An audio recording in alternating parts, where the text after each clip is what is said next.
Chapter 1. The little demon king leaves the village. The immortal realm is about to explode. In the true spirit realm, within a secluded corner of Shanyun village. Linger, your father's going into seclusion to break through his cultivation level. Stay in the village and wait for me to finish my seclusion. Once I am done, I shall take you to find your mother, all right? Ming gently stroked the head of his little cotton-padded jacket, speaking softly. Really, Daddy? I'm no longer a 3-year-old child I am 4 now. You've said that several times already. Little cotton-padded jacket, Linger retorted, her round, sparkling eyes wide open. Dressed in a small red robe, her round face paired with those sparkling eyes made her an absolute heartthrob. After hearing this, Ming smiled awkwardly. Have I really said it that many times? But alas, I truly have no choice. Who told you your mother is so terrifying? Ming muttered to himself. In truth, he was not a native of this world, but had traversed here from another realm. Regrettably, in this world of cultivation, he lacked the aptitude for training, so he could only choose to marry his childhood sweetheart and lead a mundane life. Then, something outrageous happened. 4 years ago, after he and his wife Yin worked diligently in the fields, little Linger was born. On that very day, his wife Yin suddenly awakened. It turned out she was the reincarnation of an immortal emperor. Ming was utterly bewildered. Ultimately, his wife Yin informed him that she had numerous predicaments to resolve and many enemies to confront. To protect him and little Linger, she could only leave behind a formation to shield them from heavenly secrets and depart. She also instructed Ming not to seek her out. Once she had dealt with all her enemies and severed her karmic ties, she would come to find them. Ming understood the peril involved and did not oppose her, silently taking on the role of father. Then, another bizarre event unfolded. Ming awakened his system. On the very next day after his wife Yun's departure, his sign-in system was activated. With the sign-in system, Ming quietly lingered in Shanyun village, and his cultivation soared rapidly. From chi refinement, foundation establishment, golden core, nascent soul, true immortal, golden immortal, to the current Immortal Emperor realm. Indeed, in just 4 short years, Ming had attained the Immortal Emperor realm through the sign-in system. Upon reaching the Immortal Emperor realm, he did not rush to find his wife. After all, if an Immortal Emperor could dominate the world, his wife would not have reincarnated. Thus, he continued to raise his child while remaining in hiding. Until today, he finally encountered a breakthrough opportunity. As long as he could endure the true God tribulation, he would be able to condense his divine personality and ascend to the true God realm. He had already made plans. Once he successfully ascended to the true God realm, he would seek out his wife to help her sever her karmic ties and eliminate her enemies, providing little cotton-padded jacket with a perfect home. This time, Daddy is not lying to you. As soon as I finish my seclusion, I will take you to find your mother. Ming affectionately patted the head of little cotton-padded jacket, speaking tenderly. All right, let's make a pinky promise. Little Linger obediently nodded, extending her chubby little hand. Ming smiled and linked his pinky with hers. Now, remember to wait for Daddy in the village and don't wander off. I will return very soon. After sealing the promise, Ming reminded her. All right, Daddy, Linger is the most obedient child in the world. Little Linger nodded earnestly, looking as if she would remember. Ming chuckled, ruffled her hair, and turned to leave. Before long, his figure completely vanished into the spatial rift. Stupid Daddy really thinks I'm just a 3-year-old child. I'm already 4 this year. He thinks I'm a little puppy. Once Ming disappeared, little Linger pouted in her baby voice. If you want to take me to find mother, I'll go myself. Trying to trap me with formations? I already know how to solve that. Little Linger muttered to herself, then took out a small knife and slashed at the space before her. Instantly, a rift appeared in the space. Mother, Linger is coming to find you. Little Linger exclaimed joyfully as she stepped into the spatial rift. However, as she crossed the threshold, chaos erupted within Shanyun village. Goodness, what should we do? The little demon king has escaped. A great tree spoke up. What else can we do but pretend we didn't see anything? A white sheep in the village chimed in. If that one returns and finds her precious little cotton-padded jacket missing, won't she kill us? A wooden horse also voiced its concerns. Why don't you go bring her back? Do you have that kind of ability? Why panic? You all know the little demon king's strength. Indeed, even if we disregard her at least immortal king level strength, just the artifacts she possesses could suppress an entire era. Who knows where that one managed to acquire so many artifacts? She's armed the little demon king to the teeth. It's utterly extravagant. Numerous peculiar entities within the village began to converse. Some were wells, others fish, and even a blade of grass. Sigh, To think I, the esteemed ancestor of the demon race, have been captured to serve as a nanny for that little demon king.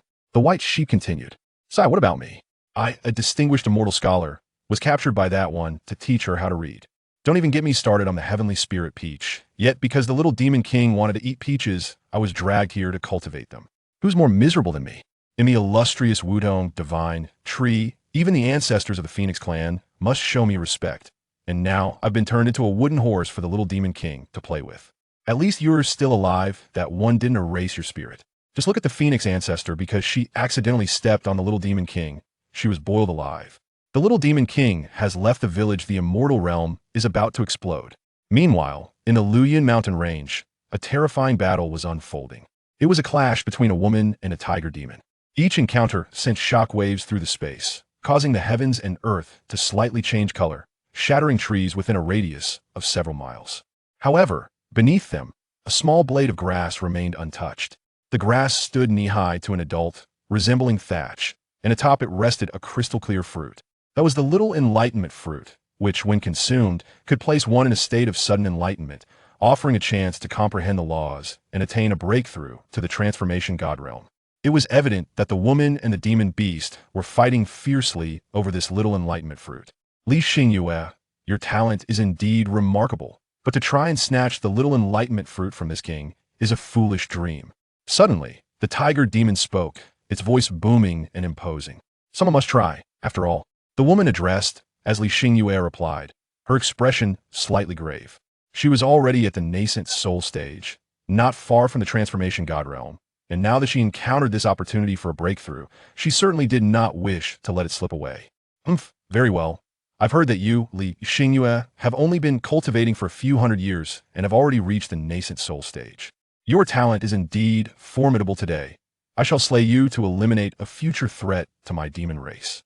The tiger demon snorted coldly and charged again towards Li Xingyue. In the blink of an eye, the two were locked in combat once more. Perhaps both were so focused on each other that they failed to notice a tiny figure had suddenly appeared beside the little enlightenment fruit. Hey, I'm out. Stupid daddy thought he could trap me, humph. No way. Little Linger chattered to herself, catching a glimpse of the little enlightenment fruit out of the corner of her eye. Wow, there's a wild fruit. It looks so pretty it must taste delicious. Without a second thought, she reached out and plucked the little enlightenment fruit. As soon as she grasped the fruit, Li Xingyue and the tiger demon immediately sensed it, halting their battle and looking up at little Linger. They caught sight of her munching on the little enlightenment fruit. Silence enveloped the scene. At that moment, time seemed to freeze. Both Li Xingyue and the tiger demon stared blankly at the sight of little Linger treating the little enlightenment fruit as if it were a wild snack. They had battled fiercely for 3 days and nights over this very fruit. And now, it was being devoured by a little girl as if it were just a casual snack. Wow, it's so sweet and juicy, better than the fruits from the old peach tree. Little Linger seemed oblivious to the presence of the woman and the beast above her, happily munching away at the little enlightenment fruit. Damn little thing, you'll pay for this. Suddenly, the tiger demon snapped back to reality and, with a furious roar, charged at little Linger. That fruit was the key to its advancement to the demon emperor realm. It had guarded it for over 1,000 years. Now, it was being munched on by little Linger like a mere wild fruit. How could it not be enraged? Little sister, be careful. Upon seeing this, Li Xingyue's expression changed, and she called out. As she spoke, she also attempted to intervene and stop the tiger demon. However, the tiger demon's strength was already on par with hers, if not slightly stronger. Now enraged, how could she possibly block its attack? Wow, big kitty. It's a big kitty, and it can fly. Little Linger exclaimed with wide, innocent eyes as she gazed at the tiger demon charging towards her. At those words, the tiger demon's face twitched. It was a celestial demon equivalent to a nascent soul, true monarch. Its veins flowed with the bloodline of the holy beast white tiger. In terms of both strength and lineage, it was a formidable presence among the demon race. And now, to be referred to as a big kitty? Die. The tiger demon, consumed by rage, swiftly approached Xiao Linger, raising its paw to strike her down, intent on reducing her to a mere puddle of flesh. Stop! Li Xingyue shouted with all her might, rushing toward them. Alas, it was too late. She could only watch helplessly as the tiger demon's claw drew ever closer to Xiao Linger. But in the next moment, Li Xingyue was left in a state of shock. Chapter 2. I am super invincible, the most powerful in the world. What is happening? She furrowed her brows, perplexed. The tiger demon, which had been lunging at Xiao Linger, suddenly froze midair, as if time itself had been suspended. Of course, the most bewildered was the tiger demon itself. It had intended to swat Xiao Linger into oblivion in a fit of vengeance. However, as its claw came within mere inches of her, it was horrified to discover it could not move. Not only was it unable to act or speak, but even the blood coursing through its veins had ceased to flow normally. As for the demon energy within, it seemed to vanish entirely. What was going on? The tiger demon was both alarmed and panicked. It was acutely aware of its predicament. If someone were to attack it now, it would undoubtedly meet its demise. Hee hee, big kitty, I want to pet you and snuggle. Xiao Linger chimed cheerfully. As she spoke, she reached out her arms toward the tiger demon. You insolent creature. The tiger demon roared internally, for it was a dignified celestial demon, the supreme being of this mountain range. It longed to move, even to speak, but found itself utterly powerless. What is happening? What on earth is going on? The tiger demon shouted in confusion within its mind. Xiao Linger, however, was unconcerned with the tiger demon's thoughts. Her hands had already embraced its enormous head. In the next instant, something even more terrifying occurred for the tiger demon. Its body began to shrink uncontrollably. In the blink of an eye, it had diminished to the size of a meerkat. Suddenly, it seemed to realize something, its eyes widening as it stared at Xiao Linger. The transformation had only commenced upon her touch. Could it be? The tiger demon gasped in shock. This little girl is a formidable being, an existence surpassing the nascent soul realm. But how could that be possible? She appears to be merely 4 or 5 years old. Is one at such a tender age already above the nascent soul realm? The tiger demon pondered, both astonished and incredulous. Yet, reality compelled it to accept the truth. It finally understood why this little girl had appeared silently around the small Wudao fruit and the nature of its own immobilization. Coupled with its involuntary shrinking, the evidence was clear. This child was extraordinarily powerful, undoubtedly a being of the divine transformation realm. Indeed, it must be. The ability to appear out of thin air must imply a mastery of the laws, a technique reserved for those of the divine transformation level. This child, so young, is actually a great power of the divine transformation.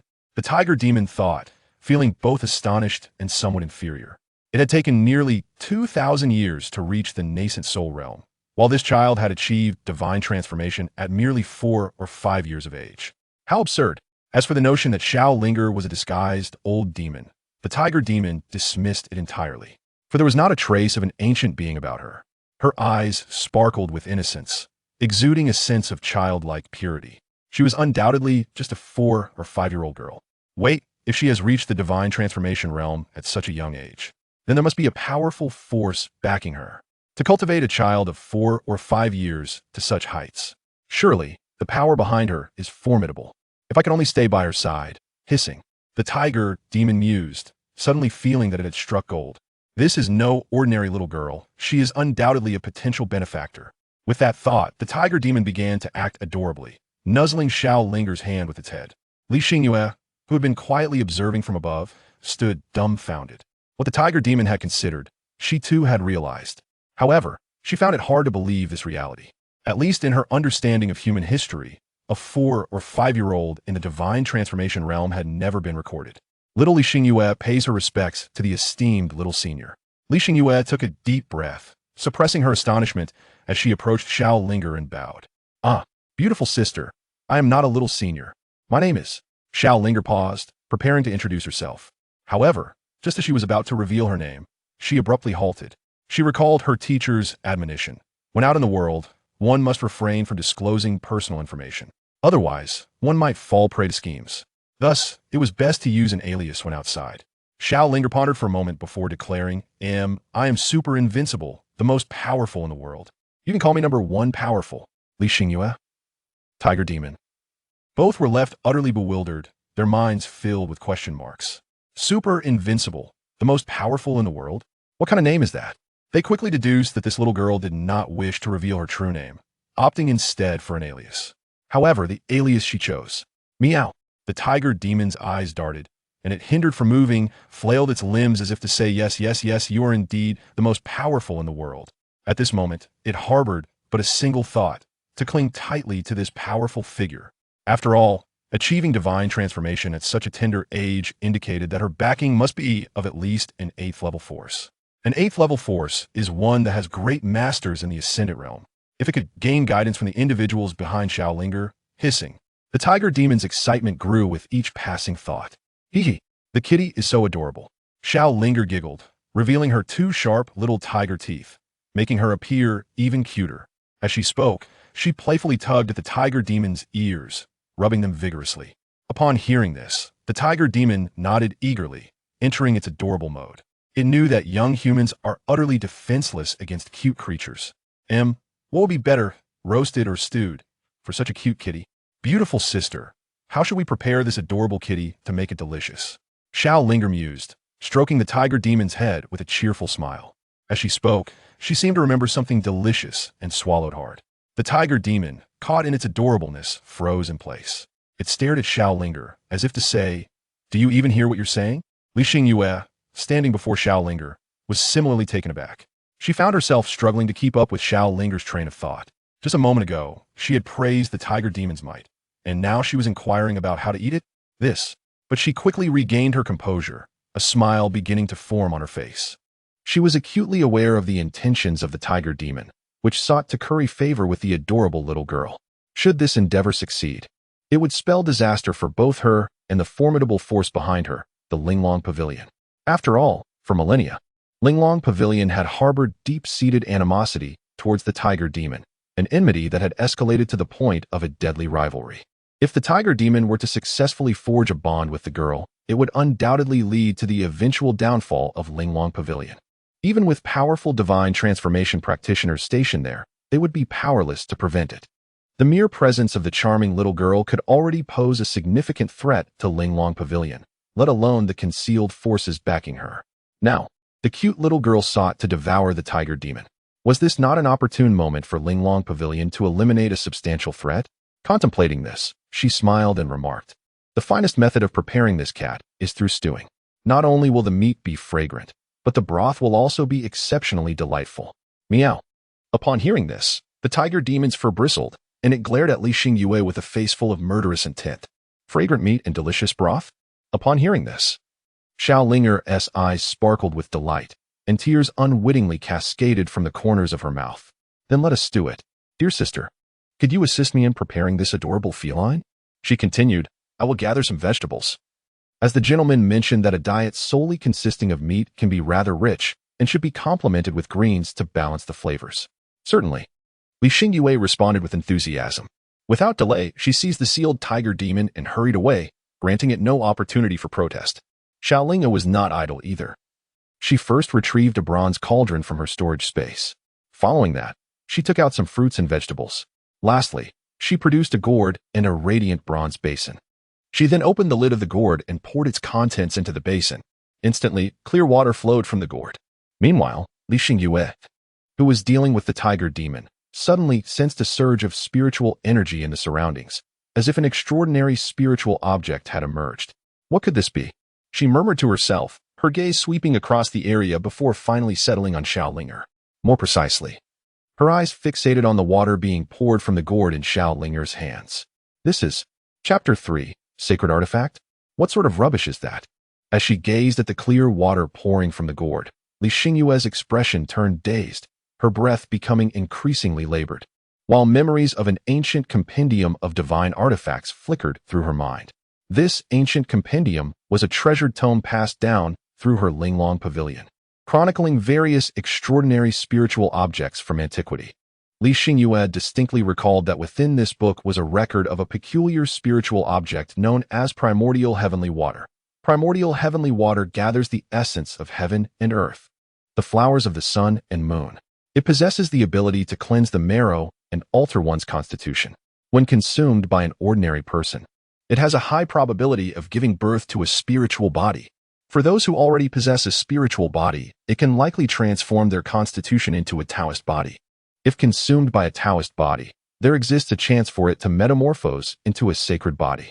Even for those with a sacred body, there remains a certain probability of evolving into a divine body. She pondered, her gaze fixed intently on the gourd in Xiaolinger's hand, her breath quickening. There was no doubt. Absolutely none. It must be primordial heavenly water. If I could obtain it, then my Linglong's spiritual body would. Li Xingyue's heart raced with excitement. She was the saintess of Linglong Pavilion, her innate talent the strongest the pavilion had seen in millennia. This was largely due to her possessing a Linglong spiritual body. A spiritual body, regardless of its type, serves a singular purpose: to enable its possessor to effortlessly cultivate to the nascent soul realm, without encountering bottlenecks between realms. In a mere few hundred years, she had surged from the Qi refinement stage to the nascent soul stage, precisely because of this. However, once she reached the nascent soul stage, her progress in cultivation began to slow. To be precise, it had come to a standstill. For upon reaching the nascent soul stage, the potential of her spiritual body had been nearly exhausted. To break through to the transformation stage, there are only two paths available. The first is to acquire heavenly spiritual objects that assist in understanding the Tao, such as the small enlightenment fruit she was contending for with the tiger demon, or the larger enlightenment fruit, enlightenment tea, and other spiritual objects that facilitate the comprehension of the laws. The second path is to undergo the transformation of her spiritual body. If she could metamorphose her spiritual body into a Taoist body, she could advance even further. Moreover, the benefits of transforming a spiritual body into a Taoist body extend far beyond mere advancement. What is a Taoist body? It is a natural affinity for the great Tao. In Li Xingyue's recollection, a Taoist body is a formidable constitution that allows one to traverse from the Qi refinement stage all the way to the great ascension stage without hindrance. In other words, a possessor of a Taoist body can advance from the Qi refinement stage to the great ascension stage without encountering any bottlenecks. Take, for instance, the breakthrough from the nascent soul realm to the transformation realm. The key to this breakthrough lies in the comprehension of the laws. Once the number of laws comprehended reaches a certain threshold, one can ascend to the transformation realm. Yet, this very hurdle has stymied countless cultivators. For understanding the laws is exceedingly challenging. Just consider Li Xingyue. She had already achieved the perfection of the nascent soul realm a century ago. Yet, in the span of 100 years, she had not grasped even a semblance of the laws. However, the Taoist body is different. A possessor of a Taoist body, upon reaching the perfection of the nascent soul realm, can effortlessly comprehend the laws, even choosing which laws to refine. This starkly illustrates the disparity between a Taoist body and a spiritual body.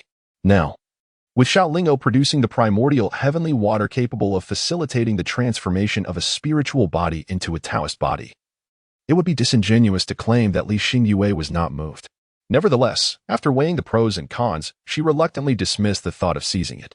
Setting aside all other considerations, merely Xiaolingo's strength was enough to intimidate her.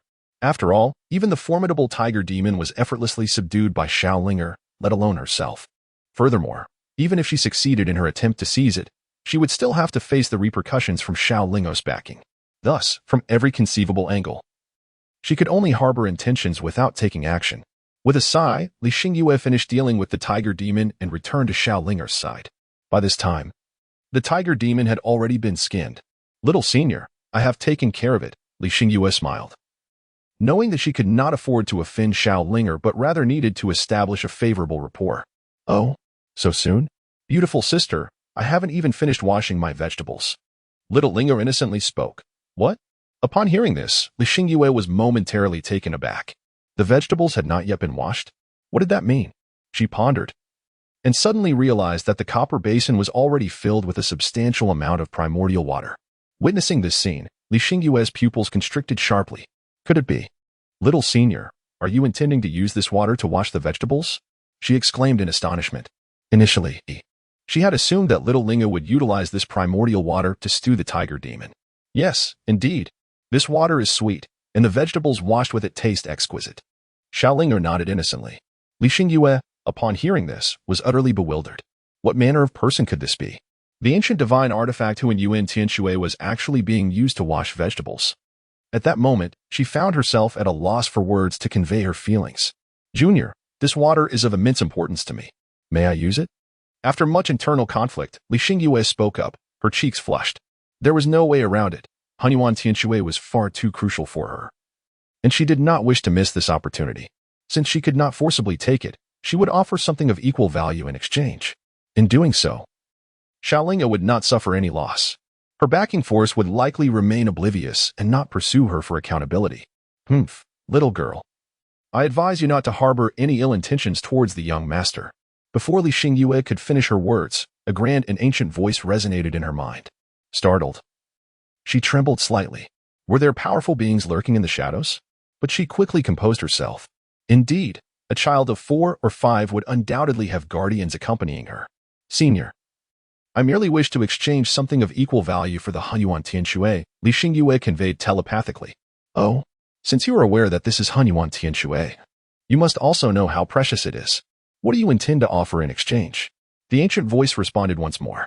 Li Xingyue was momentarily speechless. The significance of Hunyuan Tianxue was staggering, and she truly could not produce anything of equivalent worth. A Dao artifact, senior. I am willing to offer a Dao artifact in exchange. After some contemplation, Li Xingyue gritted her teeth and declared.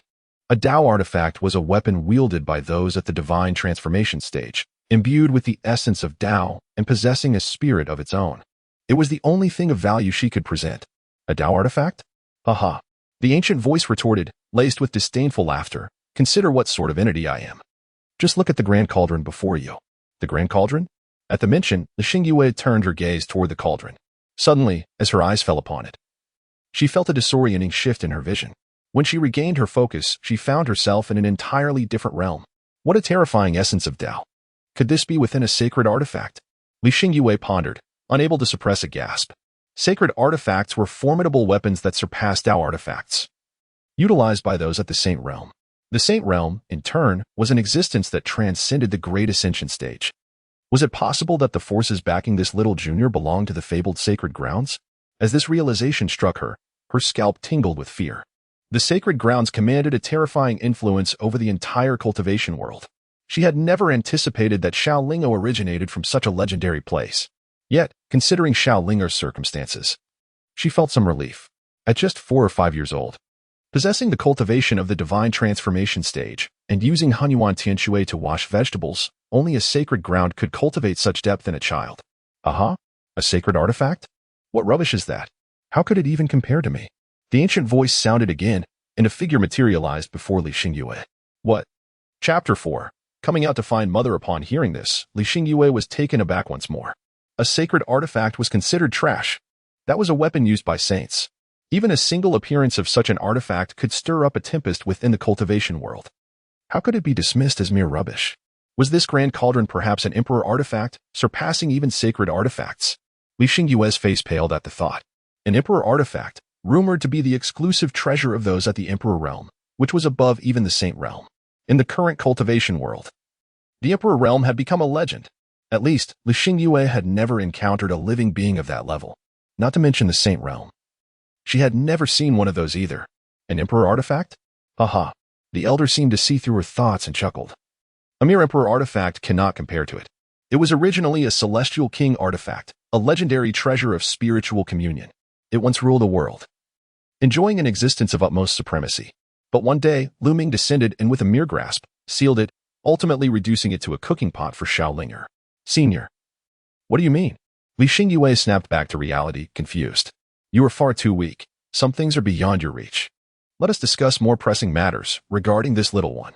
The cauldron spirit waved its hand, unwilling to elaborate further, as this matter was a source of shame for it. What commands do you have, senior? Li Xingyue asked respectfully. This little one has sneaked out. She is utterly oblivious to the cultivation world. Yet she possesses a plethora of treasures, far too many. Even one casually taken out could cause a stir in the cultivation realm, the cauldron spirit explained. Sneaked out? Li Xingyue was taken aback. She had thought Xiaoling'o was released for training. She never imagined the child had run away. What I require of you is simple.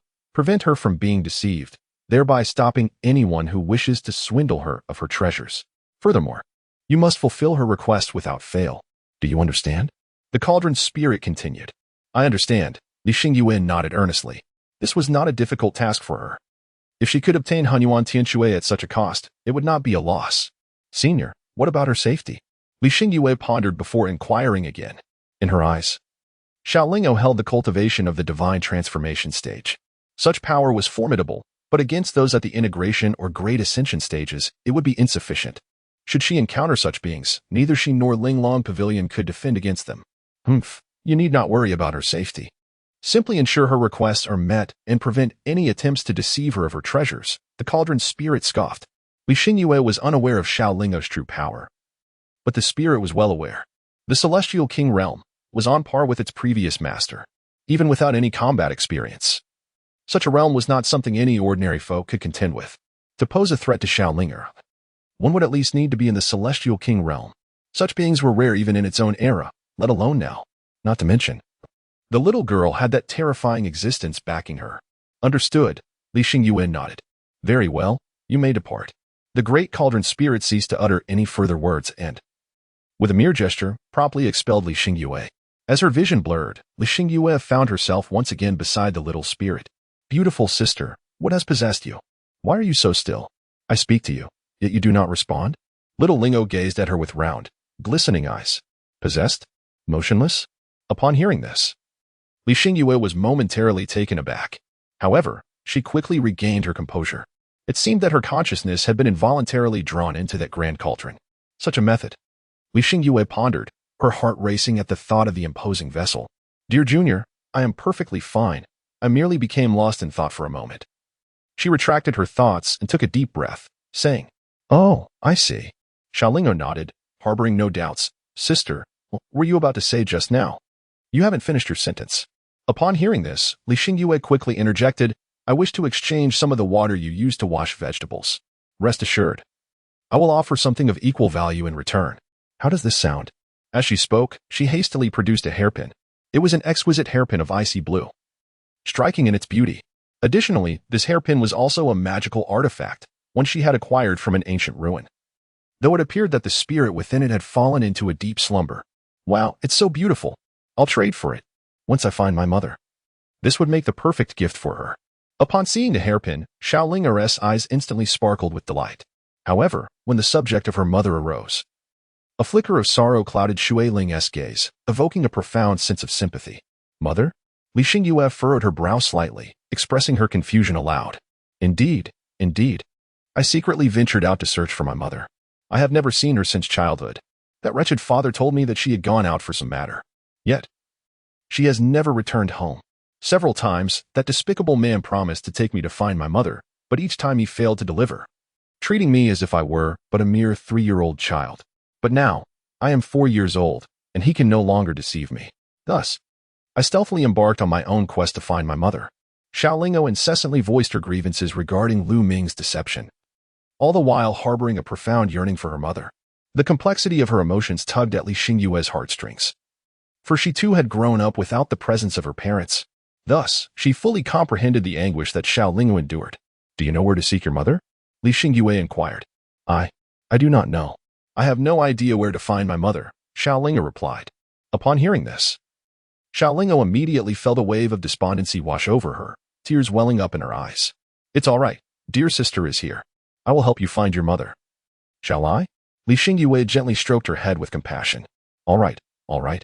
Does sister know how to locate mother? Xiaolinger instantly felt a surge of joy. The emotions of the young child were vividly expressed. The elder sister, though uncertain, had heard of many who practiced the celestial path. She could lead you to such individuals. To discern the whereabouts of your mother, Li Xingyue proclaimed. This was also her intention, for she too yearned to locate her own parents. All right. Here, sister. You desire this water, do you not? It is all contained within. Consider it a token of gratitude for your assistance. The gentleman remarked, to receive help from others, one must offer something in return. It is essential to give 2 slaps and then 2 sweets. But the kind sister is a good person and need not offer 2 slaps. This water shall suffice as a sweet treat. Xiaolinga chuckled and said, her words leaving Li Xingyue momentarily bewildered. Both kindness and severity? A couple of slaps followed by a piece of candy? Is it not a blend of benevolence and authority? She quickly came to her senses, a mixture of amusement and exasperation dancing in her expression. Indeed, both kindness and severity does sound rather peculiar. It's close enough, quite similar indeed. Xiaolingo's cheeks flushed with a rosy hue as she chuckled softly, her charming demeanor eliciting a smile from Li Xingyue. Although Xiaolinger was willing to offer her the primordial heavenly water, Li Xingyue still opted to exchange it for a hairpin. She did not request Xiaolinger's gourd, but instead took out a container to gather a small amount of the primordial heavenly water. As for the reason, it was because the moment she touched the gourd, her consciousness was drawn into an unfamiliar space where she received a rather enlightening education. Sister, would you assist me in washing the vegetables? These vegetables are truly delightful. Little Linga cheerfully tucked away the hairpin and pointed at the vegetables she had taken out, exclaiming, "Vegetables?" At that moment, Li Xingyue finally noticed the produce in little Linga's hands. Following her gesture, her breath momentarily caught in her throat. Chapter 5. Extravagance. Truly without bounds. These were not merely spirit herbs. To be precise, they were precious elixirs. The age of those spiritual items had already reached millennia. Items of this age had transcended from spirit herbs to precious elixirs. Moreover, Li Xingyue sensed that a few of these plants had even attained the remarkable age of 100,000 years. At that level, they were classified as holy medicines. "Is this what you intend to use, Lingo?" Li Xingyue asked, her mouth dry with anticipation. Having gained little Lingo's trust, she had revealed her true name. "Yes, indeed. These vegetables are incredibly delicious." Xiaolinger nodded thoughtfully. Li Xingyue remarked, "These are all precious medicinal herbs, and there are even a few divine herbs among them. How could they possibly not be delectable?" At this moment, she was already certain. The origins of Xiaolingo are far from simple. As the sacred medicine is not something one can treat as mere vegetables, even in the sacred land, it is likely that only the legendary forbidden force, the Imperial Garden, possesses such power. Li Xingyue took a deep breath, reflecting upon this notion. If the sacred land is the dominator of the cultivation realm, then the Imperial Garden is its true master. Only the fabled Imperial Garden could possibly possess the resources that would allow Xiaolingo to indulge in such extravagance. Xiaolingo paid no heed to the details, promptly placing the precious herbs into a basin to wash them. Li Xingyue suppressed her astonishment and began assisting with the cleansing. Before long, all the herbs were thoroughly cleaned. In truth, there was little to be concerned about in terms of washing such items. As for the peaches, they were exceptionally sweet, making them an excellent remedy for richness. Xiaolingo spoke as she brought over several fist-sized peaches. Peaches? Li Xingyue was momentarily taken aback. Gazing at the peaches, she found herself in a state of astonishment, for she could not discern the grade to which these peaches belonged. However, the terrifying aspect was that the fragrant aroma emanating from the peaches stirred a faint movement within her stagnant realm. They were undoubtedly objects surpassing the quality of Hunyuan heavenly water. What on earth were they? Li Xingyue pondered in shock. Heavenly spirit peaches, known for prolonging life. One alone could extend a person's lifespan by 10,000 years. Suddenly, the voice of the Grand Cauldron spirit resonated in her mind. What? Upon hearing this, Li Xingyue's body trembled violently. A single peach could extend one's life by 10,000 years. How could this be possible? 10,000 years. In her understanding, only terrifying beings at the integration stage, or even the Great Ascension stage, possess such an extended lifespan. Yet now, a mere peach could grant such longevity? Senior, could this possibly be an imperial elixir? Li Xingyue transmitted her thoughts, parched with disbelief.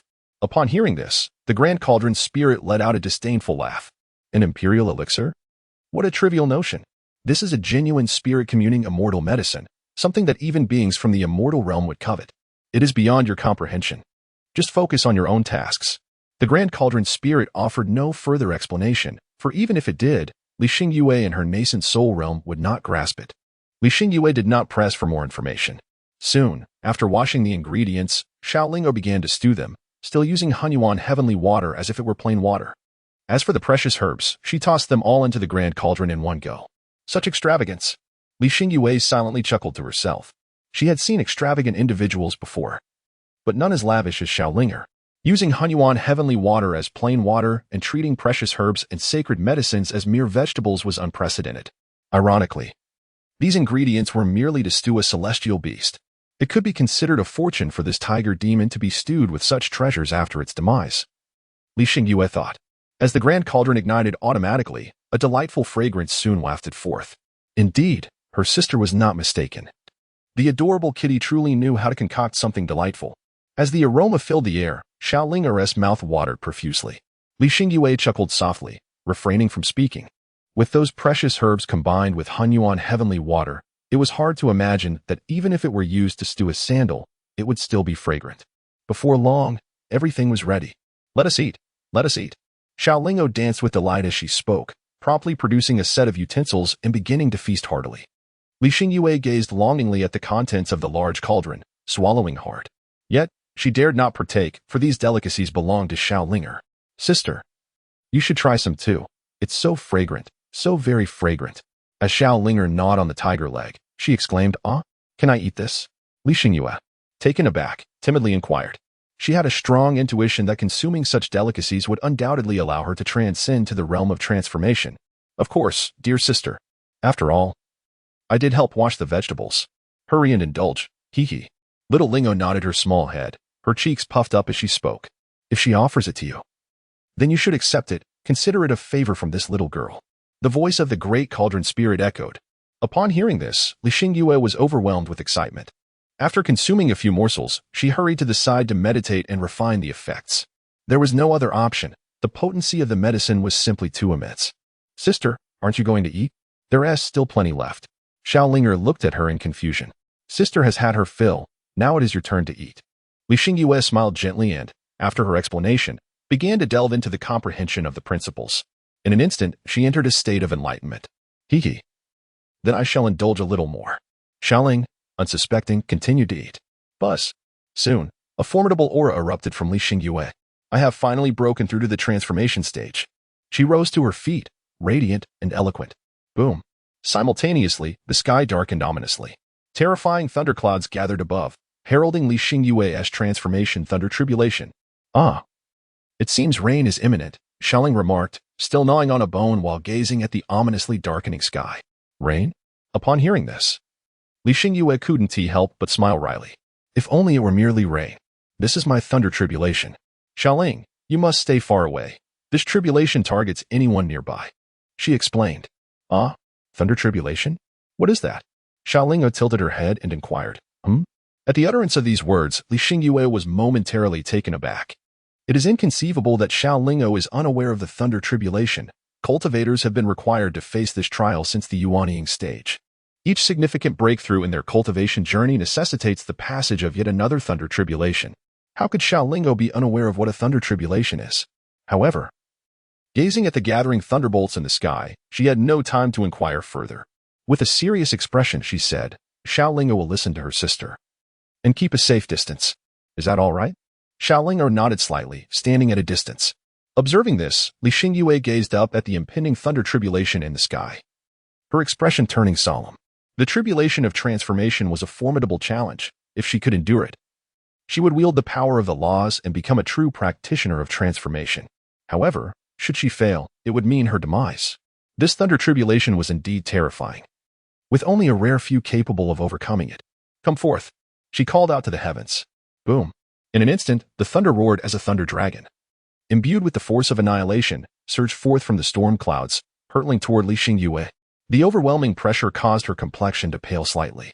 Meanwhile, Xiaoling stood at a distance, munching on a tiger leg, her round eyes wide with curiosity.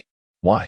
A low command escaped Li Xingyue's lips, and immediately, a terrifying surge of spiritual power emanated from her, forming a protective barrier above her. Just then, the thunder dragon reached her. Bang!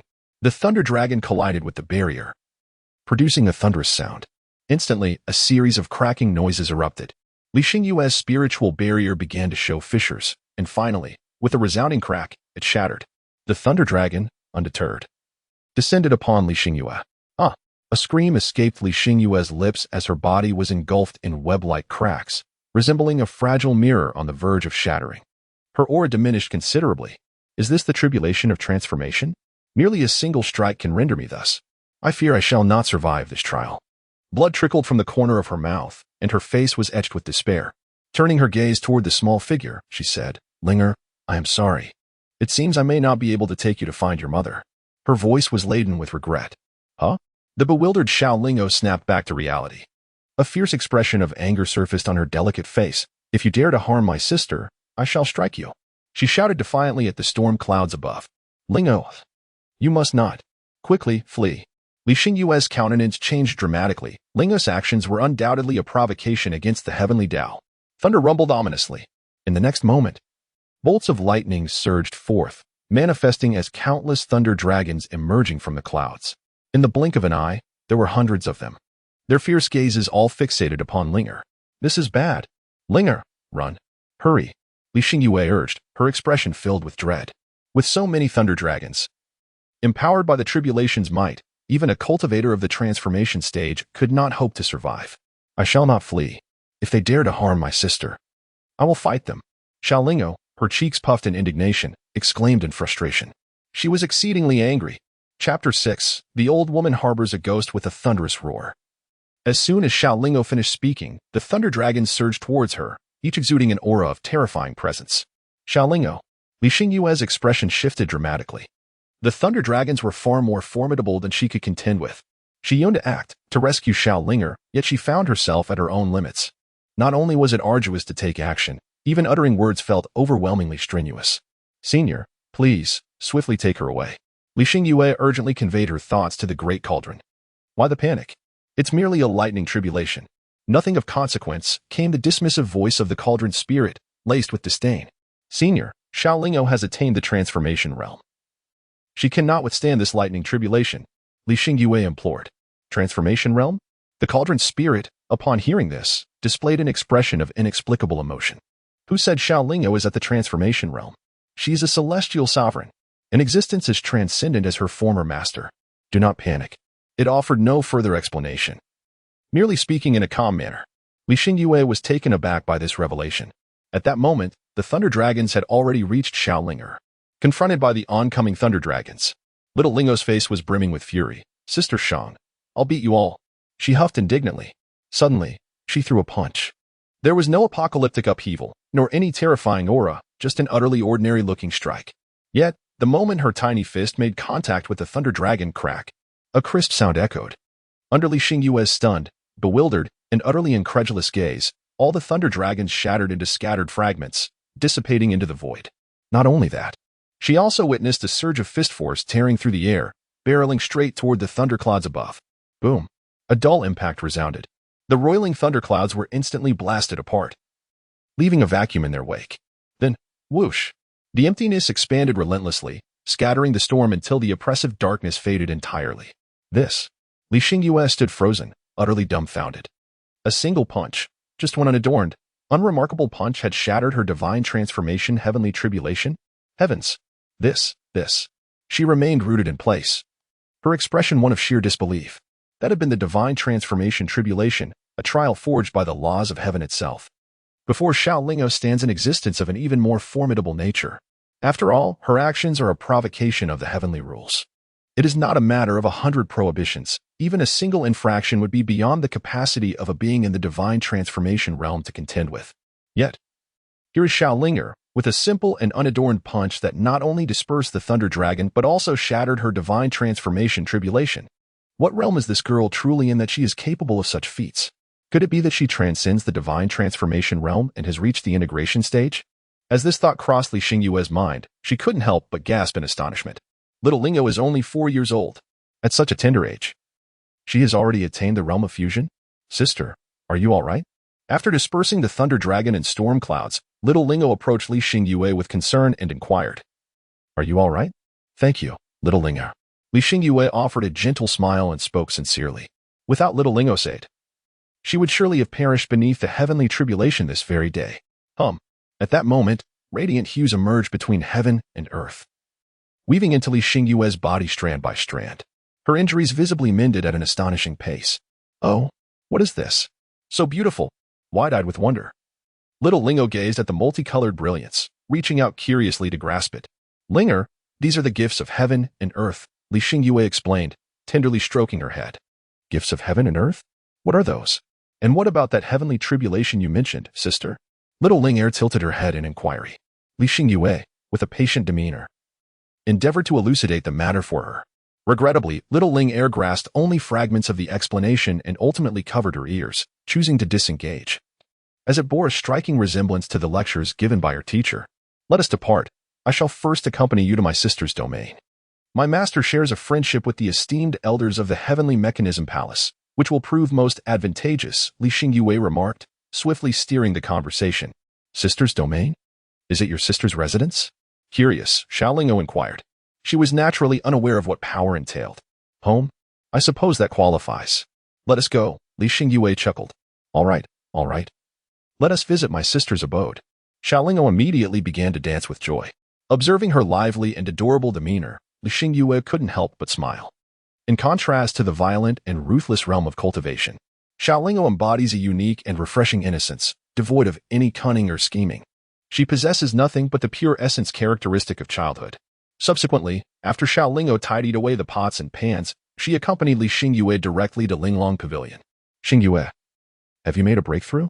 Li Xingyue's master, Ling Xian, inquired with a look of astonishment upon her return. Meanwhile, the little Xiao Lingo following behind was completely overlooked.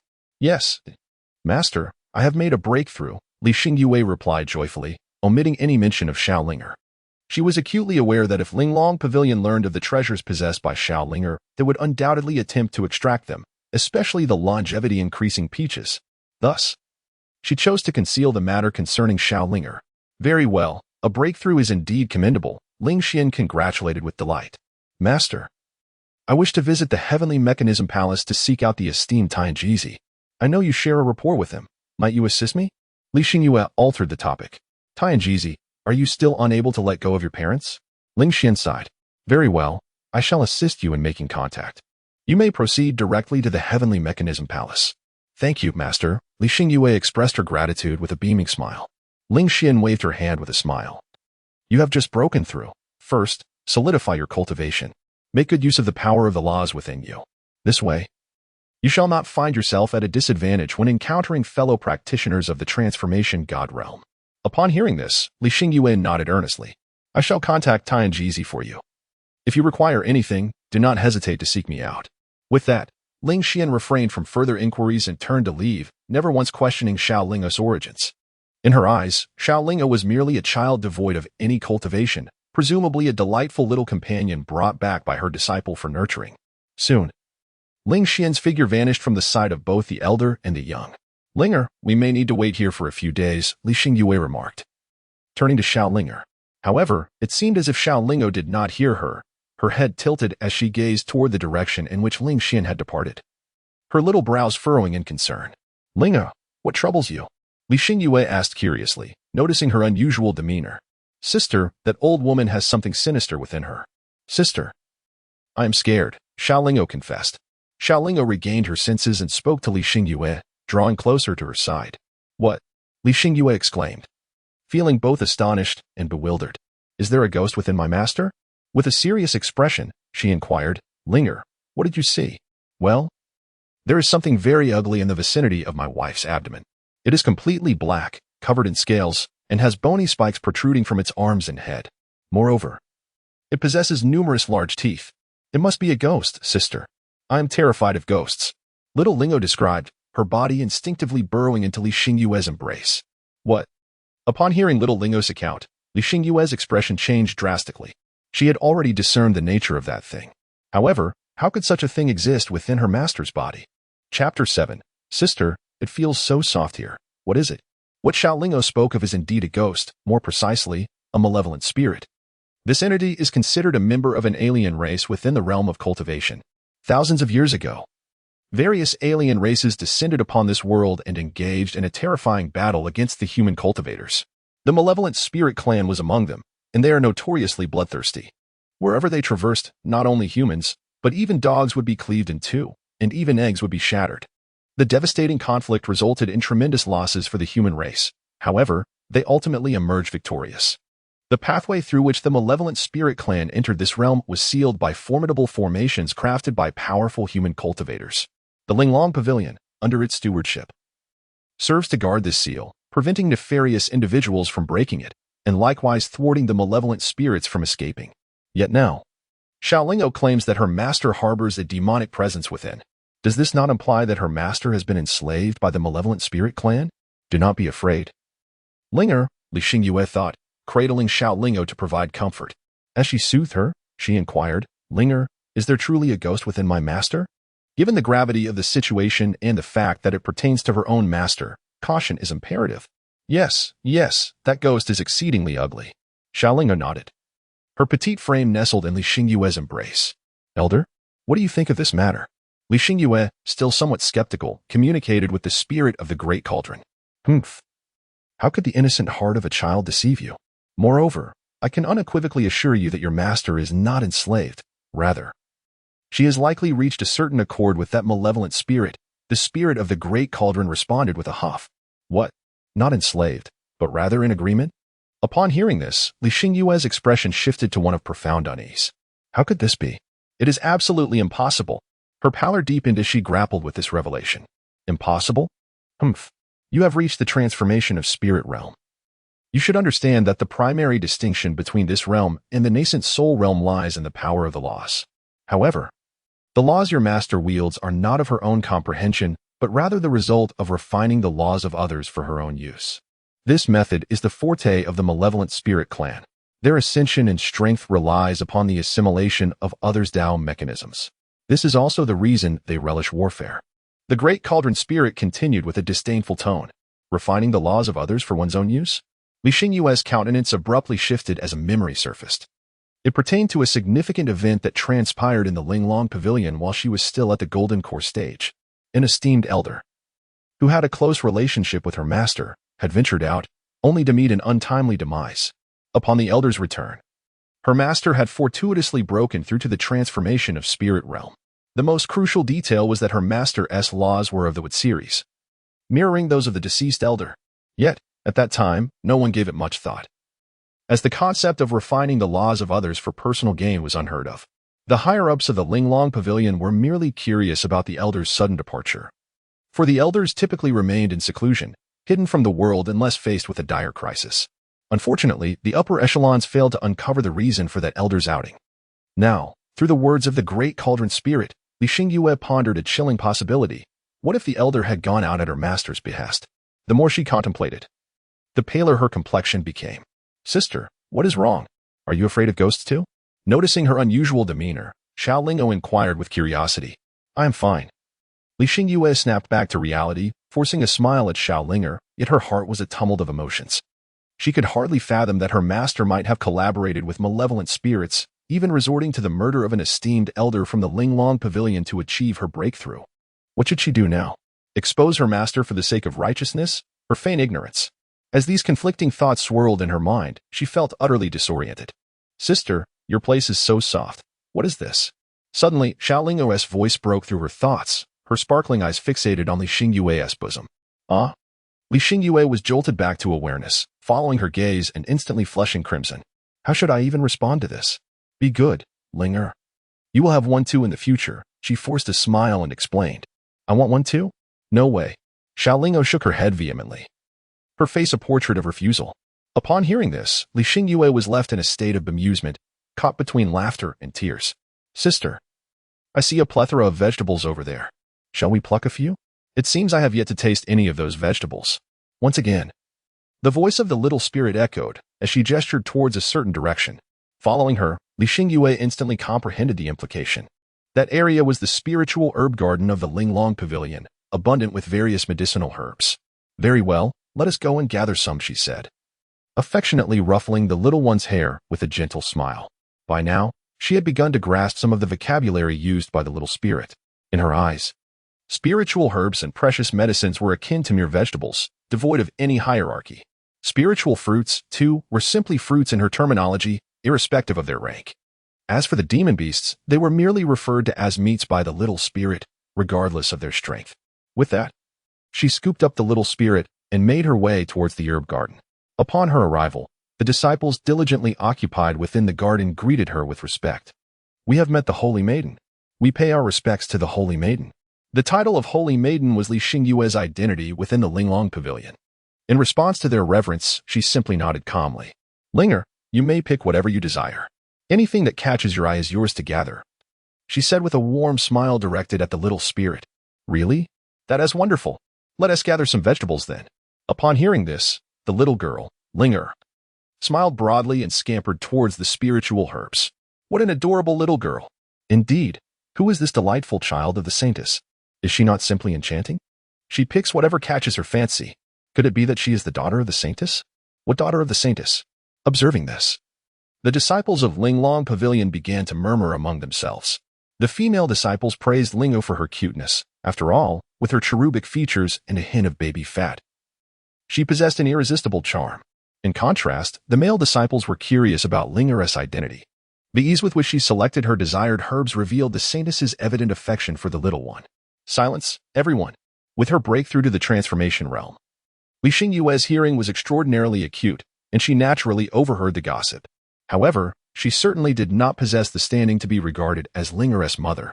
Upon hearing this, those who had been gossiping dared not speak further, instead casting curious glances at the petite figure gathering herbs in the garden. Little Lingo paid no heed to much else. At that moment, she was joyfully gathering herbs in the spirit herb garden, a small basket in hand. As she picked, she chattered to herself, "This one looks ugly. It must taste bad. Wow, this one is beautiful. It must taste delicious. Oh, this one even glows. It surely tastes good too." Her musings were clearly audible to all present, as they were all cultivators with senses far surpassing ordinary folk. The disciples of Linglong Pavilion exchanged bemused glances upon hearing Linger's words. Beautiful or not, how could that determine flavor? Should tea selecting spirit herbs be based on their efficacy and quality? The disciples looked at one another, bewildered. Even Li Xingyue found herself torn between amusement and exasperation. Yet, watching the lively figure of Linga frolicking in the herb garden, she felt an increasing fondness. "Xingyue, I have contacted Tianjizi for you. If you wish to go, then go," came her master Ling Xian's voice. As the words resonated, her figure appeared beside Li Xingyue. "Master, you." Upon seeing her, Li Xingyue's expression grew complex. Having lost her parents at a young age, it was Ling Xian who had cared for her since she could remember. Ling Xian had always treated her with great kindness, often granting her every request. Li Xingyue vividly recalled a time in her childhood when she longed for a battle pet like others had, something unique. To fulfill this wish, Ling Xian, despite being only at the early stage of nascent soul, had boldly invaded the lair of a powerful demon to capture one of its young for her. As a result, Ling Xian had sustained severe injuries, nearly losing her life. "What troubles you?" Ling Xian asked gently, a serene smile gracing her aged features. Gazing at her weathered visage, Li Xingyue felt a tumult of emotions gnawing at her heart. Biting her lip, she stared at Ling Xian for a long while. The words about the malevolent spirits lodged in her throat, unable to escape. Noticing the unusual demeanor of Li Xingyue, Ling Xian's expression shifted slightly. "You've discovered something, haven't you?" she prompted, meeting Li Xingyue's gaze. The latter nodded pale-faced. "What do you intend to do?" Ling Xian inquired, her expression returning to normal. "I do not know," Li Xingyue replied with a shake of her head, her pallor evident. In her heart, she had long regarded Ling Xian as a grandmother. "Do you trust your master?"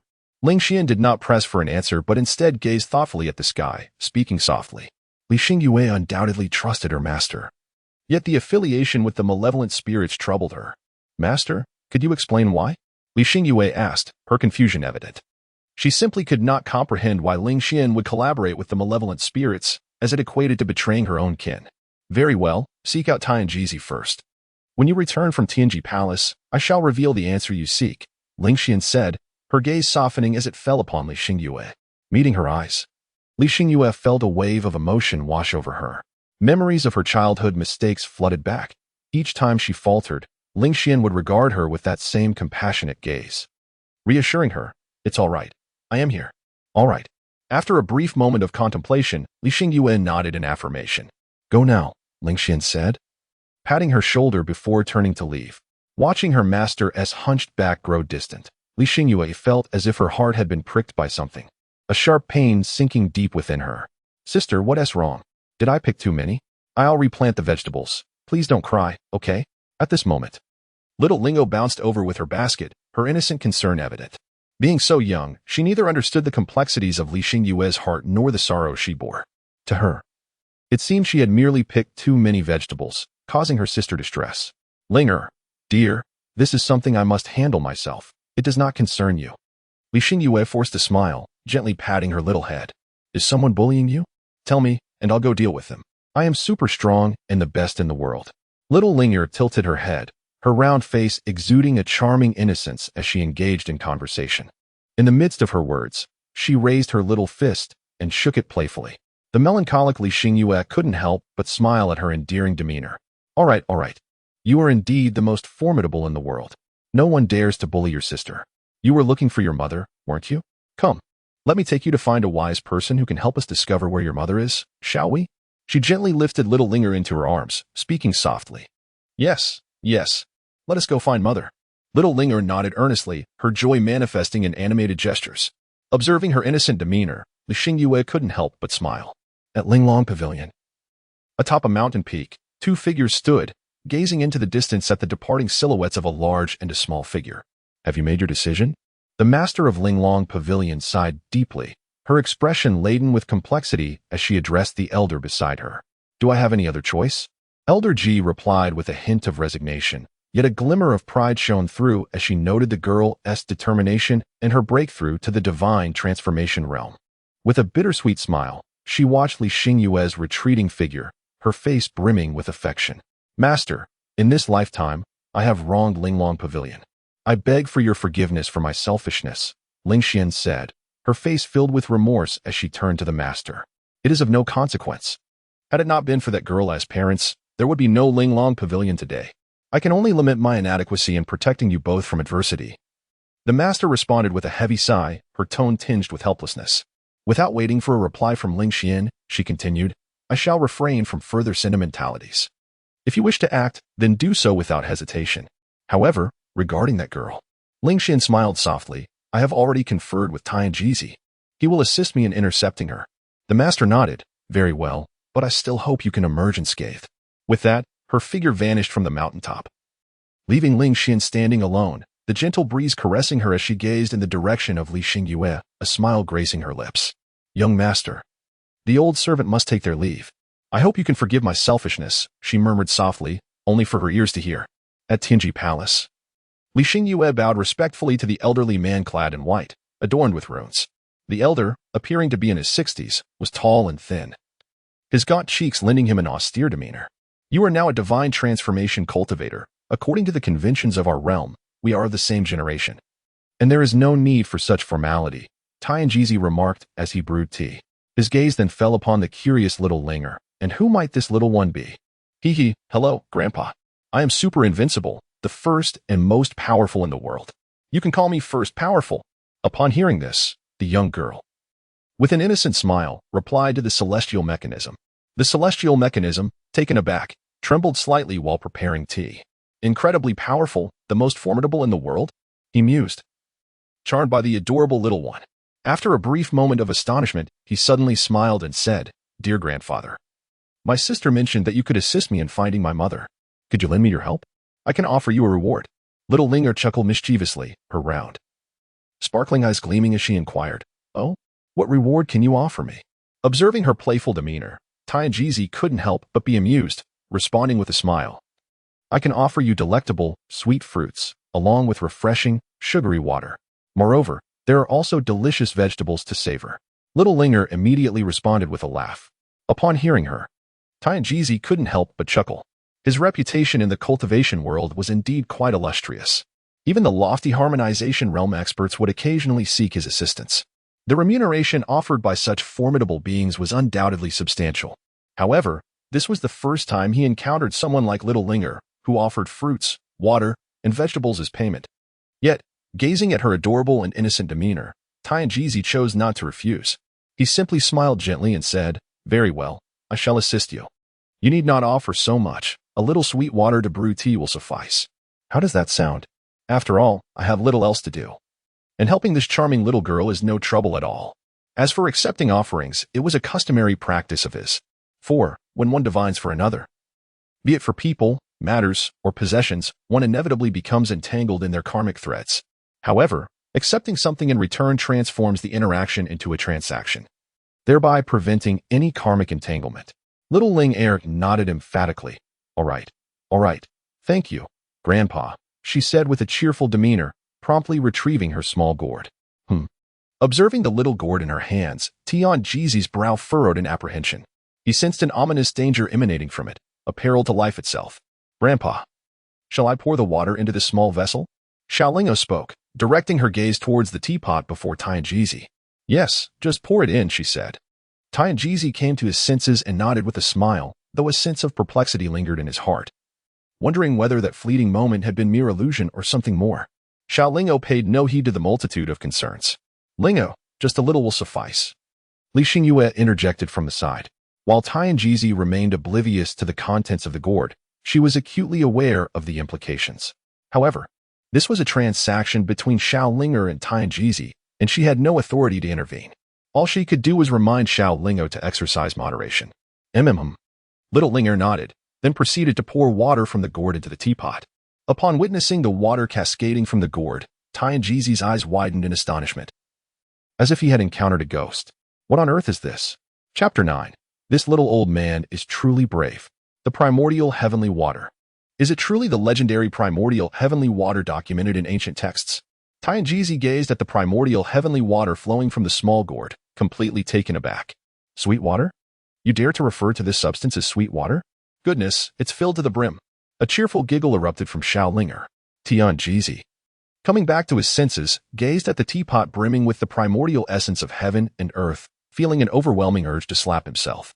Why did he have to speak so thoughtlessly? The primordial essence of heaven and earth was an ancient marvel, best consumed alone, particularly since the tea brewed within the pot was spirit-infusing tea. As the name suggests, this tea, once steeped, would voraciously absorb the spiritual energy from the essence, only releasing its flavor after fully assimilating the spiritual potency, thus elevating the tea's taste. Now, with Xiaolinger having poured the primordial essence into the teapot, the spirit-infusing tea would absorb the essence's unique spiritual qualities, akin to a sudden windfall. As Tianjizi contemplated the full pot of tea, a complex wave of emotion surged within him, almost prompting tears. The legendary primordial essence of heaven and earth, and he had used it to brew tea, no less, spirit-infusing tea. In that moment, he felt an acute sense of despair.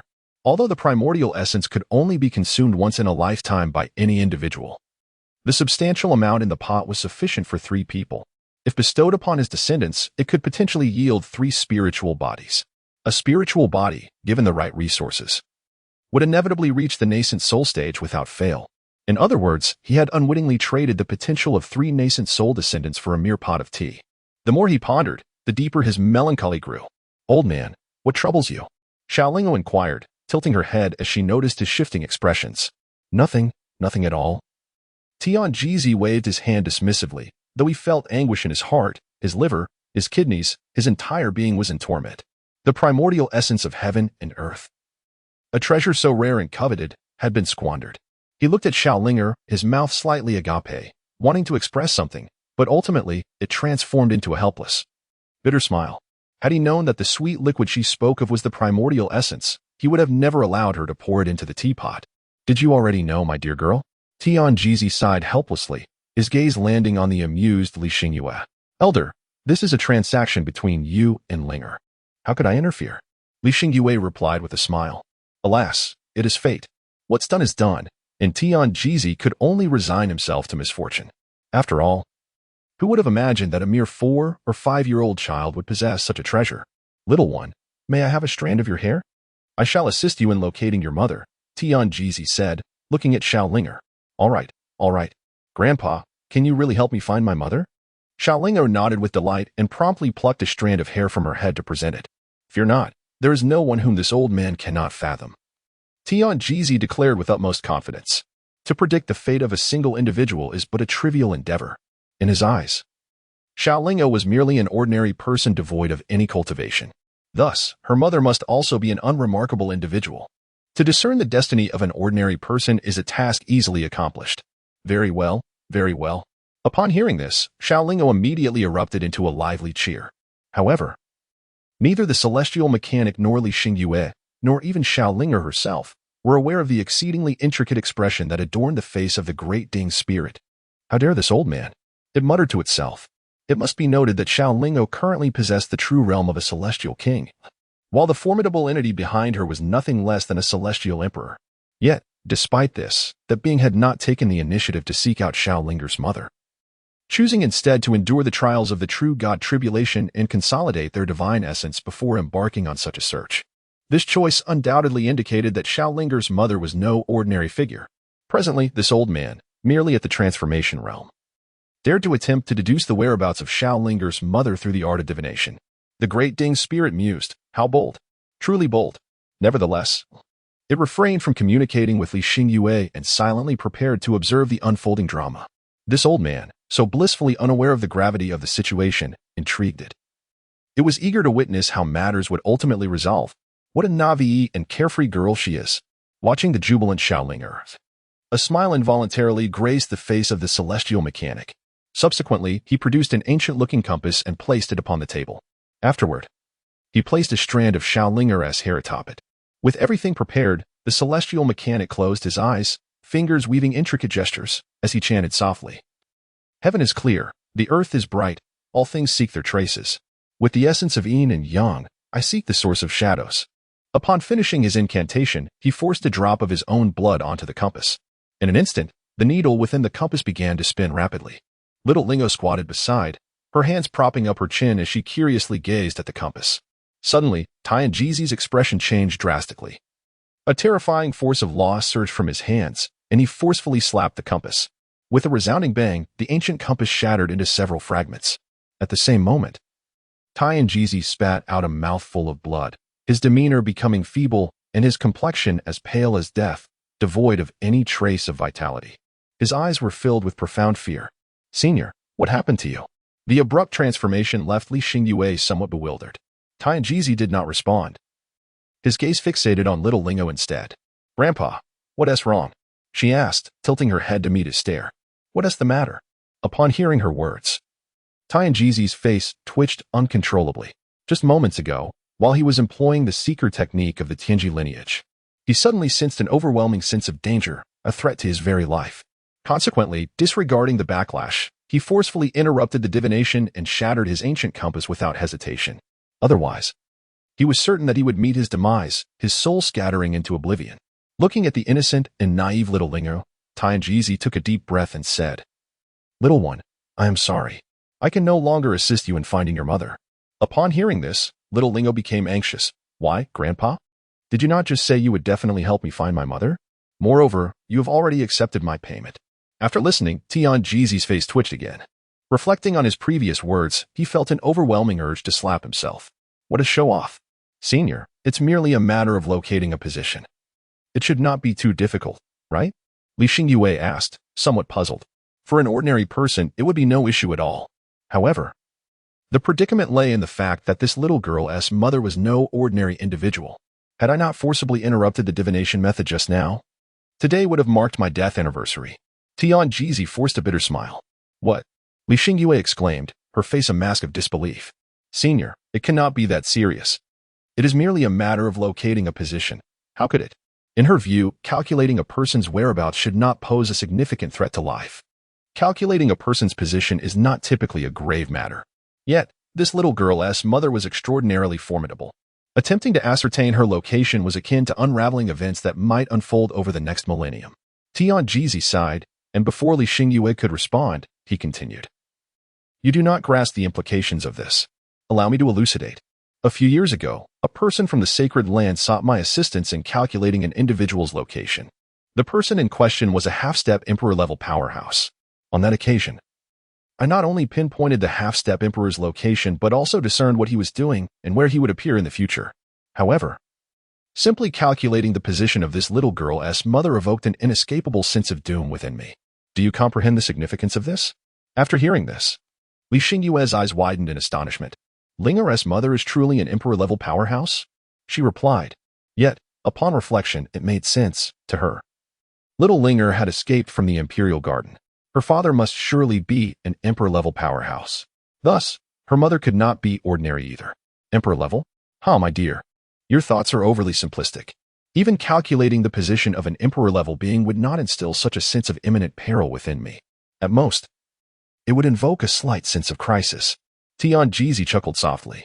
Afterward, his gaze turned serious as he focused on little Linger. This little girl's mother is likely the fabled Calamity Realm. Chapter 10. You are in trouble, Calamity Realm? Li Xingyue stared at Tianjizi in shock, feeling as if struck by lightning. She was aware of the Calamity Realm. It existed above the Emperor level, a terrifying presence.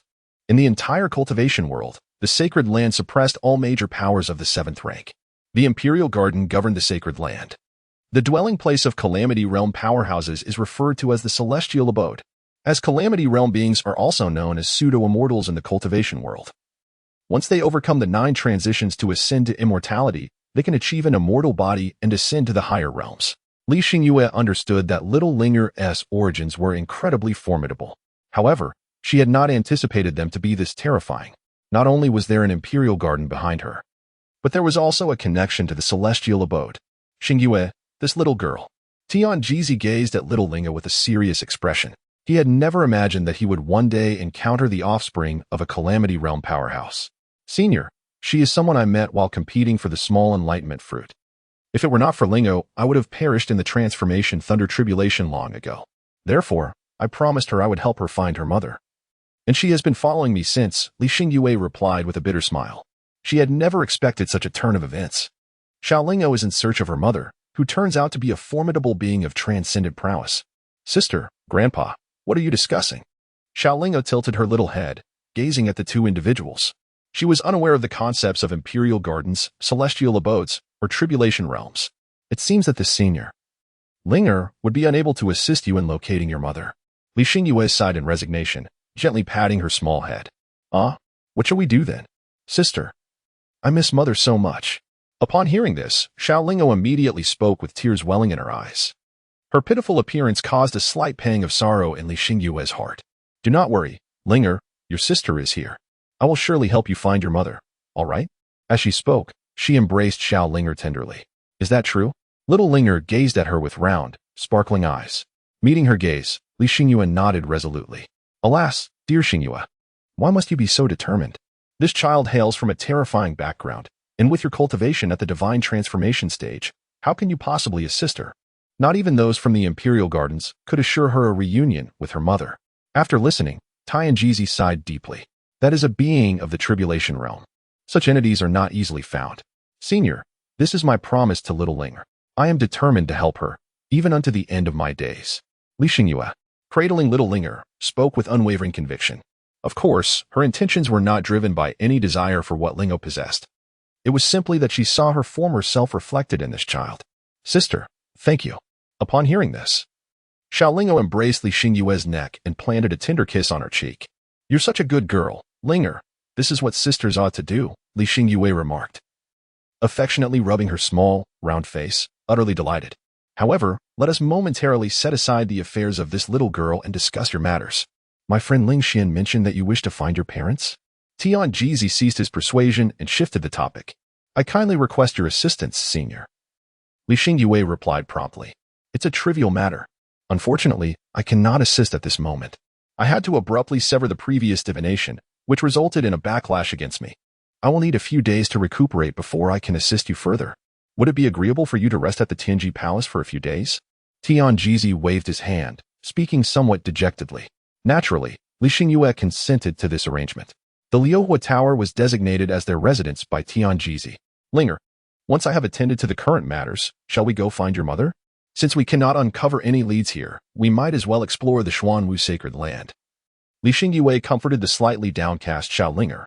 In their realm of cultivation, known as the True Spirit Realm, the entire domain is divided into 5 regions. Named after the 4 true spirits to the southeast, southwest, northeast, and northwest, with the central area being Zhangzhou. Each region is home to a sacred land. And they currently resided in the northern Xuanwu region, where the Xuanwu sacred land presides. Although Li Xingyue was uncertain if there were any capable individuals in the Xuanwu sacred land who could divine the whereabouts of powerful beings, it did not deter her from trying. Thank you, sister. Xiao Linger nodded obediently, her petite frame burrowing into Li Xingyue's embrace. Li Xingyue, filled with tenderness, held her close. Sister, I am hungry. I wish to eat some meat. Shall we go in search of it? Little Lingo nestled in Li Xingyue's embrace, gently caressing her little belly as she spoke. Meat? Upon hearing this, Li Xingyue couldn't help but smile. She understood that little Lingo was yearning for the flesh of demon beasts. Logically speaking, once a person reaches the golden core stage, they are capable of subsisting without food or drink, merely requiring the absorption of spiritual energy.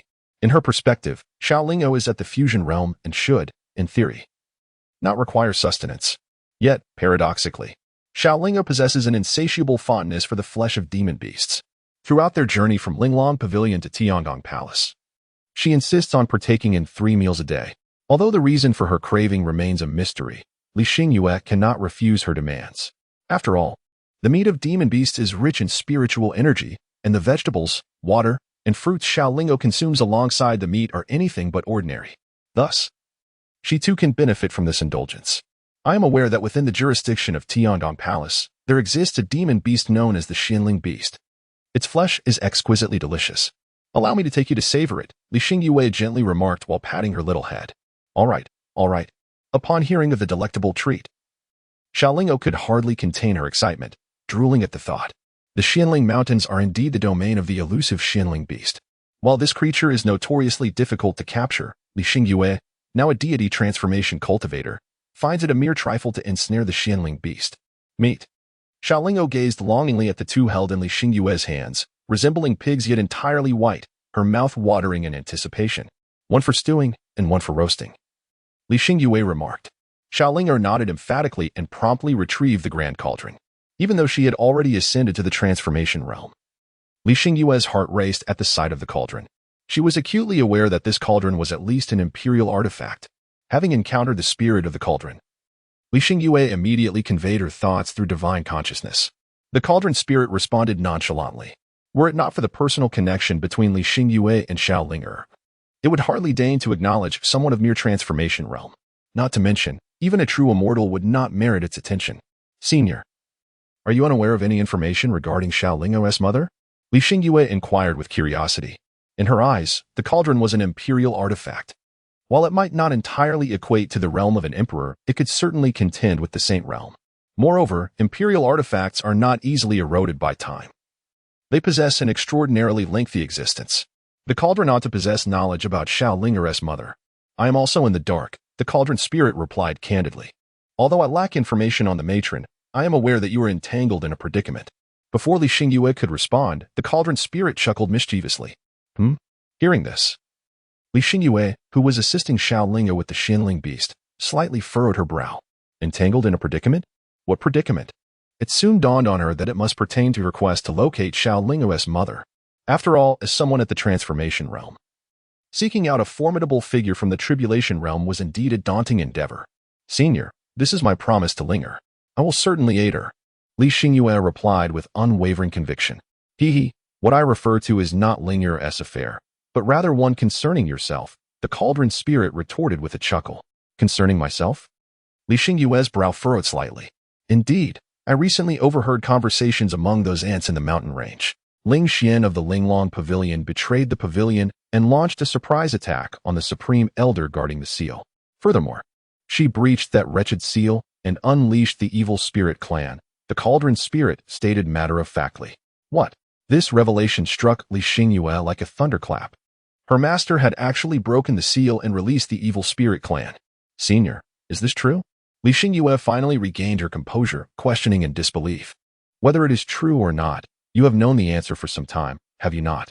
Since the moment you discovered the presence of the evil spirit clan within that old woman, the answer has been set in stone, the cauldron spirit scoffed. Were it not for the evident reliance of its little master on Li Xingyue, it would have been disinclined to share so much. Ah, it smells so good. Sister, come quickly, it's ready. It's truly delicious.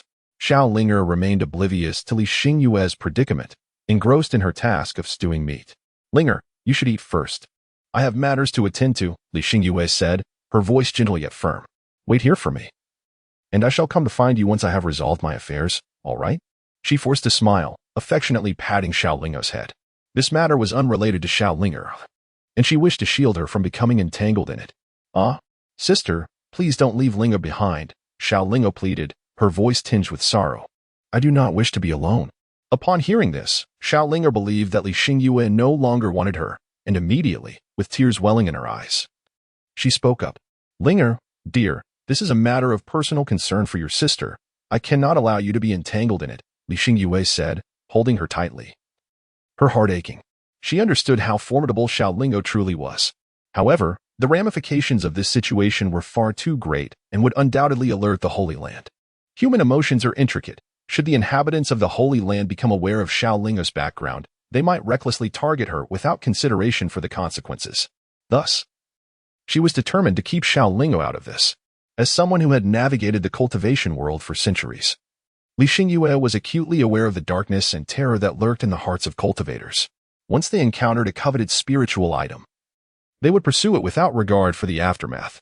In her eyes, Xiaoling'o was merely at the harmonization stage. Such strength was woefully inadequate when facing the Holy Land. No, sister, please take me with you. I beg you, I am quite capable. Little Ling'o shook her head, pleadingly looking at Baba. Li Xingyue gazed at her, uncertain of how to respond. With me by your side, what do you have to fear? The voice of the great Ding Qi-ling resonated. As an ancient being, it understood Li Xingyue's concerns. After all, it was merely a sacred land. If little Linger were to become incensed, she could easily be subdued. Not to mention the sacred land. Even the imperial garden and celestial abode were no different. Very well, Li Xingyue conceded upon hearing the artifact's words. Come, Linger. I shall take you with me, she declared. All right, all right. Sister is so kind. Sister, let us be close. Little Lingo immediately brightened up, eagerly sticking close to Li Xingyue. Observing this, Li Xingyue, who had been troubled, couldn't help but smile. Once little Lingo tidied up her pots and pans, Li Xingyue took her directly to the Linglong Pavilion.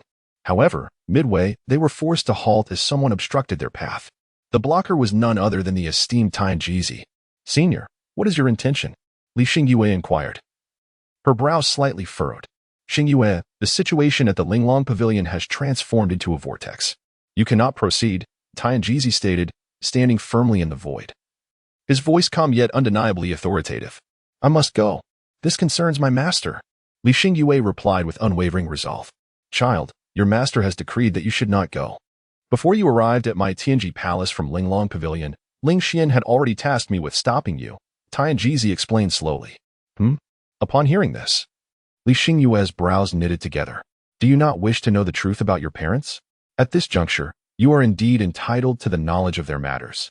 Tian Jizi continued without waiting for her response. Parents? Li Xingyue's brow tightened as she gazed at him. Years ago, various alien races invaded the true spirit realm for reasons unknown. Among those invading my Xuanwu domain were the Evil Spirit Clan and the Poison Spirit Clan. The Poison Spirit Clan targeted the Xuanwu sacred ground, while the Evil Spirit Clan aimed for the two major forces of Tianji Palace and Linglong Pavilion. Tian Jizi elaborated.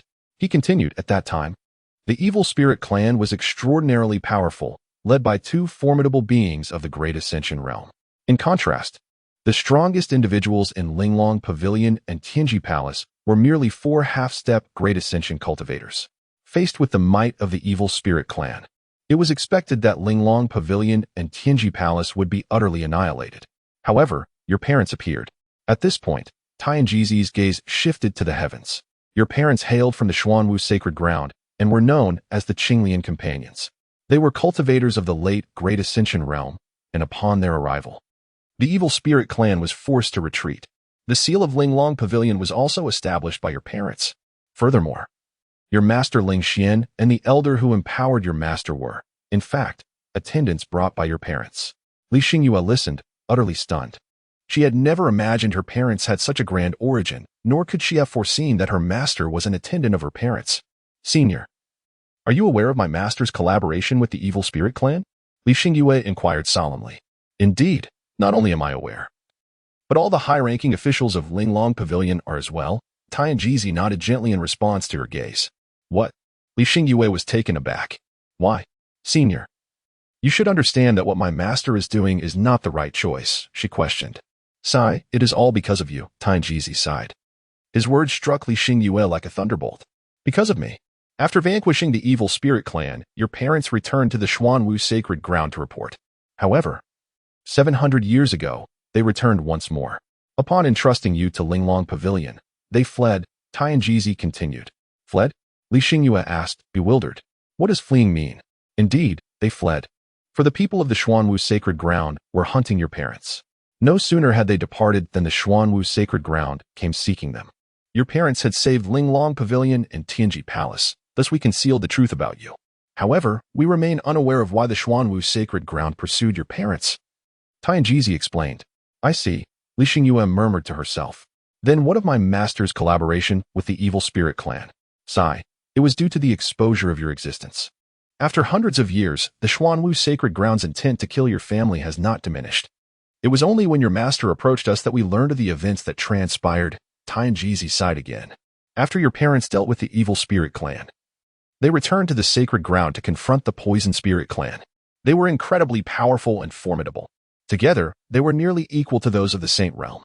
Had they managed to break through to the Saint Realm, they would have been invincible in the Xuanwu domain. With your parents' aid, the threat of the Poison Spirit Clan was neutralized, and the peril from the alien races in the Xuanwu domain was quelled.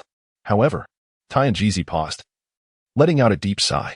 Your parents were already powerful, and after that battle, they gained the support of the Xuanwu domain's populace.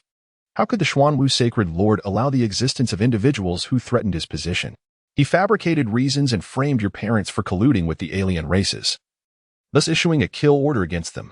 Tianjizi's expression turned sorrowful as he continued, given the qualifications of Li Xingyue's parents, had they been granted enough time, they would undoubtedly have broken through to the Saint Realm, and perhaps even the Emperor Realm. For the Xuanwu domain, this would have been a tremendous boon. Regrettably, they encountered the Xuanwu Sacred Lord, who sought absolute control. Your master's release of the Evil Spirit Clan was a ploy to protect you. By using herself as bait and the Evil Spirit Clan as evidence, she diverted the attention of the Xuanwu Sacred Ground, leading them to believe she was you. Li Xingyue was left astounded, feeling a whirlwind of emotions. She had never imagined her life to be intertwined with such an extraordinary tale, nor could she fathom that her master had orchestrated everything to safeguard her. Child, the sacred ground is not something you can confront at this moment. Your priority should be to flee. The farther, the better. Return to the Xuanwu domain only when you possess the strength to exact revenge, rather than plunging headfirst into the vortex. Do you understand? Tianjizi urged with a heavy sigh. Humph. Whoever dares to bully my sister, I shall strike them. At that moment, little Linger, nestled in Li Xingyue's embrace, interjected. Upon hearing this, Tianjizi cast a surprised glance at little Linger. However, after a brief moment, he could only smile wryly, dismissing her as an innocent child. After all, who would dare to strike against Li Xingyue? What is a sacred ground? It is a place where the mightiest of the Saint Realm reside. Moreover, the Xuanwu Sacred Ground has a lineage spanning over 10,000 years. The number of Saint Realm cultivators within is unknown, as is the presence of those at the Emperor Realm or half-step Emperor Realm. A mere 4-year-old child wishing to confront the sacred ground, that is the very definition of naivety. Little one, no one is bullying your sister. Thank you, senior, for the information. I shall take Linger and depart immediately. Li Xingyue gently patted Xiaolinger on the head, refraining from acting impulsively. She understood that Xiaolinger was formidable, even more so than herself. However, in her view, confronting the sacred land was an impossibility. The wisest course of action now was to leave the Xuanwu domain and seek refuge in other regions until they could grow stronger and return to the Xuanwu domain. As long as they comprehended Ling Xian and her partner's heartfelt intentions, that would suffice. Let us depart. The Tianji Palace possesses inter-regional teleportation arrays. I shall escort you to another domain. Upon hearing this, Tianjizi nodded in relief. He feared that Li Xingyue might recklessly attempt to return to the Linglong Pavilion. Senior, I am leaving. What will you do? Li Xingyue inquired with concern. Will the Xuanwu Sacred Land not hold you accountable? Fear not. While the Xuanwu Sacred Land is indeed powerful, they would not pursue us over this matter. Moreover, it was solely Ling Xuan's doing. What connection do we have to it? Tianjizi chuckled. Indeed, the Xuanwu Sacred Land has a long-standing legacy, but neither the Tianji Palace nor the Linglong Pavilion is to be trifled with. Even if the Xuanwu Sacred Land were to pursue accountability, they could only impose a minor reprimand for negligence, perhaps a fine of some cultivation resources at most. Now, let us go. Li Xingyue nodded, refraining from further inquiries. She was acutely aware that with her mere divine transformation cultivation, rushing to assist would only serve as an additional burden. Depart? Where do you intend to go? At that moment, a cold laugh echoed through the air. Suddenly, the entire space seemed to be ensnared, rendering both Li Xingyue and Tianjizi immobile. Xiaolinger, however, appeared unaffected, curiously observing her surroundings. As the mocking voice faded, the void before the three twisted violently before ultimately shattering. A young man emerged from the rift, holding someone in his grasp, none other than Li Xingyue's revered master, Ling Xian. Great Ascension Realm. Upon seeing the newcomer, Tianjizi's expression shifted dramatically. He had not anticipated such a swift response from the Xuanwu Sacred Land, dispatching a Great Ascension Realm individual directly. Master. Li Xingyue's heart ached as she gazed at Ling Xian. The Linglong body, haha. The young man's eyes settled on Li Xingyue, a disdainful smile gracing his lips. Who are you? Li Xingyue retorted coldly. Me? You should refer to me as your senior uncle. Your father is my elder brother. The young man replied with a smirk. Lung Wu, can you truly be so heartless? Xingyue is but a child. What fault does she bear? Must you pursue annihilation? Ling Xian interjected, her face etched with despair. She had never imagined that even with the alliance of the Evil Spirit Clan, she would not escape this calamity. Heartless? Ling Xian. It seems you remain unaware of the events that transpired back then. You are oblivious to the reasons the Sacred Land issued a manhunt for your husband and yourself. Longwu scoffed. Is it not merely the case of when the birds are gone, the bough is hidden? The Xuanwu Sacred Lord feared your lord and lady. Thus he falsely accused them of stealing treasures from the sacred land and colluding with foreign races. Ling Xian immediately countered. Ha ha ha. Long Wu erupted into laughter. Feared? Falsely accused? Ridiculous, truly laughable. When I and he entered the Xuanwu sacred land, our master treated us exceptionally well, even regarding us as his own sons. He possessed extraordinary talent, and our master nurtured him as the next sacred lord.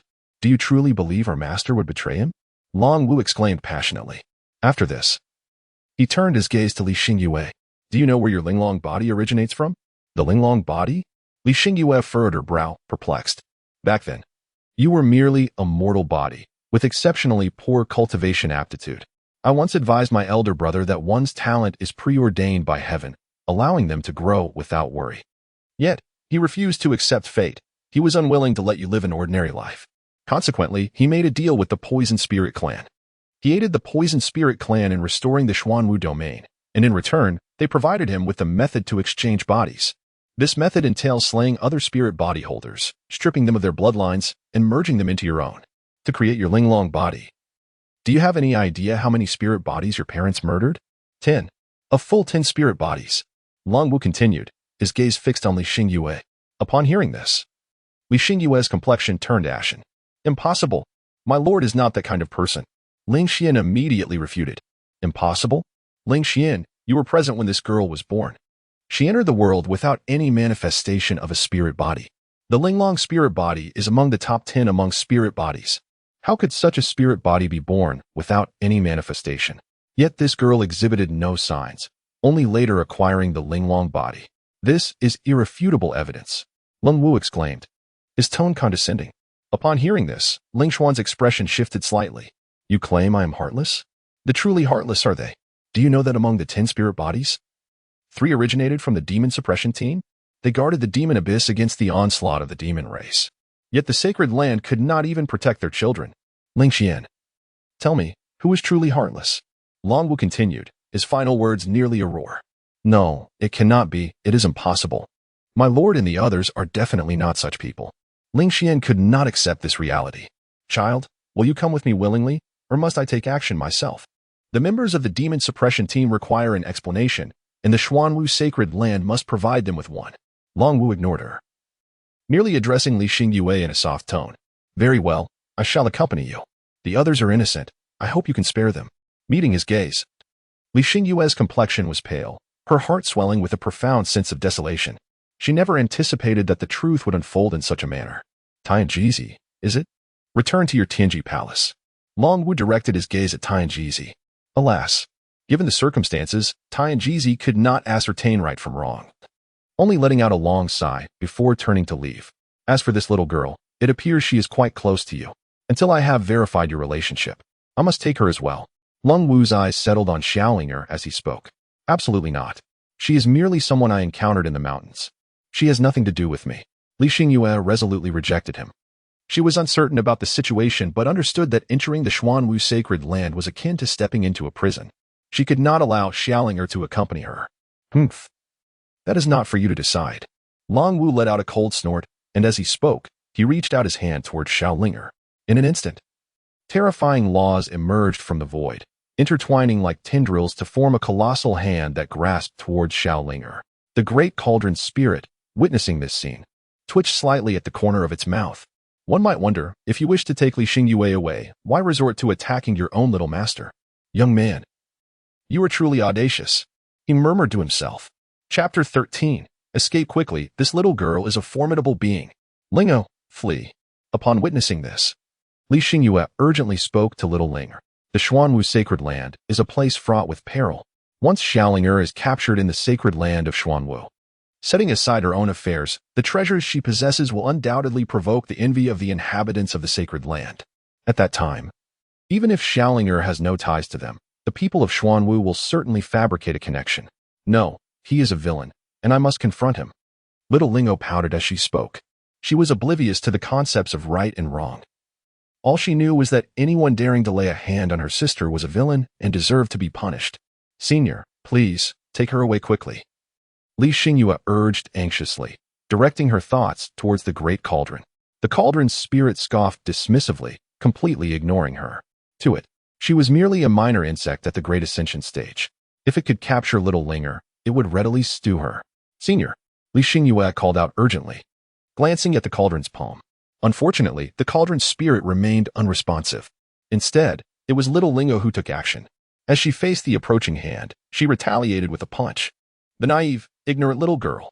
Long Wu chuckled disdainfully. In his eyes, little Lingo was a being devoid of cultivation. The punch she threw was as soft as cotton, lacking any trace of aggression. As for him, he was a bona fide practitioner at the Great Ascension stage. Even a casual strike from him would easily overwhelm someone without the slightest cultivation. Little Linga still wished to confront him with her soft and feeble punch. Undoubtedly naive and laughable. Yet, in the next moment, bang! A dull thud resonated. As that colossal hand composed of laws made contact with Linger's fist, it suddenly shattered into fragments. What? Stunned. Everyone stood in awe. Li Xingyue, Ling Xian, and Lung Wu were left utterly speechless, their minds plunged into a fleeting void. That was a casual strike from a cultivator at the Great Ascension stage. Even a peak fusion stage expert would have to exert their utmost to contend with it. Yet, Linger's unassuming punch had obliterated it? How could this be? How could this possibly be? Linger, you. Li Xingyue gazed at the petite figure cradled in her arms, her voice trembling. What manner of individual had she encountered back then? Sister, do not fear, I shall protect you. With a playful giggle, Xiao Linger leapt from Li Xingyue's embrace, her gaze fixed intently upon Lung Wu. If you intend to harm my sister, you are a villain, and I shall strike you, she declared, hands firmly planted on her hips, her expression one of indignation. Yet, this fierce demeanor, coupled with her petite stature, rendered her irresistibly adorable. Who are you? Lung Wu inquired, his voice steady. The ability to thwart his attack with a mere punch was undeniably extraordinary, especially given that, despite his advanced mastery at the Great Ascension stage, he could not discern Xiao Linger's cultivation level. This situation suggested one of two possibilities. Either Xiao Linger shared his level of prowess at the Great Ascension stage, or her cultivation significantly surpassed his own. Regardless of the scenario, Lang Wu found it hard to believe. Presently, he stood at the pinnacle of the Great Ascension stage, among the elite of the Xuanwu domain. Yet, he had toiled for 5,000 years to reach this level, benefiting from the continuous supply of cultivation resources provided by the Holy Land. Yet here stood this small child, appearing no older than 3 or 4 years. A pinnacle Great Ascension stage at such a tender age? What a jest! Even the most gifted prodigies of the Imperial Garden could not achieve such a feat. As for the second possibility, it was beyond his imagination, for it would imply that Xiao Linger was at least at the Saint stage, a 3 or 4-year-old at the Saint stage. Such a phenomenon has never existed in the annals of the human history within the true spirit realm. I am the super invincible, the most formidable in the world. Xiao Linger imitated his demeanor, letting out a cold snort before speaking. However, her voice was soft and childlike, devoid of any authority, which made it somewhat amusing. Upon hearing this, Lung Wu's face twitched slightly. Super invincible? The strongest in the world? What nonsense is this? He scoffed. I shall see if you are indeed invincible. With a disdainful huff, he directed his thoughts, and a scroll emerged from within him. Subdue, he commanded softly. The scroll soared above Xiao Linger, slowly unfurling. As it did, beams of radiant light cascaded down, enveloping her. A semi-holy artifact, the map of mountains and rivers. Ling Xian's expression shifted dramatically, and she spoke in a grave tone. A semi-holy artifact lies between a Dao artifact and a holy artifact. Given that it was being wielded by Lung Wu, a peak cultivator of the Great Ascension realm, it could be said that even those of the same realm would be suppressed. Elder, please assist Ling. Li Xingyue, fully aware of the terror of a semi-holy artifact, urgently transmitted her plea to the spirit of the Great Cauldron. What are you panicking about? It's merely a piece of trash. The spirit of the Great Cauldron replied impatiently. Seal. At that moment, Lang Wu's voice rang out once more. The map of mountains and rivers charged towards Xiao Linger, seemingly intent on drawing her into its confines. Little Ling Er tilted her head, seemingly intrigued by this strange object. Soon, the semi-holy artifact hovered above her, emanating a terrifying force that sought to draw her into the painting. You wish to confine me? I shall shatter you. Xiao Lingo appeared to have a sudden realization, her expression intensifying with fury. With a swift motion, she unleashed a powerful punch at the mountain and river map. Despite its simplicity, her strike was formidable. The moment her fist made contact with the map, an explosive sound resonated as the entire structure shattered in two. A terrifying gust of wind surged upwards, scattering the clouds in the sky. A cry of despair followed as a chubby child emerged from the wreckage of the mountain and river map. Holy Realm, Cold Martial, flee. This little brat is a formidable being of the Holy Realm. As the chubby boy made his way toward the cold martial arts, he exclaimed in a loud voice, "What?" Upon hearing these words, Li Xingyue and the others found themselves momentarily breathless. The Sacred Realm? Little Linger is a saint. What a jest. She is merely 4 or 5 years old. However, recalling how she effortlessly shattered a semi-holy artifact with a single punch, the three had no choice but to believe it. After all, how else could one so effortlessly obliterate a semi-holy relic? Oh, what an adorable little creature. As she gazed at the spirit of the landscape map that had emerged, little Lingo's eyes sparkled with delight. In the midst of her words, she reached out to grasp the spirit of the landscape map. The escaping spirit suddenly felt a blur in its vision, and when it finally focused, it found itself captured in little Linger's grasp, pinched delicately between her 2 fingers. At that moment, Cold Martial also realized the gravity of the situation and tore through the fabric of space, intending to flee. A saint is not something he could contend with. Humph. You shall not escape. With a cold snort, Xiao Linger reached out her hand towards Lung Wu. In an instant, Lung Wu's expression shifted dramatically. He found himself completely immobilized. Not only was he unable to move, but he also discovered that he could not wield the power of the loss. This was undoubtedly the domain of the Sacred Realm. She truly was a formidable being of the sacred domain. Lang Wu's heart was filled with terror, his face a mask of disbelief. The path of cultivation begins with refining qi to reach the nascent soul, which is the cultivation of spiritual power. From the spirit transformation to the great ascension, one harnesses the loss. Beyond the great ascension lies the sacred realm, where one cultivates the domain. The sacred realm cultivates the sacred domain, while the emperor's respect cultivates the emperor's domain. Now, without Xiao Linger even lifting a finger, she could bind him in place, rendering him powerless to utilize the loss. Only the sacred domain could achieve such a feat. "Let me go, release me," protested the spirit of the mountain river map, struggling in Xiao Linger's grasp. "No, I shall treat you as my little darling and hang you up as a doll." Xiao Linger held it tightly, her demeanor exuding an innocent charm. After speaking, she turned to Li Xingyue and said, "Sister, I have captured the villain. What shall we do now?" Chapter 14. Threatening Xiao Lingo. "You are truly audacious," the young man remarked. "Little one, this matter does not concern you. Are you certain you wish to involve yourself? My Xuanwu Holy Land is not without its formidable experts." Cold Wu's expression was grave as he spoke. At that moment, he was filled with regret. Had he known, he would not have provoked this little girl. He should have simply returned Li Xingyue to the Xuanwu Holy Land. And now, not only had he been captured, but his half-holy artifact had also been destroyed. The spirit of the artifact he had painstakingly acquired was taken by Xiao Linger. Holy Land? What is a holy land? Can it be eaten? Little Linga tilted her head, gazing at him with innocence. In the realm of cultivation, she was but a blank slate. Cold Wu. He stared at little Ling, momentarily at a loss for words.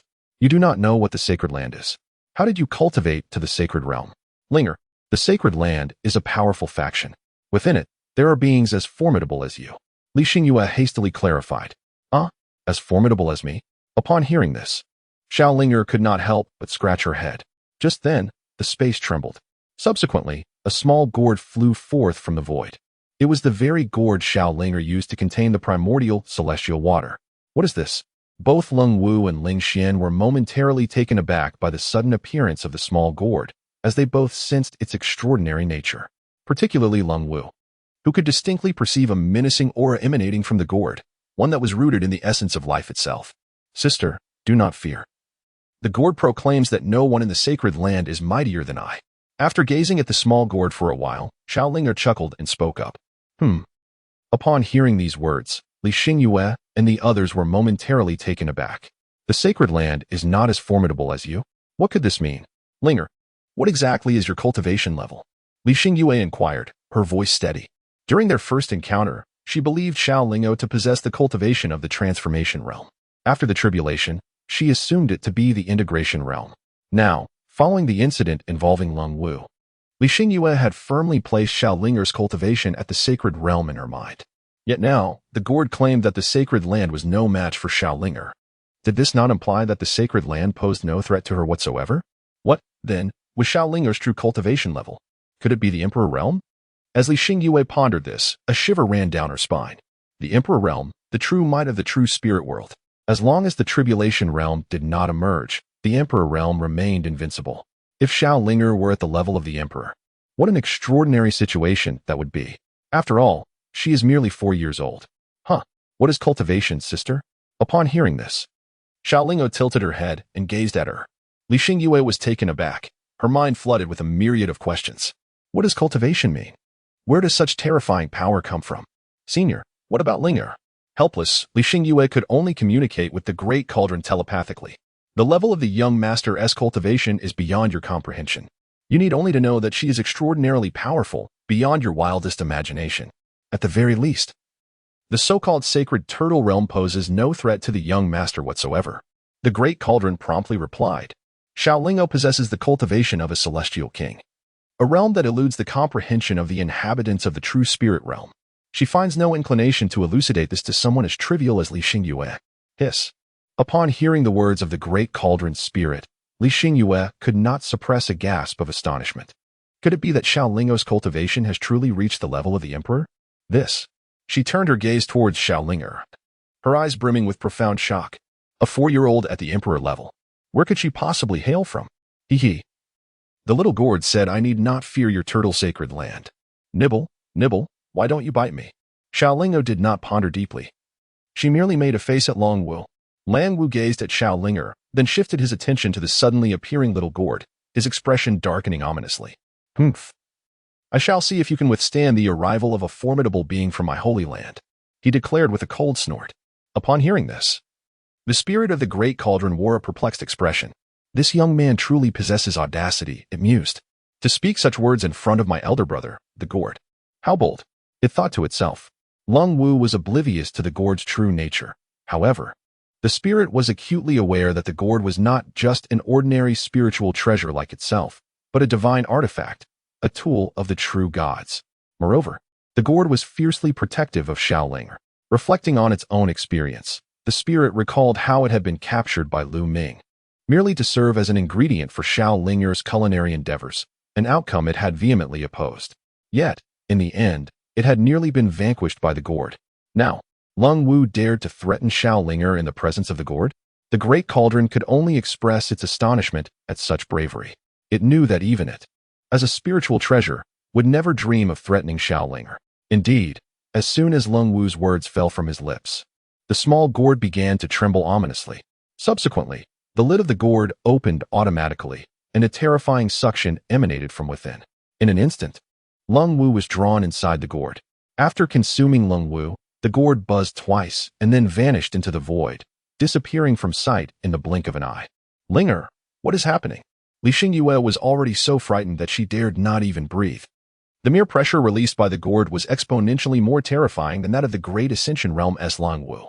As for Ling Xian, she remained in a state of shock, unable to comprehend that the little girl Li Xingyue had brought back could effortlessly shatter a half-holy artifact with her bare hands and capture Lang Wu, who had overturned his cultivation in the Great Ascension Realm without breaking a sweat. Reflecting on her initial belief that Linga was merely a maid being cultivated by Li Xingyue, Ling Xian felt a tremor in her heart. Sister is fine. The gourd mentioned it wishes to explore the turtle sacred land. With a playful smile, Xiaolingo casually suggested, shall we take a stroll in the sacred land of turtles? Li Xingyue was momentarily taken aback. Xingyue, first accompany me back to Linglong Pavilion. The evil spirit clan is notorious for their lack of integrity. After I released them, they attacked Linglong Pavilion instead of targeting the sacred land of Xuanwu. At this moment, recovering her composure, Ling Xian took a deep breath and spoke. After finishing her words, she turned to Xiaolinger with utmost respect and said, Esteemed one, we kindly request your assistance. She assured, rest assured, we shall not ask for your aid in vain. There will be ample rewards afterwards. Upon hearing this, Li Xingyue immediately interjected, Master, this is our concern. How can we trouble Linger? She understood that Xiaolinger was naive, but that did not imply she could be easily deceived. If that formidable cauldron were to be provoked, no one would be spared. Help, old woman. What can you offer me? Little Linger tilted her head to gaze at Ling Xian. What do you think of this? Meeting her gaze, Ling Xian took a deep breath and pondered for a moment before producing a small bead. The bead was the size of a fingertip, crimson in hue, resembling a blood-red egg. I acquired this artifact on an ancient battlefield. I can sense its extraordinary nature, yet I am unable to refine it. Senior, how about this as a means for you to assist me? Ling Xian spoke with a hint of anxiety.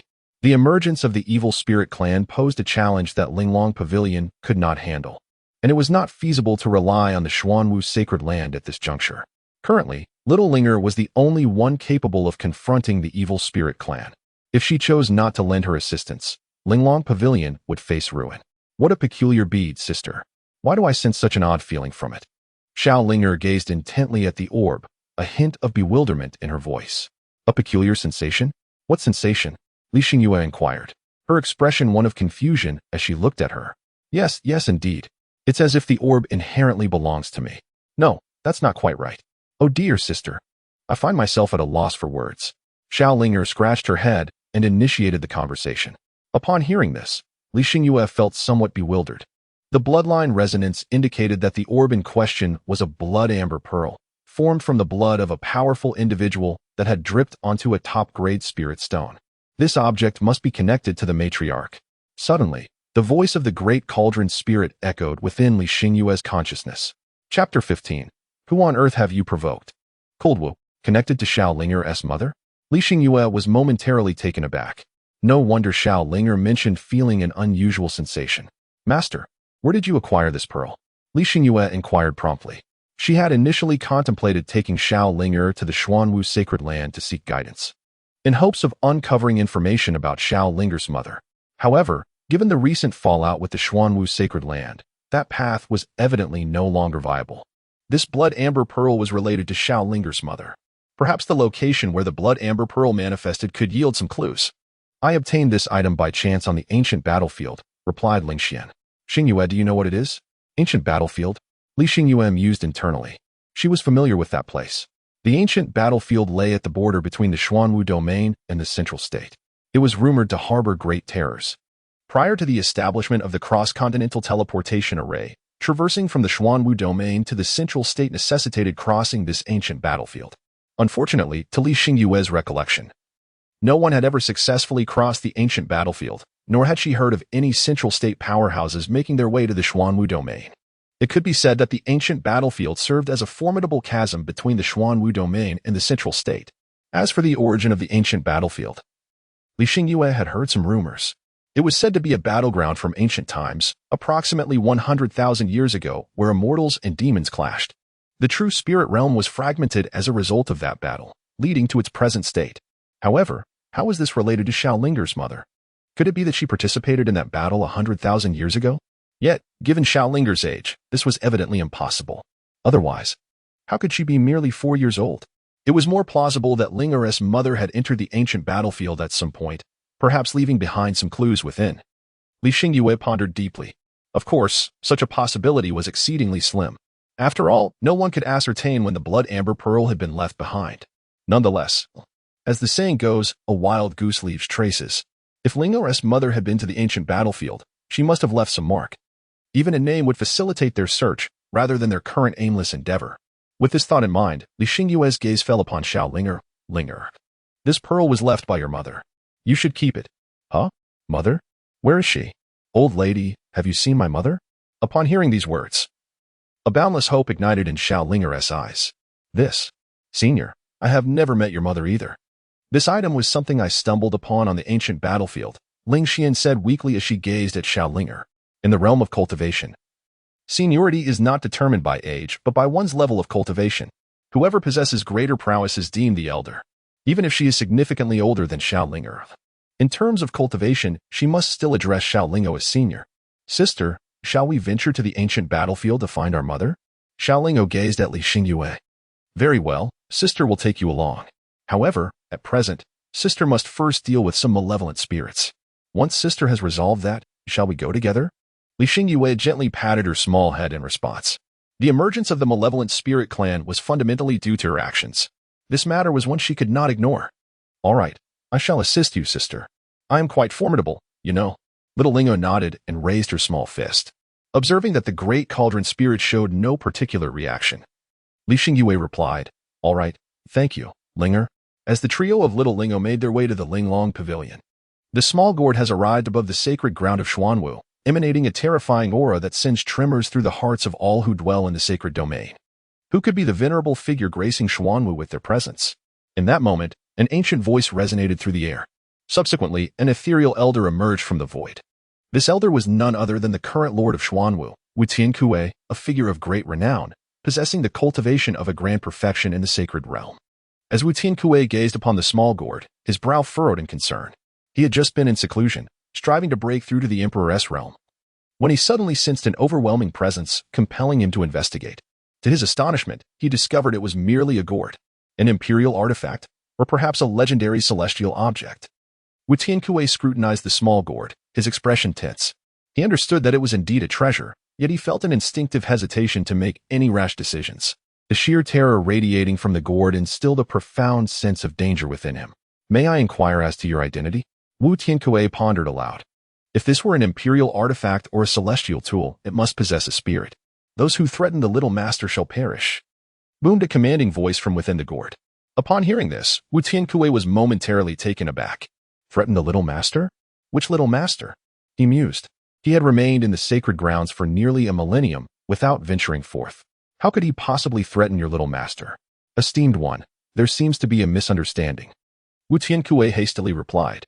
With his grand perfection cultivation in the sacred realm, it would be a trivial matter to block an imperial artifact. However, he remained uncertain of the gourd's true rank. Furthermore, from the gourd's words, it was evident that this treasure had an owner. To wield such a formidable artifact, the master behind it must surely be formidable as well. Even if he could withstand the gourd's might, what could he possibly do against its master? Thus, he sought not conflict but rather a peaceful resolution. The little gourd remained silent, merely releasing Langwu. Langwu? What was happening? Upon seeing Langwu, Wu Tianxiu's expression immediately darkened. He recalled having sent Langwu to handle the orphan of the Qinglian Dao companion. How could he have provoked such a formidable existence? Master. Langwu also found himself at a loss for words as he gazed at Wu Tianxiu. Regret consumed him. He wished he could take back the moment he decided to act against that little girl. Now, he had stirred a terrifying force. Particularly, recalling his earlier threats towards Xiao Lingo made him wish he could find a boulder to crash into. Had he not uttered those words, this dreadful gourd would not have appeared in the Xuanwu sacred land. This individual threatens the young master. Those who threaten the young master shall perish. The forces that threaten the young master shall be annihilated. A chilling voice emanated from the little gourd. As the voice fell, radiant light poured forth, enveloping the Xuanwu sacred land. In an instant, all cultivators, regardless of their level, found themselves utterly immobilized, including the perfectly realized Holy Master Wu Tianxiu. A celestial artifact. This is undoubtedly a celestial artifact. Wu Tianxiu's countenance shifted dramatically. He was a pinnacle cultivator, equivalent to a half-step emperor realm. Such cultivation was considered formidable in the true spirit realm. Even against a true emperor artifact, he would have a fighting chance. After all, an emperor artifact does not signify a true emperor realm, but merely a half-step. Yet now, the little gourd rendered him unable to move. Such a feat could only be achieved by a celestial artifact reserved for catastrophe realm cultivators. Master, I had no idea, Langwu exclaimed. His face etched with despair. At that moment, he too was utterly astonished. Who would have imagined that a mere 4-year-old child possessed a celestial artifact? Upon hearing this, Wu Tianxiu nearly spewed a mouthful of old blood in frustration. Damn it, and you don't even know who you've provoked. How did you manage to stir such trouble? Chapter 16. The dominant little gourd, merely a scruffy turtle to nourish the young master. Xuanwu ancestor, save me. Wu Tianxiu cried out in desperation. The Xuanwu ancestor was the true, stabilizing force of the Xuanwu sacred land. An ancient tortoise, its cultivation level was immensely formidable, truly an ancestral beast. It was equivalent to a human emperor realm powerhouse. With a sigh, a stooped figure appeared beside Wu Tianxiu, long white hair cascading down, leaning on a cane. It was the Xuanwu sacred land's stabilizing force, the ancient tortoise. Your Excellency, grant me a favor. Let this matter slide in exchange for Langwu's command. The ancient tortoise spoke with resignation. Celestial artifacts may be unafraid, yet they fear the presence behind them. To wield a celestial artifact, one must undoubtedly have a catastrophe realm individual backing them. Faced with such a being, even I am at a loss. A mere scruffy turtle dares to call itself Xuanwu? What is your worth? Even if the true Xuanwu ancestor were to arrive, I would strike without hesitation. Just right to use you to nourish the young master. The little gourd let out a cold snort.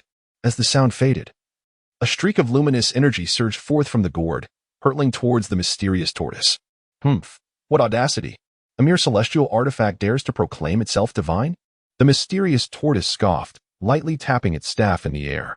Were the spirit of the great cauldron present, it would undoubtedly remark such boldness from this old turtle.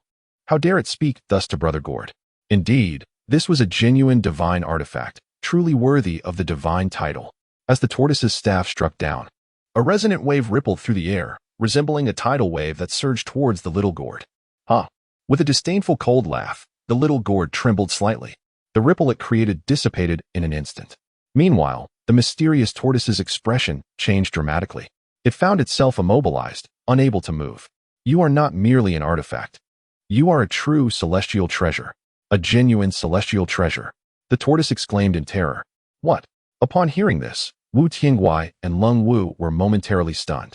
As high-ranking members of the Xuanwu sacred land, they were well aware of what constituted a celestial treasure. Celestial artifacts were tools wielded by those at the tribulation realm. Yet such beings were not true immortals. They resided in the realm of pseudo-immortals. Thus, these so-called celestial artifacts were merely imitations. However, celestial treasures were entirely different. They were the true artifacts of genuine immortals. Such items were so rare that perhaps not a single one existed in the entire true spirit realm. Long Wu, whom on earth have you provoked? Wu Tianguai was filled with a mix of anger, confusion, and disbelief. A genuine celestial treasure. Did that not imply that Lang Wu had attracted the attention of a true immortal during his outing? This is outrageous. My master, I truly had no idea. It was just a 4-year-old child. Lang Wu spoke with tears brimming in his eyes. Ever since he had been effortlessly subdued by the little linger, he had realized that he had encountered an insurmountable challenge. Yet now, it appeared that he had not merely stumbled upon a formidable obstacle but had unwittingly drawn the ire of a descendant of a true immortal. Your Excellency, you have violated the rules of this realm. True immortals are forbidden from intervening in the true spirit realm. This is a decree from the higher realms. As a creature that had lived for countless years, the mysterious tortoise possessed vast knowledge of secrets, including the crucial rule that those from higher realms must not act against the lower realms, as the latter serves as a source of fresh blood for the former. The power wielded by those from the higher realms was extraordinarily formidable. Any direct intervention would obliterate the lower realm and sever the flow of new vitality. Rules? Have I truly broken the rules set by that esteemed individual above? The little gourd let out a cold sneer. Accompanied by this sound, a streak of light soared into the heavens. As the layers of white clouds dispersed, a pair of eyes unexpectedly appeared in the sky. Upon noticing this, the eyes promptly shut, vanishing entirely, presenting a demeanor of complete ignorance, as if to say, I see nothing, I know nothing. Celestial envoy, save me. This gourd has broken the rules. Xian Ling exclaimed urgently. At that moment, in a palace located in the void outside the true spirit realm, a figure cursed aloud. Save me? Save your granduncle's life. This little gourd is at least a treasure of the celestial king level. Why would I save you? Who on earth would come to my rescue? He grumbled, choosing to pretend he heard nothing and saw nothing. It is essential to recognize that such a treasure belongs to the realm of celestial kings, far beyond the reach of a mere true immortal. Not to mention its powerful backing. Even the little gourd itself could easily subdue him. Despair surged within Xian Gui as he realized the celestial envoy offered no response. Yet, above all, his heart brimmed with anger. Why provoke such a formidable existence? Not even the celestial envoy dared to intervene. Without further ado, the little gourd opened its lid and inhaled the 3 mystical turtles in an instant. Not only were the creatures sucked into the vessel, but the entire Xuanwu Holy Land was also drawn inside. With everything accomplished, the little gourd vanished into the void, disappearing entirely. In the emptiness beyond the realm of true spirits, the celestial envoy sighed deeply, a look of frustration etched upon his face. Who is this esteemed figure toying with the world? He pondered. Should I report this? After all, this is a celestial artifact, and a report would surely yield a reward. He murmured to himself. Yet, moments later, he shook his head. No, this gourd belongs to someone. Its master must also be a celestial king. And the spirit realm would not punish a celestial king for such a trivial matter. He resigned himself, muttering, I have seen nothing, heard nothing. It is merely a small affair, and I can always attribute it to the union disorder. With that, he fell silent. When Li Xingyue and the others arrived at Linglong Pavilion, they were met with a scene of devastation. Countless malevolent spirits were slaughtering the cultivators of Linglong Pavilion. while the cultivators fought back against the evil entities. Unfortunately, in terms of both numbers and overall strength, the malevolent spirits far surpassed the defenders of Linglong Pavilion. If this continued, the pavilion would surely face annihilation. Linger, be cautious, Li Xingyue warned, charging directly into the fray. Seeing this, Ling Xian, who had initially intended to let Xiaoling join the battle, said nothing further and also plunged into the conflict. Little Linger chose to stand in one place, her round, curious eyes observing everything around her. She had no concept of war. However, malevolent spirits had set their sights on her. What an adorable little doll. She must taste delightful. They cackled. Come here, little one, let me savor your flavor. Two malevolent spirits approached Linger, their crimson tongues flicking out to lick their lips. These spirits possessed considerable strength, being at the golden core level. Ugly monsters, how disgusting! Linger exclaimed in her sweet, childish voice. Upon hearing her words, the spirits were instantly enraged. For their kind, appearance was a forbidden topic. You seek your own demise, little girl. I shall devour you, they growled angrily. As they spoke, their scarlet tongues, resembling creeping vines, lunged toward Linger, intent on cleaving her in two and swallowing her whole. Lingo gazed at the approaching deadly tongues. Xiaolingo wasted no words and unleashed a powerful punch. Bang! A muffled sound echoed. The moment two tongues made contact with Xiaolinger's, they shattered, disintegrating into a mass of flesh. Not only that, a fierce gale from her punch surged forth, striking the two malevolent spirits. Bang! The explosive sound reverberated again. The two evil spirits had barely begun to scream before they were obliterated, reduced to mere blood and guts. The commotion immediately drew everyone's attention. Both the cultivators of Linglong Pavilion and the malevolent spirits fell into a stunned silence. The entire battlefield came to a standstill following Xiaolinger's strike.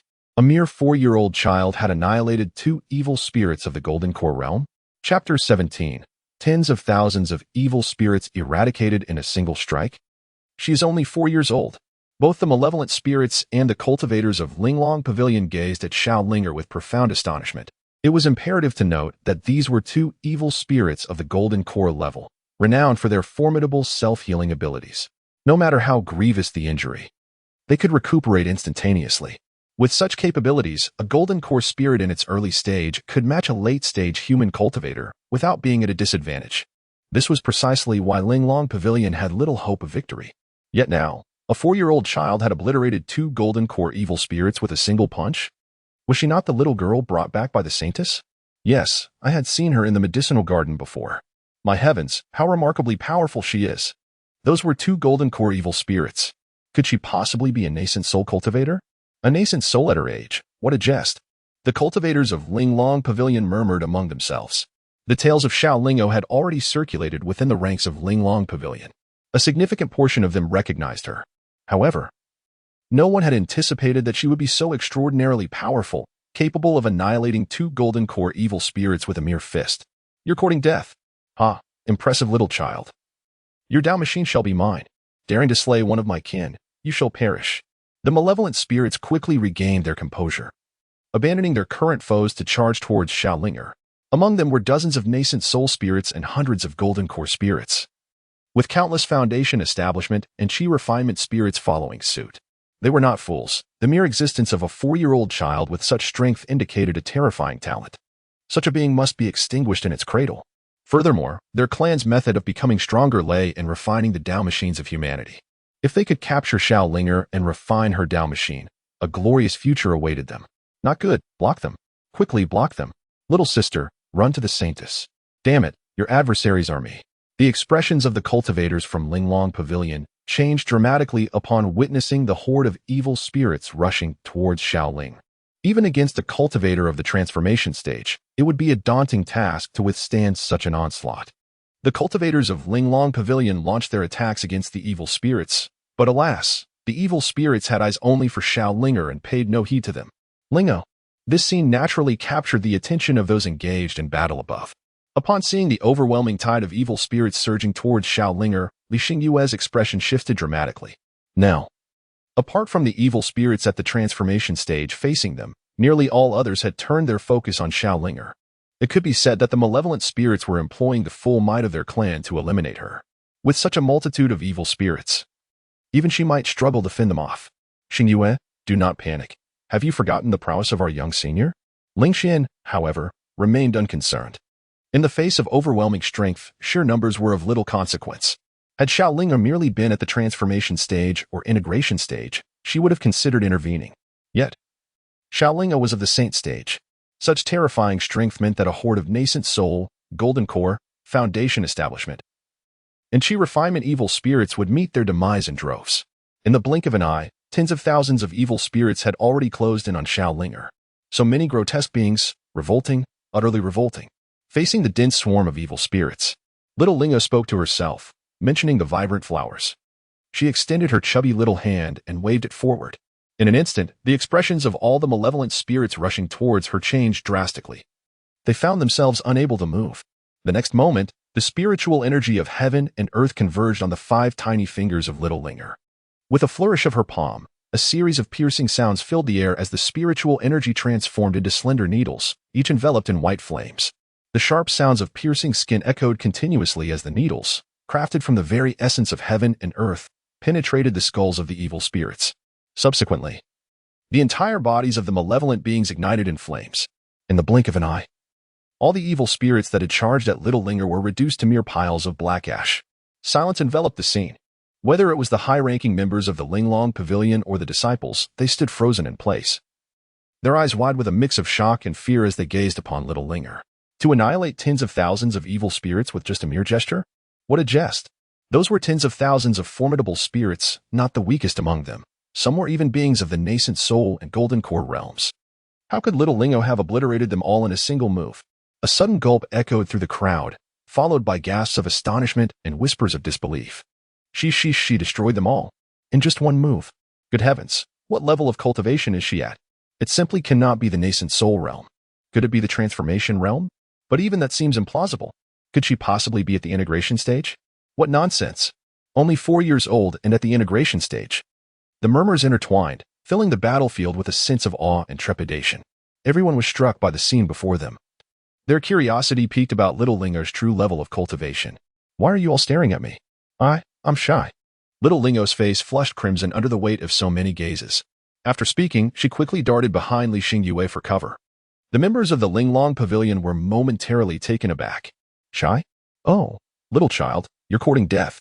When our clan's powerful beings arrive, you shall surely perish. The malevolent spirits of the transformation realm roared in fury. After issuing their threats, they tore through the fabric of space, opting to flee rather than recklessly charge at Little Linger. After all, with their level of cultivation, they could not discern Little Linger's true realm. The only explanation for her ability to vanquish thousands of their kin in one fell swoop was that her cultivation was beyond the transformation realm. Only a fool would recklessly engage such a formidable being. Upon hearing their threats, the spirit of the Great Cauldron wore a perplexed expression once more. You fellows are quite bold to threaten, aren't you? Do you not know if my elder brother, the gourd, has returned? It muttered to itself. Indeed, the very next moment, the space trembled, and the little gourd materialized beside Little Linger. As for the fleeing spirits of the transformation realm, they found themselves frozen in place. The sudden appearance of the gourd left the members of Linglong Pavilion in a state of bewilderment. What kind of treasure is this that can tear through the void at will? Gourd, quickly apprehend these grotesque beings. Xiaolingo spoke to the little gourd. The little gourd buzzed and vibrated, seemingly responding to her words. In the next moment, the lid of the gourd opened, and all the malevolent spirits, devoid of any resistance, were drawn into the gourd amidst the astonished gazes of the people in Linglong Pavilion. After capturing the malevolent spirits stripped of their transformative powers, the little gourd trembled once more before transforming into a stream of radiant light, dashing into the spatial passage between the evil spirit clan and the Linglong Pavilion. Lingo, what is this? Li Xingyue regained her composure and inquired. Sister, it's nothing. The gourd declared that grotesque beings cannot exist. It intends to eliminate all the hideous creatures. Hiki. Little Lingo spoke innocently, yet her words struck the hearts of several powerful beings in the Linglong Pavilion like a thunderbolt. Collect all the unsightly creatures? Little senior. Are you even listening to yourself? Chapter 18. You discuss the young master, so perish. They gazed at Little Linger with peculiar expressions. One must understand. When the malevolent spirit clan invaded the true spirit realm in the past, even Li Xingyue's parents, the renowned Green Lotus couple, merely managed to repel them and seal the entrance. They did not slaughter their way into the malevolent spirit realm to enact bloody retribution. The reason for this restraint was undoubtedly that the Green Lotus couple dared not venture into the malevolent spirit realm. The same held true for the Black Tortoise Holy Land. After repelling the foreign invaders, they never sought vengeance in the alien realm. Clearly, they lacked the confidence to do so. Had they possessed such strength? They would have long since marched into the foreign world, for it was rich with vast cultivation resources. Who would willingly abandon such treasures if they had the power to seize them? And now, a mere magical artifact had plunged into the malevolent spirit realm, declaring it would subdue all malevolent spirits. To the nascent soul cultivators of the Linglong Pavilion, this seemed nothing short of a jest. Of course, they dared not voice their skepticism. After all, a treasure capable of tearing through the void on its own was, at the very least, a sacred artifact. Such an existence was far beyond their ability to provoke. Lingyu, the current master of Linglong Pavilion, offers her deepest gratitude to the esteemed senior for your timely intervention. Spoke a stunning woman in her 30s, stepping forward with reverence. Many thanks to the senior for rescuing our Linglong Pavilion from peril, the other grand elders echoed in unison. Thank me. Shouldn't you be offering compensation in return? Little Linga tilted her head. The master says, even for a drop of kindness, one must repay with a fist. Little Lingo tilted her head, gazing at the few individuals. What? Lingwei and several esteemed elders were momentarily taken aback after hearing this. A drop of kindness reciprocated with a fistful of gratitude?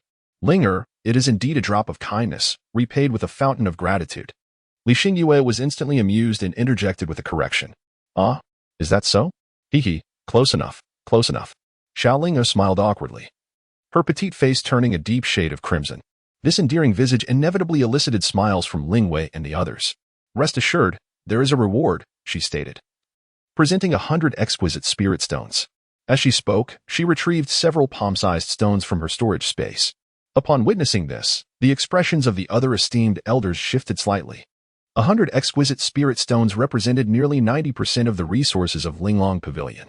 However, considering that had it not been for Xiaolinger's intervention, Linglong Pavilion would have faced annihilation, they refrained from voicing their concerns. Exchanging 90% of their resources for the survival of Linglong Pavilion was not a loss. Huh? You're just giving stones? I don't want stones. I want vegetables and meat. Xiaolingo gazed at the exquisite spirit stones with a look of disdain and spoke. These are mere stones? Upon hearing her words, the crowd was left bewildered. You dare to call this a stone? These are exceptional spirit stones. The pinnacle of spirit stones in the true spirit realm. The Linglong Pavilion has inherited its legacy for over 10,000 years. And this is all the premium spirit stones we possess. It was utterly astonishing that they were being dismissed so casually. Senior, what is the meaning of this? Li Xingyue transmitted a message to the Great Cauldron Spirit, hoping it would persuade Xiaolingo to accept them. Exceptional spirit stones are rare treasures, difficult to come by. This holds no value for the young master, the Great Cauldron Spirit replied promptly. Xiaolingo has now reached the realm of the Celestial King. To her, mere supreme spirit stones are nothing more than ordinary stones, utterly lacking in significance. According to the young master's instructions, she requires spirit herbs, precious elixirs, or the flesh of mystical beasts. Without waiting for Li Xingyue to speak, the spirit of the Great Cauldron interjected once more. Are you certain, esteemed elder? Li Xingyue inquired, her disbelief evident. How could spirit herbs or beast flesh possibly compare to supreme spirit stones? This matter pertains to the young master's unique constitution. You need only comply, replied the spirit of the Great Cauldron. Constitution? Li Xingyue's brow furrowed in contemplation. The spirit of the Great Cauldron responded in a matter-of-fact tone, providing little further explanation. As for the reason behind it, it too was unaware of Xiaolingo's specific constitution, only knowing that she could not absorb the spiritual energy from spirit stones or celestial spirit stones. In other words, these stones bear no effect on Xiaolingo's cultivation. Conversely, spirit herbs and beast flesh can supply her with celestial energy. Even the most inferior spirit herbs or the lowest grade beast flesh from the true spirit realm can provide her with a modicum of celestial energy. This is precisely why Xiaolingo relishes consuming them. Eating is her path to cultivation. At merely 4 years of age, her formidable cultivation was attained bite by bite. Of course, this was largely due to Lu Ming's constant offerings. Were it not for Lu Ming's relentless provision of various powerful beasts and spirit herbs, Xiaolingo could not have achieved such prowess. Upon hearing the spirit of the Great Cauldron's words, Li Xingyue ceased her inquiries. Vegetables? Meat? Lingwei exchanged puzzled glances with those beside her, each reflecting confusion. What could vegetables and meat possibly refer to? Guildmaster Linga requires spirit herbs and the flesh of mystical beasts, Li Xingyue promptly clarified. Spirit herbs and beast flesh? Lingwei and the esteemed elders exchanged glances, each feeling a surge of joy. Retaining the supreme spirit stones would be ideal, as they greatly aid their cultivation. Very well, Elder 4. Could you please bring all the spirit herbs from Linglong Pavilion and leave behind some seeds? Lingwei commanded. Elder 1, Elder 2, Elder 3.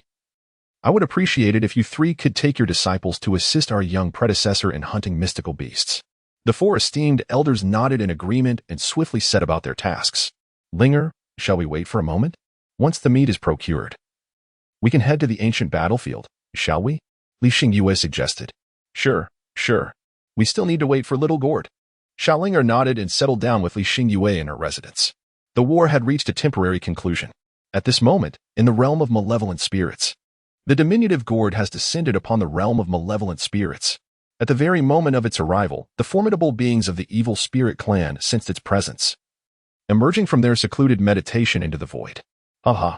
A celestial treasure. Our clan leader has indeed bestowed upon us a celestial artifact, they exclaimed in jubilation. What fortune for our kin! 5 malevolent spirits gazed upon the gourd suspended in the air, momentarily taken aback before bursting into laughter. Their cultivation levels were substantial, all having reached the tribulation stage. Indeed, it is truly a celestial treasure. Once I refine this artifact, I shall undoubtedly harness its power to shatter the barrier between our realm and the realm of true spirits. At that time, our clan shall witness its most glorious epic.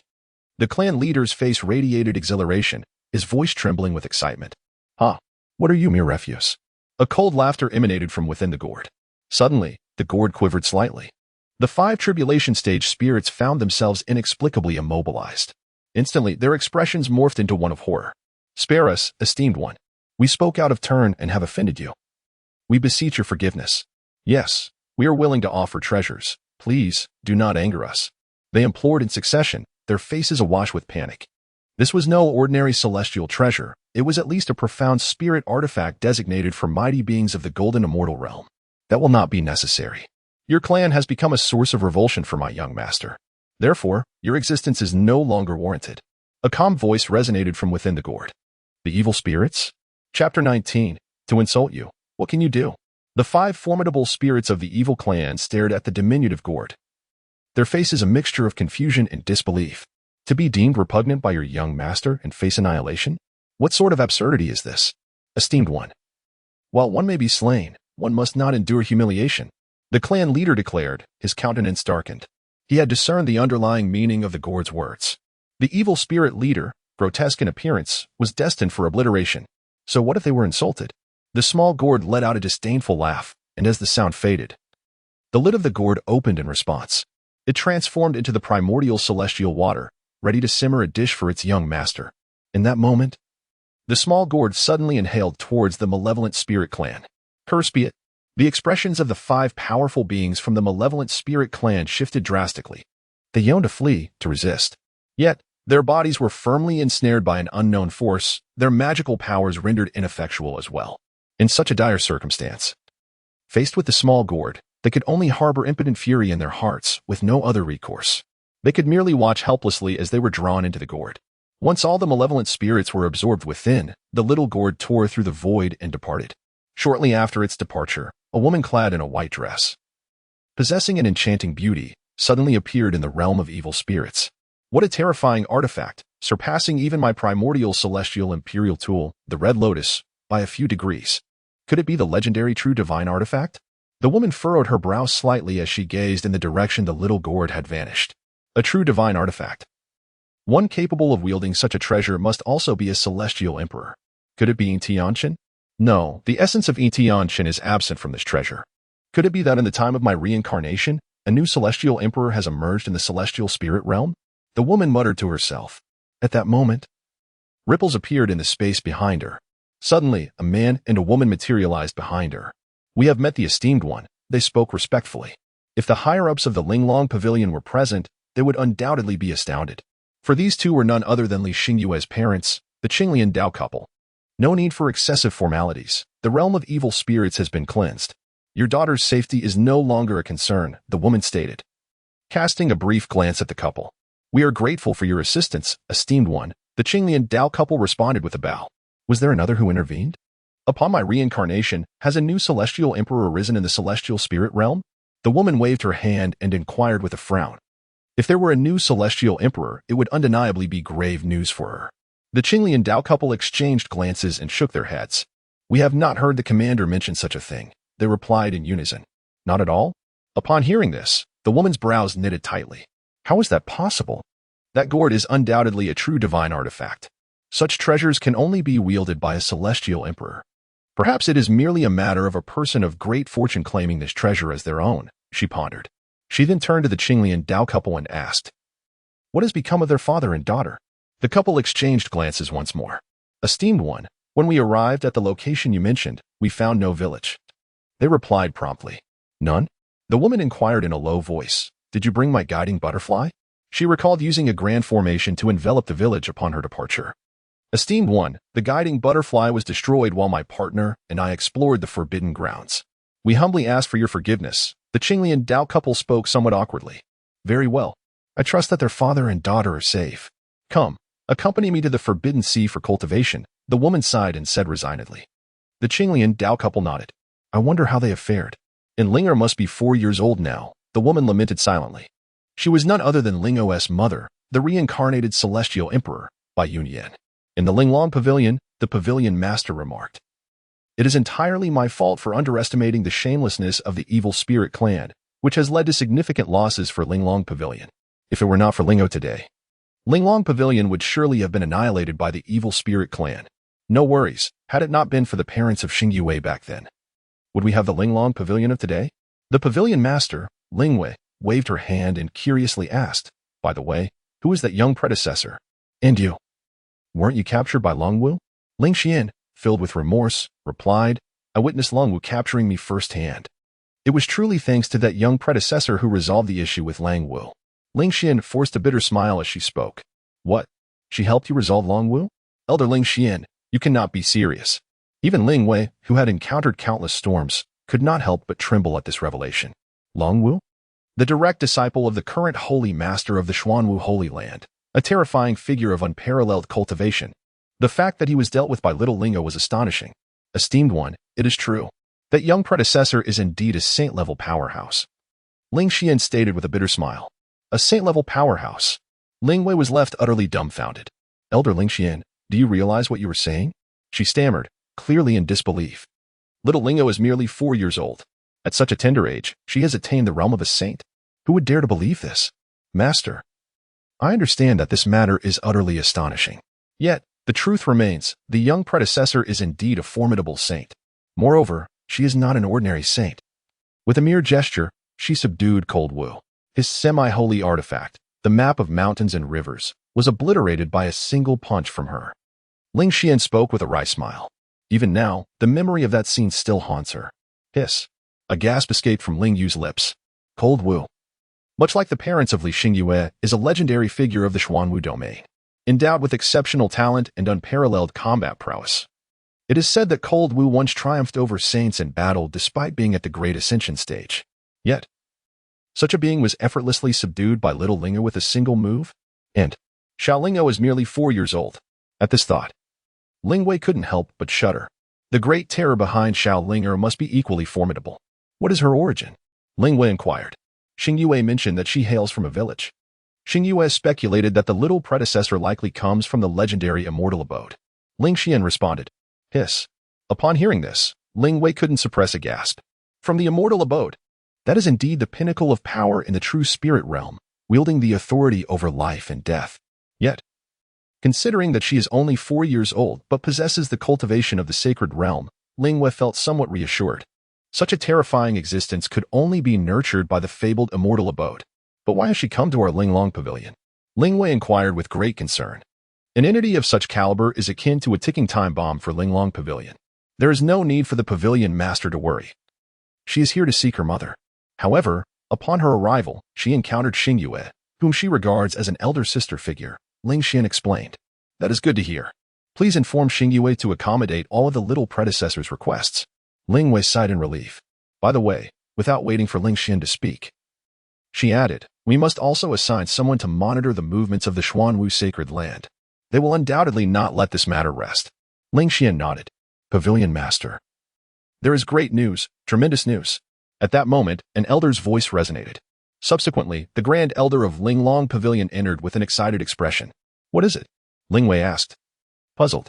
The third elder has sent word that the Xuanwu sacred land has vanished. The Grand Elder stated solemnly. What? Chapter 20. Could it be that the stew is made from the demon ancestor of the Xuanwu sacred land? Both Ling Xian and Ling Wei were taken aback. The Xuanwu sacred land has disappeared? They exchanged glances. Grand Elder, what do you mean by disappeared? Ling Wei furrowed her brow and inquired. There are two possibilities for disappearance. One is relocation to another place, and the other is complete annihilation. She was eager to ascertain which scenario pertains to the Xuanwu sacred land. If it is the first, the Xuanwu sacred land could become a potential threat, especially since Linglong Pavilion has taken care of Xing Yue and her master for many years. The Xuanwu sacred land might seek retribution against Linglong Pavilion for this. Although Linglong Pavilion would not face annihilation, it would surely suffer losses. The second scenario is equally troubling, as the Xuanwu sacred land is the stabilizing force of the Xuanwu domain. Without the Xuanwu sacred land, chaos will undoubtedly ensue. Ling Xian stood silently to the side. Lost in thought, she recalled an incident. After Xiao Lingo subdued Lang Wu, he had issued a threat. Subsequently, that terrifying little gourd appeared and subdued Lang Wu, even mentioning a visit to the Xuanwu sacred land. Could it be that the Xuanwu sacred land has vanished? Ling Xian pondered. The message from the third elder indicates that the Xuanwu sacred land has completely disappeared. Not only its people but even its structures and mountains have vanished without a trace. The Grand Elder slowly elaborated. Structures, even mountains, have completely disappeared? Upon hearing this, Ling Yue's brow furrowed deeply. So, it appears that no one knows the fate of the Xuanwu sacred land? This matter is likely related to the little predecessor. The Xuanwu sacred land may have been utterly destroyed. Ling Xian took a deep breath and continued. Related to the little predecessor? Completely destroyed? Ling Wei and the Grand Elder looked at her in confusion. Meeting their gazes, Ling Xian recounted the incident involving Lang Wu's suppression and threats, as well as the little gourd's actions. Are you implying that the Xuanwu sacred land was eradicated by that little gourd? The Grand Elder exclaimed in disbelief. To completely erase the Xuanwu sacred land. What kind of cultivation would that require? Even the sacred realm would find it impossible. It is inconceivable. Pavilion Master Ling Wei immediately interjected, her tone resolute. You may not be aware, but in fact, the 4 great sacred lands of the 4 domains are all overseen by an emperor-level figure. According to the legacy passed down within Linglong Pavilion, the guardian of the Xuanwu sacred land is an ancient tortoise of the demon ancestor realm. This tortoise was a spirit beast tamed by the founding ancestor of the Xuanwu sacred land. After the founding ancestor passed away, this ancient tortoise lived for tens of thousands of years, possessing profound cultivation, to the extent that even the emperor realm would avoid provoking it. The gourd you mentioned must be an imperial artifact. Without the activation of an emperor-level figure, it would be impossible to erase the Xuanwu sacred land, she continued to explain. Upon hearing this, Ling Xian and the others could not help but be astonished. The Xuanwu sacred land actually has a demon ancestor. That is equivalent to a human emperor-level figure. So, could it be that the Xuanwu sacred land chose to flee? After all, the little predecessor is from the immortal abode. They may have anticipated this and decided to retreat from the world. Ling Xian added, It seems so, we must make preparations. If the Xuanwu sacred land withdraws, the Xuanwu domain will surely descend into chaos. Linglong Pavilion and Tiangong Palace will undoubtedly be at the forefront of the turmoil. Therefore, we must proceed with caution. Ling Wei took a deep breath, her tone grave. Ling Xian and the Grand Elder nodded solemnly. Without the suppression of the Xuanwu sacred land, various demons and monsters will undoubtedly emerge. As the last 2 remaining powers in the Xuanwu domain, Linglong Pavilion and Tiangong Palace will certainly find themselves at the eye of the storm. Little Lingo was blissfully unaware. At that moment, she was gazing at the enormous turtle before her, drooling in delight. Wow, sister, what a gigantic turtle. Let us do it, she exclaimed. Saliva trickling down her chin. Standing beside her, Xing Yue observed the turtle with a puzzled expression, as it struck her as oddly familiar. Reminiscent of something she had encountered before. However, she could not recall the specifics at that moment. Sister? Noticing her lack of response, little Lingo called out once more. All right. Let's do it, Xing Yue replied, snapping back to reality with a smile. Higi, the big turtle is surely delicious. With a smile, Xiao Lingo promptly retrieved the large cauldron. She then instructed the little gourd, who had just returned from the nether realm, to pour water into the cauldron. Before long, The cauldron was filled with the primordial heavenly water. The mysterious tortoise was also placed into the cauldron to begin its simmering. Sister, shall we visit Mother once we finish our meal? Xiaoling'o gazed longingly at the grand cauldron and remarked, all right, once we finish eating, we shall venture to the ancient battlefield to search for any clues. Li Xingyue gently patted her head, smiling tenderly. Suddenly, a voice called from outside. I wish to see the young senior. It was the old woman. Xiaoling'er chuckled softly. I have met the esteemed junior. Within this, you will find the vegetables and meat you requested. Ling Xian respectfully spoke as she handed a ring to Xiaoling'er. All right, all right. Upon hearing about the vegetables and meat, Xiaoling'er's eyes sparkled with delight. She accepted the storage ring and promptly emptied its contents. First, a variety of beast carcasses emerged. Most were comparable to foundational realm Xian beasts, with a fair number of earthly beasts on par with the Golden Core realm. There were even a few celestial beasts akin to the nascent soul realm. Wow, so much meat. Gazing at the nearly 100 beast corpses, Xiaoling'o couldn't help but drool. I am glad the esteemed junior is pleased. Ling Xian smiled gently. Pleased, indeed. Hee. Little Ling'o was filled with delight, resembling a child who had just received a sweet treat. Therefore, I shall not disturb the young senior. Xingyue, you must take good care of the young senior. If the young senior requires anything, be sure to provide it, Ling Xian advised Li Xingyue. Xiaoling'o possesses an astonishing identity and her strength is truly formidable. Staying by her side is undeniably advantageous for Li Xingyue, with no drawbacks whatsoever. Moreover, Xiaoling'o has developed a certain dependence on Li Xingyue at this moment, presenting a significant opportunity for her. She certainly does not wish for Li Xingyue to forego this chance. Yes, master, Li Xingyue replied, fully understanding Ling Xuan's intention. Dear elder, shall we indulge in some delectable turtle before we depart? It is exceedingly delicious. Xiaoling'o interjected, Big turtle. Upon hearing this, Ling Xian finally noticed the large turtle stewing in the cauldron. Oh, it is indeed a rare Xian turtle. With just one glance, she recognized the species. The Xian turtle is no ordinary beast. It possesses the bloodline of the Xuanwu. Even among the demon clan, Xian turtles are seldom seen. Yes, it is a Xian turtle. I wondered why it seemed so familiar. Prompted by her words, Li Xingyue also recalled. I wonder where Senior Gord acquired such a large Xian turtle, she muttered to herself. Just as Ling Xian was about to depart, she suddenly halted in her tracks. Xingyue, what did you just say? This Xian turtle was brought by the little Senior Gord? She inquired. A terrifying thought already forming in her mind. Could it be that this stew contains the ancestor of the Xuanwu sacred land? Chapter 21. I want to sleep, Sister Huck. Ling Xian pondered, unable to suppress a secret gulp. Previously, after Xiaoling'o subdued Lungwu, the latter had issued a threat. Later, Little Gord appeared, capturing the Xuanwu and conveying the message of intending to visit the Xuanwu sacred land. Regarding this matter, Ling Xian had initially paid it no mind. In her speculation, the Little Gord must have gone to intimidate the sacred land of Xuanwu. Upon learning of the disappearance of the sacred land, she felt that it must have been the Gord's deterrent effect that led to this outcome. It seemed that the sacred land, realizing it had provoked an irresistible force, chose to conceal itself. This was Ling Xian's conjecture regarding the entire matter. However, now, as she gazed at the braised Xian turtle within the great cauldron, another thought emerged in her mind. The sacred land of Xuanwu had not hidden itself away.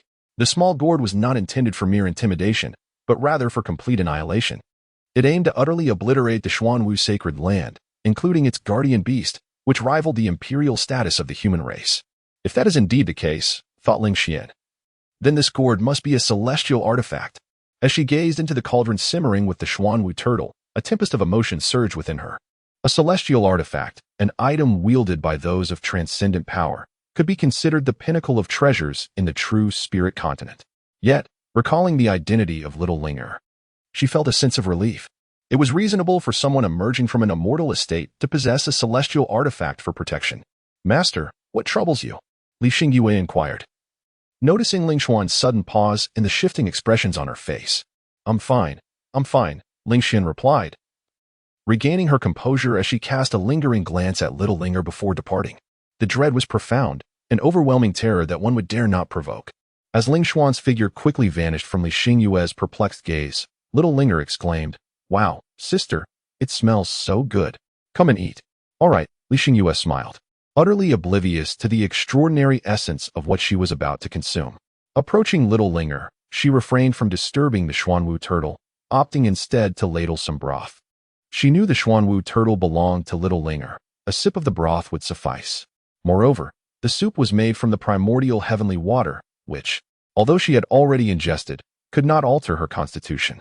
Nevertheless, it would still be immensely beneficial for her cultivation, especially with the various vegetables little Linger had added to it. Even a mere broth could rival some prestigious elixirs. Pondering this, Li Xingyue lifted the bowl and took a sip. As the broth entered her mouth and descended into her abdomen, she began to circulate her cultivation technique to refine it. However, as she commenced this process, her expression transformed in horror, for the terrifying spiritual energy within her dantian surged dramatically. It felt as though she had consumed a divine herb rather than just a bowl of soup. This realization sent shockwaves through Li Xingyue's heart as she glanced at the Xuanwu turtle in the cauldron. She understood that the vegetables little Linger had placed in the soup could not possibly yield such an effect. The spiritual energy of a medicinal herb diminishes once removed from its growth environment unless preserved properly. Otherwise, over time, it would revert to an ordinary plant. Hence, many who acquire such herbs will seal them to retain their potency, later seeking an alchemist to refine them into pills to maximize their effects. Of course, direct consumption is also viable, though the efficacy is halved. It was astonishing that little Linger had cooked the medicinal herbs as if they were mere vegetables. The spiritual energy contained within must have been reduced to a fraction of its original potency. Hence, it was inconceivable that a mere bowl of soup could possess such formidable vitality. Thus, Li Xingyue was certain that the terrifying spiritual energy within her dantian was undoubtedly connected to the Xuanwu turtle. The flesh and blood of demonic beasts are rich in spiritual energy, serving as vital resources for cultivation. What level of demonic beast was this? That a single sip of broth nearly filled her dantian to capacity. Li Xingyue mused, now at the stage of divine transformation, her dantian vast beyond measure. Akin to a lake. To fill it was no simple feat. Yet, just one sip had accomplished that. Feeling the abundant spiritual energy within her dantian, Li Xingyue had no time to ponder further. She needed to refine the energy swiftly, lest her dantian burst from the pressure. Taking a deep breath, she sat down to begin the refinement process. As a cultivator of divine transformation, her method involved absorbing the spiritual energy of heaven and earth, refining it within her dantian into spiritual power. Once the spiritual energy transformed into spiritual power, she could then refine it into the power of laws to enhance her cultivation. After a brief moment, Li Xingyue opened her eyes, a mix of joy and astonishment illuminating her features. Remarkably, from merely a sip of broth, her internal reservoir of law power had increased by 3 folds. One must not underestimate these 3 folds, for at her current stage of divine transformation, the energy required to condense even a single strand of law power was immense. Li Xingyue was acutely aware that the spiritual energy required to condense just one strand of law power now could support a golden core cultivator's advancement from the initial to the mid-stage. For foundation establishment cultivators, it would be sufficient to elevate them from the initial stage to the peak or even perfection. This explains why the latter stages of cultivation are increasingly arduous. The energy consumption becomes exceedingly daunting. Now, merely through a sip of broth, she had condensed 3 strands of law power. If this resource were used to cultivate others, it could elevate a golden core cultivator from the initial stage to the nascent soul realm. If the broth was so terrifying, what of the meat? Li Xingyue thought, her gaze fixating on the Xuanwu turtle. However, she dared not entertain thoughts of consuming its flesh, for her current level of cultivation rendered her incapable of doing so without risking catastrophic consequences. Curiosity surged within her. What caliber of demonic beast was this? To possess such an abundance of spiritual energy within its flesh? Could it be akin to a demonic emperor, comparable to the saintly realm of humanity? As Li Xingyue pondered, her astonishment deepened. A demonic emperor, a being of terrifying power equivalent to the saintly realm, had been brazenly stewed by little Linger. Sister, why aren't you eating the meat? It's delicious. Little Linger clutched a leg of the dark turtle in one hand, nibbling on it while speaking. Sister, I don't like to eat meat, Li Xingyue replied with a wry smile. A single bowl of soup could fill her dantian, let alone meat. Ah, then sister, you should drink more soup. It's quite delicious. Unaware of the underlying reasons, little Lingo did not ponder further. Li Xingyue nodded, continuing to sip the soup and refine her energy. The power of the laws within her body surged exponentially. When the soup and meat in the large cauldron were nearly consumed, her cultivation had already ascended to the mid-stage of transformation. Linger, thank you. Li Xingyue spoke sincerely. Without the soup provided by little Linger, She wondered how many years it would take her to break through to the mid-stage of transformation. What are you thanking me for? Sister, I want to sleep. Please hold me. Xiao Ling'er tilted her head and spoke, then directly burrowed into Li Xingyue's arms. Observing her adorable demeanor, Li Xingyue did not refuse and embraced her tenderly. Soon, the rhythmic sound of Xiao Ling'er's breathing was heard. Senior, what about the remaining soup? Li Xingyue's gaze fell upon the large cauldron, which still contained a considerable amount of soup. She intended to take it for Ling Xian. It's merely scraps, take it. The cauldron replied nonchalantly. These remnants were of no use to Xiao Ling'er and held little value for Li Xingyue. Moreover, given how much the young master relied on Li Xingyue, granting her some benefits was hardly an issue. Thank you, senior. Li Xingyue exclaimed joyfully, carefully packaging the soup. This substance was a rare treasure for her, far exceeding the worth of any divine medicine. After Xiao Ling'er fell into a deep slumber, Li Xingyue placed her gently into the quilt and went in search of her teacher. Upon seeing her, Ling Xian was taken aback. Xingyue, what has happened to your cultivation? Chapter 21. Li Xingyue was bewildered. Had she consumed the essence of a demon ancestor? Ling Xian spoke incredulously. She had reached the initial stage of the transformation god realm through the refinement of others' principles, and even so, she was slightly stronger than Li Xingyue, who had just broken through. Now, she realized she could not see through Li Xingyue's cultivation. The only possible explanation was that Li Xingyue had surpassed her. But how could this be? Though her own cultivation was at the initial stage of transformation god, it was not an ordinary one. It was infinitely close to the mid-stage. If Li Xingyue's cultivation were indeed higher, did that mean she had reached the mid-stage? How could one possibly advance from the initial stage to the mid-stage in just half a day?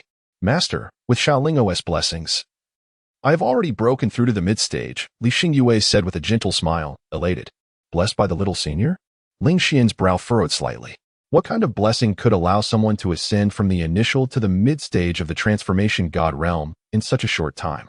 This was the transformation god realm, not comparable to the stages of qi refinement, foundation establishment, or golden core.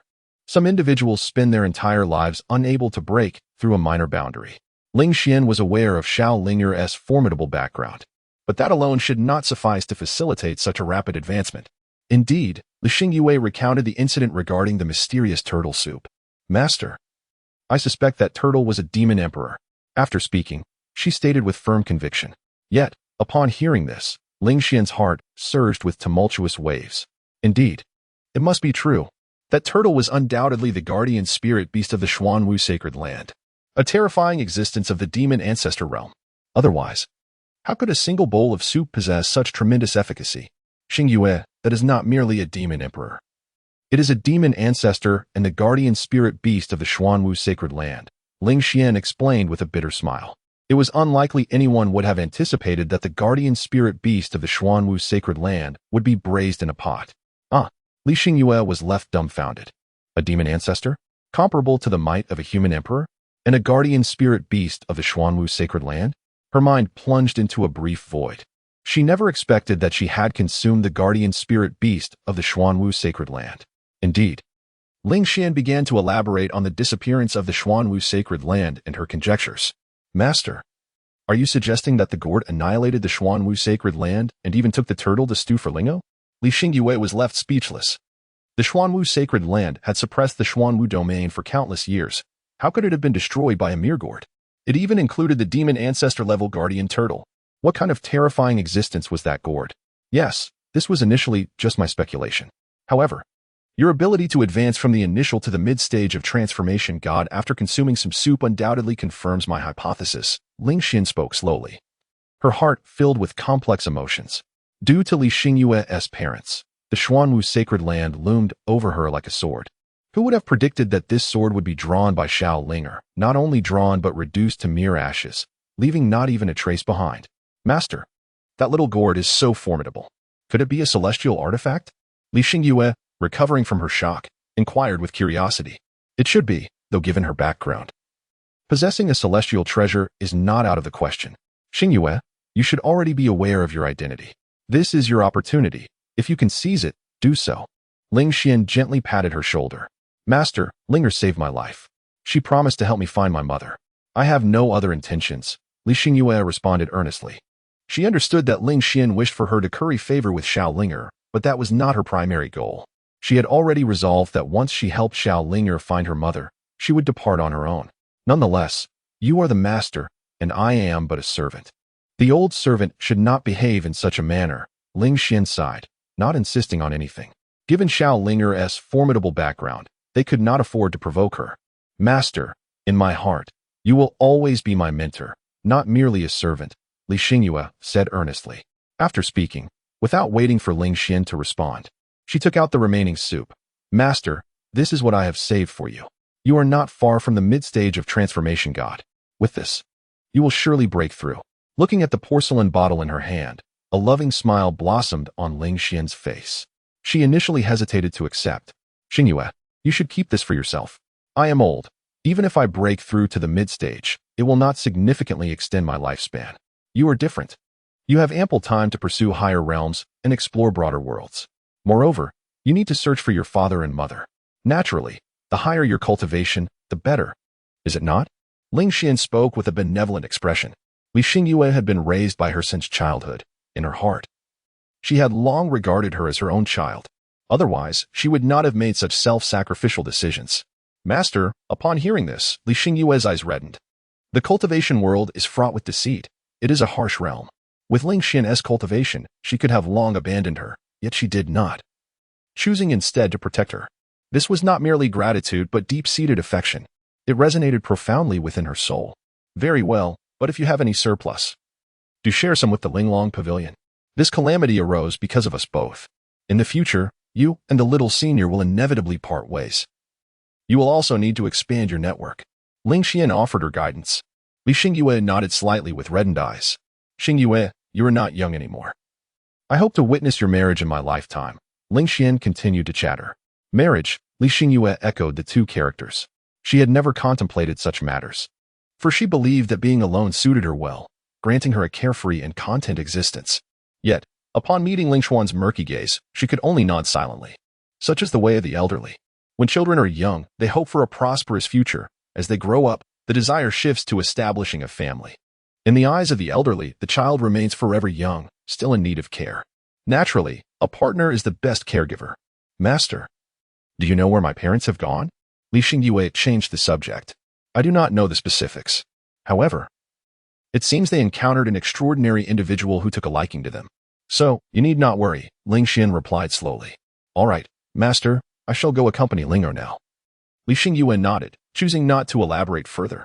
She was determined to find her parents, but for now, her priority was to help little Ling'er locate her mother. Soon, Li Xingyue departed, leaving behind several porcelain vases filled with the broth. The child had grown up. Gazing at the vases, Ling Xuan's wrinkled face broke into a smile. Chapter 22. We have underrated the terrifying small predecessor. However, the news of the destruction of the Xuanwu sacred land must be reported to the pavilion master.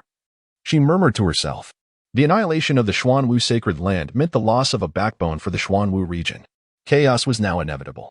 As the only remaining force in the Xuanwu region, Linglong Pavilion was undoubtedly at the forefront of the impending turmoil. Therefore, it was imperative to plan ahead. After gathering Li Xingyue's belongings, Ling Xian made her way to Ling Yue's palace. Before long, she met Lingyue. Pavilion master, Ling Xian spoke respectfully. There is no need for such formality. Lingyue waved her hand, her face etched with concern. The Xuanwu sacred land had concealed itself, undoubtedly to evade trouble. Once the storm passed, the Xuanwu sacred land would return. At that time, they would certainly hold Linglong Pavilion accountable. However, this accountability had nothing to do with Ling Xian. After all, Ling Xian had used herself as bait, effectively betraying Linglong Pavilion, which was unrelated to them. The Xuanwu sacred land could not possibly hold Linglong Pavilion responsible for this incident. Yet, as the saying goes, the sky is vast, but face is paramount. Especially for those in power, reputation holds immense importance. Due to Ling Xuan's affair, the Xuanwu sacred land had suffered humiliation before little Ling'er, forcing them to conceal their entire mountain gate. This was a significant loss of face for the Xuanwu sacred land. Having lost face, they would naturally seek to reclaim it. But how? They certainly could not approach little Ling'er, and the Xuanwu sacred land lacked the capability and courage to do so. Hence, Linglong Pavilion would undoubtedly become the best outlet for their frustration. After all, the entire incident was inextricably linked to Linglong Pavilion. If it were merely Ling Xuan's release of the evil spirit clan, it would not have been a major issue, perhaps just a reprimand for poor judgment. However, now that the Xuanwu sacred land had lost face, if they returned, they would likely accuse Linglong Pavilion of harboring troublemakers, using it as an outlet for their anger. Lingyue pondered, feeling a deep sense of helplessness. She did not blame little Linger or Ling Xian, she only blamed her own lack of strength. Ling Xian, the Xuanwu sacred land has hidden itself, but they will surely return. Having lost face, they will seek to regain it. At that time, Linglong Pavilion is likely to become the target for their ire. What do you think we should do?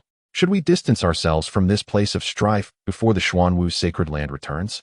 Lingyue sighed and spoke with resignation. She had already devised a plan.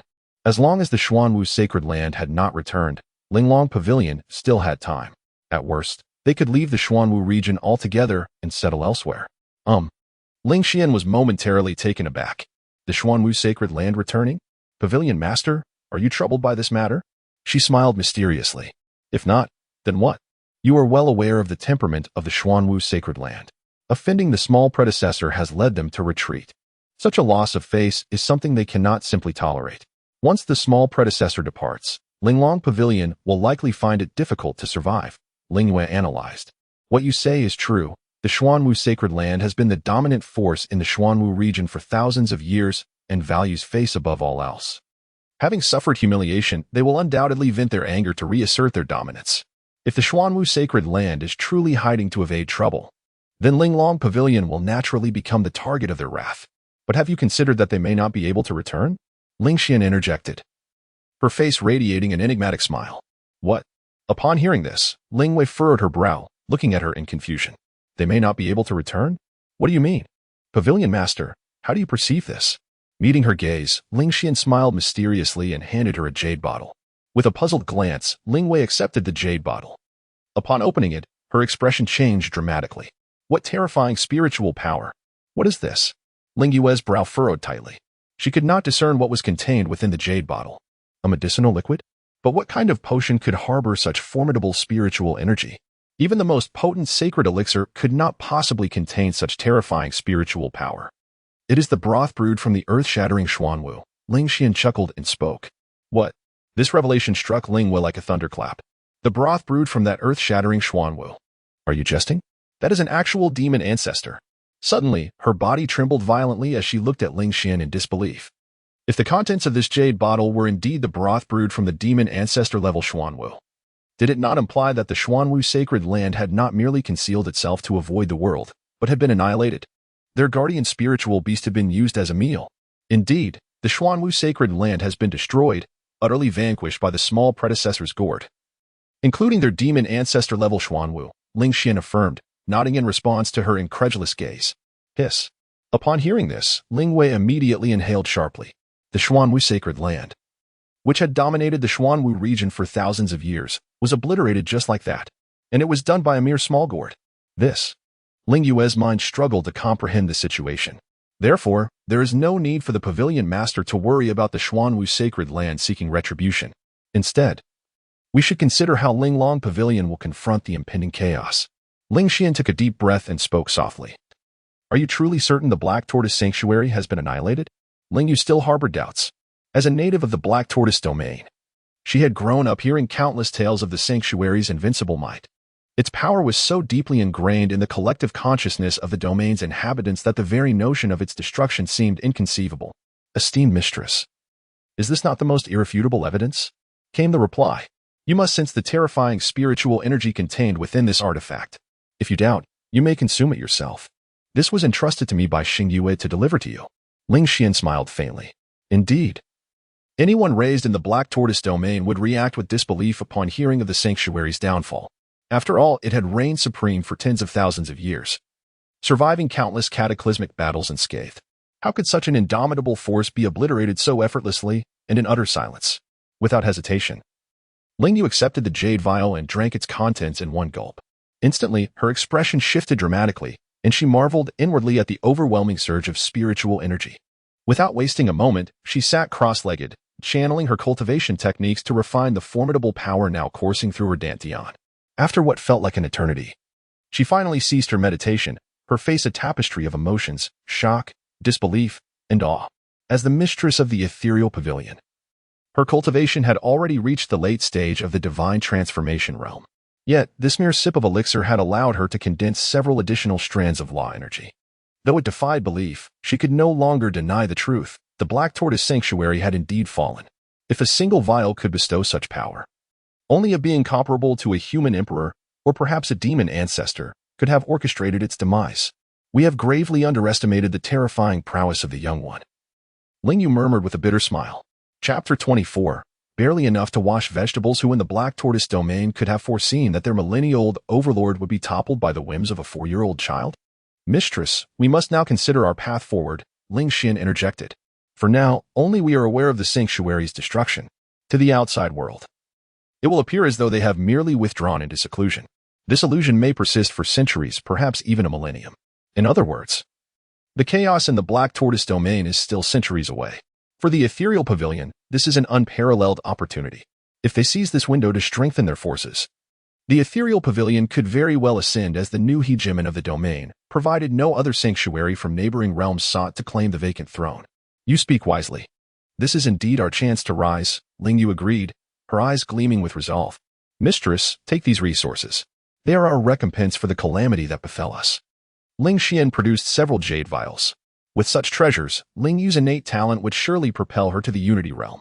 No, these should go to Xingyue. Ling Yu refused with a shake of her head. Her cultivation aptitude is extraordinary. With ample resources, she could soar to the Mahayana realm. She was already aware of Li Xingyue's evolution from a spiritual physique to a Dao physique. Given sufficient support, the girl's ascent would be meteoric. Mistress, Xingyue's ambitions lie beyond the ethereal pavilion, Ling Xian gently countered. She understood Ling Yu's intentions to groom Li Xingyue as the future pillar of their sect. While such patronage would guarantee boundless cultivation resources, even into the Mahayana stage, Ling Xian knew the girl's heart was elsewhere. Li Xingyue would remain only until she helped Xiao Linger find her mother and uncover the truth of her own lineage. How long that would take, no one could say. Very well. The young must follow their own paths, Ling Yu conceded, shifting the subject. Might we negotiate with the young one for a portion of the primordial chaos heavenly water? They had learned of the precious liquid in Xiao Linger's possession. Securing even a small amount would be a monumental boon for the ethereal pavilion's future. I shall inquire with Xingyue, Ling Xian agreed. The two then delved into strategizing the sect's long-term trajectory. In the blink of an eye, a day had passed. When Xiao Linger awoke, her round eyes sparkled at the sight of the courtyard overflowing with demon beast carcasses. Wow, so much meat, she exclaimed, her mouth watering. Linger, you're awake. Li Xingyue greeted warmly. It's been so long since I slept this well. So cozy, hee. Xiao Lingo stretched languidly, her face radiating satisfaction.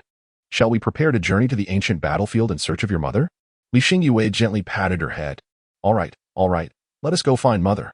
Xiao Lingo nodded emphatically, her joy palpable. Observing her innocent and untainted demeanor, Li Xingyue couldn't help but smile. Throughout her centuries of cultivation, she had encountered an abundance of treachery, deceit, and tumultuous schemes. The pure-hearted Xiao Lingo was undoubtedly a radiant beacon of light piercing through the darkness of the cultivation world. Linger, do you still have that sweet water? She inquired, unable to suppress her curiosity after a moment's hesitation. The master and the others wish to exchange some with you. Regarding the matter of trading for the primordial heavenly water, Ling Xian had informed her of it the previous night. Yes, I do. I want meat and vegetables. Xiao Lingo spoke nonchalantly. The primordial heavenly water originated from the small gourd. In the realm of cultivation, this is a rare and precious spiritual object. However, for Xiao Linger, it merely served as water for quenching thirst and cooking. The interior of the gourd possesses a unique space, allowing it to continuously refine the primordial heavenly water.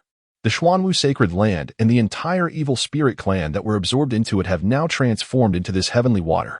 Observing that the spirit of the great cauldron chose to remain taciturn on the matter, Li Xingyue breathed a sigh of relief.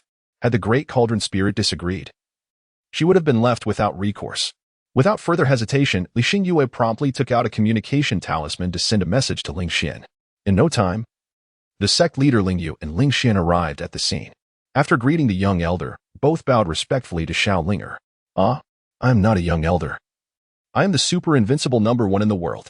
Little Linga tilted her head and spoke.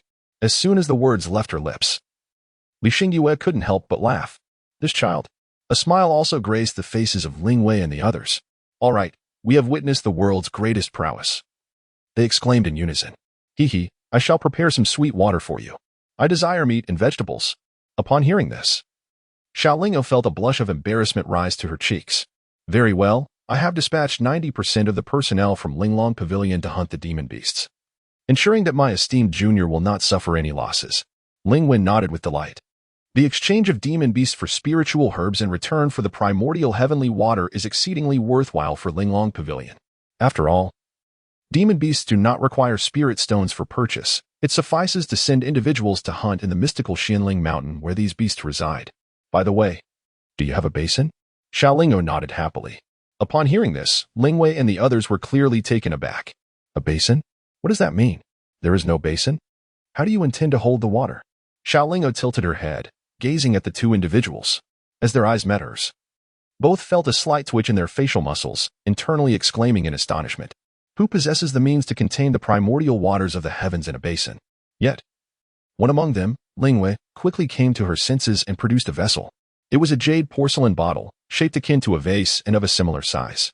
Ah, this is far too small. It can hardly hold much. Xiaoling'o gazed at the mouth of the jade porcelain vase and remarked, just pour it in there. It can hold quite a bit. Without waiting for the two to respond, she turned her attention to the copper basin perched on the shelf within the boudoir. Having spoken, she promptly produced a small gourd. Upon seeing the small gourd, Lingwei and Lingxin could not help but take a step back, for they were acutely aware that this was the terrifying entity capable of annihilating the sacred land of Xuanwu. Xiaoling'o remained oblivious to the peculiarities of the two. She manipulated the small gourd to pour the primordial water of heaven into the copper basin. Before long, the basin was filled to the brim. This is far too much. Dear Junior, we cannot afford this. Staring at the overflowing basin of primordial water, Lingwei felt both astonished and helpless. The astonishment stemmed from the sheer abundance of primordial water that Xiaoling'o possessed, while the helplessness arose from the realization that the current resources of Linglong Pavilion were insufficient to exchange for such a vast quantity. The reason for using the jade vial was a result of their meticulous deliberation. Never did they anticipate that Xiaoling'o would offer so much. Ah, cannot afford it? Old lady, are you that impoverished? This amount is merely sufficient for washing vegetables once. The innocent and naive Xiaoling'o spoke. What? Upon hearing this, Ling Xian and Ling Yu exchanged bewildered glances, questioning whether their ears had betrayed them. Washing vegetables? With primordial heavenly water? Chapter 25, The Ancient Battlefield. The time-worn and of quicksand Ling Yu and Ling Xian looked at each other, both doubting the integrity of their hearing. It must be understood that this was no ordinary water. It was primordial heavenly water, capable of producing a spiritual entity with absolute certainty. This meant that a single portion of primordial heavenly water could bestow a faction with at least one Yuaning seed. As for the seeds of the great ascension and sacred realm, that depended entirely on fortune. After all, primordial heavenly water could not guarantee the metamorphosis of a spiritual entity into a Tao body or sacred body. Nonetheless, primordial heavenly water was an exceedingly rare treasure, especially in this era where cultivation resources were scarce. If measured in spirit stones, a single portion of primordial heavenly water would be valued at no less than several million spirit stones. To use such a divine substance for washing vegetables? Ridiculous. Just one basin's worth would be sufficient for 10 individuals to consume. In other words, every time Xiaoling'o washes vegetables, it is akin to consuming 10 Yuaning seeds. Li Xingyue did not exhibit excessive surprise at Xiaoling'o's extravagant actions. She had grown accustomed to them. Senior, we truly cannot afford so many, Lingwei lamented, her expression filled with distress. Given the resources of Linglong Pavilion, they could barely manage to exchange for the weight of 3 individuals at most. Xiaoling'o presented a basin of food, which they simply could not consume. Even if they were to empty the entire Linglong Pavilion, it would be impossible. What? Do you not have any meat or vegetables? Little Ling'o tilted her head and inquired. Upon hearing her, both Lingwei and her companion displayed a wry smile. They truly could not present any more magical beasts or spirit herbs. Spirit herbs were, after all, the most fundamental resources in the realm of cultivation. The spirit herbs stored in Linglong Pavilion had already been given to little Linger. As for acquisitions, it was impossible to procure a significant quantity in such a short time. Furthermore, regarding magical beasts, given the current strength of Linglong Pavilion, the number of magical beasts they could hunt daily was quite alarming. However, the magical beasts of the Xianling mountain range were not to be trifled with.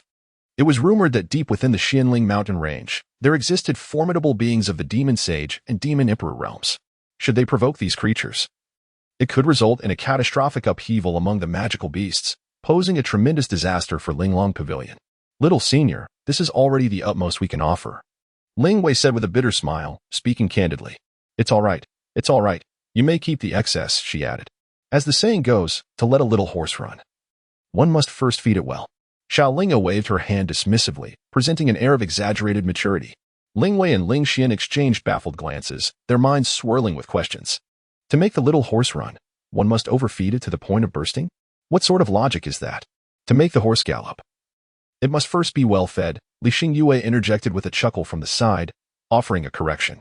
Hiki, it's all the same, really. Xiao Ling'o blushed, awkwardly scratching her head. Her adorable demeanor elicited smiles from Li Xingyue and the others. What instructions do you have for us, esteemed junior? Linglong Pavilion is at your service. Ling Wei immediately expressed her stance. I desire both meat and vegetables. Oh, and I must also seek my mother.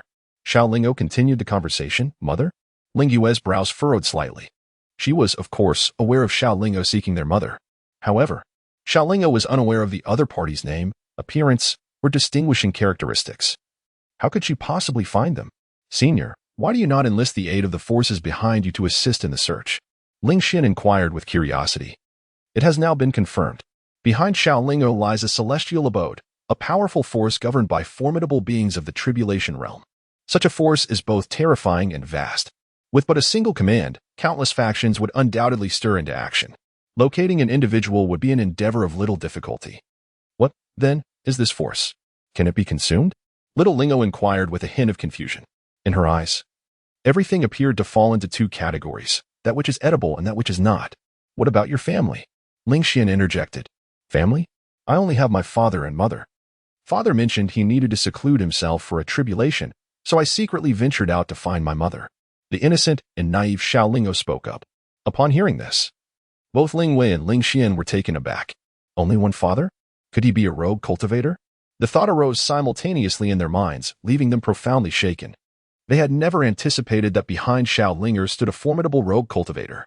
This was far more terrifying than any celestial abode.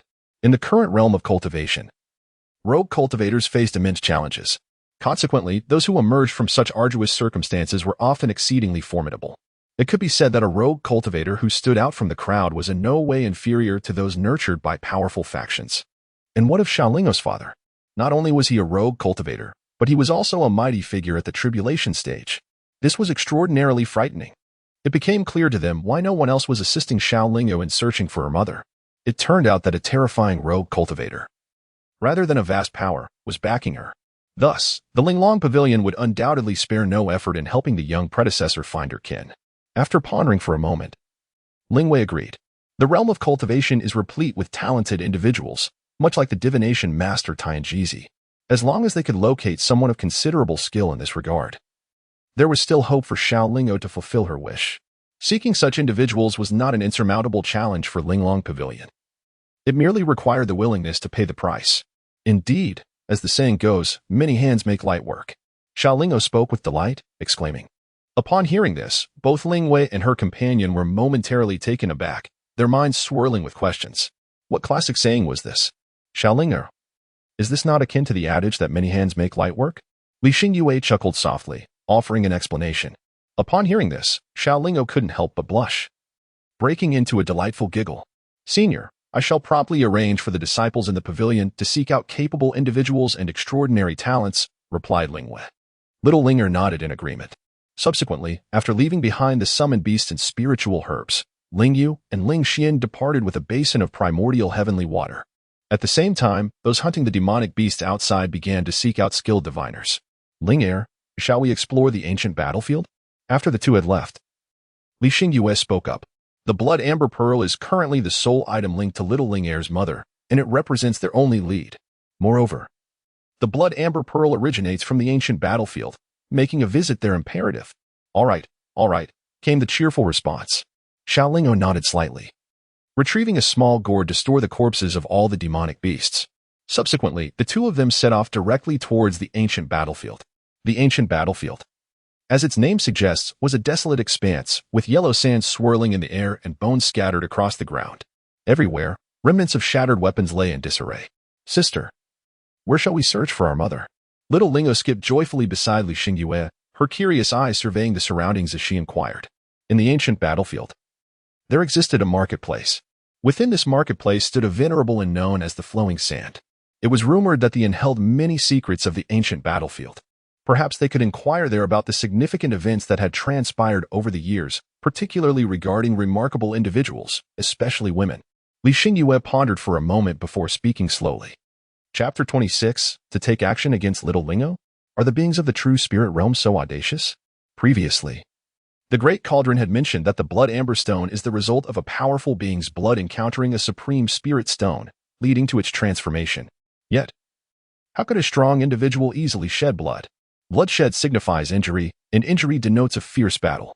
Thus, by inquiring within the Flowing Sand about the significant conflicts in the ancient battlefield in recent years, particularly those instigated by women, they could narrow down their search. They might even deduce who the person Little Lingo was seeking. Very well, very well. Little Lingo nodded joyfully. Before long, the figures of a large and a small person arrived at the market of the ancient battlefield. Although referred to as a market, it resembled a city. It lay sprawled across the desert like a colossal beast, with every brick and tile imbued with an air of antiquity and wear. The origins of this market remain a mystery. The guards stationed here possessed the formidable cultivation of the transformation god realm. As Li Xingyue gazed upon the city, her heart trembled slightly, not for any other reason, but due to the formidable presence of the guard at the entrance who was of the transformation god realm. In the realm of Linglong Pavilion, such beings were akin to standing at the pinnacle of power. Yet here, in this market, they merely served as guards. This indicates the terrifying might of those who stand behind this market. Perhaps they are entities that could rival the sacred lands. However, she had not heard of this market intervening in any affairs of the Xuanwu domain.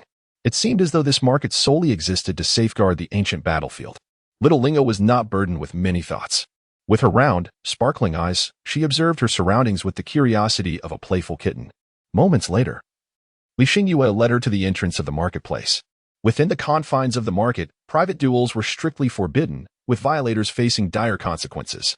As they passed two armored guards, a soft voice echoed in the air. Li Xingyue held Little Lingo's hand and nodded reassuringly. They were merely here to gather information, not to cause trouble. With a decisive step, the duo entered the bustling marketplace. There, they were greeted by intricately carved eaves and stone-paved paths, all interconnected. Numerous shops and stalls offered a variety of goods, including delectable treats and other wares. The atmosphere was vibrant and lively, despite being a marketplace for cultivators. It bore striking similarities to a mundane market. Wow, it's so lively. Sister, I want some candy. And that hat is so beautiful. Little Lingo's eyes sparkled with childlike wonder, as if she had stumbled upon a whole new world. Her gaze immediately locked onto the candied hawthorns on display and the adorable animal-shaped hats. All right, we'll get them. Li Xingyue smiled tenderly, gently patting her head. They first approached the candied hawthorn stall. These were no ordinary treats. They were made from spiritual fruits, and even the glazed coating was crafted from sacred honey. Naturally, the currency wasn't mundane gold or silver, but spirit stones. 2 skewers for 1 low-grade spirit stone. Rarely did Little Lingo take such a liking to something. So Li Xingyue didn't hesitate. She pulled out 100 spirit stones without a second thought and bought the entire stock. Hiki, you're the best, sister. Little Lingo held a string of treats in each hand, playfully licking one after the other. Adorning her head was a charming little tiger-striped hat, which, combined with her sparkling eyes and petite frame, rendered her exceedingly endearing. Passers-by could not help but praise her, exclaiming how adorable the little child was. Seeing Little Lingo so delighted, Li Xingyue naturally shared in her joy. They wandered through the marketplace for half the day, savoring an array of delectable snacks. As dusk approached, the duo finally arrived at the ancient inn known as the Flowing Sand Inn. This establishment was not built in a 2-story format, but rather comprised 2 adjoining rooms of nearly identical size. Hey, sister, this seems to resemble the yin-yang embrace formation, exclaimed Little Lingo. Her tiger hat perched jauntily atop her head as she licked a candied hawthorn skewer. The yin-yang embrace formation? Li Xingyue furrowed her brow slightly, having never heard of such a formation before. Yes. The teacher said that the yin-yang embrace formation can gather the essence of the sun and moon. The moonlight can be used to cultivate vegetables, allowing them to mature more swiftly, while the sunlight can promote the growth of meat, hastening its development. It is indeed a remarkable formation. Little Ling nodded. Upon hearing this, Li Xingyue was taken aback. Cultivating vegetables to hasten their maturity? Could this possibly extend to hastening the ripening of spiritual herbs? How could such a notion be conceivable? It is well known that spiritual herbs are nurtured by the essence of nature itself. The only method of cultivation involves planting them in areas rich in spiritual energy, safeguarded by formations. As for hastening the growth of spiritual herbs, she had never encountered such a concept before. The only knowledge she possessed was that enhancing the growing environment through fertilization would promote their growth. Regarding the maturation of demonic beasts, she had heard of such practices. But the sole method entailed feeding them various spiritual items or the flesh and blood of other beasts. The idea of utilizing formations to accelerate the growth of demonic beasts was entirely new to her. It seems that Ling is not entirely ignorant of the cultivation world, Li Xingyue mused to herself. Little Lingo could discern the intricacies of the yin-yang embrace array at a mere glance, which speaks volumes about her understanding of the cultivation world. As for her ignorance regarding sacred lands, factions, and realms, Li Xingyue speculated that the teacher Lingo referred to had not shared such complex matters with her. Perhaps that esteemed figure deemed it beneath him to impart such commonplace knowledge, choosing instead to bestow upon her only the most refined teachings, such as the yin-yang embrace array itself. Oh, a mere child like you possesses knowledge of the yin-yang embrace array? Just then, an elderly man emerged from the void. His hair was a silvery white, and he donned a flowing blue robe, exuding an aura reminiscent of a celestial being. The old man regarded Linger with an expression of profound astonishment.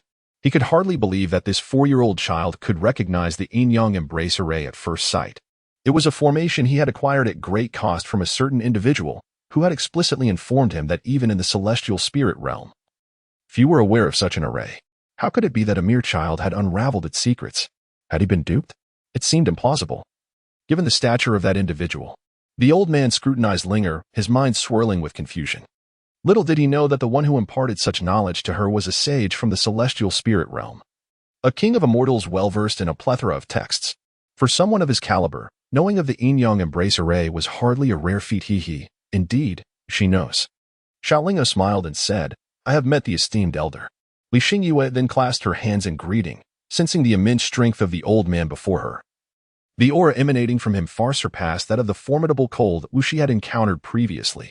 This elder was likely a being of profound sanctity. How did you come to know of the yin-yang embrace defense formation? The old man cast a glance at Li Xingyue, yet chose not to engage with her. Instead, his gaze settled upon Xiaolinger. It was imparted to me by my teacher. Little Linger innocently inquired, Sir? Which sir? The old man was momentarily taken aback, wondering who could possibly be aware of the yin-yang embrace formation. A sir is simply a sir, he replied. Xiaolingo promptly replied. The old man remarked, Good heavens. Listening to your words is akin to hearing a profound discourse. However, upon contemplating the repercussions of the leak regarding the yin-yang guardian formation, his expression darkened. He was acutely aware of the formidable capabilities of this formation. Should those ancient figures become aware, he shuddered at the thought. With narrowed eyes, he scrutinized Xiaolinger, eager to discern the identity of the individual who possessed knowledge of the yin-yang guardian formation. Senior, Li Xingyue gasped in shock. Perceiving that the old man had employed a soul-binding technique on Xiaolinger, she endeavored to intervene, but to her dismay, discovered herself utterly immobilized. Senior, please save Linger.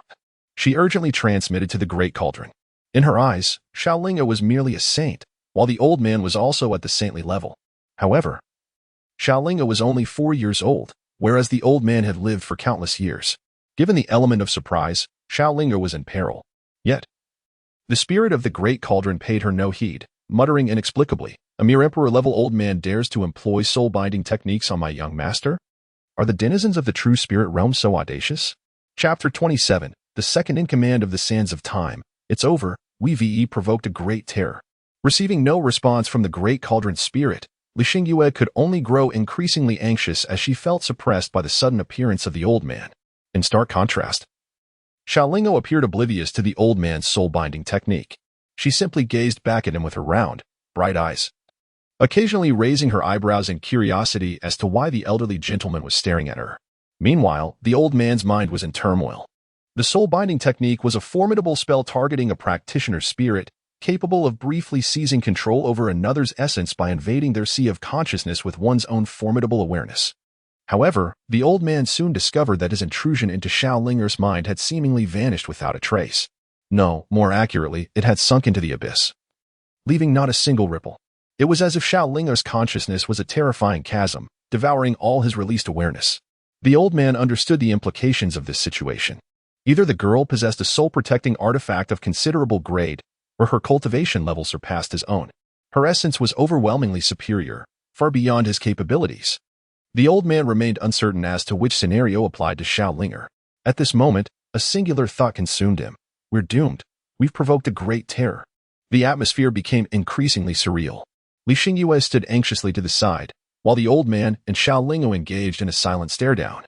It was evident that beads of cold sweat began to form on the old man's brow as he looked at the child who was fixedly gazing back, occasionally raising her brows in playful curiosity.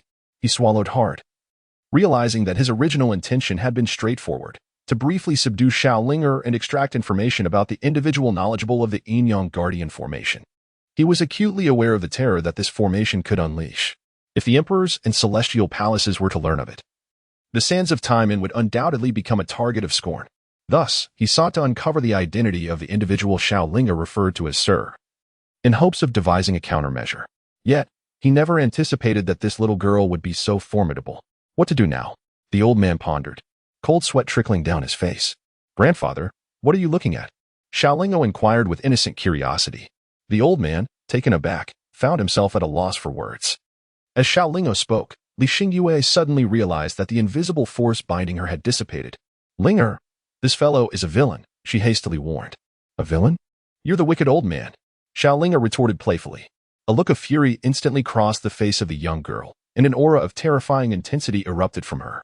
The elderly man standing opposite her was taken aback, his eyes widening in horror. Under the weight of her presence, he felt as though he were but a fragile boat adrift upon tumultuous seas, poised to be shattered at any moment. It's over, it's over.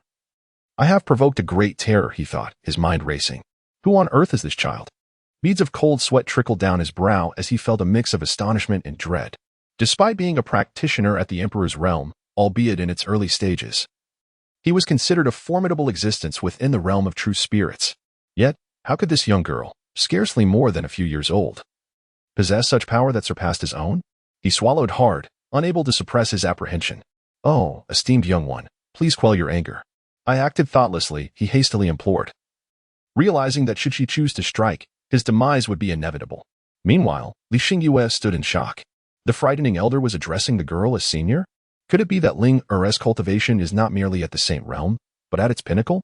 She pondered, unable to discern the elder's realm. Nevertheless, she surmised that he must be a hidden powerhouse of the Saint realm. The Emperor's realm was beyond her imagination, for such beings had become the stuff of legend within the Xuanwu domain. Who are you? Why did you attack Ling Er? Li Xingyue demanded, stepping protectively behind the young girl. Speak. Who are you? Little Linger imitated an air of maturity and spoke, in response to the esteemed senior, my name is Chinemo, and I hold the position of the second-in-command at the Flowing Sand Inn. The old man replied candidly. Upon hearing this, Li Xingyue felt a sudden jolt of surprise. Just the second-in-command? In truth, she had already harbored suspicions regarding the old man's identity. Such a formidable presence should undoubtedly be the master of the Flowing Sand Inn. To her astonishment, a being of such strength, a Saint Realm expert, was merely a second-in-command? What manner of terrifying entity could the master of the Flowing Sand Inn be? Contemplating this, Li Xingyue could not help but swallow hard. Sister, what happens next? Little Linger, with a curious tilt of her head, inquired without the slightest ulterior motive. The elderly man standing opposite her appeared somewhat bewildered. Sister? He glanced at Li Xingyue, instantly perceiving everything about her. Mid-stage transformation cultivator, adept in the principles of water, possessing a delicate Dao physique. In the outside world, such an individual would undoubtedly be impressive. Yet, in his eyes, she was merely acceptable. How could this young predecessor refer to someone of such modest cultivation as a sister? After all, she possessed only a mere transformation realm. While this young predecessor was at least at the mid to late stages of the Emperor's realm, perhaps even a formidable being of the Tribulation realm. Chen-Mo pondered this in silence. My dear lady, I must apologize for my earlier rudeness. I see that you have come to Laish for a purpose. Without expressing my regrets, I offer you anything that Laish possesses, free of charge, as a gesture of compensation for my impulsiveness. How does that sound? He quickly interjected. Though he remained unaware of the circumstances surrounding the two, his millennia of experience allowed him to discern that little Lingo considered Li Xingyue her pillar of support. Upon hearing this, Li Xingyue hesitated momentarily. While Chen-Mo posed no immediate threat, he was merely the second in command, with a potential master lurking behind him. presumably at the Emperor's level. It would be favorable if Senior Hulu were unafraid of the Master of Laish. However, should they be unable to prevail, Li Xingyue weighed her options, contemplating the balance of power. Noticing her indecision, the elderly man felt an increasing sense of unease. The precise strength of Xiaolinger eludes his comprehension. Nevertheless, it is evident that her origins are undoubtedly formidable. Otherwise, how could one so young possess such prowess? Should Li Xingyue pursue the matter further, even with her backing, survival is not guaranteed. Senior, what shall we do? Li Xingyue inquired of the spirit of the great cauldron. Her uncertainty palpable. First, let us enter and discuss, inquiring about the origins of the Yin-Yang Guardian formation. Such a phenomenon should not manifest in your realm. The spirit replied promptly. As a sentient celestial treasure, it was well aware of the Yin-Yang Guardian formation, which was a hallmark of a forbidden power within the celestial spirit realm. The mere presence of it in this diminutive true spirit realm signifies a significant issue. Li Xingyue nodded subtly. We have indeed come for a purpose. Shall we proceed inside? She proposed to Chen Emo. He readily acquiesced, feeling a sense of relief, evidently. There was room for negotiation. Soon, Chen Emo escorted them to the highest-grade private chamber of the Flowing Sand Inn. From whence does this Yin-Yang Guardian formation originate? Li Xingyue asked directly, cutting through any pretense. Chapter 28. The consequences are beyond your grasp at her words. Chen Mo's gaze sharpened. He had not anticipated Li Xingyue would broach the subject of the Yin-Yang Guardian formation so immediately. This was the inn's greatest secret. Was the young woman resolute in her inquiry?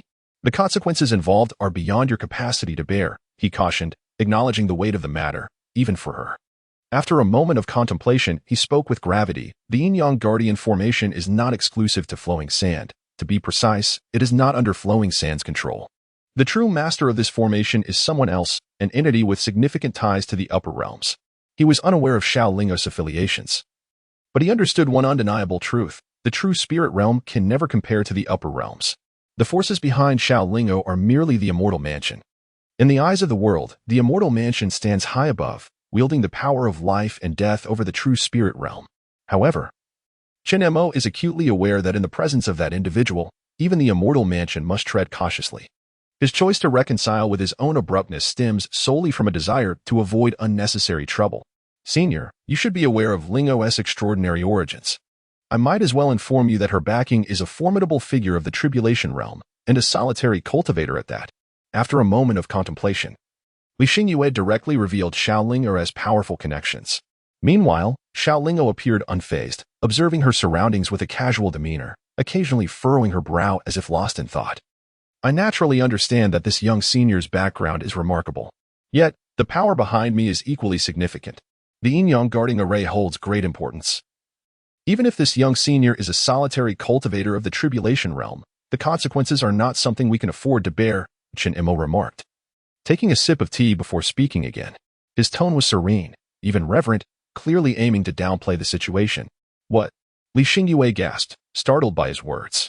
If that were the case, did Chen Mo not fear the tribulation realm? May I inquire about your cultivation level, senior? Realizing the implications, Li Xingyue shifted the topic. Now fully aware that Chen Mo was no ordinary individual.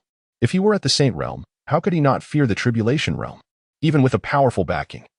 The Tribulation Realm ultimately stands as the pinnacle of the true Spirit Realm. The Saint Realm, while lofty in the Xuanwu domain, is but an ant in the eyes of the Tribulation Realm. For any force, it would be unwise to offend a being of the Tribulation Realm for the sake of a mere Saint Realm cultivator. I am but a humble elder. At the initial stage of the Emperor Realm, Chen Mo replied with a faint smile. This revelation left Li Xingyue momentarily stunned. Could it truly be that he was at the Emperor Realm? What astonished her most, however, was the implication for Xiaolinger. It was clear that Chen Mo was indeed a genuine figure of the Emperor Realm. Nonetheless, he still referred to Xiaolinger as senior. Li Xingyue pondered this, suddenly recalling Xiaolinger's boastful claims of being super invincible, the most powerful in the world. Senior, what of Linger? She asked, glancing at Xiaolinger, who was seated beside her, wearing a tiger-striped hat and gazing about curiously.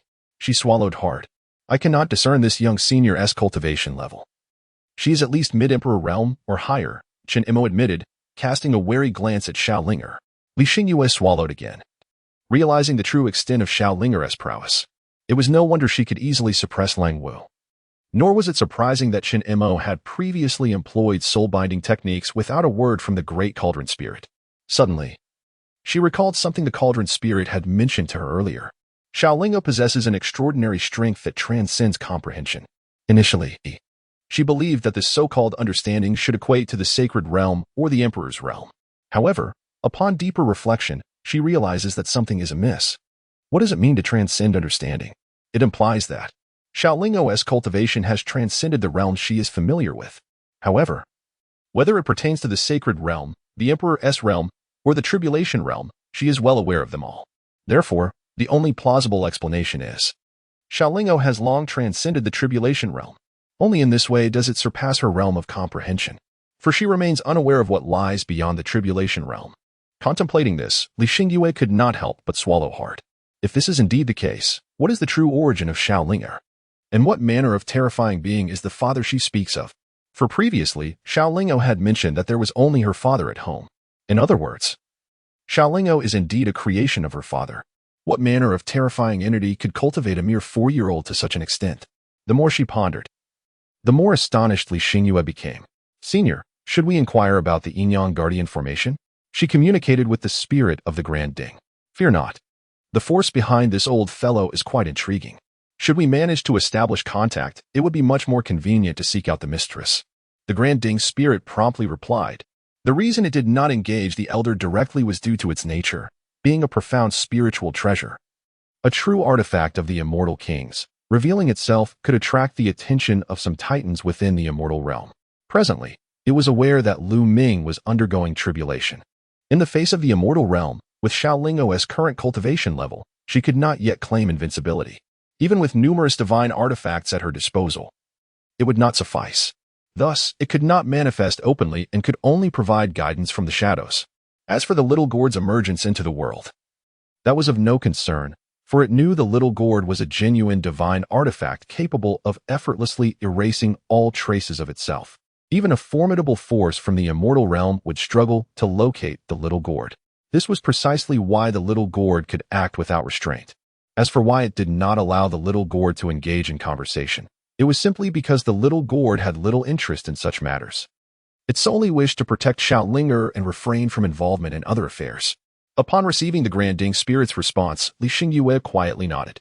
Given the senior's words, it seemed they harbored no fear of Chun Mo's underlying forces. Senior, please do enlighten us about the origins of the Yin-Yang Guardian formation. We are quite intrigued by it. Li Xingyue promptly stated. Are you certain? Chun Mo's eyes narrowed as he fixed his gaze upon Li Xingyue, articulating each word with care. Under the intensity of his stare, Li Xingyue felt as if she had plunged into a frigid abyss, her entire being chilled. You dare to bully my sister? Xiaolingo, seated beside her, immediately sensed the anomaly and was ready to take action. Chen Mo, realizing his oversight, exclaimed, I was careless. I forgot about this little junior. It's all a misunderstanding. Truly. He spoke with a sense of helplessness, internally vexed. He genuinely could neither retaliate nor reprimand. Miss, why don't you first share your purpose for being here? Perhaps I could assist you in achieving your goals, and we could all find joy in this endeavor? He continued, expressing his resignation. Li Xingyue paused to contemplate. As the saying goes, it is better to resolve enmities than to foster them. Furthermore, it would not hurt to inquire about Xiaolingo's mother. If no information was forthcoming, contacting Chun Mo's backing could still be a viable option. We came in search of Linger's mother, Li Xingyue finally declared, her gaze shifting to Xiaolingo. Yes, we are looking for mother, chimed in the little Linger, donning a tiger stripe hat. Looking for mother? Chen Mo was taken aback. He was certain that a powerful being supported Xiaolingo, surely such a being could find someone with ease. Nevertheless, he refrained from probing further, believing it better to avoid complications. Then why have you come to my Lu Shaken? He inquired further. Linger, show him the blood amber pearl, Li Xingyue instructed immediately. All right. Xiaolingo nodded slightly and took out the blood amber pearl. What is this? Upon seeing the blood amber pearl, Chun Mo's expression changed dramatically. Chapter 29, that little child might hail from the upper realm. What does the senior know? Observing Chun Mo's state, Li Xingyue quickly inquired. Chun Mo glanced at her, then cast a deep look at Xiaolingo, remaining silent. With a subtle gesture of his hand, another blood amber pearl appeared, identical to the one Xiaolingo had produced, including its aura. I implore you, esteemed senior, to enlighten us. Upon witnessing the blood amber pearl Chun Mo presented, Li Xingyue immediately understood that the flowing sand had indeed come to the right place. Two identical blood amber pearls. Clearly, both were derived from Xiao Linger's mother. The flowing sand had been established for countless years in the ancient battlefield. The fact that they possessed a blood amber pearl indicated their vast knowledge. This incident occurred 4 years ago. Chen Mo began to speak slowly. Noticing that Li Xingyue and Xiao Lingo did not interrupt, he continued. 4 years ago, a woman clad in white entered the ancient battlefield. She made her way directly to the innermost depths, ultimately engaging in a cataclysmic battle with an unknown terrifying entity. Subsequently, the white-clad woman vanished without a trace. Vanished without a trace in the depths of the ancient battlefield? Li Xingyue's brows furrowed upon hearing this. The opposite side of the ancient battlefield is the central continent. Could it be that Xiao Linger's mother intended to cross the ancient battlefield to reach the central continent? Esteemed senior, do you possess a portrait or perhaps the name of this individual? Li Xingyue inquired. At present, they were entirely ignorant of Xiao Linger's mother.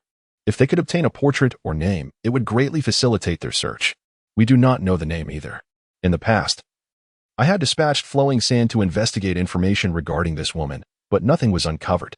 As for the portrait, Chen Mo interjected, and at this point, he extended his hand into the void. Instantly, spiritual energy surged forth, and the figure of a woman began to coalesce in the air. Clad in white as pure as snow, her features were exquisitely sculpted, and her figure was remarkable. Most striking was her aura, a celestial presence that exuded an air of superiority, transcending the mundane world. Even as a fellow woman, Li Xingyue was momentarily entranced. What a remarkable woman! Surpassing even the carefree immortal, yet embodying the might of an emperor who governs all. She marveled within her heart. Meanwhile, Xiao Lingo gazed at the apparition in a daze. This blood amber pearl is an artifact left behind by this woman. If you wish to find her, you must venture deep into the ancient battlefield. The information I possess from Flowing Sand is limited. After the two had observed for a while, Chen Mo slowly spoke again. As he spoke, with a gentle motion of his finger, the image of the woman vanished. Linger, is this your mother? Li Xingyue asked. Sister, I do not know. I have never met my mother. Little Lingo shook her head, her voice filled with disappointment. Her pitiable yet endearing appearance tugged at Li Xingyue's heartstrings. Don't worry, Linger. Your sister is here with you, she comforted, gently stroking Lingo's head. At the same time, she discreetly communicated with the great cauldron spirit, inquiring whether it was true or not. Don't ask me, I don't know either. However, the blood amber pearl indeed has a bloodline connection with the young master. This woman should be the matriarch, the great cauldron spirit replied. Neither it nor the little gourd or the other artifacts Linger possessed had any knowledge of Linger's mother's whereabouts, as they were all acquired later by Lu Ming. Naturally, they were unaware, as Lu Ming had never mentioned it. If you seek more detailed information, you may want to find the unknown entity deep within the ancient battlefield. They once fought against this woman and should possess greater knowledge. Seeing this, Chen Mo spoke up again, clearly eager to send the two away. Well, upon hearing this, Li Xingyue fell into contemplation. After all, the matter of the Yin-Yang Guardian Array was still unresolved. Perhaps they could simply offer some compensation and leave. At that moment, the great cauldron spirit's voice reached her. Its face displayed an expression of confusion, as just moments ago, Brother Gord had instructed it to disregard the Yin-Yang Guardian Array. Faced with this elder, it could only comply. Young lady, it is better to resolve enmity than to escalate it. Isn't it preferable to avoid unnecessary trouble? I truly have nothing to disclose about the Yin-Yang Guardian Array, Chen Mo interjected. But the elder just attacked Linger. Surely, one piece of information is insufficient to dismiss us? Li Xingyue seized the opportunity provided by him. What is it that you wish for? Chen Mo exhaled in relief and hurriedly responded. As long as you do not pursue the origins of the Yin-Yang Guardian Array, that is sufficient. Meat and vegetables. Upon hearing about the offerings, Linger immediately brightened, eagerly speaking up. Meat and vegetables? Chen Mo was momentarily taken aback. Precious herbs and beast meat. Li Xingyue clarified from the side. All right, Chen Mo agreed cheerfully. The Yin-Yang Guardian Array was indeed used for cultivating spiritual herbs and beasts. The flowing sand lacked many things, but it could certainly provide ample spiritual herbs and beast materials. After saying this, he departed. When he returned, he bore 2 storage rings containing 10 8th grade spiritual herbs, 100 7th grade spiritual herbs, and 500 6th grade spiritual herbs. He first handed one ring over, stating. Upon hearing this, Li Xingyue couldn't help but gasp in astonishment. What a terrifying foundation. 8th grade spiritual herbs are sacred medicines and precious herbs. essential materials for concocting pills required by those in the sacred realm. 7th grade spiritual herbs correspond to the Great Ascension realm. She never expected flowing sand to present 10 8th grade and 100 7th grade herbs. Such quantities could be considered a significant resource, even in sacred grounds. This contains the remains of demonic beasts, 1 demon emperor, 5 demon saints, and 10 demon lords, Chen Imo continued, offering the other ring. Hiss. Upon hearing this, Li Xingyue inhaled sharply. The demon emperor equated to a human in the sacred realm, while the demon saints corresponded to the Great Ascension realm and the demon lords to the fusion realm. Chen Imo had indeed produced 1 demon emperor, 5 demon saints, and 10 demon lords. This quantity was sufficient to rival a sacred ground. Is this compensation adequate? Chen Imo spoke helplessly. With the Yin-Yang guardian array in place, flowing sand certainly lacked high-grade spiritual herbs and beasts. However, the items presented today would require a considerable amount of time to cultivate, especially the beasts. Yet, he could only accept the situation. All right. Without waiting for Li Xingyue to respond, little Lingo happily accepted the 2 storage rings. Farewell. Seeing her put them away, Li Xingyue chose not to say more and turned to leave with Linger. After watching the 2 depart, Chen Imo suddenly addressed a corner of the elegant chamber respectfully. I have seen the commander. As his voice fell, a shadow appeared in the corner. Have you sent them away? A calm voice inquired. Yes, but I do not understand why. Chen Imo nodded and continued. The matter of the Yin-Yang guardian array was of great significance. In his view, all unstable factors should be eliminated. He knew that little Linger was formidable, and flowing sand's power should have easily subdued her. Why? That little girl is beyond my comprehension. The indifferent voice responded again. What? Chen Imo gasped. Realizing the implications, he was well aware of the commander's cultivation level, a tribulation realm expert, and not just any tribulation realm, but a 3 tribulation expert. At this level, the realms were no longer categorized as early, middle, or late. They were defined by the tribulations faced. The tribulation realm was divided into 9 levels, with each level representing a tribulation. This tribulation was also known as the Immortal Tribulation. Successfully passing through 9 tribulations would allow one to become a true immortal and ascend to the immortal spirit realm. This commander had transcended 3 immortal tribulations, a terrifying existence. Chen Imo never anticipated that even such a formidable being could not fathom that little girl. What kind of being was she? It was highly likely that she hailed from the upper realm. The commander's voice echoed again. From the upper realm? Chen Mo's heart trembled. He understood well what the upper realm referred to, the immortal spirit realm, which transcended the true spirit realm. But how is that possible? Commander, aren't individuals from the upper realm forbidden from descending? Chen Imo furrowed his brow and asked. This was a rule established by the great powers of the immortal spirit realm, a regulation that no force or individual could violate. How could Xiaolingo possibly originate from the upper realm? What if the other party is targeting the Supreme One? The voice of the shadow resonated once more, its tone imbued with gravity. Targeting the Supreme One? Chen Mo's expression shifted dramatically, and he hastily queried. If that is the case, then why, if they are indeed after the Supreme One, it would be prudent to eliminate the threat? Have you not pondered why those above have not directly acted against the true spirit realm, but rather sent someone down? The shadow scoffed and spoke. Upon hearing this, Chen Imo immediately fell into contemplation. After a moment, he raised his head and remarked, the upper realm is uncertain if the Supreme One has truly returned. Thus, they dispatched individuals to probe the situation. The shadow nodded in agreement. Therefore, we must not act against that little child. Otherwise, it would signify an immediate notification to the upper realm that the Supreme One has indeed returned. This Chen Imo furrowed his brow tightly. But the Yin-Yang guardian array has already been discerned by the other party. The shadow waved his hand dismissively. It matters not. There are many in the immortal spirit realm who are aware of the Yin-Yang guardian array. They cannot use this to ascertain whether the Supreme One is returned. Chen Imo nodded in acknowledgement. After a brief pause, he frowned once more. However, that little girl seems to be searching for her relatives. Hey.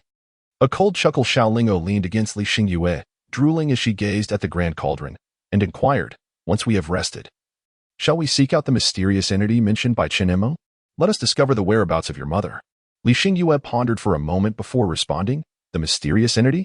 Sister, do you mean the old man inside? Xiaolingo took over the conversation, her gaze drifting towards the depths of the ancient battlefield. Grandfather?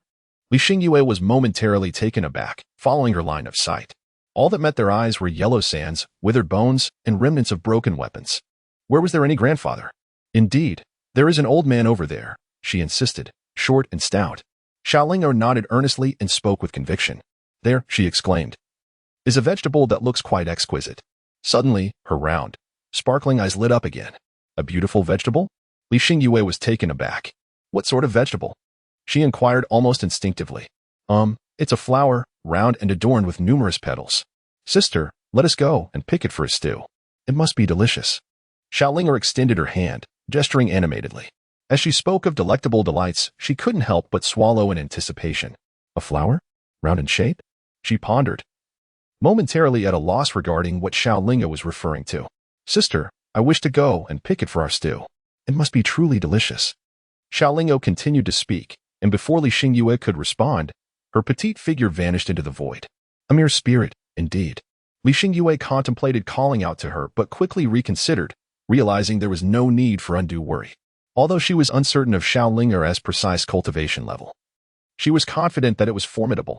Moreover, the great cauldron spirit had said nothing, clearly indicating that retrieving that flower posed no danger to Xiaoling'er. Additionally, with her own cultivation, she could offer little assistance. The only aid she could provide was guidance, strategizing on what actions to take and which paths to pursue. In just a brief moment, little Lingo has returned. Sister, look at this beautiful flower. It must be delicious, she exclaimed, holding a white lotus and smiling cheerfully. What is this? Upon seeing the white lotus in little Lingo's hand, Li Xingyue abruptly stood up. The pure lotus of heaven, the imperial medicine pure lotus. She gasped. This item she had encountered in the ancient tome of divine artifacts. The pure lotus of heaven is a divine object that calms the mind and spirit, granting immunity against the tribulation of inner demons. Its efficacy is quite formidable. After all, while facing tribulations, the lightning calamity is but one aspect. The trial of inner demons is far more terrifying. If the probability of overcoming the lightning tribulation is 1%, then the chance of surmounting the inner demon tribulation is merely 1 in 1,000. In other words, the pure lotus of heaven can guarantee a 100% success rate in overcoming the trial of inner demons. Moreover, this lotus is not restricted by cultivation realms. Any practitioner, regardless of their level, can utilize it. Even those at the peak of tribulation will find no diminishment in its effects. Li Xingyue did not anticipate that the beautiful vegetable little Linger referred to was actually the pure lotus of heaven, with an age of 100,000 years. This spiritual herb is classified as a 9th-grade spirit medicine, often referred to as an imperial medicine. Hee, isn't it beautiful, sister? With a cheerful smile, Xiaoling'er spoke without a care for the consequences. As she spoke, she retrieved the primordial heavenly water, rinsed it briefly, and nonchalantly tossed it into the grand cauldron. Her audacious action elicited a wry smile from Li Xingyue. After all, that was the pure lotus of heaven, a rare medicinal spirit aged 100,000 years. It was hard to believe that only Xiaoling'er would treat such a divine object in this manner. Would anyone else not cherish it as a treasured possession? Hee. Sister, the aroma is even more exquisite now. This dish is sure to be delicious. Little Lingo had not anticipated so much in her eyes. It was simply a matter of whether the food was delicious or not. Li Xingyue nodded, a bitter smile blossoming within her heart. How could it not be fragrant? How could it not be delectable? After all, it was a precious imperial herb. Who in the world has stolen my heavenly pure lotus? At that moment, a voice filled with fury reverberated throughout the ancient battlefield. Upon hearing this, Li Xingyue's countenance dramatically shifted, her gaze immediately falling upon the heavenly pure lotus that little Lingo had just tossed into the cauldron. Surely, this could not be the very flower that little Linger had picked. Chapter 31. This is what I found. Sister, I did not steal it. I found this over there. Little Ling immediately spoke up. Upon hearing this, Li Xingyue found herself at a loss, caught between laughter and tears. Picked? That is an imperial herb.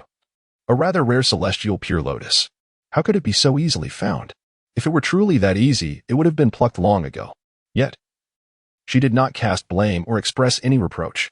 In the world of cultivation, it is a steadfast rule that treasures belong to those with the capability to possess them.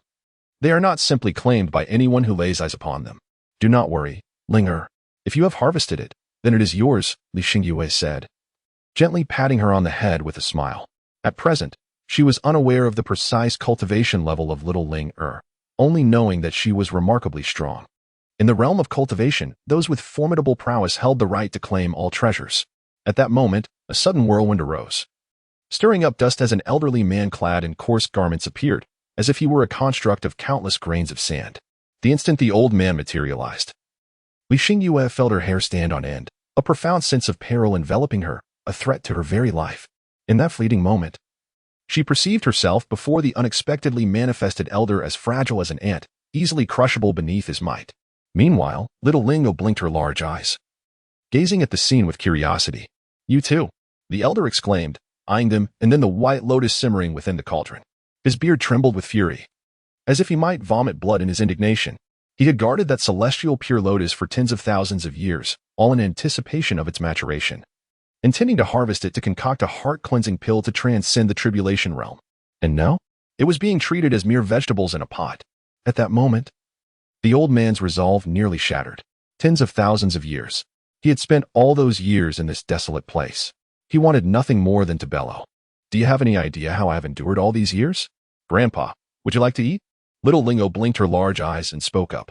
"You and I." "You." Upon hearing this, the old man trembled with rage. "Die. I want you all to die," he bellowed, his eyes ablaze with fury, directly unleashing his wrath. That heavenly pure lotus was the key to his breakthrough to the calamity realm. For the sake of the heavenly pure lotus, he had nurtured it with utmost care, frequently checking on it. Over the span of several millennia, all his efforts had been devoted to the heavenly pure lotus. He treasured it as one would a precious gem, cradling it delicately, fearing it might wither if held too tightly, and treating it with the utmost reverence. Now, however, it was being treated as mere fodder for a stew. The feeling was akin to witnessing a beloved garment he had painstakingly raised being ruined by a scoundrel. How could the old man not be furious? Amidst the swirling yellow sands, under the old man's command, they coalesced into a gigantic hand.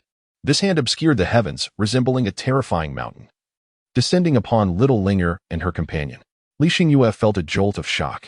The aura emanating from the old man was even more formidable than that of Chun Mo, and not in a trivial measure.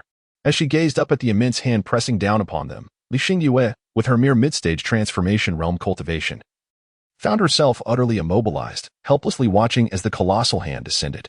"Grandpa, do you dare strike us?" Little Lingo let out a huff, her voice infused with indignation. As she spoke, a terrifying aura erupted from her being. The colossal hand that descended upon her dissipated into the ether. "You." The elderly man in tattered robes trembled violently. What an overwhelming presence. The realm of tribulation. He stammered, a mix of anger, helplessness, and fear evident in his tone. How could this mere child, seemingly no more than 4 or 5 years old, be a formidable being of the tribulation realm? What a ridiculous jest. He had cultivated for nearly 100,000 years, yet had only attained the pinnacle of the emperor's status. And this child? A mere infant of 4 or 5 years, wielding the power of the tribulation realm? The old man's mind was in disarray, questioning if he had indeed awakened from a dream, caught in an illusion.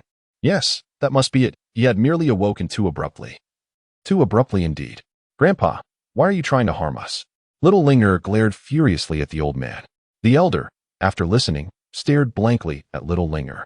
It was not a sudden shock, nor a mere figment of imagination. Indeed, everything was undeniably real.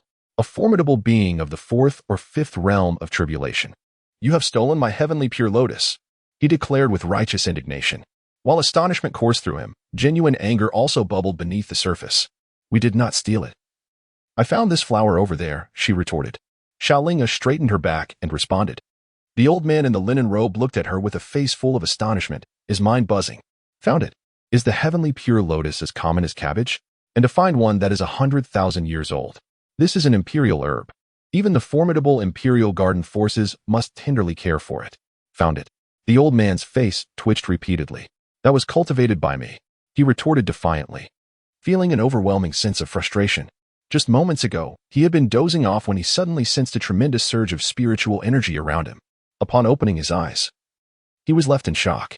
The spot where the heavenly pure lotus had grown was now left with only a root. At that moment, he felt utterly bewildered. This was clearly what I had found. Little Lingo, unwilling to back down, spoke up. The old man in the coarse robe retorted, "Pick it up? Pick up your grandfather. Is the imperial medicine so easily acquired?" His face twitched in frustration and helplessness. He found himself unable to overpower her, and reasoning seemed futile. What kind of rationale could a 4 or 5-year-old child possibly offer? Yet, he was unwilling to concede. For that was the key item for his breakthrough into the tribulation realm. Li Xingyue, standing nearby, refrained from interjecting, as this matter was beyond her capacity to intervene. The old man was able to argue with little Linger only because of her formidable cultivation. Otherwise, she would have long been dissipated in the cosmos. You claim you found it, but what proof do you have? The old man huffed, expressing his dissatisfaction. But, dear grandfather, you have no way to prove that this is indeed your own creation, came the retort. With a playful smile, Linger chuckled. The old man in the coarse robe found himself in a quandary as he gazed at her. To strike? If he were capable of that, he wouldn't be wasting so much breath. Should he simply let it go? Yet, he felt a sense of reluctance. How about this? You go and procure a spirit herb of the same level. If you succeed, I shall believe it was indeed a find of yours. Should you fail, you will owe me compensation. The old man's eyes darted around as he spoke. Senior, treasures rightfully belong to those with the ability to claim them, Li Xingyue interjected.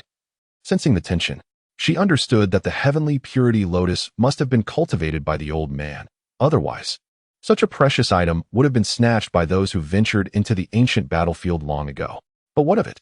Since Xiaoling has obtained it, it rightfully belongs to her. Do you dare to contest this? If you do not agree, then keep it to yourself. Are you seeking your own demise? The elder snorted disdainfully and cast a glance at Li Xingyue. Just a mere insect in the transformation realm. Do you dare to threaten my sister? Upon witnessing the scene, Linger promptly positioned herself in front of Li Xingyue, her gaze fixed fiercely upon the aged man clad in coarse garments. The elder, observing Linger, felt a mixture of anger and helplessness. Linger, do not concern yourself with him, he remarked. Li Xingyue smiled gently. Indeed, this is something I found. Yes, yes. It was indeed I who discovered it, Ling affirmed. Little Ling nodded innocently. Chapter 32. The elder in patchy clothes, feeling vexed, pondered over the misdeeds he had committed. Have you gone a bit too far? The elder in patchy clothes spoke with a stern expression. If the imperial-level celestial purity lotus were so easily obtainable, why would I endure the hardships of lying in wait for several millennia on this ancient battlefield? TSK, wicked old man. Little Lingo made a face at him. The old man in the straw robe clenched his fists tightly, his face twitching uncontrollably. Had he been an ordinary individual, he would have long since struck her down with a single blow. Yet, little Linger was no ordinary person. She was a being of higher cultivation. Li Xingyue was amused by little Linger's mischievous demeanor. Senior, treasures rightfully belong to those capable of wielding them. This is a steadfast principle in the realm of cultivation. With your level of mastery, you should be well aware of this truth. She turned to the old man and spoke slowly. Her implication clear. There would be no room for negotiation. You are taking this too far. The old man in the straw robe trembled with rage, feeling an overwhelming sense of oppression. Ever since he had ascended to the emperor's realm, he had been met with deference and flattery wherever he went. He could scarcely recall the last time he had been subjected to such indignity. Linger, the stew is ready. Come eat, Li Xingyue said, dismissing him with indifference. All right. Little Linger nodded with delight and promptly retrieved the cutlery. This flower must be delicious. Giggling, she scooped out the tender Tianjing lotus and placed it on the plate. Finally, before the old man, she quickly devoured it in a few bites. Wow, sister, it's so tasty. It's sweet. Little Linger's eyes sparkled with excitement as she spoke. The old man in the coarse robe, observing all this, trembled with rage. The mountains are high and the roads are long. We shall meet again. At this point, he could only resign himself to his fate. In truth, the moment he realized that Linger surpassed him in cultivation, he understood that his decades of toil had been in vain. He was merely grappling with the bitter pill of defeat in his heart. Wait a moment, esteemed elder. We have some inquiries, Li Xingyue called out to him. To them, the heavenly pure lotus was merely a diversion. She had not forgotten their true purpose for this journey. Humph, you have taken my heavenly pure lotus, and now you wish to extract information from me? Young ones, do you think that is feasible? The old man snorted coldly, his voice laced with frustration. I believe a discussion is still possible, Li Xingyue replied with a smile. Indeed, little Linger nodded enthusiastically, gnawing on a chicken leg as she met the elder's gaze. Hearing this, the old man's face twitched again, his fists clenching tighter. This was sheer audacity. Yet, looking at the seemingly harmless little Linger, he could only concede. What do you wish to know? After a moment's pause, the old man inhaled deeply, suppressing the fury within, and spoke. There was no choice. One must bow under a roof. Have you encountered this person? Li Xingyue wasted no time and directly presented the image of little Linger's mother. Damn it! Upon seeing the portrait of the woman in white, the old man's repressed anger surged forth. Encountered her? I have not only encountered her, But I have also cultivated a 9-heaven spiritual bamboo alongside the heavenly pure lotus. The heavenly pure lotus was intended for my breakthrough into the calamity realm, while the 9-heaven spiritual bamboo was meant for crafting celestial artifacts. I had it all planned out. After breaking through, I would leave this wretched place for the central continent and enlist a friend to assist in forging a celestial treasure. Who would have thought that 4 years ago? A woman in white would come here and sever my 9-heaven spiritual bamboo. Naturally, a fierce battle ensued. What frustrated the old man the most was that this woman, despite being in the early stages of the Emperor's realm, had pressed him into submission. In the end, he could only admit defeat. That incident marked his first humiliation since reaching the pinnacle of the Emperor's realm. You know her. The old man spoke with a darkened expression. She is Ling Er's mother. We have come to find her, Li Xingyue stated plainly. How could this be? The old man tightened his fists, nearly losing control. What sins have I committed? The 2 spiritual entities I cultivated, the 9-heaven spiritual bamboo was felled by Ling Er's mother. And now the heavenly pure lotus has been taken by her for a stew. What have I done to deserve this? In this moment, the old man felt on the verge of tears. He longed to understand what he had done wrong to encounter this mother-daughter duo. Both of his cherished creations had been ruined by them, and he found himself unable to contend with either of them. Have you seen her?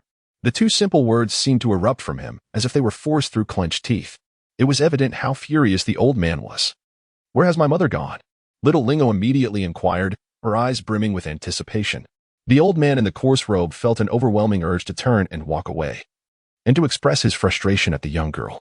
Yet, he recognized that he could not do so. The consequences would undoubtedly be dire. She ventured deeper, seemingly intent on traversing the ancient battlefield toward Zhongzhou. The old man felt an immense sense of vexation, his heart heavy with distress, almost to the point of a cardiac episode. He had resolved within himself to leave this place, to escape this cursed locale, lest he encounter other members of this peculiar family in the future. Thank you for the information, esteemed elder, Li Xingyue sighed in relief upon receiving the news. At the very least, a clue had emerged. Humph. The old man in the coarse robe snorted disdainfully, flicking his sleeve as he departed. His figure swiftly vanished from the sight of both the elder sister and the young girl. Sister, I wish to go to Zhangzhou. Xiaoling'o spoke. All right. Sister will accompany you. Li Xingyue gently patted her head and smiled tenderly. Hee, sister is so kind. Let's be close. Xiaoling'o immediately smiled and nuzzled against her, resembling a well-behaved kitten that completely melted Li Xingyue's heart. Sister, you should eat as well. It is truly delicious. Little Lingo rested her head upon Li Xingyue's arm, nibbling on a chicken leg as she spoke. This is yours. I cannot partake. Li Xingyue shook her head, for she was no fool. Having spent considerable time with little Linger, she was aware that the girl possessed some extraordinary constitution, one that grew stronger with each morsel consumed, a terrifying trait indeed. This was the source of little Lingo's burgeoning strength, and she would naturally not share it. Come on, sister, eat. I will feed you, she encouraged. Xiaolinger, persistent and unyielding, spoke up, tearing off a piece of meat and attempting to shove it into Li Xingyue's mouth. Senior, Li Xingyue remained motionless, relaying a thought to the great cauldron spirit. The young master has commanded you to eat, so you shall. The spirit of the great cauldron replied indifferently. Upon hearing this, Li Xingyue finally dared to consume the morsel that Xiaolingo had offered. However, after just a few bites, she began to refine it. There was no choice. Whether meat or soup, both were unparalleled resources for her cultivation at this stage. If she did not refine them, she would risk being overwhelmed. In a flash, the entirety of the substance had been devoured. Naturally, 95% of it had found its way into Xiaolinger's stomach, while Li Xingyue had only consumed 5%. Nevertheless, her power of the laws surged dramatically, increasing by several hundred. Linger, shall we continue our journey? After a brief respite, Li Xingyue inquired. Little Lingo naturally nodded with delight. Chapter 33, The Fallen Spirit, The Lost World. Within the ancient battlefield, a tall and a small figure slowly advanced through the swirling yellow sands. The little Linger, adorned with a tiger-striped hat, led the way. To say she was walking would be an understatement. It was more akin to her bouncing along. The petite figure hops and skips about, occasionally stepping upon the weathered bones, each tread reminiscent of stepping on brittle wood, producing a delicate crack sound. Xiaolinga seemed to revel in this sensation, to the extent that there was not a single intact weathered bone in her wake. It could be said that she displayed the innocence and playful spirit of a child to the fullest. As for Li Xingyue, she followed behind at a leisurely pace, not urging Xiaolingo to hasten. Instead, she observed her with gentle eyes, akin to an elder sister watching over her younger sibling. At that moment, she felt an overwhelming sense of ease, as if Xiaolinger were a serene and mystical being. Even without conversation, merely gazing at her could uplift one's spirits. Just then, a soft voice resonated unexpectedly. As the sound echoed, a refined young man emerged from the yellow sands, drawing the curious gazes of Li Xingyue and Xiaolinger. The young man bore a warm smile, radiating brilliantly under the sun's embrace. Clad in a robe of azure, his long, ink-like hair was secured by a hairpin, and he exuded a unique aura, reminiscent of a scholar brimming with wisdom. "Who are you?" Li Xingyue inquired, furrowing her brow as she scrutinized him. She found it difficult to gauge the young man. More precisely, he appeared as an ordinary person devoid of any cultivation. However, Li Xingyue could not bring herself to believe such a notion. After all, they were in an ancient battlefield, rife with peril. Moreover, they had ventured deep into the heart of this ancient war zone. How could an unrefined mortal possibly arrive here? "I am Imo Qingshu, honored friends," the young man said with a cultured smile, bowing in greeting. "Might I request a favor from you both, seeking a morsel of sustenance?" Before Li Xingyue could respond, he continued, "A favor? Seeking food?" Li Xingyue's brow furrowed slightly. "Hehe, I won't give you anything. You are a filthy creature," Xiaolinga chimed in with a playful grin. "Filthy creature?" Li Xingyue was momentarily taken aback, her gaze scrutinizing Imo Qingshu. She discerned no trace of malevolence or ghostly aura about him, only the refined essence of a scholar, as if he had been nurtured amidst poetry and prose. "You are quite the jester, little sister. I am but a scholar. How could I be a filthy creature?" Imo Qingshu replied, maintaining his radiant smile. "Esteemed friends, I implore you for a morsel of food. I have gone several days without sustenance or water, and I am utterly famished." He remained unperturbed, his expression perpetually bright. "Sister, do not give him anything. He is a fallen spirit." Xiaolingo addressed Li Xingyue, inquiring about the concept of fallen spirits. Meeting her gaze, Li Xingyue furrowed her brow slightly. It was the first time she had encountered such a term. "Indeed, indeed." Xiaolingo continued, "The master has stated that fallen spirits possess an extraordinary nature. They resemble mortals, yet they wield bizarre powers capable of altering the very fabric of existence. If one fulfills the desires of a fallen spirit, it is akin to unconditionally bestowing one's own lifespan, cultivation, and innate talent upon it. It is truly marvelous." Xiaolinger nodded slightly, offering her explanation. "What?" Li Xingyue, upon hearing this, couldn't help but feel a jolt of surprise. To fulfill one's desires equates to unconditionally relinquishing one's own lifespan, cultivation, and innate talents? What sort of ability is this? Does it mean that if I had just agreed to let Imo Qingshu partake of my food, I would have unconditionally given everything of mine to him? You, Imo Qingshu, in disbelief, turned to Xiaolinger, his face reflecting utter incredulity. He had never anticipated that there existed anyone in the true spirit realm who was aware of the concept of fallen spirits, and even more astonishingly, that it would be a mere 4 or 5-year-old girl. "Are you from the immortal spirit realm?" No. Even if you were from the immortal spirit realm, it would be impossible for you to know of the existence of fallen spirits. Imo Qingshu gazed at Xiaolingo, utterly astonished. The knowledge of fallen spirits, even within the immortal spirit realm, was exceedingly rare. It could easily be counted on one hand. "Hehe, I am super invincible, the most powerful in the world."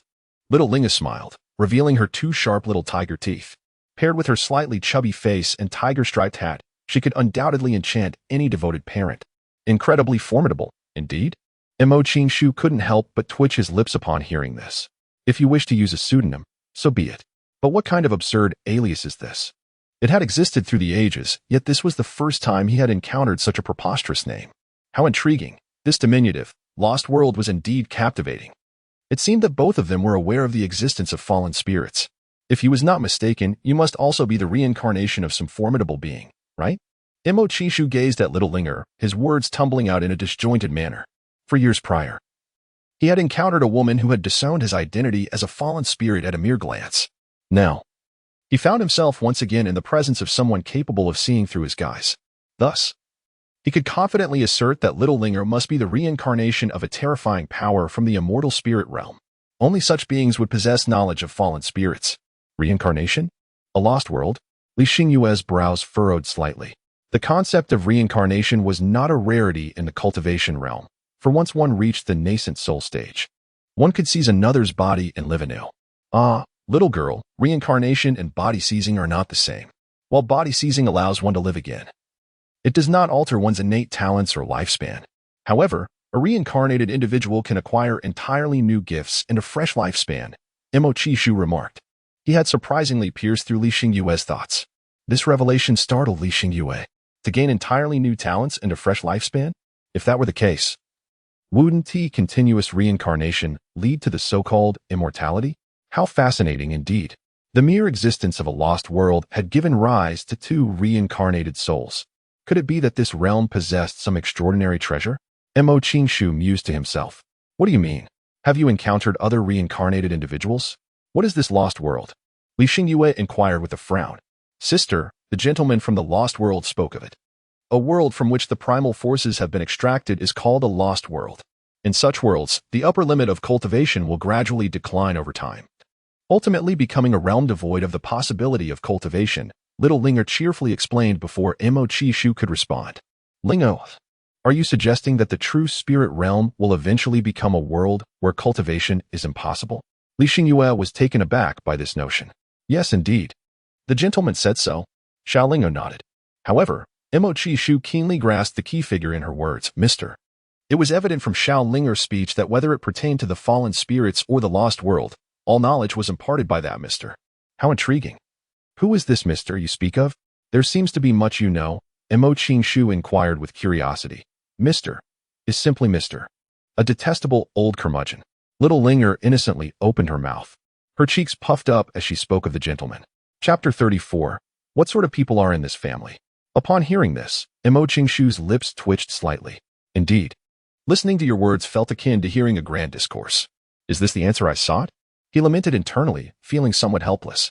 Initially, he perceived these two individuals as possessing immense fortune, contemplating the possibility of seizing their luck for his own advantage, especially that of Little Linger, which was the most potent he had ever encountered. Even the white-clad woman he met years ago could not compare. However, he had never anticipated that they were aware of his true nature. I beg your pardon for intruding, esteemed friends. Are you perhaps seeking to traverse this area to reach the other side? Mo Chi-shu sighed, resigning himself to the situation. As for resorting to theft, he dared not. For Little Linger was remarkably extraordinary. She was aware of the existence of fallen spirits, and her cultivation was inscrutable to him. Moreover, through brute force, he could not hope to seize what he desired. The laws of heaven are impartial. For every window opened, a door must close. Although fallen spirits can claim the world's creations, there exists a limitation. They require the other party's explicit consent to their requests. If the other party declines, it becomes futile. Otherwise, Mo Chi-shu would not find himself in this predicament. Yes, we are going to Central Continent to find our mother. Xiaolinger nodded slightly. Looking for mother? Mo Chi-shu was momentarily taken aback. This was the first time he had encountered such a rationale. Previously, those he had met sought to traverse this place in pursuit of a higher realm. Have you seen her? Li Xingyue, coming back to her senses, interjected. As she spoke, her fingers gracefully traced the air, and spiritual energy flowed around her. The portrait of Little Linger's mother gradually took shape. Upon seeing the image, Dwelling's lips twitched violently. Wasn't this the formidable individual he had encountered previously? Had he not fled swiftly, he might have faced dire consequences. Are you here in search of her? He inquired, a hint of frustration evident in his tone. Indeed, she is my mother, and I must find her, the innocent Little Linger replied with a nod. Your mother? Upon hearing this, Mo Chi-shu's lips twitched once more in disbelief. Goodness, what kind of family was this? The elder was terrifying enough, but this was beyond comprehension. Is even the small one so formidable? Is there no room left for others to thrive? He seems to have realized why Xiaolingo was aware of the fall of the spirits. It turns out she is a descendant of that ruthless individual. Indeed. Xiaolingo nodded with joy. She indeed went in that direction. Mo Chi-shu continued the conversation, and upon finishing, he departed directly, evidently no longer wishing to converse with Xiaolinger. Sister, why did he leave? The puzzled Xiaolingo inquired. I am not certain, Li Xingyue replied, shaking her head. Nevertheless, she was unconcerned. As long as it was confirmed that Xiaolingo's mother had indeed traveled to Zhangzhou, that sufficed. The two then resumed their journey. Meanwhile, in the Forbidden Sea, a place of terrifying desolation on the true spirit continent, characterized by an array of spatial rifts. A moment's carelessness could result in being swept into these rifts, becoming lost in the chaotic currents of space, and thus severing ties with the true spirit realm. Those who entered the Forbidden Sea, whether human or formidable beast, faced a fate of no return. Consequently, this locale had become a realm deemed off-limits and fearsome in the eyes of the inhabitants of the true spirit realm, particularly those from Zhangzhou. Yet, deep within the Forbidden Sea, a grand hall was situated in the void, resembling a monstrous beast of dread, dominating the surroundings. From a distance, it appeared akin to a celestial treasure suppressing an era. Inside the hall, a group of individuals were seated upon black thrones, each adorned with masks of various shapes and colors. At the zenith of the hall sat a woman, clad in a flowing white gown. Her visage concealed behind a white dragon-patterned mask. An aura of intimidation and ancient authority emanated from her, creating an impenetrable barrier around her presence. Her throne was no ordinary seat. It was a dragon throne. News has arrived from District Ding. Someone from the immortal spirit realm has descended, with the intention of seeking me out. What are your thoughts, esteemed guests? Her voice, cold yet commanding, echoed throughout the expansive hall. Upon her declaration, a brief silence enveloped the chamber as the others pondered their strategies. What of the immortal spirit realm? If they find this place, we shall annihilate them. Spoke a man donning a tiger mask, his voice revealing his masculinity.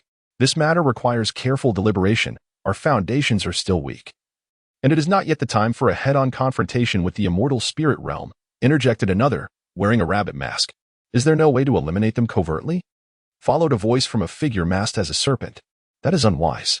What District Ding encountered was likely merely a conjecture from the immortal spirit realm. Sending a scouting party. If we rashly dispose of them, it would be tantamount to revealing our presence, added a person concealed behind a mouse mask. What are your thoughts, esteemed one? Inquired a figure with a cow mask, his tone deep and resonant, reminiscent of the creature he represented, exuding an air of simplicity and honesty. At this, all eyes turned towards the one in the principal seat. Under their scrutiny, the woman behind the dragon-patterned mask fell into contemplation. After a considerable pause, she spoke. What the rabbit has suggested is timely. Our strength is not yet sufficient to confront the immortal spirit realm directly. However, we cannot allow their scouts to investigate freely. The others nodded in agreement.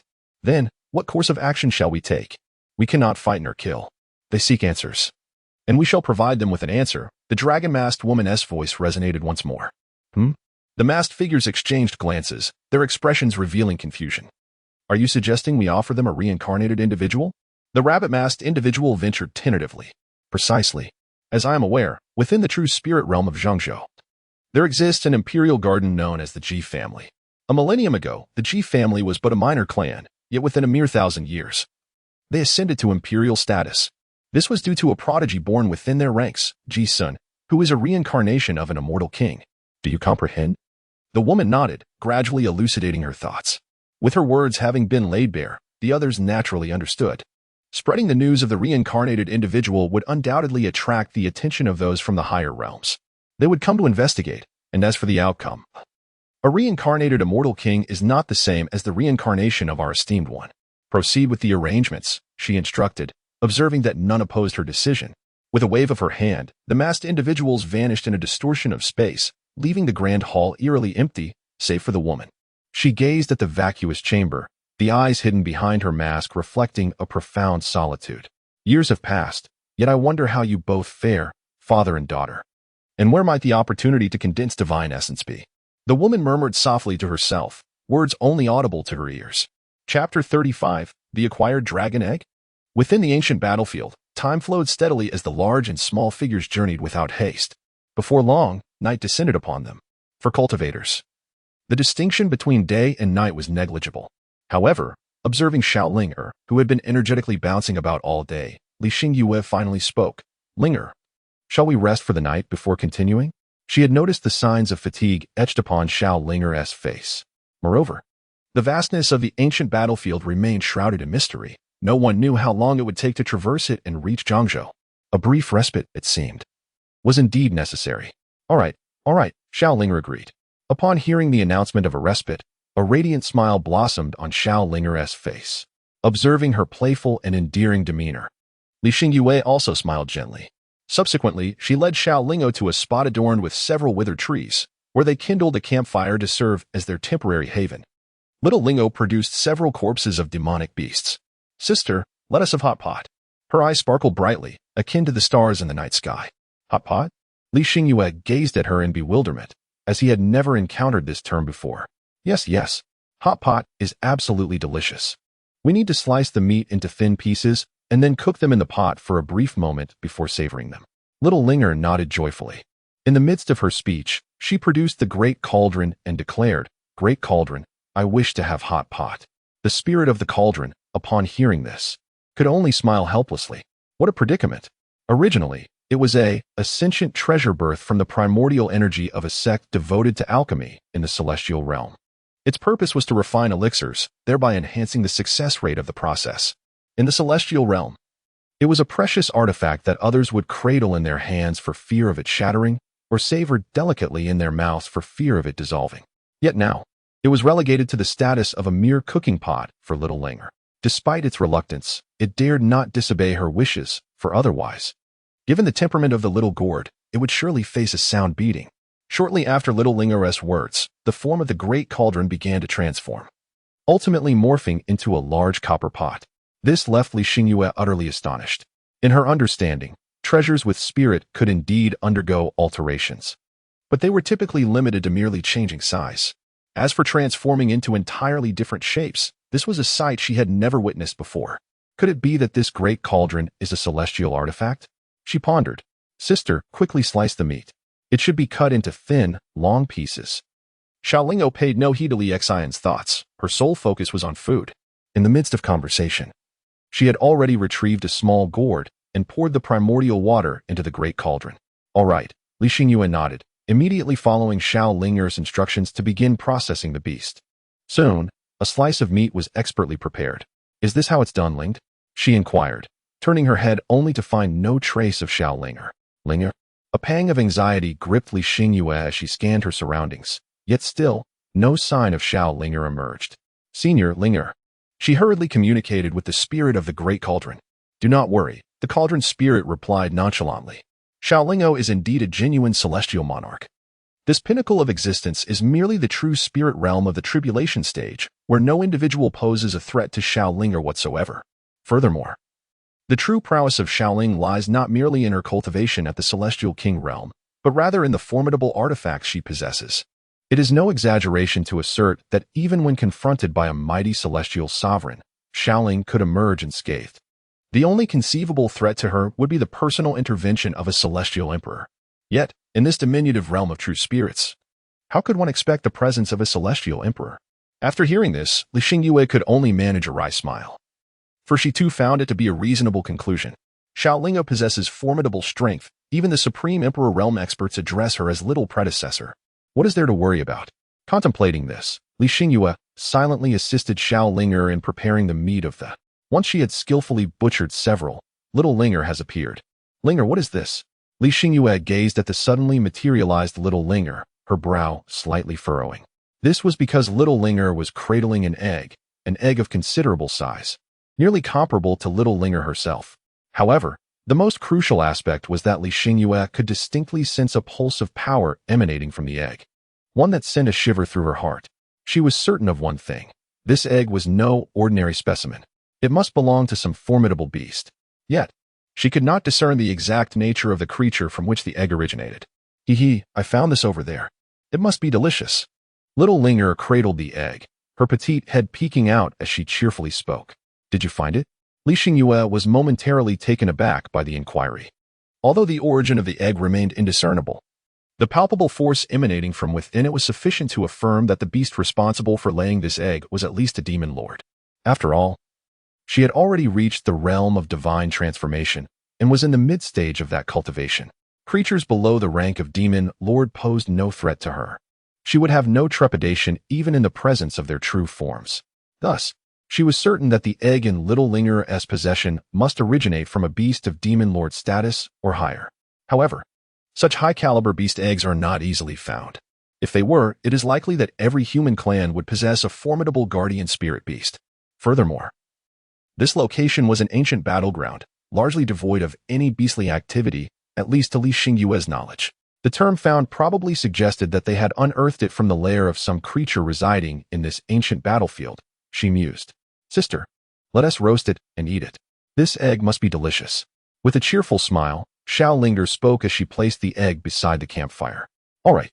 As you wish, Li Xingyue replied with a wry smile. An egg from a demon beast of the rank of demon lord or above would undoubtedly incite a frenzy for theft if left within the bounds of Linglong Pavilion. The ability to nurture such a creature and forge a contract would equate to possessing a formidable ally, particularly for a faction. After all, the lifespan of demon beasts far exceeds that of humans, and raising a powerful one could safeguard a faction for several generations. Yet, in Xiaoling's case, it was merely a morsel. Naturally, she did not intervene. The egg was brought back by Xiaolinger, whether it was to be consumed or kept. As long as Xiaolinger was pleased, that was sufficient. Linger, you can't roast the egg directly like this. You need to pry open a hole in it first, otherwise it will explode, Li Xingyue cautioned. Is that so? All right. Little Ling Er nodded, then struck the top of the egg with a powerful fist, creating a hole. At that very moment, a long roar echoed as a dragon shadow burst forth from the egg, only to dissipate above it. Hiss. A gasp escaped from Li Xingyue's lips. Although the dragon shadow vanished as swiftly as a firework, it did not escape her keen gaze. She understood precisely what it was, a wisp of true dragon essence. The presence of true dragon essence within an egg was astonishing. Li Xingyue's mind raced, leaving her momentarily speechless. Chapter 36. The Jiao Dragon Clan in Bewilderment. Where has my enormous dragon egg gone? Ling Er, could this possibly be a dragon egg? Li Xingyue's voice trembled with disbelief. A dragon egg. True dragons are renowned entities in the realm of true spirits, even regarded as legendary beings. It is said that the entire dragon clan ascended to the immortal spirit realm. Moreover, the dragon clan holds a position of immense prestige among the demon races, being one of the divine bloodlines. Legends also state that dragons are born as demon emperors, comparable to the powerful beings of the human race in the transformation realm. In their infancy, akin to the adolescent stage of humans, they are demon lords, rivaling the human race's fusion realm. Those with exceptional talent can even rise to the level of demon saints, akin to the human race's great ascension. In their maturity, resembling the youth of humans, they attain the status of demon emperors, equivalent to the sacred realm of the human race. Upon reaching adulthood, akin to middle-aged humans, they are generally demon ancestors, standing shoulder to shoulder with the human race's emperor. Of course, these stages do not correspond to the mundane calculations of mortals, but rather to those of practitioners. Since practitioners enjoy prolonged lifespans, it is impossible to measure their stages by ordinary human standards. The disparity between stages is at least tenfold. In other words, a practitioner in their youth is over 100 years old. Take Li Xingyue, for example. She is now over 700 years old, yet barely qualifies as a youth in the cultivation world. Even so, she has only attained the level of transformation. Had she not encountered little Ling Er, she might have long perished. And the dragon clan? They are born with her level of cultivation. One can only imagine the terrifying nature of dragons. As for the dragon egg, I have no idea. I simply picked it up over there, Xiao Linger replied, her eyes fixated on the roasted egg, brimming with anticipation. Upon hearing this, Li Xingyue offered a wry smile. At this moment, she felt certain. The egg that Xiaoling has discovered is undoubtedly a dragon egg. The trace of true dragon aura just now is unmistakable. Such an aura is possessed solely by dragon eggs. Even the eggs of beastly creatures with dragon bloodlines cannot harbor true dragon aura.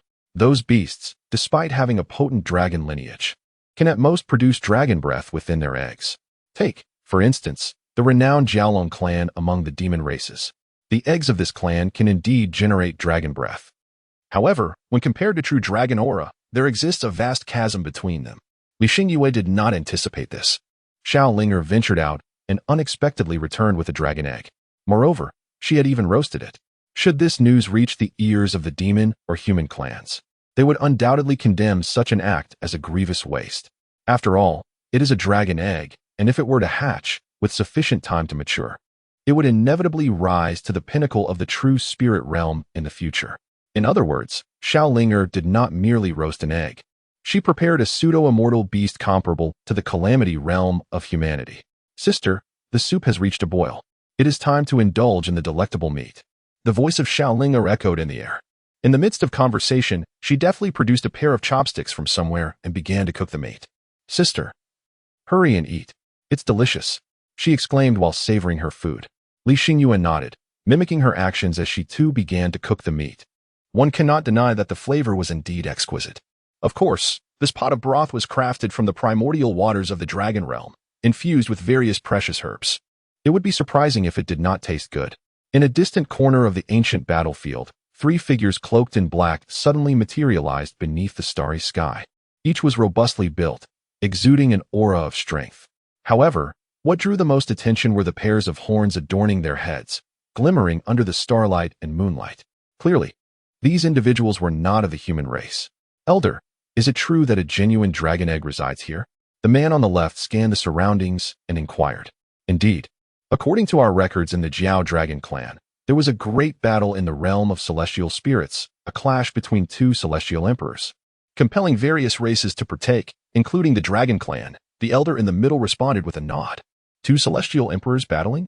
The other 2 were taken aback, their hearts racing.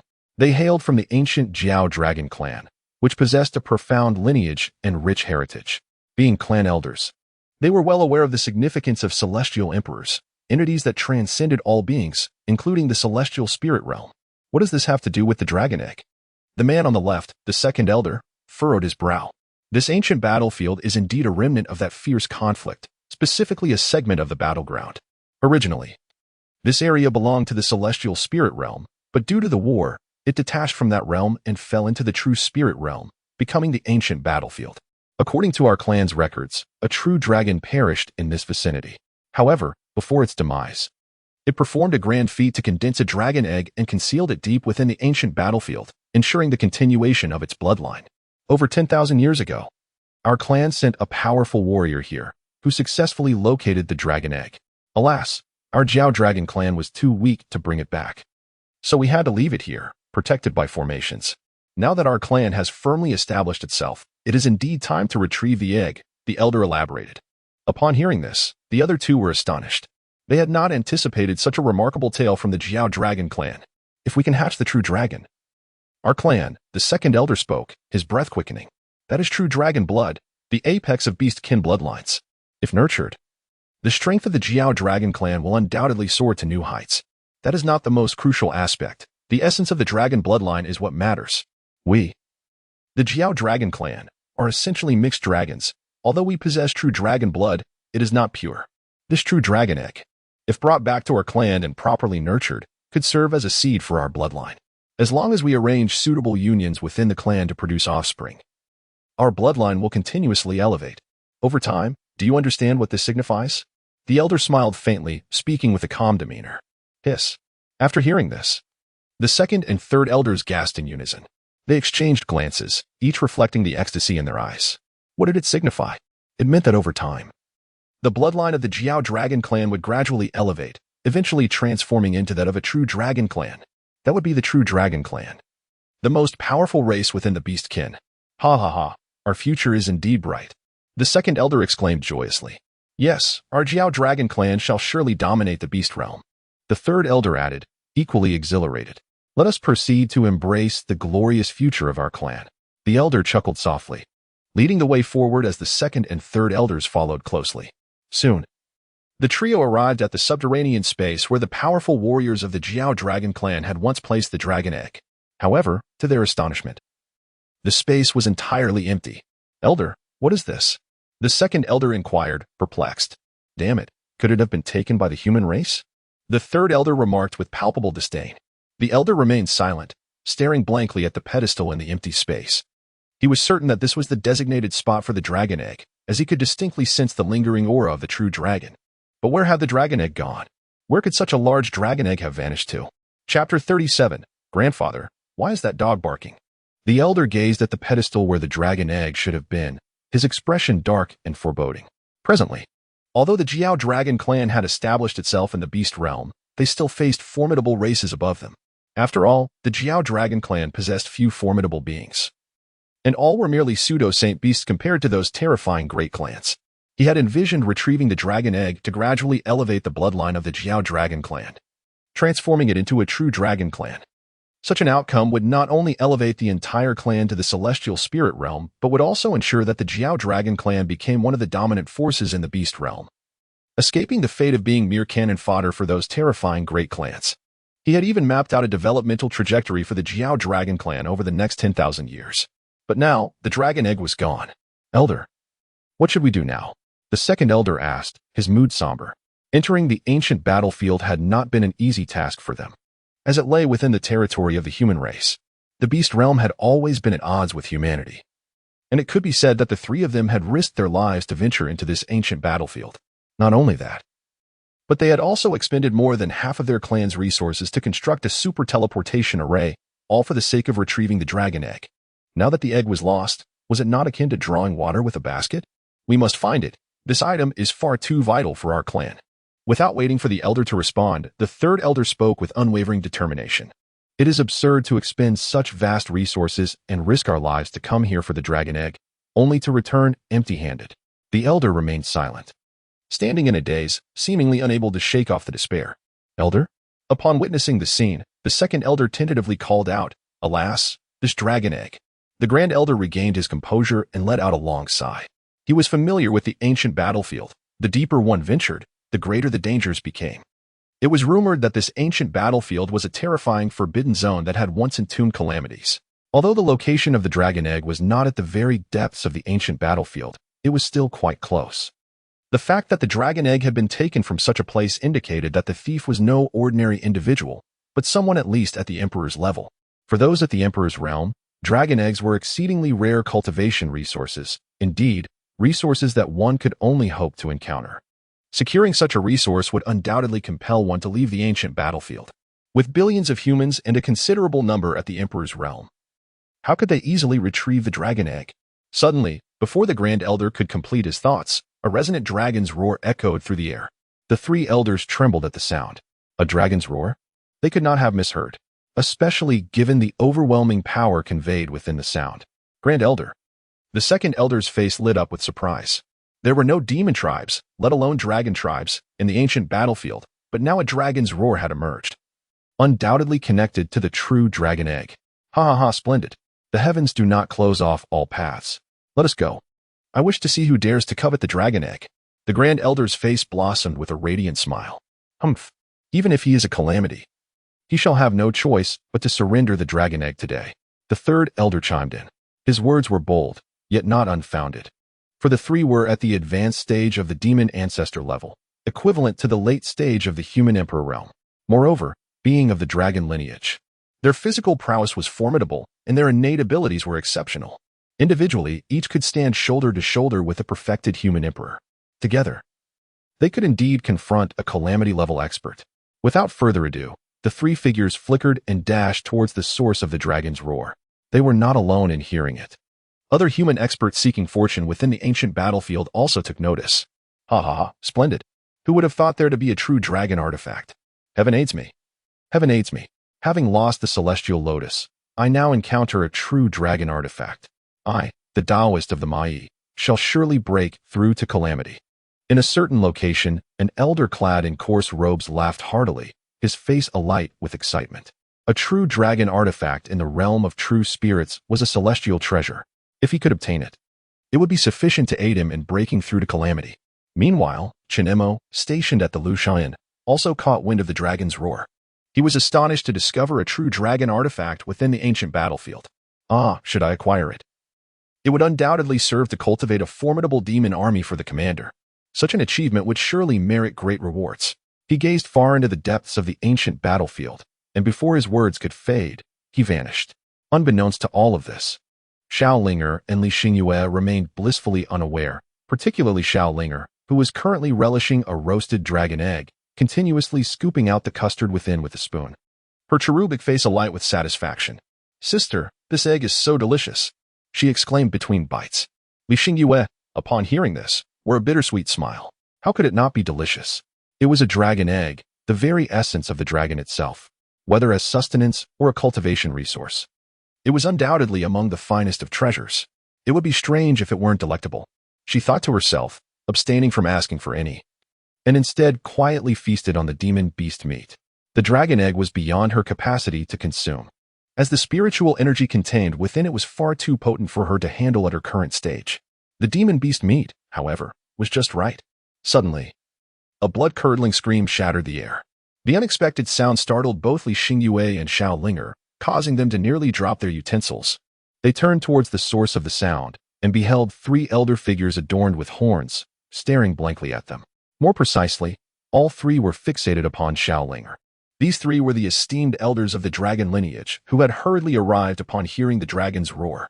Yet, at this moment, their expressions were utterly dazed. The second and third elders occasionally rubbed their eyes, unable to believe what they were witnessing. The dragon egg had been cooked and consumed. The hope of the dragon lineage reduced to mere sustenance. Illusion. Grand Elder, I must be experiencing an illusion. The second elder stammered, struggling to accept the scene before him. Indeed, it must be an illusion. The Grand Elder nodded in agreement. It was a dragon egg. Even in the hands of humans, it was a premier cultivation resource. Moreover, true dragons were seen as formidable entities in human society. Surely, obtaining a dragon egg would lead one to cultivate it as a spirit pet. How could it possibly be roasted and consumed? It had to be an illusion, he repeatedly reassured himself. Old man, why are you barking like a dog? You nearly made me drop my spoon. Xiaolingo let out a huff, her voice laced with indignation. After speaking, she took another spoonful of the steamed egg custard and savored it with a rhythmic smack and slurp. Second elder, strike me across the face. Quickly, tell me this is not true.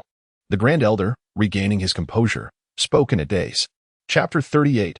Elemental Divine Powers? You think it's beautiful?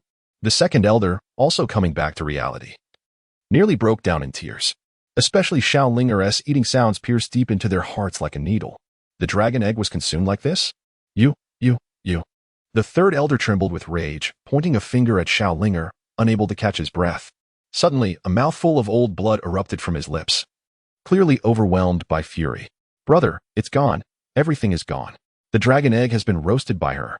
The second elder lamented, his face a mask of despair. Clearly stricken with grief. The Grand Elder clutched his chest, gasping for air, utterly consumed by rage. The hopes of the Jialong clan had indeed been devoured. Sister, what is wrong with them? Are they unwell? Little Lingo munched on the dragon egg, her curiosity piqued. Upon hearing her, Li Xingyue couldn't contain her laughter. By now, she had pieced together some of the mystery. After all, the horns atop the three elders' heads were unmistakably genuine. They must belong to the legendary Jialong clan. Li Xingyue was somewhat familiar with this formidable race, known to dwell in the overseas demon realm. The connection to the overseas domain was Zhongzhou, and presently, this area was a battleground from ancient times. The ancient battlefield was separated from the overseas demon realm by a significant distance. How could the Jialong clan possibly appear here? It was undoubtedly in pursuit of the dragon egg. However, the three elders never anticipated that the egg would be picked up by Little Linger, who proceeded to roast and consume it. This would surely inflict great distress upon them, for to the Jialong clan, a true dragon held the utmost significance. Hiss, not that little girl again. Damn it. That's a dragon egg. She just roasted it and ate it? At that moment, Elder Mai hurriedly arrived. Upon seeing Little Lingo clutching the dragon egg and munching away, he was struck dumb. A true dragon egg. If nurtured, it would yield an endless supply of true dragon blood. In the realm of true spirits, true dragon blood was a rare treasure, invaluable for alchemy and artifact crafting. To raise a true dragon as a spirit companion would be akin to possessing a perpetually regenerating vein of spiritual stones. It is no exaggeration to say that a true dragon egg could be revered even by the most exalted celestial mansions. And now, it was being devoured by this little girl. Elder Mai was at a loss for words to express his feelings. It's them. Hiss, a dragon egg. A true dragon egg. She cooked it and ate it. The arrival of Qin Mo brought him to a standstill as well. Granny, do you have any idea what that is? A dragon egg. A true dragon egg. And you just let it slip away? Just then, a terrifying roar echoed through the air. The three elders of the Jialong clan transformed into three fearsome Jialong, their bodies cloaked in darkness, their eyes bloodshot.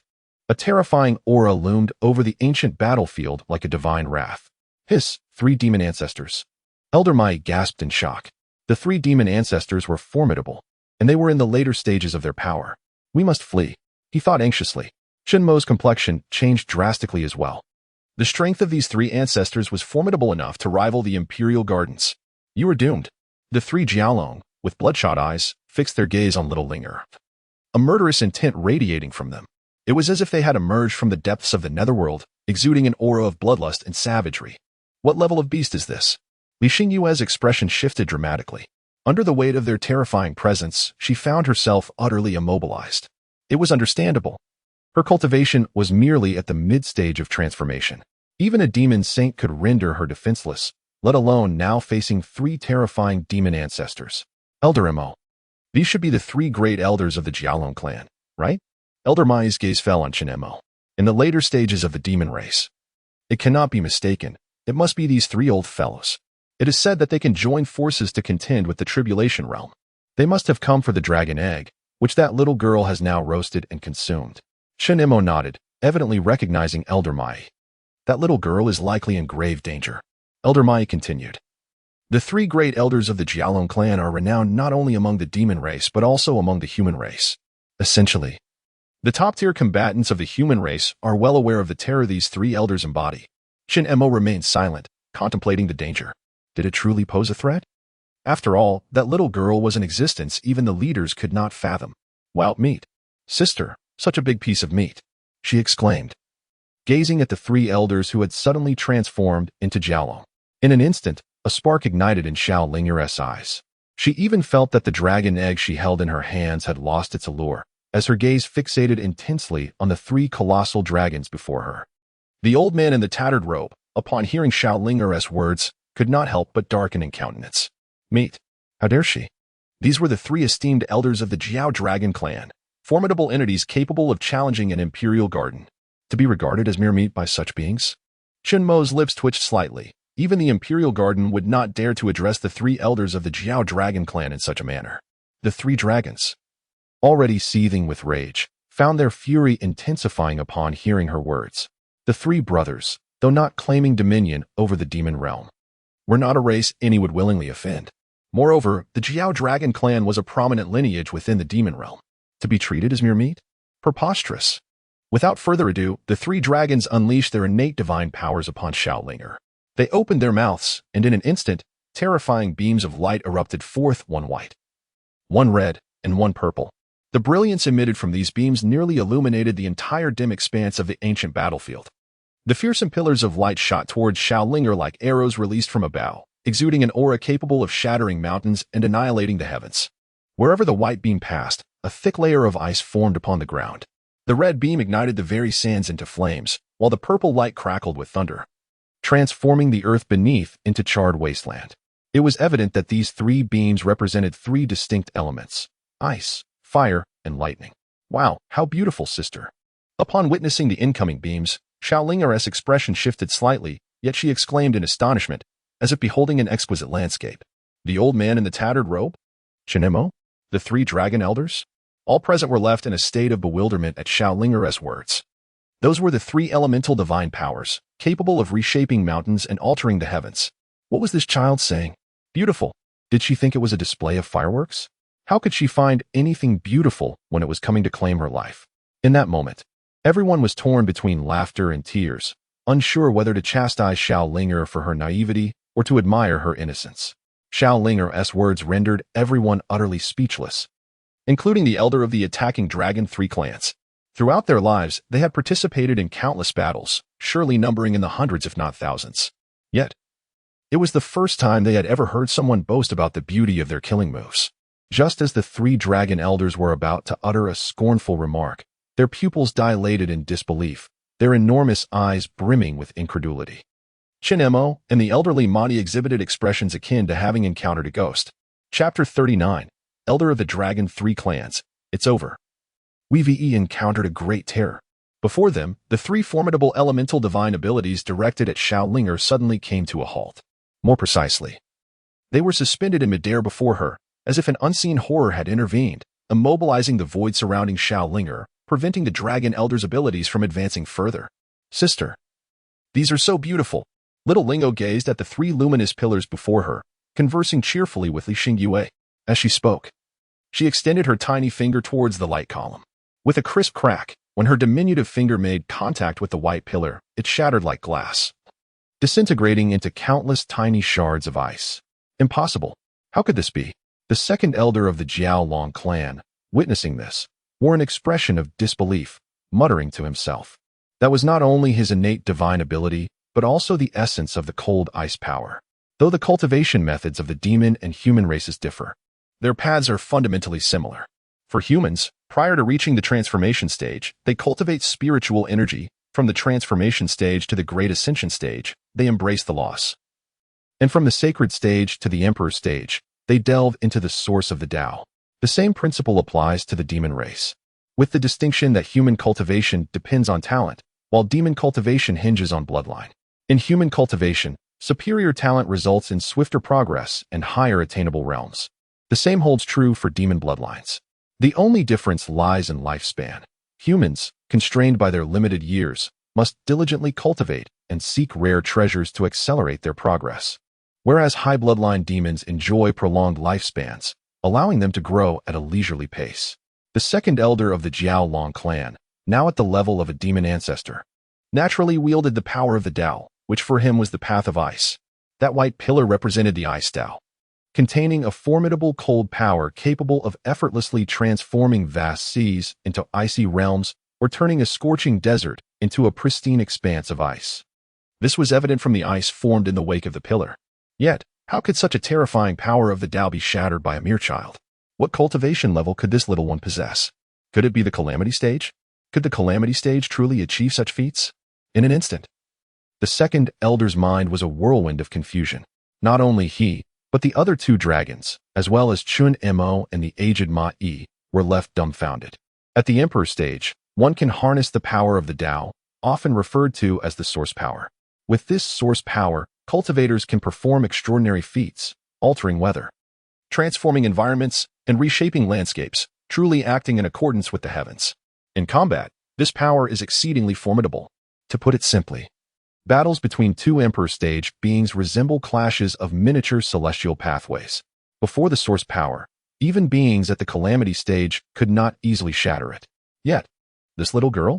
She merely had to give a gentle poke to obliterate the ice source of the Jiao Long clan's elder. What a terrifying existence this was. Little Lingo was blissfully unaware of the immense shock her actions had instigated among the crowd. After playfully prodding the white pillar of light, she seemed to find amusement in the endeavor and proceeded to poke the red and purple pillars as well. Without exception, both grand pillars crumbled in an instant. The red pillar transformed into flickering flames, continuously burning upon the ground, while the purple pillar morphed into delicate strands of lightning, crackling with A's sound, reminiscent of tiny electric worms. Gasps of astonishment echoed as the spectators drew in sharp breaths. The three divine abilities and the three great principles represented the three fundamental forces, yet they were effortlessly obliterated by this small child. In that moment, the fury in the eyes of the three elders of the dragon clan was supplanted by sheer terror. An overwhelming dread engulfed them. This little girl was an embodiment of unparalleled horror. "Flee!" the grand elder exclaimed, hastily tearing through the fabric of space. Such terror was beyond their capacity to confront. Only the reclusive ancestors of the dragon clan could possibly contend with such a force.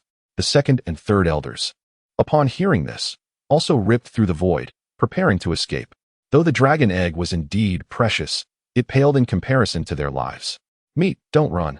Just as the three elders of the dragon clan prepared to vanish into the void, little Linger spoke.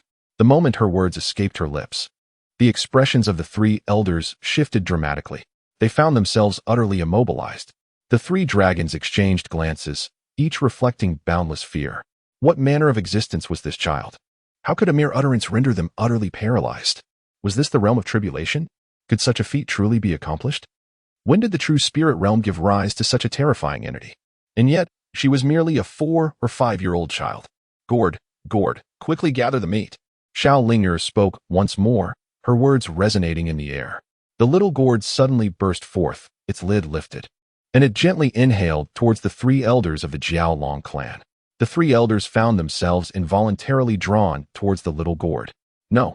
Who are you? Who on earth are you? You cannot be a transcendent being. You are certainly not one of that caliber." "Damn it." The three elders, filled with astonishment and fury, each spoke up. Alas, they ultimately could not escape, all being absorbed into the little gourd. This scene left Chen Mo and the old man in tattered clothes in sheer disbelief. Those were three ancient monsters, possessing not only the bloodline of the Jiao Long but also being at the pinnacle of their kind. Together, they were formidable enough to contend with transcendent beings. To have been captured so effortlessly was utterly astonishing. Gulp. The two exchanged a glance, suddenly feeling parched, their legs trembling uncontrollably. At that moment, their minds echoed with a singular thought. "Dear family, I have encountered a great terror." Little Senior, I was merely passing through, just passing through. The old man in tattered clothes hastily spoke, his voice quivering. The memory of his previous actions against Xiaolinger due to the Tianjing lotus sent shivers down his spine, causing even greater tremors in his legs. Though he was of the emperor's realm, he could not hope to contend with even a single elder of the Jiaolong clan. If Xiaolinger were to retaliate, his demise would be inevitable. Yes, little senior, do you still remember me? I am Chen Mo. I merely came to take a look. Chen Mo quickly interjected, fearing that Xiaolingo might turn her wrath upon him. I remember you. You are the wicked old man. Xiaolingo glanced at the two individuals and spoke. It is over. Upon hearing these words, both individuals silently pondered within their hearts. Children harbor a profound disdain for evildoers. Now, having been branded as a villain by the young girl, I fear for my fate. No, dear young one, I am not a wicked old man. I have come to bring you delightful treats. Chun Mo's eyes twinkled as he quickly spoke to cater to her interests. Delightful treats? Upon hearing this, Xiaoling's eyes instantly sparkled with excitement. Indeed, she thought, fearing that the previous offering was insufficient for the esteemed junior. Thus, she returned to present a little more to the young master. Chen Mo, sensing the potential for intrigue, promptly interjected, while inwardly cursing himself for meddling in affairs better left untouched. Why, in the tranquility of the inn, did he choose to wade into such murky waters? And what of the meat? Where is it? I fail to see it. Little Lingo glanced around and inquired. Here. Chun Mo immediately produced all the beast corpses from his storage ring. Although there were not many, several were present, all belonging to the beast emperor rank, with one being a beast ancestor. Wow, how wonderful. You are not a wicked old man, but a kind old man, bringing me so much meat. Upon seeing the beast corpses, little Lingo immediately beamed with joy. Unbeknownst to her, Chen Mo silently began to weep within. Who said I was delivering meat to you? Chapter 40. Sister, we encountered an old man who even brought us meat. If only I could choose again. I wouldn't even want a dog. Not only did I fail to obtain the essence of the true dragon, but I also sacrificed my entire fortune built over a millennium.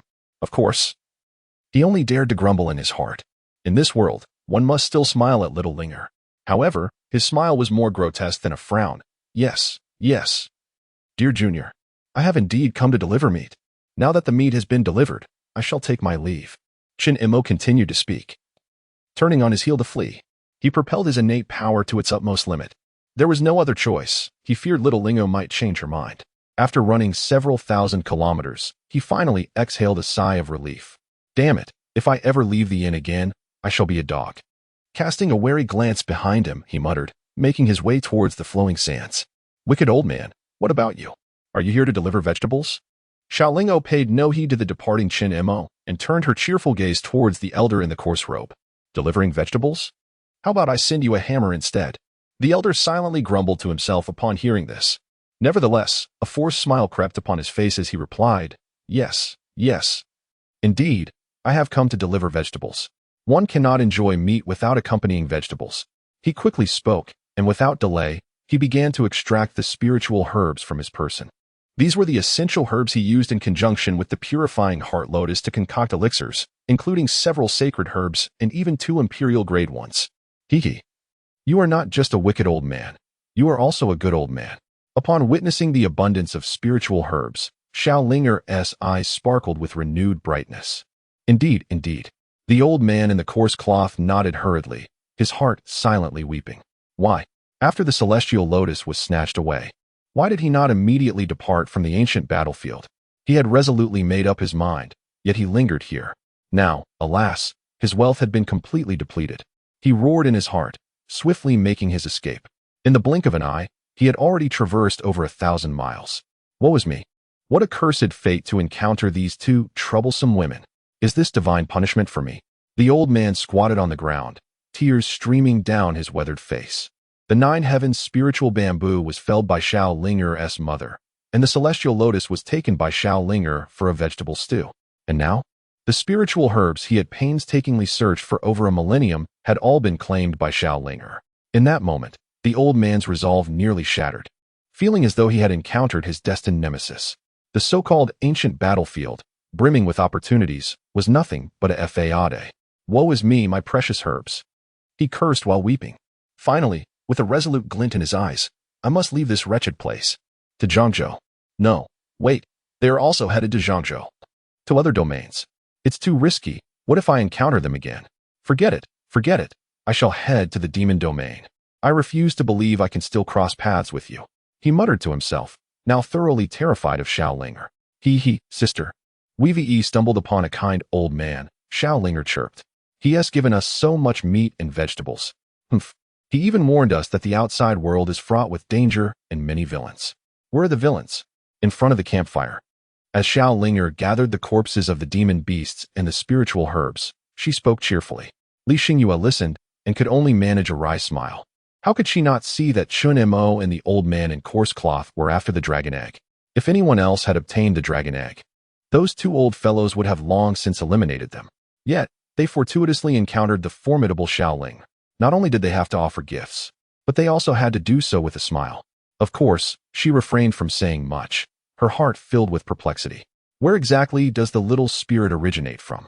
At merely 4 years of age, she exhibits remarkable prowess, effortlessly subduing 3 ancestral monsters. These are indeed 3 ancestral beings, comparable to 3 formidable emperor-level figures of the human race. Moreover, within the same realm, the demon race inherently possesses greater strength than humans, not to mention that she belongs to the immensely powerful dragon lineage. Despite this, she easily subdued them. It appears my conjecture holds true. The spirit's cultivation undoubtedly surpasses the tribulation realm. At just 4 years old, she is already so terrifying. What manner of existence must her father be? Surely he is an exceptionally powerful immortal. The more time Li Xingyue spends with the little spirit, the more astonished she becomes. The terror of her origins and the magnitude of her strength continuously reshape her understanding. Sister, hurry and eat the meat. You haven't finished yet. Xiaolinger began to eat the dragon egg once more, savoring every bite. Well, Li Xingyue said with a gentle smile. Before long, all the food was consumed by the two of them, with the majority finding its way into Xiaolinger's stomach. Nevertheless, the gains for Li Xingyue were astounding. The power of the law she had refined within her body had now exceeded 5,000 strands. With just another 1,000, she would achieve a breakthrough to the latter stage of the transformation god realm. Sister, I want to sleep. Sister, hug me. After finishing their meal, Xiaolinger nestled into Li Xingyue's embrace, appearing to rely on her immensely. All right, come here, Li Xingyue said with a warm smile as she cradled Xiaolinger in her arms. She held a deep affection for Xiaolinger. Sister, it's so soft and comfortable here. Little Linger nestled her head against Li Xingyue's chest, smiling brightly as she spoke. Upon hearing this, Li Xingyue felt a mix of shyness and amusement. Meanwhile, the elderly man in the robe of Ma-Yi hurriedly exited the ancient battlefield, only to find himself at Linglong Pavilion. There was no other option. To reach the demon domain, he first had to go to the central continent. However, to travel from the Xuanwu domain to the central continent, one had to either cross the ancient battlefield or take the interdomain teleportation array. With little Linger currently in the ancient battlefield, he was not inclined to choose the former route. Thus, he had no choice but to utilize the teleportation array. Yet, the Xuanwu sacred land had already been annihilated by the Little Gourd, leaving him to seek assistance from Linglong Pavilion and Tianji Palace. Given the proximity of Linglong Pavilion, he decided to go there. Are you the leader of this minor faction? Ma-Yi asked, adopting a condescending demeanor as he sat in the position of the pavilion master, looking down upon Lingwei and her companions. To him, a group of those in the transformation realm seemed insignificant. Yes. May I ask how I can be of service to you, esteemed elder? Lingwei responded respectfully. She had no choice. The sudden appearance of this elder was overwhelming. His cultivation level was at the peak of the Xuanwu domain and Empyrean. She felt compelled to bow her head. I have heard that you possess an interdomain teleportation array? The elder inquired while munching on the fruit prepared by Lingyue and her companions. Indeed, esteemed elder, Linglong Pavilion has an interdomain teleportation array that leads to the Baihu domain. Lingwei answered with utmost reverence. Does it not lead to the central continent? The elder's brow furrowed slightly. Esteemed elder, Linglong Pavilion is merely a humble faction of insignificant standing. Lingwei replied with a wry smile, clearly indicating that their strength was insufficient to establish a foothold in the central continent. Very well, I shall accept the Baihu domain then. Activate the teleportation array for me. The elder waved his hand dismissively, indicating he was willing to go anywhere as long as he could leave this wretched place. Upon hearing this, expressions of distress appeared on Lingwei and her companions' faces. Activating the interdomain teleportation array required an exorbitant amount of resources. although their resources had seen some recovery after acquiring the primordial heavenly water from Little Linger. Initiating the teleportation array would plunge Linglong Pavilion back into a state of financial strain. What? Are you unwilling?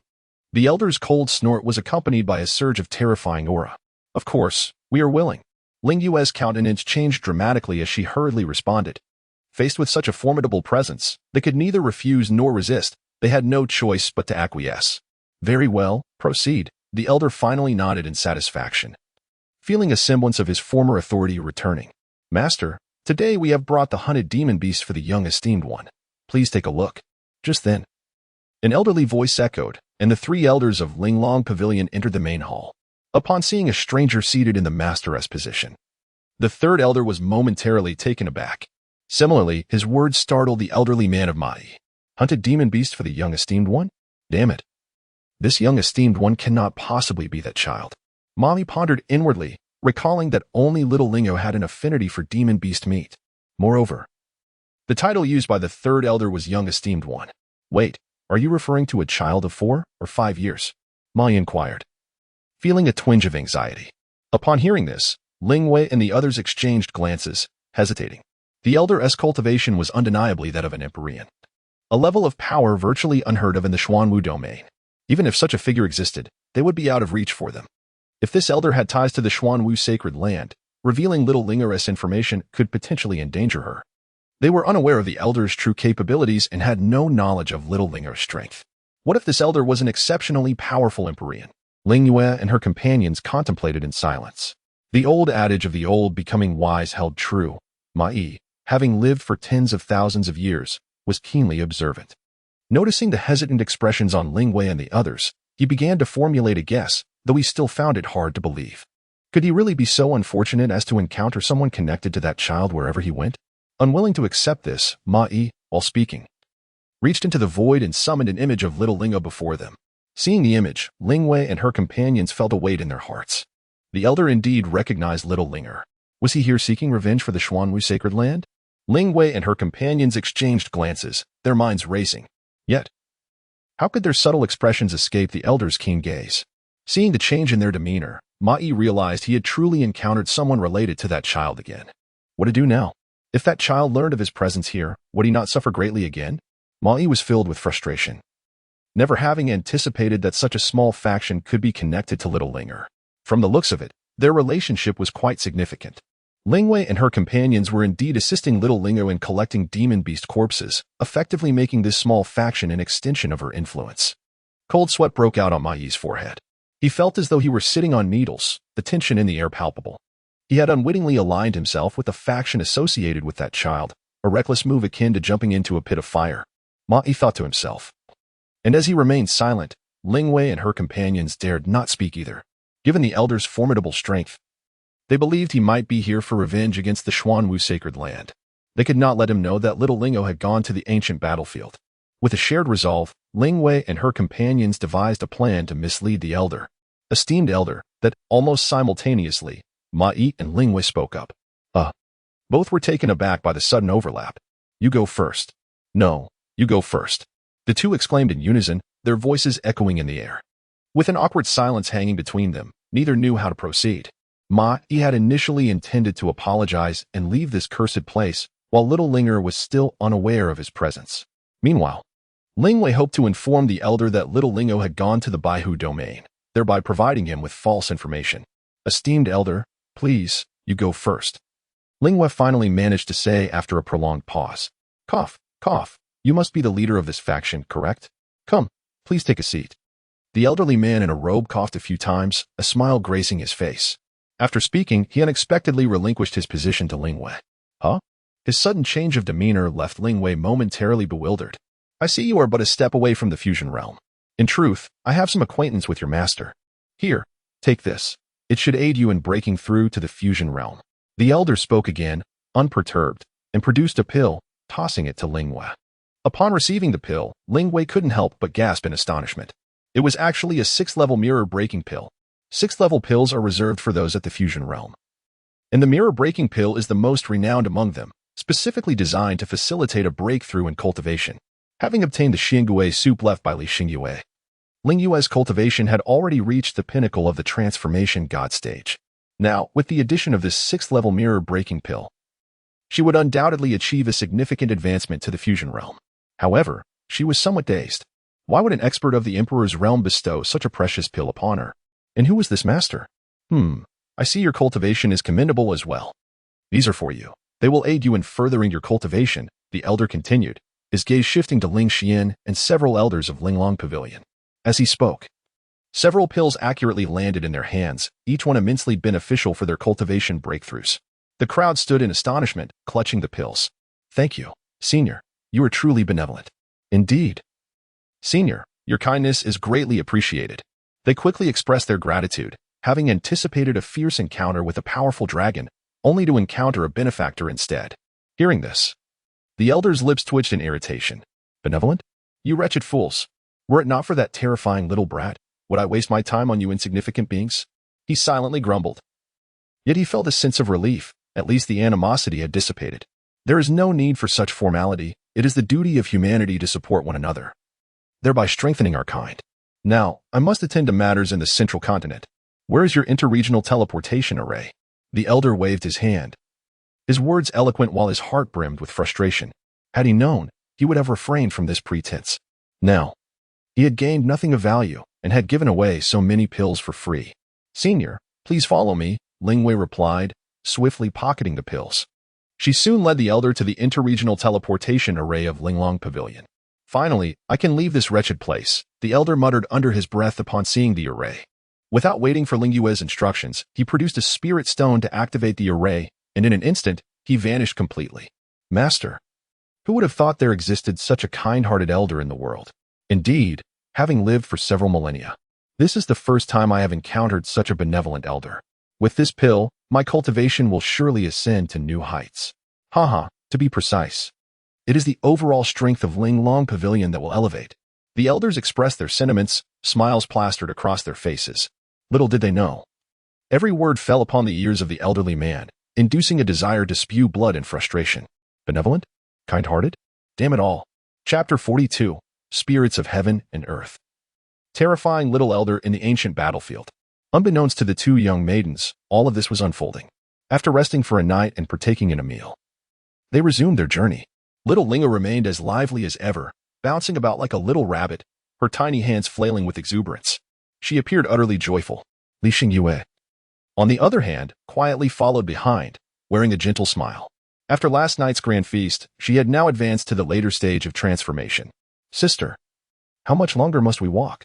As Xiaolingo stepped on the shattered bones, she inquired, what lies ahead? I am uncertain, Li Xingyue replied with a smile. It was also her first time delving so deeply into the ancient battlefield. The true extent of this area remained a mystery to her. Wow, sister. There are so many vegetables over there. The voice of the little spirit resonated once more, her eyes fervently fixed ahead. Vegetables? Upon hearing this, Li Xingyue furrowed her brow. Following the little spirit's gaze, she beheld nothing but yellow earth. Where could there possibly be a spiritual herb? Moreover, there was a monster lurking nearby. Sister, shall we inquire with that monster? Xiaolingo gazed ahead, speaking to herself. Monsters? Li Xingyue was momentarily taken aback. Could it possibly be a demon beast? That seemed implausible. In Xiaolingo's words, demon beasts were merely described as flesh. If it were indeed a demon beast, Xiaolingo would undoubtedly say that it is indeed about the flesh. Linger, what is a monster? She inquired, bewildered. It is simply a monster, came the reply. Xiaolingo tilted her head and replied. Upon hearing this, Li Xingyue was momentarily taken aback. So, what exactly is a monster? A spirit of heaven and earth. Suddenly, the voice of the great cauldron spirit echoed in her mind. What? After listening, Li Xingyue's heart was filled with astonishment. Could it truly be a spirit of heaven and earth? This was something she was familiar with. The spirit of heaven and earth, as legend has it, is an extraordinary ethereal entity born of the heavens and nurtured by the earth. They come in myriad forms, some resembling humans, others resembling magical beasts, and still others manifesting as weapons, among various other shapes. In the eyes of humanity, spirits of heaven and earth are considered invaluable treasures. This is because they can be integrated into magical artifacts, bestowing them with a spirit and elevating their rank. Even the most ordinary magical artifact can metamorphose into a Tao instrument after incorporating a spirit of heaven and earth. Furthermore, as the holder nurtures it, It may evolve into a sacred artifact or even an imperial artifact. Should a powerful spirit of heaven and earth be acquired by a master craftsman, it would suffice to forge an imperial weapon or even a celestial artifact. Alas, with the rising demand from humanity for magical treasures, spirits of heaven and earth have become exceedingly rare, to the point that claiming they are a once-in-a-millennium occurrence would not be an exaggeration. She never anticipated that within this ancient battlefield, there would exist a spirit of heaven and earth. No wonder this place had become a coveted land in the eyes of the people of the Xuanwu domain. Sister, let us inquire about that monster. Little Linger spoke up. After listening, Li Xingyue hesitated for a moment before nodding. The elemental spirits of heaven and earth are extraordinarily powerful beings. Even the most insignificant of these spirits possesses strength equivalent to the integration realm or even the great ascension realm. It is remarkable that this particular elemental spirit in the ancient battlefield has not been captured by anyone. It must possess formidable power. However, elemental spirits harbor profound hatred for humanity, as they are frequently captured and forced into becoming magical artifacts, akin to being enslaved. Thus, the elemental spirits are filled with intense animosity towards humans. To recklessly approach them for directions would be akin to rushing headlong into danger. Yet, considering little Linger's strength, Li Xingyue felt a sense of relief. It seemed that the elemental spirits within the ancient battlefield were not a threat to little Linger. Otherwise, the great cauldron spirit would have already spoken up. Accompanying little Linger, Li Xingyue halted after traversing the ancient battlefield for the span of an incense stick. What an intimidating range of spiritual awareness. What level of cultivation does Linger possess? Li Xingyue was secretly astonished. It is worth noting that she herself is at the God transformation realm, and in the later stages at that. A journey lasting the time it takes to burn an incense stick could cover at least 5,000 kilometers. 5,000 kilometers. Such a vast distance could rival the area governed by Linglong. Yet, little Linger was able to see the situation from 5,000 kilometers away, which speaks volumes of her terrifying spiritual awareness. However, spiritual awareness is intrinsically linked to cultivation levels. For instance, Li Xingyue's own spiritual awareness barely extends to 500 miles. In other words, Xiaoling's spiritual awareness is comparable to that of 10 of her own. Such an immense consciousness is something Li Xingyue has neither heard of nor seen before. Moreover, this may not even be the limit of Xiaoling's abilities. Sister, the monster is right here. Xiaolinger stood upon the barren desert, gazing ahead as she spoke. Li Xingyue surveyed the surroundings. All was desolate, devoid of any celestial spirits. Not even a single herb of spiritual essence was in sight. Xiaolinga fell silent, extending her hand and gently gesturing forward. In an instant, a series of visible ripples emanated from the point where her finger touched. A barrier. Li Xingyue immediately grasped the situation, astonished to discover that a barrier existed in this place. Soon after, an entrance materialized where Xiaolinger had pointed. Li Xingyue was instantly enveloped by an overwhelming surge of spiritual energy. Such a rich aura of spiritual essence. Could it be that this place is a hidden paradise? Li Xingyue contemplated inwardly. Sister, let us enter. Xiaolinger spoke, and, having finished, stepped inside first. Li Xingyue nodded and followed closely behind.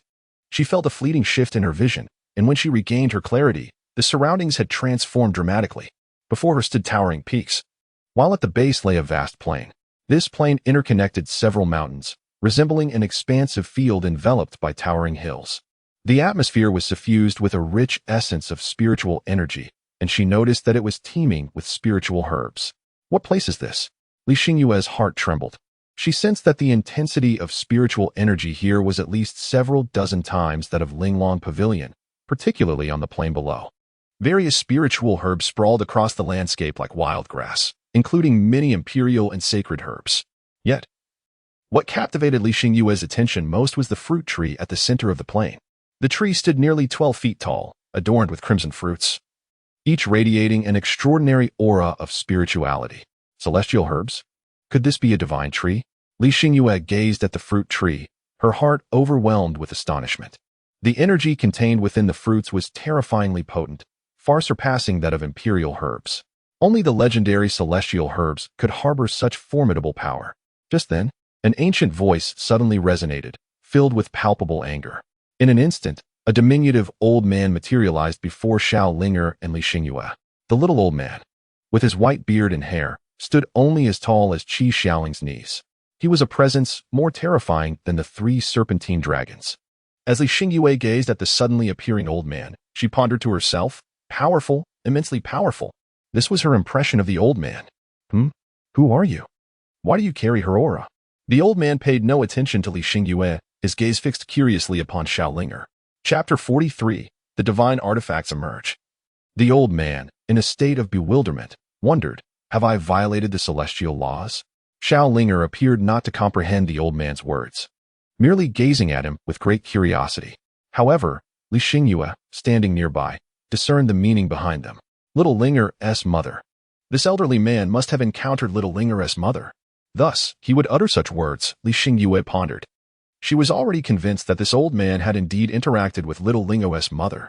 Moreover, the emotions exhibited by the elderly gentleman suggested that their interaction was likely far from pleasant, and he might have even suffered a loss. After all, when he first saw little Linger, his tone was laced with anger.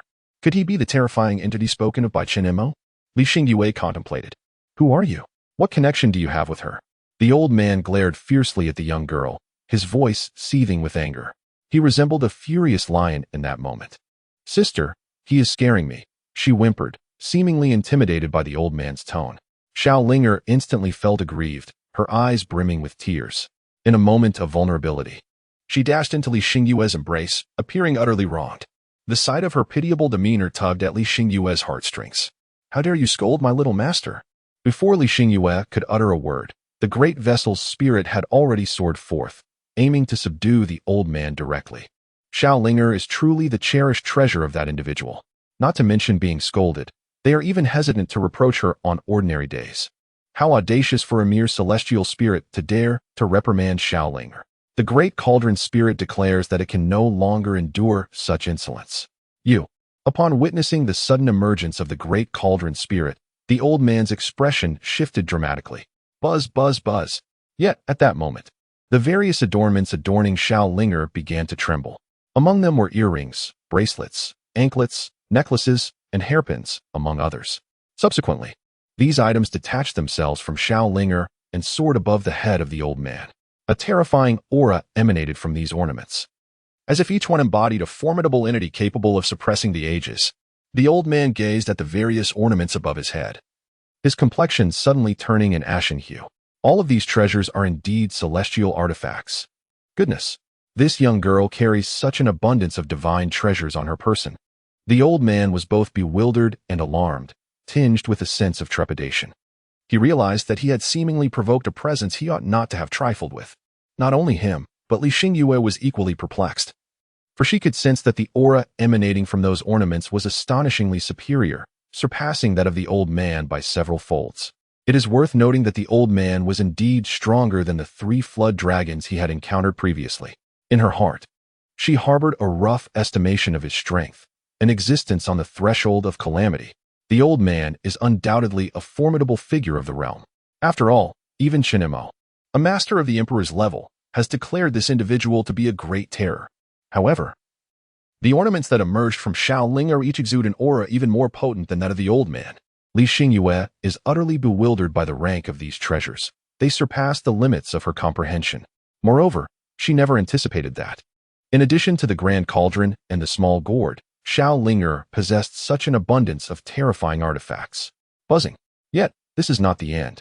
After those ornaments took flight, a wave of energy emanated from Xiaolinger, and soon after, a small gourd soared into the air. Not only that, but also the pots, pans, and utensils that Xiaolinger frequently used followed suit, all of them radiating an aura of formidable power. Good heavens! Faced with such an overwhelming display, the old man was utterly bewildered. Celestial treasures, every single one of them was indeed a celestial artifact. How could a mere child possess dozens of such treasures? What sort of family could possibly afford such luxury? He was not the only one left in a state of shock. Li Xingyue was equally astonished, as she had never anticipated such a revelation. Little Lingo usually utilizes pots, bowls, and pans that are, in fact, terrifying magical artifacts. Goodness gracious! From whence does the little spirit truly hail? The artifacts it employs are indeed terrifying in nature. Esteemed brothers, how shall we proceed with this little creature? The voice of the Grand Ding's spirit resonated, imbued with a tone of humility. There was no alternative. in the presence of the little spirit's arsenal. It appeared as the most insignificant.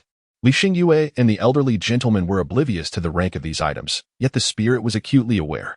All were divine artifacts, superior by several tiers. Buzzing ensued. The hairpin, earrings, and small gourd, a collection of divine artifacts, emitted no sound, merely vibrating slightly. The eldest sister? The Grand Ding's spirit was momentarily taken aback. It understood the implication of the small gourds. This matter awaited the eldest sister's judgment.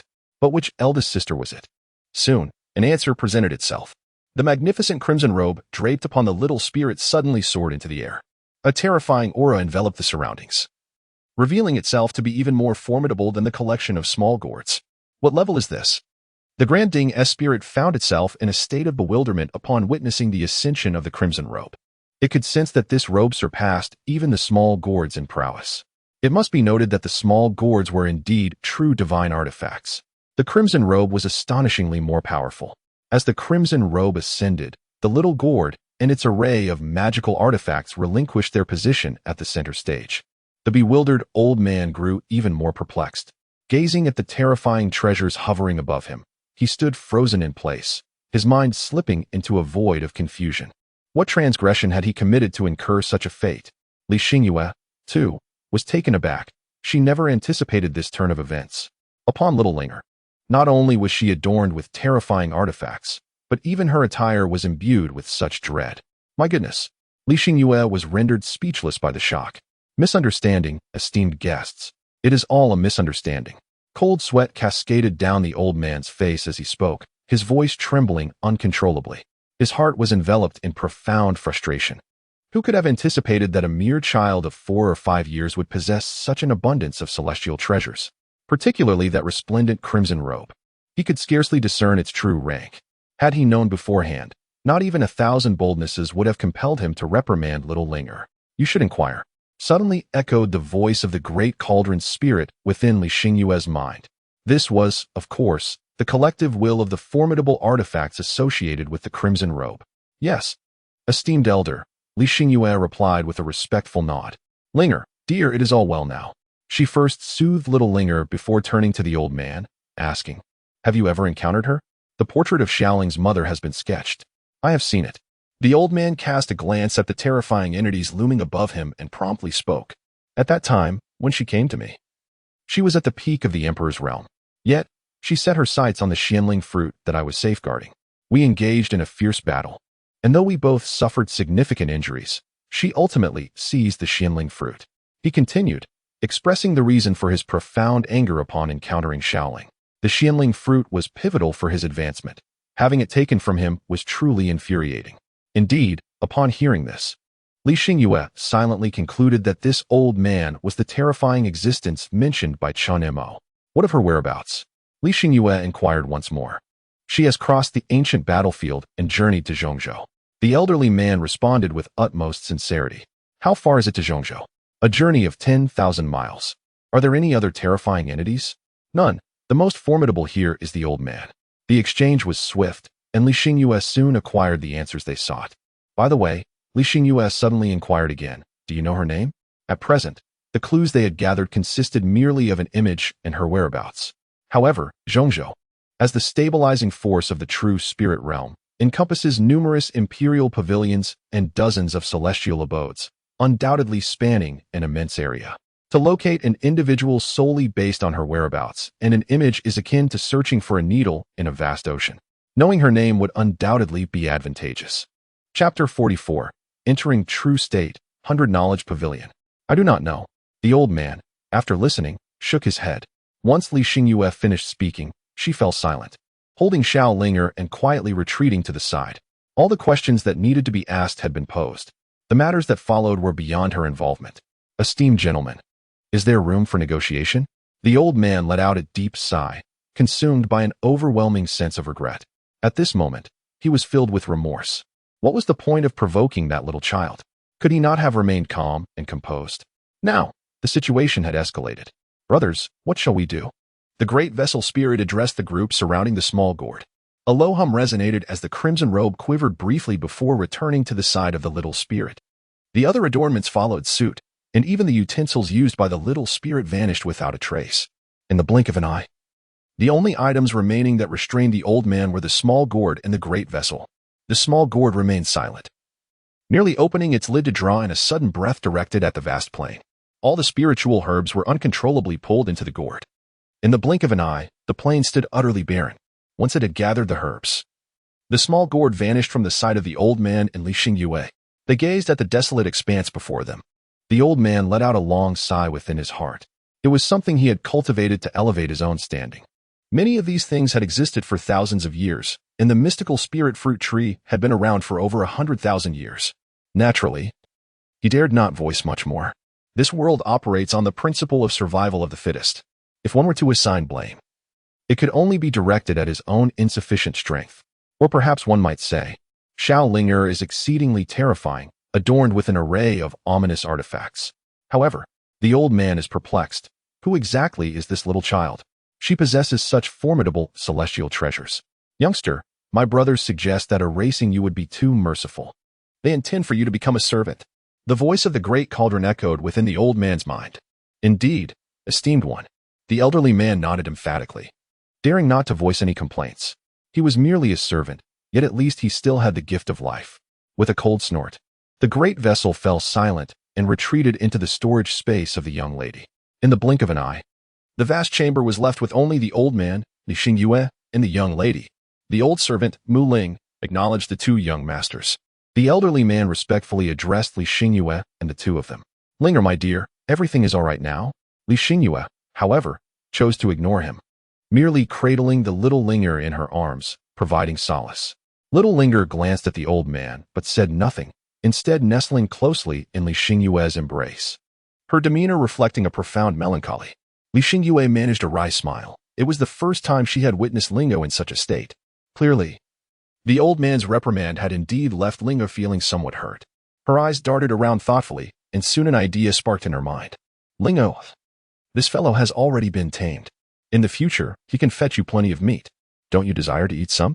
Li Xingyue spoke, knowing well that to soothe a child, one must appeal to their preferences. Really, sister? Upon hearing the mention of meat, Linger instantly regained her previous vivacity. Indeed, Li Xingyue nodded, quickly casting a meaningful glance at the old man. Master, this old man can bring you an abundance of meat, Mu Ling interjected eagerly. Humph, I still want vegetables. Xiaolingo cast him a glance and scoffed. Vegetables? Mu Ling was momentarily taken aback, unsure of what vegetables were. Nevertheless, he quickly responded, all right. There are vegetables as well. He thought it best to appease this master first. Your appearance is rather unappealing. Little Linger spoke again. After listening, the wood spirit's eyes rolled thoughtfully, and in a dazzling display of light, it transformed into an adorable, chubby little puppy. It resembled a 1-month-old pup, no larger than an adult's palm. How utterly charming. Upon witnessing the wood spirit's transformation into a tiny puppy, little Linger's eyes sparkled with delight. Meanwhile, Li Xingyue was momentarily taken aback. Why did those words sound so familiar? Soon, she recalled the first encounter with little Linger, when the celestial demon had transformed into a cat. Xiaolingo was also praised for her cuteness. In the end, she directly inquired how such an adorable creature should be enjoyed. It couldn't be, Li Xingyue pondered. However, after a brief moment, she did not hear Xiaolinger ask how to eat it. Instead, she was playfully tossing the wooden spirit around, seemingly finding great amusement in it. Witnessing her joy, Li Xingyue felt a sense of relief. After Xiaolingo played for quite a while, she finally spoke up. Linger, shall we continue our search for your mother? All right, all right. Xiaolingo nodded with delight. Subsequently, the trio, 2 individuals and a dog, resumed their journey towards Zhangzhou. 2 days later, they beheld a vast forest. Crossing this river would grant them entrance into the realm of Zhangzhou. The little wooden spirit resembling a puppy spoke up. At this moment, he had completely integrated into the circle of the 2 little spirits and accepted his fate. Little dog, I wish to ride on your back as you soar through the skies, Little Lingo said with a cheerful smile. Over the past few days, in an effort to bring joy to little Linger, Mu Ling had exerted considerable effort. Finally, she discovered a delightful way to amuse little Linger, transforming into a large-eared dog and soaring through the skies with her. Very well, young master, Mu Ling nodded, her form shifting in an instant to become a large-eared dog. With upright ears and a perfectly sized frame for little Lingo to ride upon, she appeared endearingly charming. Her short legs and lively, adorable head enhancing her overall cuteness. With a playful giggle, Xiaolingo flipped over and perched atop the wooden spirit's back, grasping its large ears. "Little dog, take flight," she commanded, and as the words left her lips, the wooden spirit soared into the air. Li Xingyue, who silently followed behind, couldn't help but chuckle wryly. After 2 days of acquaintance, she had come to comprehend the wooden spirit's prowess, an existence at the first level of the tribulation realm. In the hierarchy of the tribulation realm, such strength was undeniably the weakest, merely having endured a single ascension tribulation.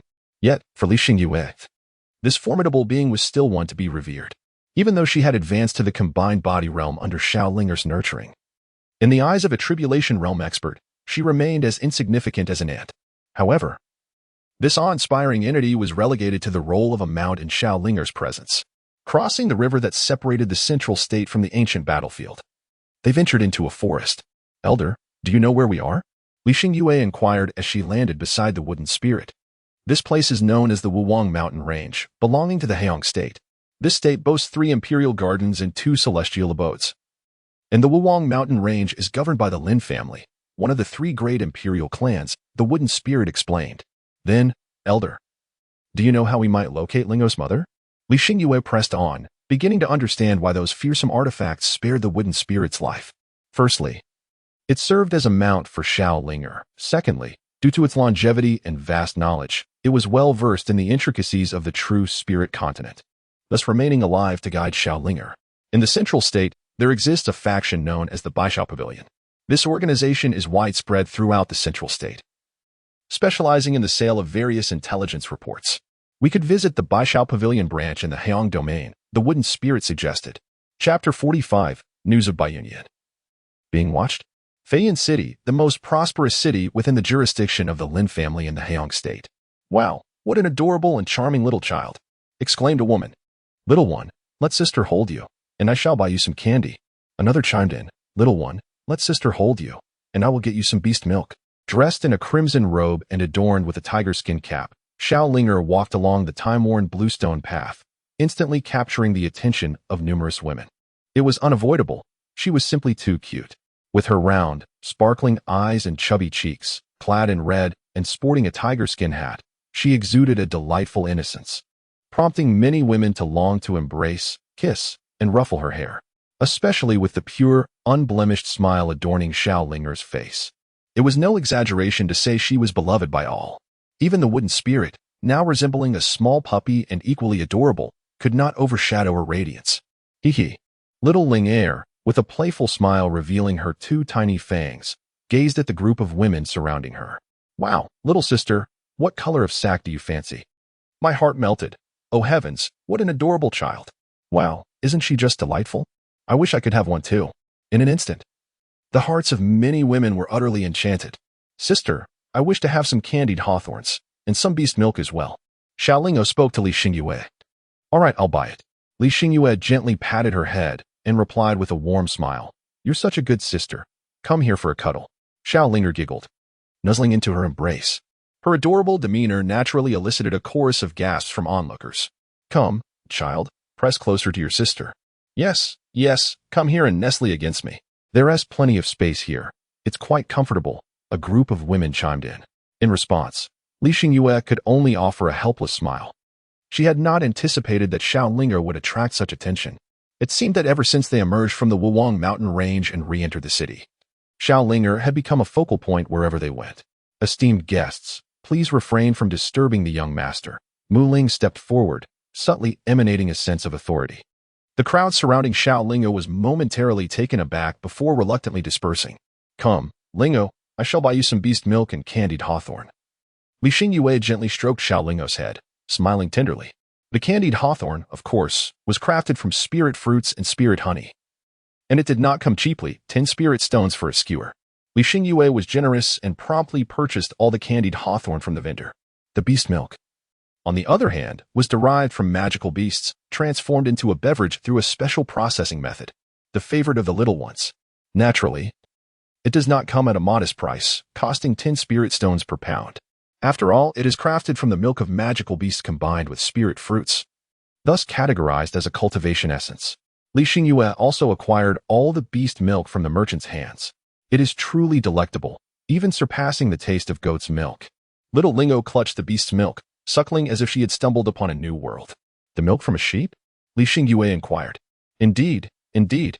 There is a sheep in the village that frequently provides milk for me to drink.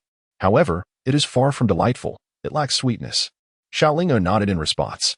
Upon hearing her words, the great cauldron spirit couldn't help but display a wry smile. Naturally, it was aware of the white ram, a divine beast known as Bai Zhe, one of the 10 demon lords in the realm of celestial spirits. Regrettably, it had been captured by Lu Ming to serve as a wet nurse for Xiaolinger. If that Bai Zhe were to learn that its milk was deemed unpalatable, it would likely be driven to madness. Thus, they indulged in a leisurely journey of eating, drinking, and playing, until after a short while, the trio arrived at the Baishao Pavilion. The wooden spirit wasted no time and directly led them to face the pavilion's master. Senior, what are your instructions? The middle-aged pavilion master said with a bitter smile. He had not anticipated encountering a Calamity Realm expert in such a place.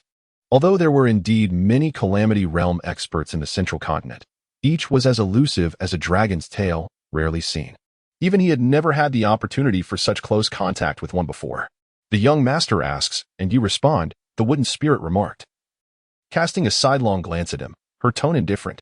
A mere mid-stage Emperor Realm cultivator might be considered formidable in the realm of celestial spirits, yet in his eyes, he remained a trivial being. Youth master? The pavilion master was taken aback, his gaze shifting to Xiaolinger and Li Xingyue. He could not overlook Li Xingyue's situation. Her initial stage of fusion and exquisite Tao body were only passable qualifications in the vast expanse of the central continent. Such aptitude, even from a prestigious family, would not warrant the protection of a Calamity Realm expert. His gaze then fell upon Xiaolinger, who was savoring the beast milk.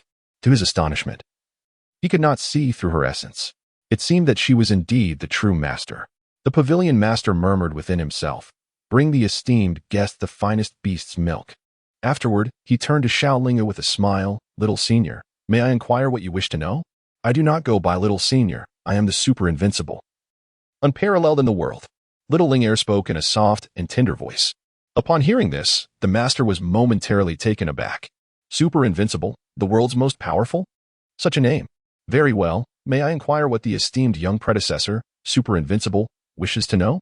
He smiled, refraining from any hint of sarcasm. It is known that in the central continent, those who have a formidable figure accompanying them are invariably cherished beings within the terrifying immortal estates. While the 100 Knowledge Pavilion is indeed powerful, he felt he lacked the standing to make light of such beings. I wish to find my mother. Xiaolingo spoke candidly. The Lord, taken aback, paused for a moment. Seeking one's mother? Do you know this person, esteemed elder? Li Xing interjected, and with a flick of his fingers, an image began to materialize in the air. It is she. Upon seeing the likeness, the Lord's expression shifted dramatically. Clearly, he recognized Xiaolinger's mother. Speak of all that you know, murmured Mu Ling, nestled in Xiaolinger's embrace, her tone indifferent. This person is named by Yunyan. She possesses exceptional talent and unparalleled beauty, particularly exuding an aura of cold elegance, as if born to be a sovereign. Especially noteworthy is her aptitude for cultivation. She is said to possess the legendary immortal physique. The Lord spoke slowly, astonished. An immortal physique. Li Xingyue gasped in surprise. In the realm of true spirits, special constitutions are categorized as spiritual bodies, Tao bodies, and divine bodies. Above the divine body lies the formidable immortal physique. The spiritual body allows its bearer to effortlessly cultivate to the nascent soul realm, the Tao body to the great ascension realm, and the divine body to the emperor's respect realm. As for the immortal physique, it corresponds to the calamity realm. One could say that the possessor of an immortal physique is inherently destined for the calamity realm. And then? Mu Ling inquired with an expressionless demeanor. The concept of an immortal physique did not convince him that Xiaolinger's mother was merely a simple being of such stature. After all, the presence of numerous formidable immortal treasures indicated a remarkable origin. He was certain that the forces backing Xiaolinger were exceedingly formidable, even by the standards of the immortal spirit realm, likely belonging to the revered immortal king, worshipped by all. As Xiaolinger's mother, she could not be simply defined by the immortal physique. The immortal physique attracted the attention of the 9th-level immortal mansion, and she was ultimately taken under the wing of the Tiandao Palace. The Lord continued.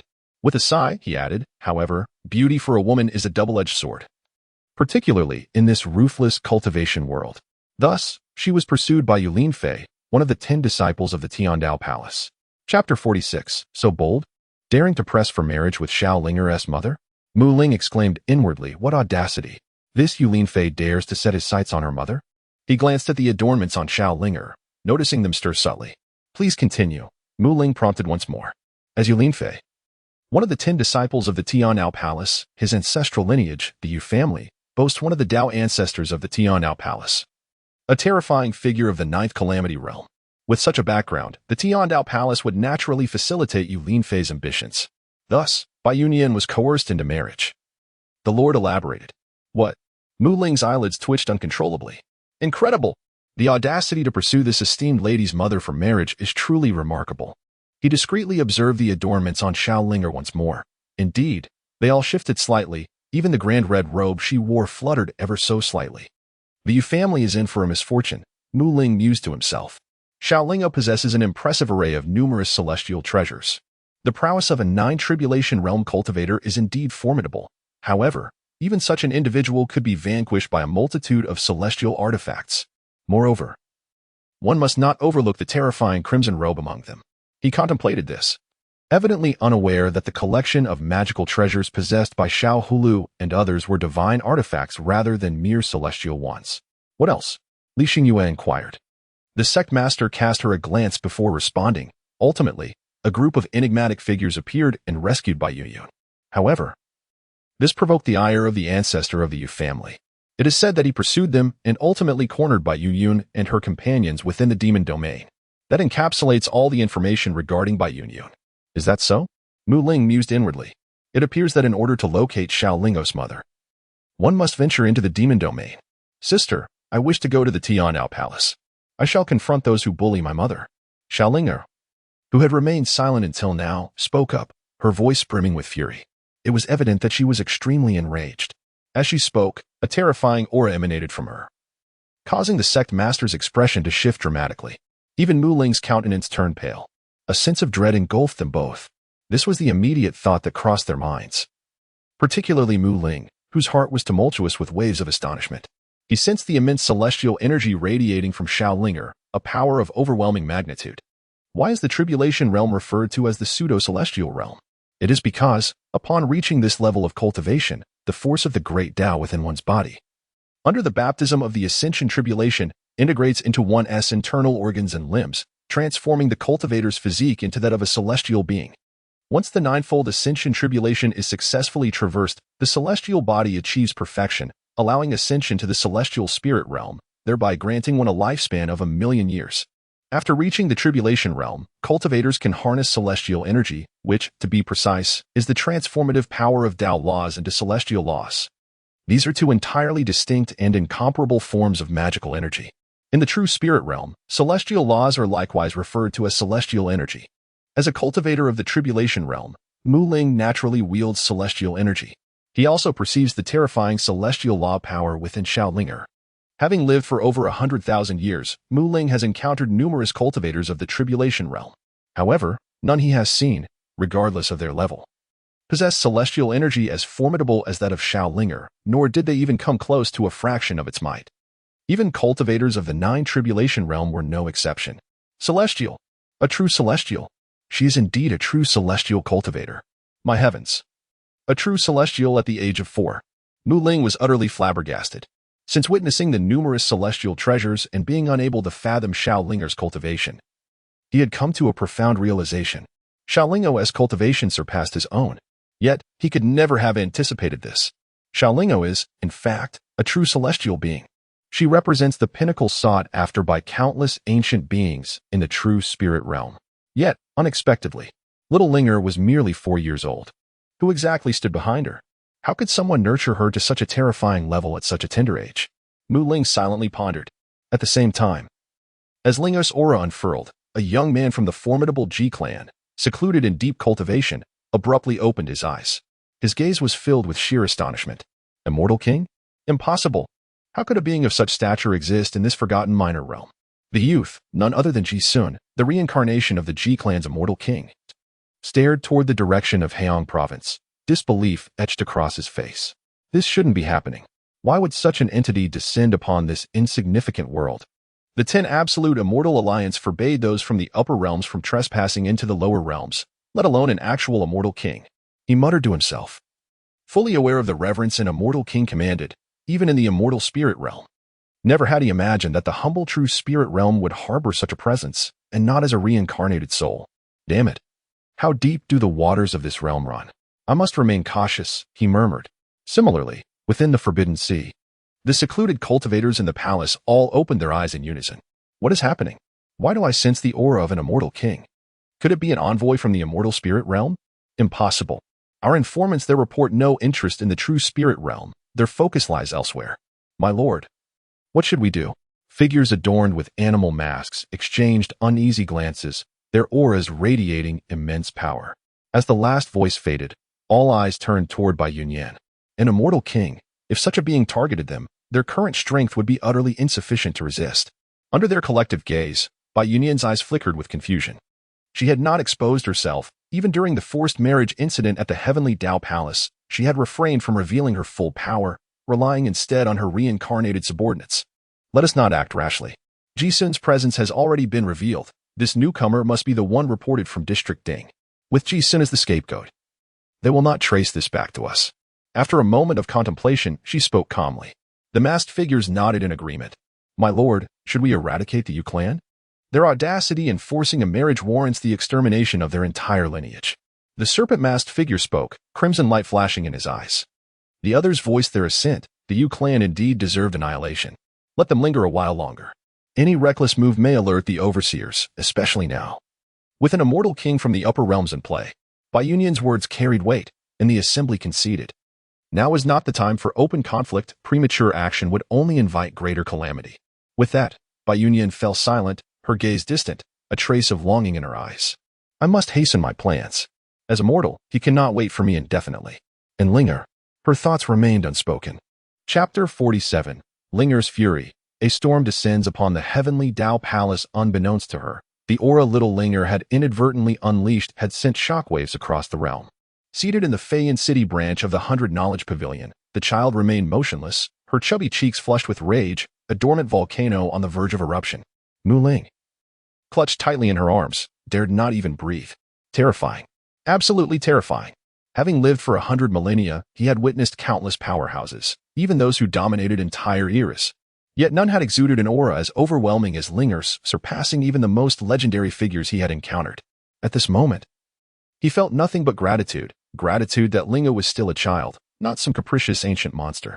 Otherwise, his earlier reprimand would have reduced him to scattered ashes.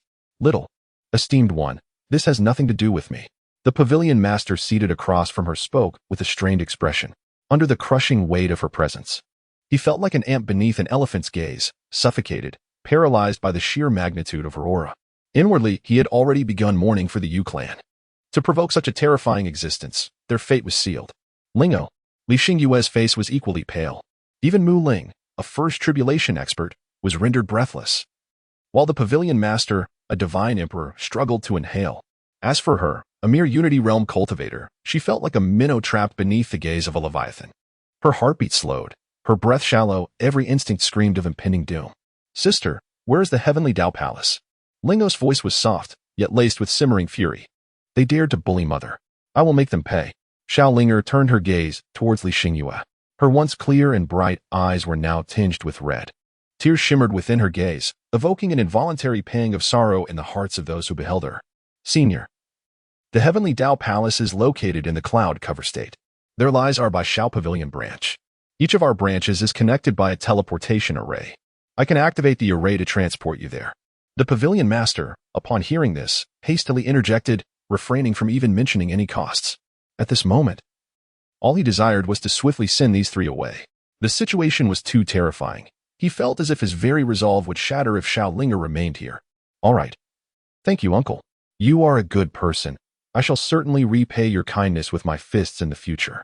Upon hearing this, Xiao Linger nodded calmly, devoid of her previous optimism. What? The Lord's mind instantly buzzed with confusion. An eye for an eye? At that moment, he found himself utterly bewildered. His thoughts plunged into a void. Young senior, I have not provoked you. This matter truly has nothing to do with me, he murmured to himself. Ahem, senior. What Linger means is to repay kindness with gratitude, Li Xingyue interjected. Recalling what little Linger had previously mentioned at Linglong Pavilion, a drop of water given should be repaid with a fountain. Upon hearing this, the pavilion master finally exhaled deeply, realizing the true intention behind her words. Ah, so that is what it signifies, he remarked, patting his chest. Young senior, there is no need for formality. It is my honor to serve you. Please, allow me to lead the way. With that, he promptly rose to guide her ahead. Xiao Linger remained silent, trailing behind. Linger, it's all right. At least your mother managed to escape in the end. Li Xingyue observed the quiet Xiao Linger, feeling a pang of discomfort in her heart. Ever since the moment she encountered Xiao Linger is lively and energetic, exuding joy and happiness each day, much like a cheerful pistachio. Even those burdened by sorrow find themselves uplifted in her presence, as her carefree and spirited nature effortlessly dispels their discontent. Yet, at this moment, Xiao Linger was silent. A stillness that pierces the heart. Sister. Xiao Linger looked up at Li Xingyue, and before she could utter a word, tears began to fall uncontrollably. It's all right, dear, Li Xingyue said, her heart aching as she swiftly embraced her. The atmosphere around them grew heavy. Even the ancient wood spirit, having lived for countless ages, felt a surge of anger rise within. How could the despicable Yu family allow such a delightful, vibrant, and adorable little girl to feel sorrow? Rest assured, young master, I shall risk my life to bring down a few of the Yu family along with me, he declared, filled with wrath. What business is it of yours? You worthless scum? Damn it. Hurry up. I can no longer endure this. No sooner had he spoken than a large cauldron flew out from Xiao Linger's storage space. Moreover, it did not stop there. The small gourd and the utensils used by the little spirit flew out, enveloped in an ominous aura that spread like the arrival of formidable beings. The master of the pavilion stood petrified at this scene. What level of treasures were these? The overwhelming presence they exuded was not inferior to that of the elder. Esteemed guests, it is ready. Please, esteemed guests, the master stammered, trembling as he produced spirit stones and cast them onto the teleportation array, an abundance of high-quality spirit stones, the finest currency in the true spirit realm, and an exceedingly precious resource for cultivation. Yet, in that moment, the master tossed them towards the array as if they were mere pebbles. He was overwhelmed with fear, terrified that a moment's hesitation might invoke the wrath of such terrifying entities, leading to the destruction of the Baishao Pavilion. Hold on to the young master. Let's go, came the voice of the great cauldron spirit. Following this, it entered the teleportation array alongside the small gourd and the other artifacts. Li Xingyue nodded and hurriedly followed. Soon, the group vanished into the array. This is too terrifying, utterly terrifying. He needed to quickly send a message to the master. Otherwise, any misunderstanding could spell doom for the Baishao Pavilion.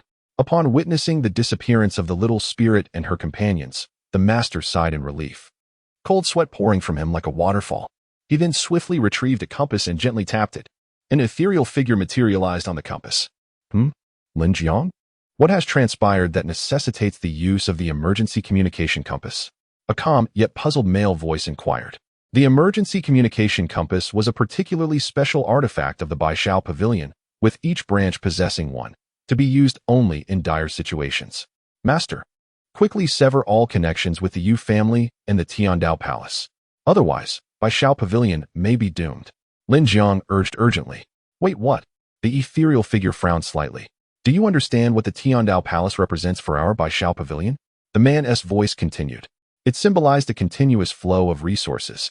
As long as the Tiandao Palace remained intact, the Baishao Pavilion could collaborate with it to obtain vast cultivation resources. Lin Jiang spoke without hesitation. Then have you lost your mind? Severing ties with the Tiandao Palace? That would be insanity. The success of Baishao Pavilion, my own cultivation, and yours are all thanks to the Tiandao Palace. The furious voice echoed from the ethereal figure, resembling a raging beast. The Tiandao Palace was the foremost power in the central state, and calling it the ruler of the true spirit realm would not be an exaggeration. Collaborating with such a force was beneficial in every aspect. Severing all ties? Only someone with a deranged mind would make such a self-destructive decision. Master, please let me finish. Lin Jiang implored with a bitter smile. He briefly recounted the events concerning the little spirit and her companions. Terrifying? How terrifying? The master frowned slightly after hearing this. Far more terrifying than you could imagine, Lin Jiang replied weakly, glancing at the ethereal figure. What? The master exclaimed, his anger ignited. The Baishao Pavilion was also one of the top powers in the central state. Although its foundation was somewhat weaker than that of the ancient Tiandao Palace, it still held a significant position. Otherwise, how could it establish branches in cities governed by major imperial families and celestial courts? As the master of Baishao Pavilion, his strength was undeniable. He was a powerful figure on the cusp of ascension to the immortal spirit realm. In other words, he stood atop the pyramid of the true spirit realm. How could there be anyone more formidable than himself? Master, I assure you it's true. The little girl possesses several immortal artifacts, Lin Jiang insisted, a mix of exasperation and determination in his voice. Baishao Pavilion, known for trading various information, could be considered an encyclopedia of the true spirit realm. As the head of a branch, Lin Jiang's knowledge far surpassed that of ordinary individuals. Upon encountering the small gourd and its companions, he recognized them as genuine immortal artifacts, not mere pseudo-immortal items. Immortal artifacts were treasures only true immortals could wield, and there were scarce few in the entire true spirit realm. Yet the little spirit possessed a plethora of them, more than the total number found throughout the realm. Is this true? The master's tone grew grave. Indeed, I suspect that little girl hails from the upper realm. While the Tiandao Palace is formidable, can it withstand beings from the upper realm? Lin Jiang affirmed resolutely. Mere beings from the upper realm, the master scoffed. Lin Jiang was taken aback. When had the master become so dismissive of beings from the upper realm? Before he could speak, the ethereal figure on the compass vanished, though a voice remained. Quickly sever all ties with the Tiandao Palace. What a disaster to provoke beings from the upper realm. Deservedly doomed. Lin Jiang? Upon hearing these words, his mind went blank. Master, did you not just say? He stammered, recalling how confidently the master had dismissed the beings of the upper realm moments ago. Just now? I said nothing. The master's voice echoed once more, and then the compass fell completely silent. Lin Jiang, all of this. Little Linger and her companions were, of course, oblivious to the circumstances, nor did they harbor any interest in uncovering them. At this moment, they had arrived at the Baishao Pavilion branch in Fuyan Prefecture. As they stepped out of the teleportation array, a portly man approached them with a beaming smile. I am Wang Yuqing, honored guests, he greeted respectfully, yet internally. He was engulfed by tumultuous waves of astonishment. It was indeed true. They were all treasures of the celestial realm. Just moments ago, he had received a communication from the pavilion master, instructing him to verify the claims made by Lin Jiang. It appeared that Lin Jiang had spoken no falsehood. Was that the Tiandao Palace? What a worthless entity to dare bear the name of the Tao of Heaven. The Grand Ding hovered beside little Linger, its tone laced with disdain. At that moment, in the distance opposite them, a range of mountains loomed, though the peaks soared into the clouds, obscuring their full form. This did little to hinder the vision of little Linger and her companions. Moreover, the spirit of the Grand Ding was no ordinary being. It was a genuine artifact of the Celestial King, capable of discerning even the gilded plaque of the Tiandao Palace within the clouds. Your Excellency, that is indeed the location of the Tiandao Palace. The Yu family resides on the 5th peak, the portly man explained. By the way, the Yu family is celebrating today. Yu Linfei is once again coercing a woman into marriage. Upon hearing this, the rotund man hastily interjected. The wooden spirit nestled on little Linger's shoulder exclaimed in astonishment. This Yu Linfei truly enjoys the game of forced marriages? The Grand Ding let out a cold snort, remaining silent as it soared directly towards the Tiandao Palace. The same could be said for the Little Gourd clan. Upon witnessing this, Li Xingyue tightly embraced Linger and followed closely behind. Observing the group soaring towards the heavenly Dao Palace, the portly man quickly wiped the cold sweat from his brow. What a terrifying celestial artifact. This is certainly no ordinary treasure. What kind of existence has the Yu family provoked? He muttered to himself. Chapter 49. It's nothing significant, merely the annihilation of your Yu family. At this moment, within the heavenly Dao Palace, atop the 5th peak, the vibrant red lotus flowers adorned the entire mountain, casting a joyous hue across the peak. Congratulations to Daozi Yulin. Congratulations. Daozi. It remains unknown which fortunate maiden has caught the Daozi's eye. Indeed, to be favored by the Daozi is to soar to great heights, ascending effortlessly through life. The expansive plaza was crowded with numerous attendees, their conversations merging into a lively tapestry that heightened the festive atmosphere. The esteemed ancestor of the Yu family, Yu Feiyang, sat atop a high platform, surveying the guests who had gathered for the wedding banquet. His face was adorned with a beaming smile. I extend my heartfelt gratitude to all who have journeyed from afar to attend the wedding banquet of my descendant. I offer a toast to you all. Yu Feiyong radiated vitality, his laughter as warm as a spring breeze. As he spoke, he raised his cup in salute to all the guests present. Ah, Senior Feiyong, you are too humble. It is indeed our honor to attend the wedding banquet of Lin Fei Daozi. Indeed, we are fortunate to partake in this celebration. The crowd below rose in unison, their faces plastered with insincere smiles. Yu Feiyong, a formidable figure of the Nine Tribulations realm, truly epitomized the apex of the true spirit world. Even representatives from forces of equal stature to the heavenly Tao Palace treated him with the utmost respect, yielding deference. Please. No need for such formality, Yu Feiyong replied with a smile, appearing exceedingly amiable. Yet, beneath the murky depths of his gaze flickered a hint of disdain.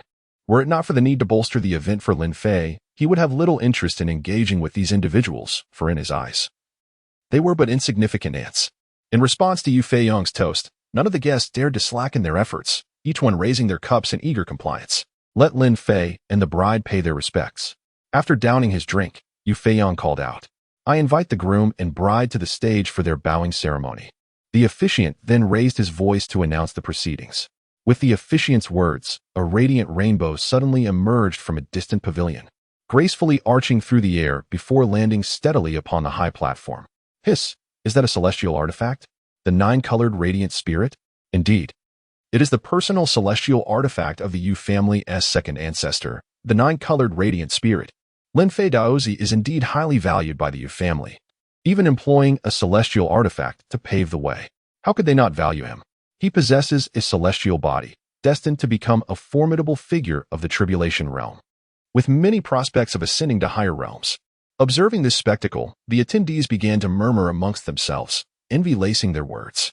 After all, celestial artifacts are exceedingly fearsome treasures within the true spirit world, and not everyone can possess one. The crafting of celestial artifacts necessitates the infusion of tribulation-level spiritual essences as their spirits. Thus, a celestial artifact is akin to a formidable tribulation realm powerhouse. Currently, such spiritual essences are scarce, and tribulation-level essences are a rarity encountered once in a millennium. Consequently, many tribulation-level cultivators lack personal celestial artifacts. Indeed, among the tribulation-level practitioners present at the banquet, half do not possess their own celestial artifacts. Now, to see the Yu family employing such treasures to grace the wedding is a testament to their formidable heritage. Dingling. In the next moment, the sound of bells rang out as several nine-colored deer emerged, pulling a palanquin from the pavilion. Upon witnessing this, the guests gasped in astonishment. Nine-colored spirit deer. It is said that these creatures are incredibly rare, with scarcely a few found throughout the entire true spirit world. Indeed, especially the milk of the nine-colored spirit deer, which rivals imperial medicine, and its flesh is akin to semi-divine elixirs. This is indeed the Yu family, utilizing such precious beings to pull a palanquin. Truly, they are the pinnacle of families within the true spirit world. The murmurs mingled with gasps of awe. Hearing the discussions below, Yu Feiyong's lips curled into a slight smirk. This was precisely the effect he sought.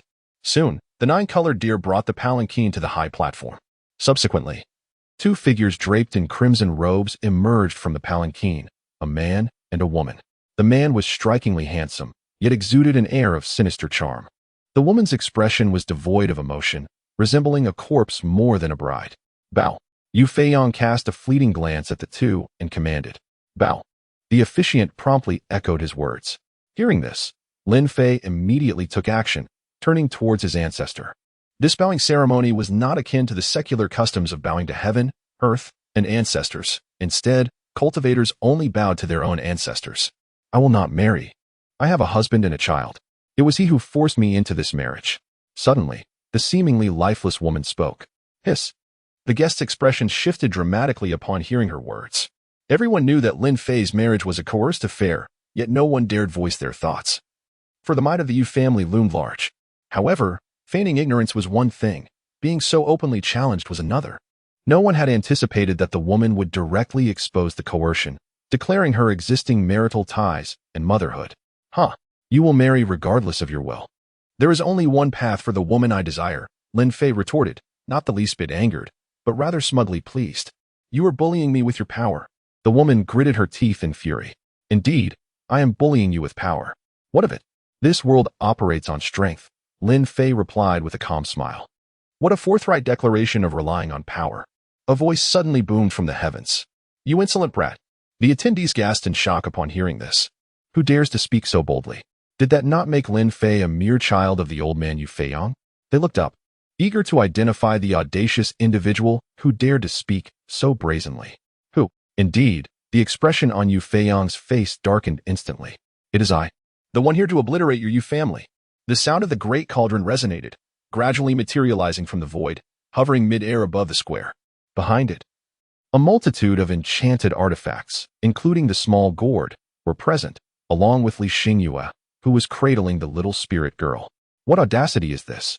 The Mieu family dares to assert its existence in the current world? Celestial treasures, heavens above, so many celestial treasures. The onlookers gasped in astonishment, their faces reflecting sheer disbelief. Celestial treasures? So many celestial treasures. Yu Feiyang was equally taken aback. It was his first encounter with such an abundance of celestial artifacts. What does your esteemed presence intend? Yu Feiyang pondered. With his strength, he could confront celestial treasures, but not an overwhelming number of them. Moreover, these artifacts were not without their masters. It is nothing of great consequence. Merely a visit to obliterate your Yu family, remarked a dispassionate voice emanating from the cauldron. Yu Feiyang? You dare to label this as nothing significant? Chapter 50. Is there someone behind? Just a mere celestial king has emboldened you? Yu Feiyang stared at the cauldron in utter confusion, a mix of anger and exasperation coursing through him. Yet, he was not a fool and refrained from making grandiose claims. He calmly inquired, might I ask what connection you have with my Yu family? In his eyes, the cauldron and the small gourd were merely celestial treasures. Such artifacts could only be activated by true immortals. Without a true immortal's command, the treasures themselves could not rival a true immortal's prowess. As a leading family in the true spirit realm, the Yu family had no fear of celestial treasures. Their only concern lay with the individuals behind these artifacts. After all, the cauldron and the small gourd had come in a formidable assembly. There must be a master orchestrating this display. A figure capable of wielding such a multitude of celestial treasures must inherently possess a terrifying background. Thus, his thoughts were simple: transform conflict into peace. You bully my mother. I shall deal with you, declared the little spirit girl, breaking free from Li Xingyue's embrace and stepping forward, her demeanor brimming with indignation. An aura of terror radiated from her, enveloping the entire fifth peak. Suddenly, all eyes turned to the little spirit girl, their expressions filled with shock. The intensity of her presence was overwhelming. Indeed, I, an esteemed ruler, find myself utterly restrained, one among them remarked. Could she truly be a transcendent being? A transcendent being? What nonsense. She appears to be merely 4 or 5 years old. Murmurs of disbelief circulated among the crowd. All the revered rulers present concluded that the little spirit girl must indeed be a transcendent being. Only a transcendence aura could render them immobile. However, even under the weight of her terrifying presence, they found it hard to trust their own eyes. The girl was simply too young. Especially for those who had lived for over 10,000 years, 4 or 5 years amounted to a mere blink in time, almost negligible. Not to mention, the process of refining a single medicinal pill typically required more than 4 or 5 years. Yet, here stood a 4 or 5-year-old who was a transcendent being. Who would dare to believe such a tale? No, she is not a transcendent. She is a true immortal. Suddenly, an elder from the crowd spoke. His expression filled with complex emotions, disbelief, shock, and envy. What? The elder's proclamation ignited a frenzy among the crowd.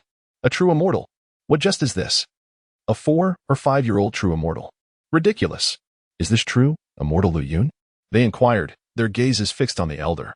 Indeed. She appears to be around 4 or 5 years old, they continued.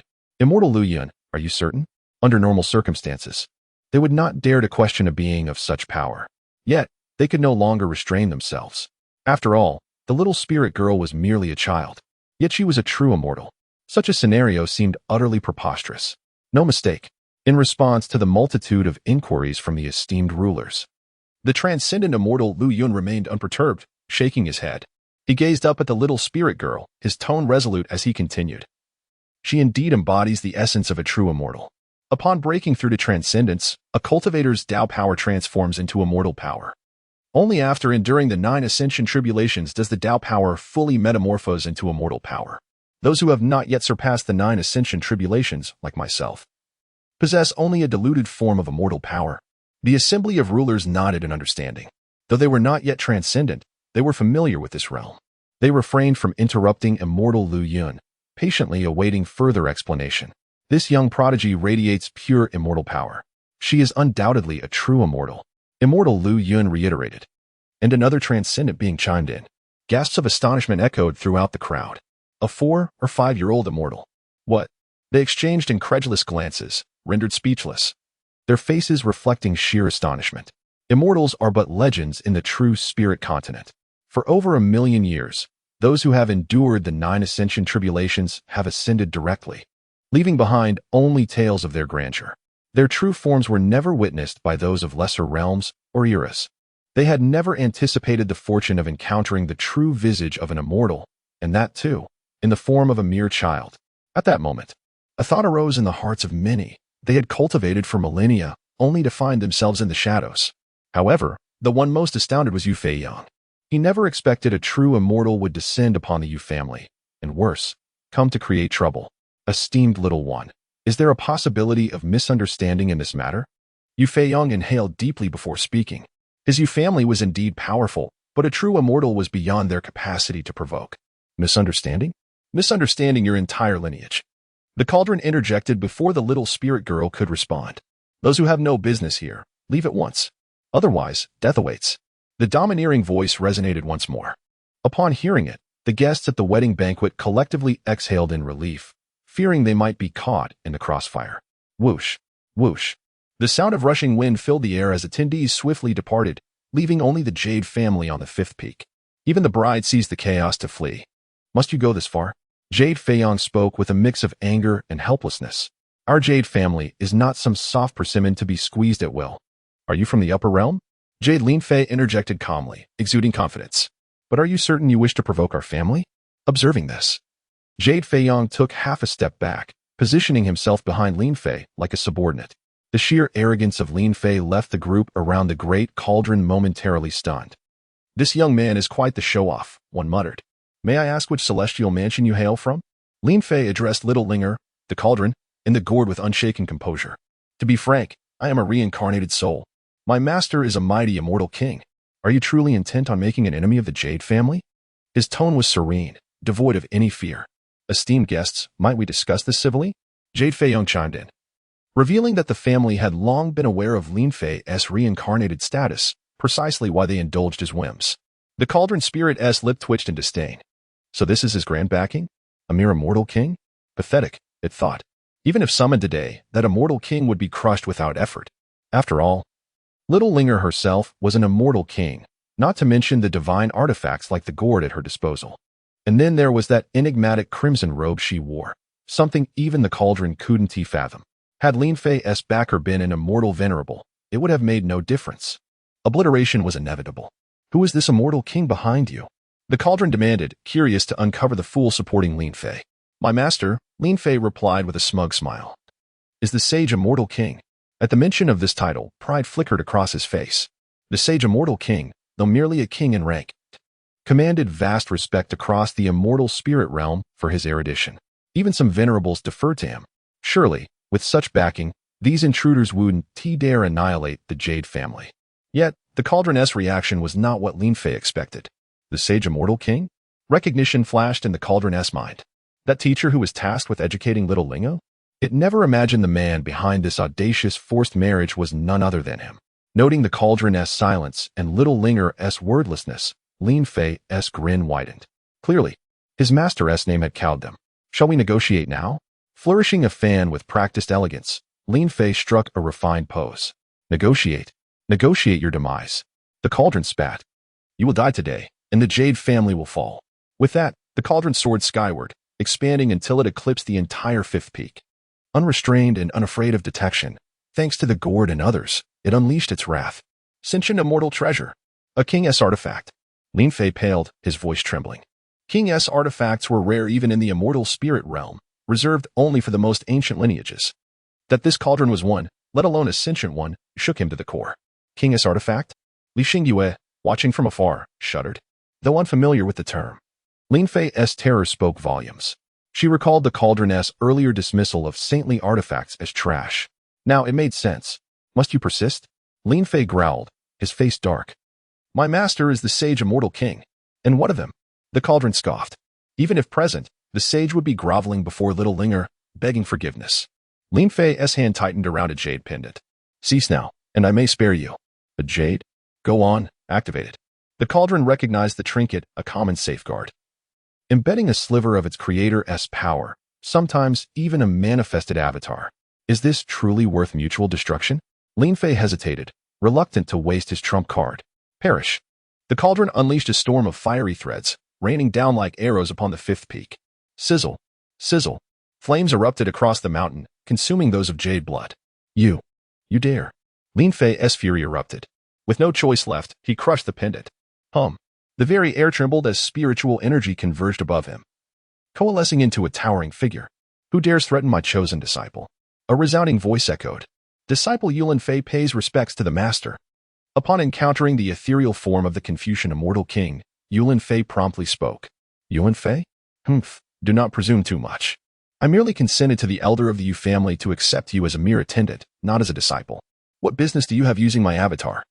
The Confucian immortal king's spirit cast a glance at Yulin Fei and spoke with an air of indifference. There exists a spirit treasure that threatens to sever the inheritance of my Yu family. I implore you, master, to lend your assistance. Yulin Fei hastily replied. Ha, bold indeed. I shall see who dares to challenge the Confucian immortal king.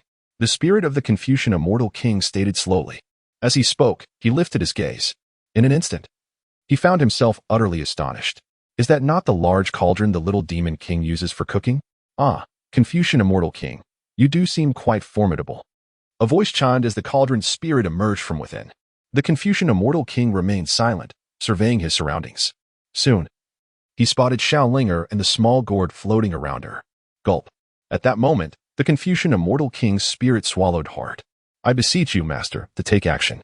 Yulin Fei, oblivious to the circumstances, bowed respectfully. Damn it. The spirit of the Confucian immortal king felt his eyelids twitch violently upon hearing this. Take action? I wouldn't dare lay a hand on such a person, even if I had 100 lives. He murmured inwardly. May I inquire as to what transpired? The Confucian immortal king forced a strained smile. The ancestors of the Yu family had once shown me kindness. We have learned of the lady's whereabouts. Your disciple is the one pressing for marriage to her, the cauldron spirit said with a grin, looking at the Confucian immortal king's spirit. Goodness. The Confucian immortal king nearly lost his composure. He knew precisely whom the cauldron's spirit referred to. How dare anyone propose marriage to that woman? The spirit of the Confucian immortal king trembled uncontrollably. Master, are you also a villain who bullies my mother? Xiaolingo gazed intently at the spirit of the Confucian immortal king. Chapter 52. Linger, it's a misunderstanding. I do not know him, truly. Upon hearing Xiaolinger's words, a profound shock washed over Li Xingyue, who stood silently beside her. Throughout their journey, she had often heard Xiaolingo mention the master. Initially, she believed this so-called master to be merely a teacher. Yet now, it turned out to be an immortal king? Admittedly, she was not well versed in the nature of immortal kings, but from the demeanor of Yulin Fei and others, she understood that an immortal king was a terrifying presence even within the realm of celestial beings. The very notion was chilling. Such a formidable entity was merely teaching Xiaolinger to read and write? What then could be said of Xiaolinger's origins? Li Xingyue could hardly fathom that the little girl she had encountered was of such significant lineage. Meanwhile, the spirit of the Confucian immortal king, hovering above Yulin Fei, shuddered at Xiaolinger's words. Although he was indeed the teacher of Xiaolinger, it was a fate forced upon him. In the eyes of that person, he was but a dispensable existence. But Xiaolinger and her mother? They were treasures held dear. To offend them would mean certain obliteration. Linger, it's a misunderstanding. I am here to assist you, the Confucian immortal king said, forcing a smile as he hurriedly spoke. He dared not oppose Xiaolinger, for that would spell his doom. Moreover, he could sense that Xiaolinger was deeply saddened. As the cherished one of that person, he could not afford to be at odds with her. Xiaolinger was heartbroken. For them, it felt as if the sky had fallen. This was due to her memories. Once, Xiaolinger experienced a moment of sorrow, which was instigated by the Phoenix ancestor. The reason was simple. The Phoenix ancestor inadvertently stepped on her, soiling a pair of shoes that she cherished deeply. Little Lingo cried as she sought out that esteemed individual. What was the outcome? To everyone's astonishment, the Phoenix ancestor was braised, and the Phoenix clan was utterly annihilated. The hidden eggs were meticulously discovered and scattered, subsequently transformed into a delightful tomato and egg dish for little Linger, which brought her immense joy. Indeed, it was little Linger's fondness for the delectable tomato stir-fried phoenix eggs that led to the decision to keep a few phoenixes as chickens, so she could enjoy their eggs. Otherwise, the celestial realm would have been devoid of the Phoenix clan. From that moment forth, the diverse inhabitants of the village dared not provoke little Linger's sorrow. They resorted to various means to keep her cheerful. Naturally, this approach yielded substantial benefits, for little Linger possessed an abundance of treasures. Even a casually discarded fruit became a rare gem for the villagers. Even the Confucian Immortal King himself reaped significant rewards, experiencing a remarkable enhancement in his cultivation. In summary, the unspoken consensus among the villagers was clear: they could do anything, but they must never allow little Lingo to feel sadness or anger. This sentiment was shared by the Confucian Immortal King himself. Moreover, he merely served as a tutor to little Linger, imparting knowledge and literacy, unlike the Phoenix clan, which could provide eggs for her meals. In other words, if he were to upset little Linger, there would be no opportunity for redemption. Should that esteemed individual discover that someone related to him had caused little Lingo distress, the Confucian Immortal King was certain that not only would that person's family face dire consequences, but he himself would also suffer immensely. Even the earthworms in his estate would be dragged out and cleaved in two, while ant hills would be flooded with magma. As the Confucian Immortal King's voice faded, Yu Linfei was left bewildered, a series of question marks swirling in his mind. He began to doubt whether he had misheard. For Yu Linfei was acutely aware of the Confucian Immortal King's character. Though humble, he was exceedingly proud. If a disciple or someone close to him made a mistake, he would handle it himself. No one else could intervene, not even those of equal celestial rank. Otherwise, it would result in animosity with the Confucian Immortal King. Yu Linfei understood that although he was not a disciple, he was nevertheless a personal attendant. In the celestial realm, he was akin to the Confucian Immortal King's person. In other words, even if he were at fault, if little Linger and her companions came seeking vengeance, it would be seen as a profound disrespect towards the Confucian Immortal King. Such a person would never be spared. Not only would he seek retribution, but he would also ensure to gain some advantage from it. Yet now, what on earth was happening? "Sir, it is I, Yu Linfei, your attendant," he exclaimed hastily. The Confucian Immortal King nearly exploded with rage upon hearing this. "You wish for your entire family to ascend? Do not drag me into this. How dare a mere ant from the lower realms attempt to associate with me? I have never had an attendant." With a cold snort, he approached little Linger. "Linger, I do not know him. Truly, he has no relation to me." He forced a smile as he spoke. Then he turned to the great cauldron and the little gourd, saying, "Brothers, swiftly deal with this scoundrel. He dares to entertain thoughts against our beloved matriarch. He must be eradicated." Yu Linfei was utterly dumbfounded. What was happening? Who could explain this absurd situation to him? He internally screamed in frustration. "Linfei, what is going on?" Not only was he bewildered, but Yu Feiyang was even more confused. He too realized that Yu Linfei's actions regarding the forced marriage were inappropriate. After living for 100,000 years, he had witnessed powerful factions obliterated for offending a prominent family disciple during their travels.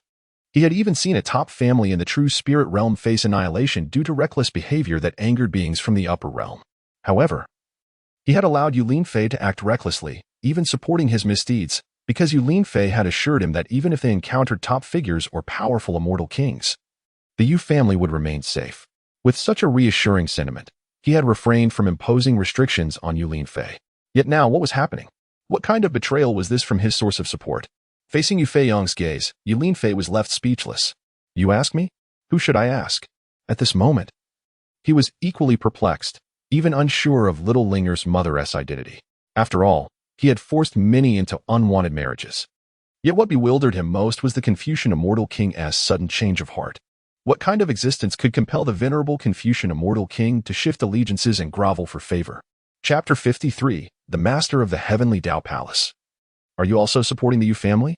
"Ancestor, my Yu family is doomed today," Yu Linfei replied with a bitter smile. His greatest source of power was not merely the Yu family, but the Confucian Immortal King. Now that the Confucian Immortal King had turned against him, he knew the Yu family was finished. "What?" Yu Feiyang gasped, nearly spitting out a mouthful of blood. "The Yu family is finished? Did you not say that the Yu family would be safe?" He clutched his chest, gasping for breath. His greatest aspiration in life, aside from ascending to the celestial realm, was to establish the Yu family within it. After all, People strive to ascend, just as water flows downward. He was confident in his ascent to the celestial realm. But to solidify the Yu family's position there, he had to rely on Yu Linfei. Yu Feiyang had envisioned the Yu family becoming a prominent family in the celestial realm multiple times. But now, he was faced with the grim reality of hearing that the Yu family would perish. Yu Linfei paid him no mind, instead gazing at little Linger. I am keen to know your origins and your mother's identity, he spoke slowly, for this was the source of his greatest curiosity. In the celestial realm, ranks are divided into true immortal, earth immortal, heaven immortal, golden immortal, immortal king, immortal venerable, immortal saint, and the legendary Immortal Emperor. As an immortal king of great renown and extensive connections, how could the Confucian immortal king treat a mere 4- or 5-year-old girl with such deference? He was curious to uncover the mystery of little Linga's background, one that could elicit such reverence from the esteemed Confucian immortal king. Moreover, dear mother of Xiao Linger, the ability of Xiao Lingo to elicit such treatment from the illustrious Confucian immortal king signifies the presence of an exceedingly formidable individual behind her. This person must undoubtedly possess cultivation that surpasses that of the immortal king. However, such an existence is truly terrifying within the realm of celestial spirits. How could his wife possibly venture to the desolate true spirit realm, a place devoid of any significance, even in the face of grave peril? Should one be compelled to reincarnate and cultivate anew, it would be more logical to choose a vast world instead. I shall not disclose further details. Little Lingo let out a hum and spoke. Yu Linfei, before he could utter a word, the great cauldron sprang into action. Flames descended, reducing Yu Linfei to ashes. The same fate befell Yu Feiyang. The entire estate of the Yu family was utterly consumed by fire. Lingo, I must depart, the Confucian immortal king hastily declared, and with that, his figure vanished without a trace. He was left with no choice. He feared little Linger immensely, worried that she might perceive him as an ally of Yu Linfei. Linger, it is all right now. The wicked ones who tormented your mother are no more. Li Xingyue comforted, noticing little Linger's lingering sadness. Sister, let us hasten to find mother, shall we? I fear she may encounter other evildoers. Little Ling nodded and said, all right, let us venture into the demon realm. Li Xingyue interjected, according to the information from the 100 Knowledge Pavilion, Bai Yunyan has been forced into the demon realm by the Yu family. To find her, we must go overseas to the demon realm. At that moment, the voice of the great cauldron resonated. Old man, have you seen enough? Suddenly, an elderly figure appeared in the void. The old man, clad in a cerulean robe, with flowing white hair and a long beard, exuded an aura of ethereal grace. Old man Ouyang Tianxian pays his respects to all esteemed guests, he said hastily, bowing as he realized he had been discovered, his tone slightly trembling. Ouyang Tianxian, are you not the current master of the heavenly Dao Palace? Mu Ling inquired. Indeed, that is I, Ouyang Tianxian replied, nodding obediently. Are you planning to stand up for the Yu family? The great cauldron's voice boomed. Upon hearing this, Ouyang Tianxian broke out in a cold sweat. Stand up for the Yu family? What a jest! Even a mere spirit of an immortal king must show utmost respect to little Ling, let alone my heavenly Dao Palace. I am certain that if I uttered even half a word of yes, the heavenly Dao Palace would face annihilation. No, in truth, this old man has harbored dissatisfaction towards the Yu family for quite some time. However, due to the Avatar Jade token in Yu Linfei's possession, I have had to endure. Now, with all of you esteemed guests seeking to eradicate this malignant tumor known as the Yu family, it is indeed a blessing for the heavenly Dao Palace and the true spirit continent, he quickly added. The great cauldron scoffed dismissively and then shrank down. Returning to little Ling's storage space, the little gourd group found themselves in a similar predicament. In the blink of an eye, only Ouyang Tianxian, Xiao Linger, and a few others remained. Young master, this individual may possess information regarding the mistress, Mu Ling remarked. Indeed, Linger, he is the master of the heavenly Dao Palace. You should be privy to more news about your mother, Li Xingyue concurred. Please, esteemed guests, rest assured that I shall speak without reservation. Ouyang Tianxian exclaimed eagerly upon hearing this. Grandfather, do you possess any news about my mother? Xiao Linger's gaze fell upon Ouyang Tianxian.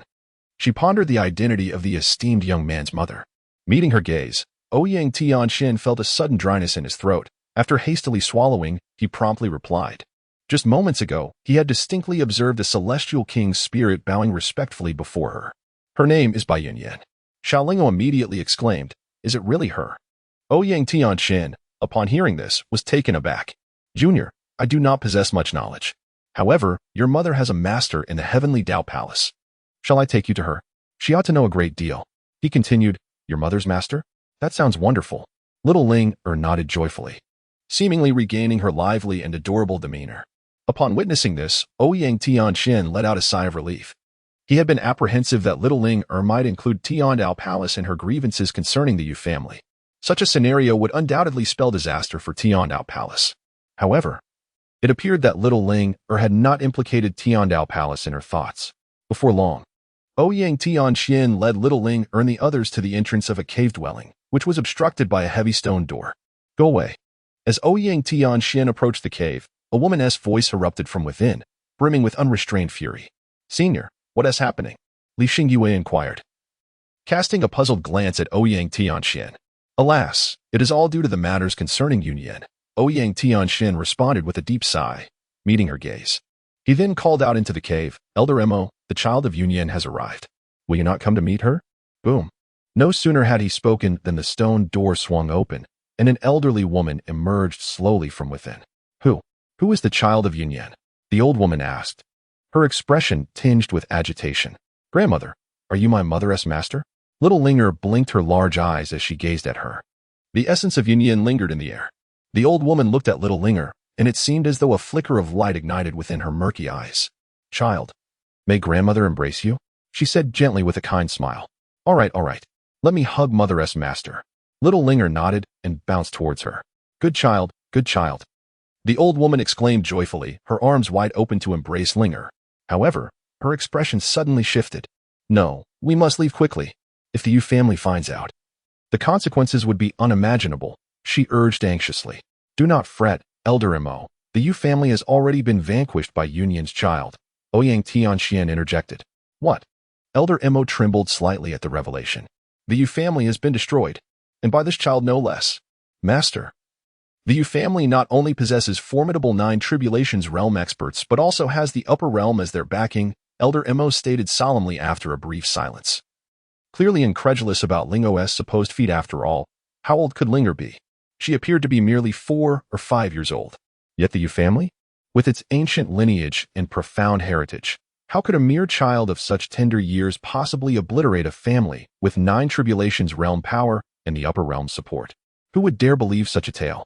Setting aside the prowess of 9 Tribulations realm experts, the mere existence of the upper realm as a support was enough to instill fear in anyone. In the context of the true spirit realm, the upper realm was terrifying. It could be said that with the upper realm backing them, no faction in the true spirit realm would dare to proclaim the annihilation of the Yu family. Not even families of equal standing with similar support. Elder Mo, I know you find this hard to believe, but please do not doubt it.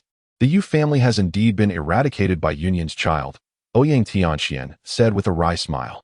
Had he not witnessed it himself, he too would have doubted that a 4 or 5-year-old child could bring about the downfall of the Yu family. But facts are facts. He could only trust his own eyes. With that, he said no more and turned to leave. Child, did you truly annihilate the Yu family? Elder Mo asked, gently stroking Linger's little head in disbelief. Grandmother, I didn't destroy the Yu family. It was the Grand Cauldron that did it, not me. Linger giggled in response, meeting her gaze with a smile. Elder Mo was taken aback. The Grand Cauldron? What is that? Senior, the Grand Cauldron is a magical treasure of Linger, extraordinarily powerful. Li Xingyue explained from the side. A magical treasure? Elder Mo's face reflected sheer astonishment. She looked at Linger, utterly shocked. You possess a magical treasure at such a young age. Just know that the Yu family no longer exists. Now, let us discuss matters concerning the matriarch with the young master, Mu Ling interjected. Yes, grandmother, can you tell me about my mother? I miss her, Linger pleaded. Little Linger also spoke up. All right, good child, come into my cave dwelling. You must be hungry. Let me prepare some food for you. Would you like to eat while enjoying your meal? Elder Mo said gently, evidently fond of little Linger. Yes.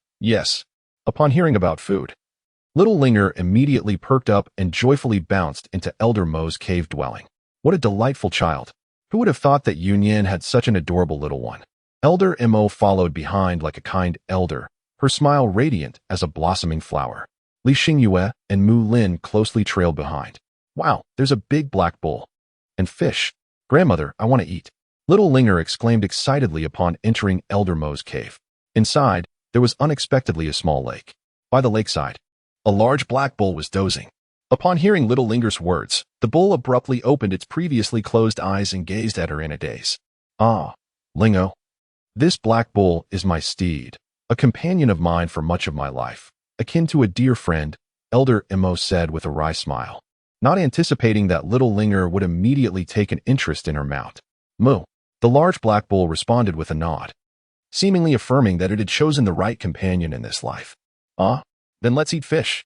Upon hearing this, Xiao Linger displayed an expression of helplessness and remarked, It's all right, eat as you wish. Elder Mo, with a benevolent smile, then shifted the conversation, saying, Big Black Bull, bring down some meat. Big Black Bull. It stared blankly at Elder Mo, its wise eyes brimming with disbelief. Do you even comprehend what you're saying? It's merely a bit of meat. It bears no consequence for you. After our friendship spanning tens of thousands of years, is it truly unreasonable to request a small portion of your flesh? Elder Mo's expression turned stern as he spoke. Big Black Bull. It gazed at Elder Mo, its wise eyes reflecting nothing but confusion. It seemed to be thinking, You acknowledge our friendship of tens of thousands of years yet consider the consumption of my meat? How could such words escape your lips? Big Bull. May I have just a taste? Little Linger gazed at the great black bull and chuckled. Hurry up. This is Union's child.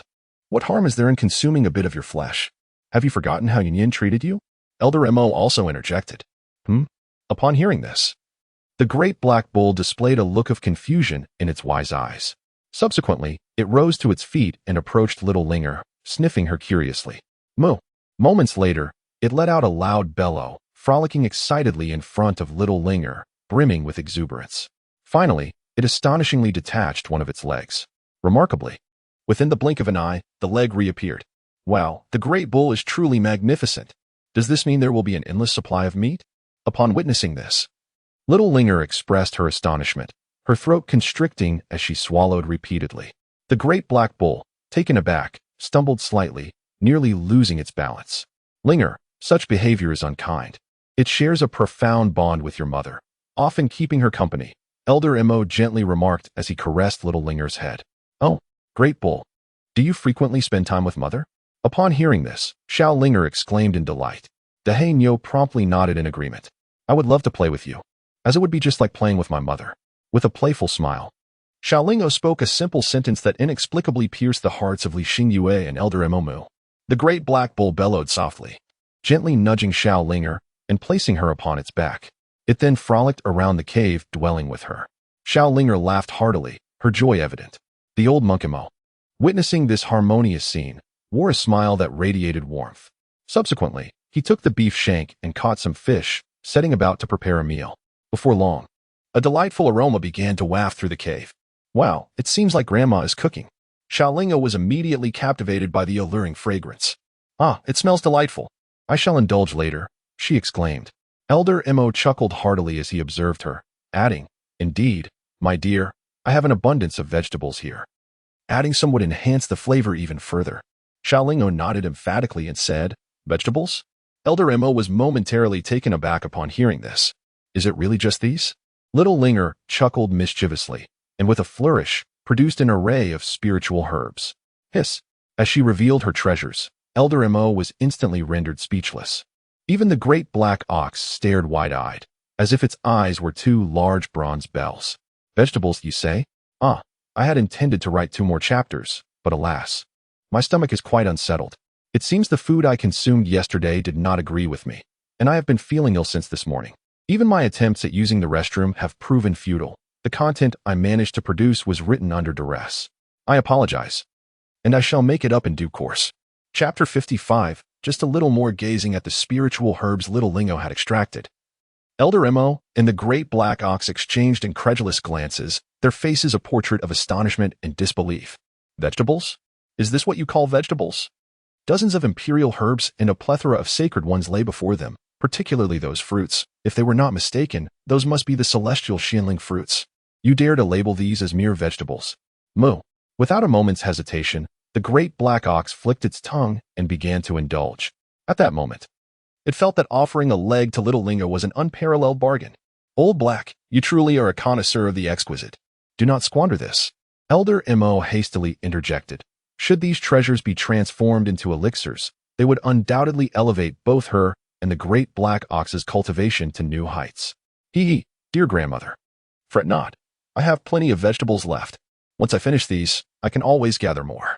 With a playful giggle, little Linger eagerly produced a multitude of elixirs. Moo.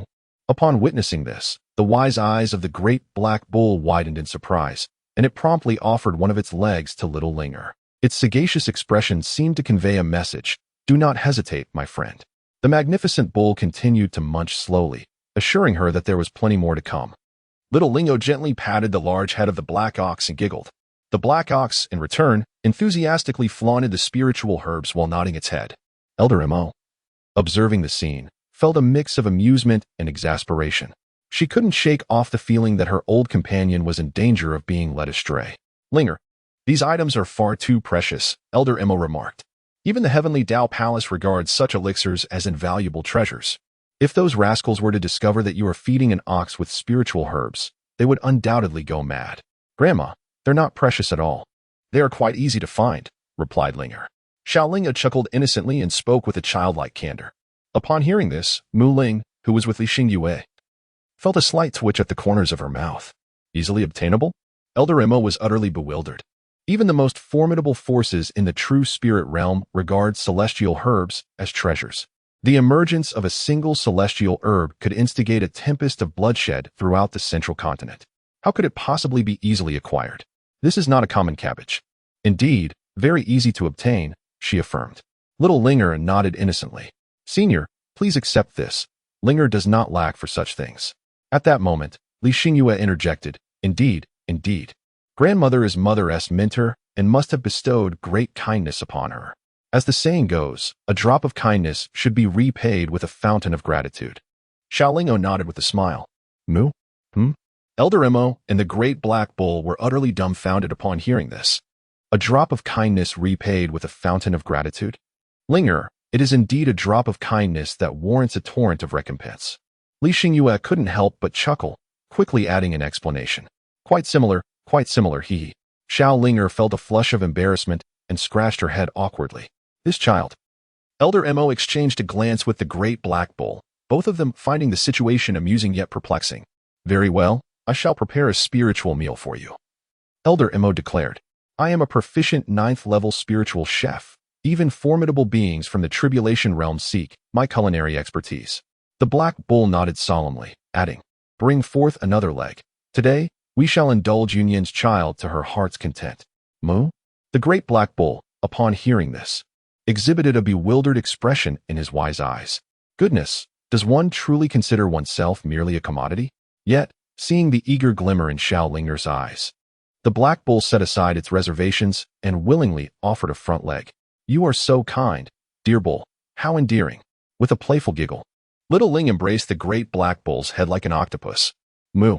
The black bull bellowed, its mouth curling into a grin that revealed 2 rows of formidable tusks. Although it was meant to be a smile, it appeared rather peculiar. Linger, why don't you play with the black bull for a while? I shall prepare a sumptuous feast for you, Elder Mo said with a gentle smile. Come on, Nyo-Nyo, let us venture outside to play. Little Ling nodded emphatically, and after speaking, she grasped the horns of the great black ox and pulled it outside. This child. Upon witnessing this, Elder Mo's smile broadened even further. Subsequently, she plunged into the kitchen, skillfully preparing the spiritual feast. Meanwhile, Li Xingyue and Mu Ling remained quietly together in another corner. Little Lingo had already grasped the horns of the great black bull and emerged from the cave. Her round, sparkling eyes glanced around before finally settling in a direction to her left. Nyo-Nyo, shall we go gather some vegetables? Little Linger playfully massaged the ears of the great black bull, smiling as she spoke. Moo? The black bull, with its wise gaze, looked at her in confusion. Collecting spiritual herbs? Where shall we find them? There are plenty over there. Let us gather a few. Xiao Linger extended her hand towards a mountain peak on the left. Upon hearing her words, Dehanyo followed the direction of her finger and was instantly rendered speechless. If memory serves correctly, that must be the 9th-level medicinal garden of the heavenly Tao Palace. Suddenly, it seemed to recall something, and its large eyes, resembling bronze bells, widened in astonishment. Xiaolingo just remarked that all the spiritual herbs were merely picked up. Is it possible that this so-called picking involves sneaking into someone else's spiritual herb garden? Is that what one refers to as picking? Come on, big bull, let's go. Xiaolingo did not ponder over much, as she grasped the great black bull's horns and headed towards the spirit herb garden. Moo, protested the black bull with a reluctant sound. What a jest. That place is the 9th level spirit herb garden of the Celestial Tao Palace, where celestial herbs are cultivated. It can be said that the palace treasures that garden more dearly than life itself. If she were to cause mischief there, old Ouyang Tianxin would surely lose his temper. It's all right. We shall only take a little. With a mischievous smile, Xiaolingo exclaimed, Moo? Indeed, just a little pick. Following this, the duo, a person and a cow, one large and one small, slipped into the void. When they re-emerged, they found themselves in the 9th level spiritual herb garden of the heavenly Tao Palace. Before their eyes lay an array of celestial herbs. Wow, so many vegetables. Quickly, Nyo, gather them. Xiaolingo, with her eyes sparkling brightly, began to gather herbs in the spirit herb garden. Dahei Nyo remained vigilant, scanning the surroundings. After all, these celestial herbs were treasured by the heavenly Tao Palace more than their own lives. If they discovered Xiaolingo collecting the spirit herbs, they would surely become enraged. Oh, this one is so ugly. It must taste terrible. Hee hee, this one is beautiful. It must be delicious. Wow, this one is truly stunning. Little Linger was unperturbed by such matters, her petite figure bouncing joyfully through the herbal garden. Moo, after she had gathered a handful of celestial herbs, the great black bull hastily called out, the meaning unmistakable. It was time to leave. Oh dear, just a little more, just a tiny bit more. Would that be all right? Xiaolingo fluttered her large, expressive eyes at the imposing black bull, observing her adorable demeanor and then glancing at the vast medicinal herb garden. The black bull gritted its teeth and nodded. Well, it wouldn't seem matter to gather a bit more. It was still within the tolerable limits of the heavenly Tao Palace. Perhaps it could be seen as a form of compensation for the matters concerning Yunyan. The black bull mused to itself, truly, what a wonderful creature it was. Xiaolingo chuckled softly and continued her busy work. Moments later, the great black bull let out a bellow, signaling that it was time to depart. Indeed, it was time to leave. They had already reached the limits of what the heavenly Tao Palace could bear. Just a little more, just a final morsel. She needed to bring something back for her grandmother. Xiaolingo promptly responded. Upon hearing this, the great black bull fell into deep contemplation. Soon, it nodded in agreement.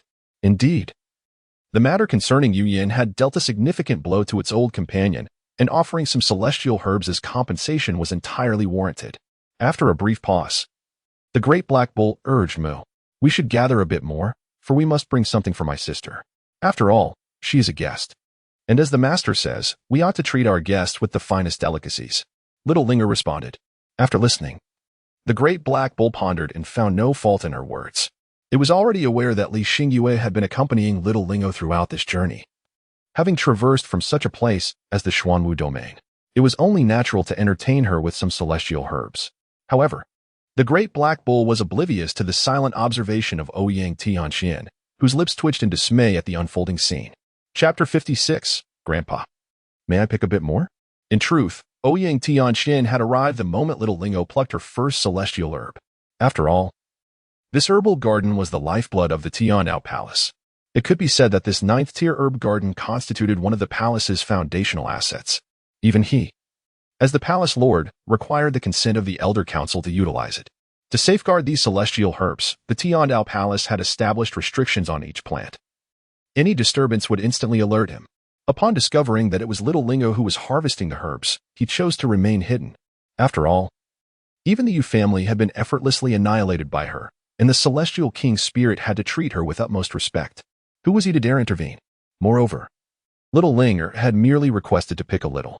A little here and a little there could be seen as a small sacrifice to avert disaster. Yet, how long would this picking continue? And what of the great black bull, who persistently nodded in what it deemed politeness? Ouyang Tianxian silently lamented in his heart. Yet he could only helplessly pretend not to see. The incident of Yu Linfei's forced marriage was inextricably linked to the Tianao Palace, and given Little Lingo's strength, she was not a match for her opponent in reasoning or might. Thus, he could only pray in silence that Little Lingo's notion of picking a bit more truly meant just that. Within the herb garden, the great black bull and Little Lingo seemed blissfully unaware of Ouyang Tianxuan's presence in the shadows. Little Lingo continued to silently gather the spiritual herbs, meticulously selecting only the most aesthetically pleasing ones.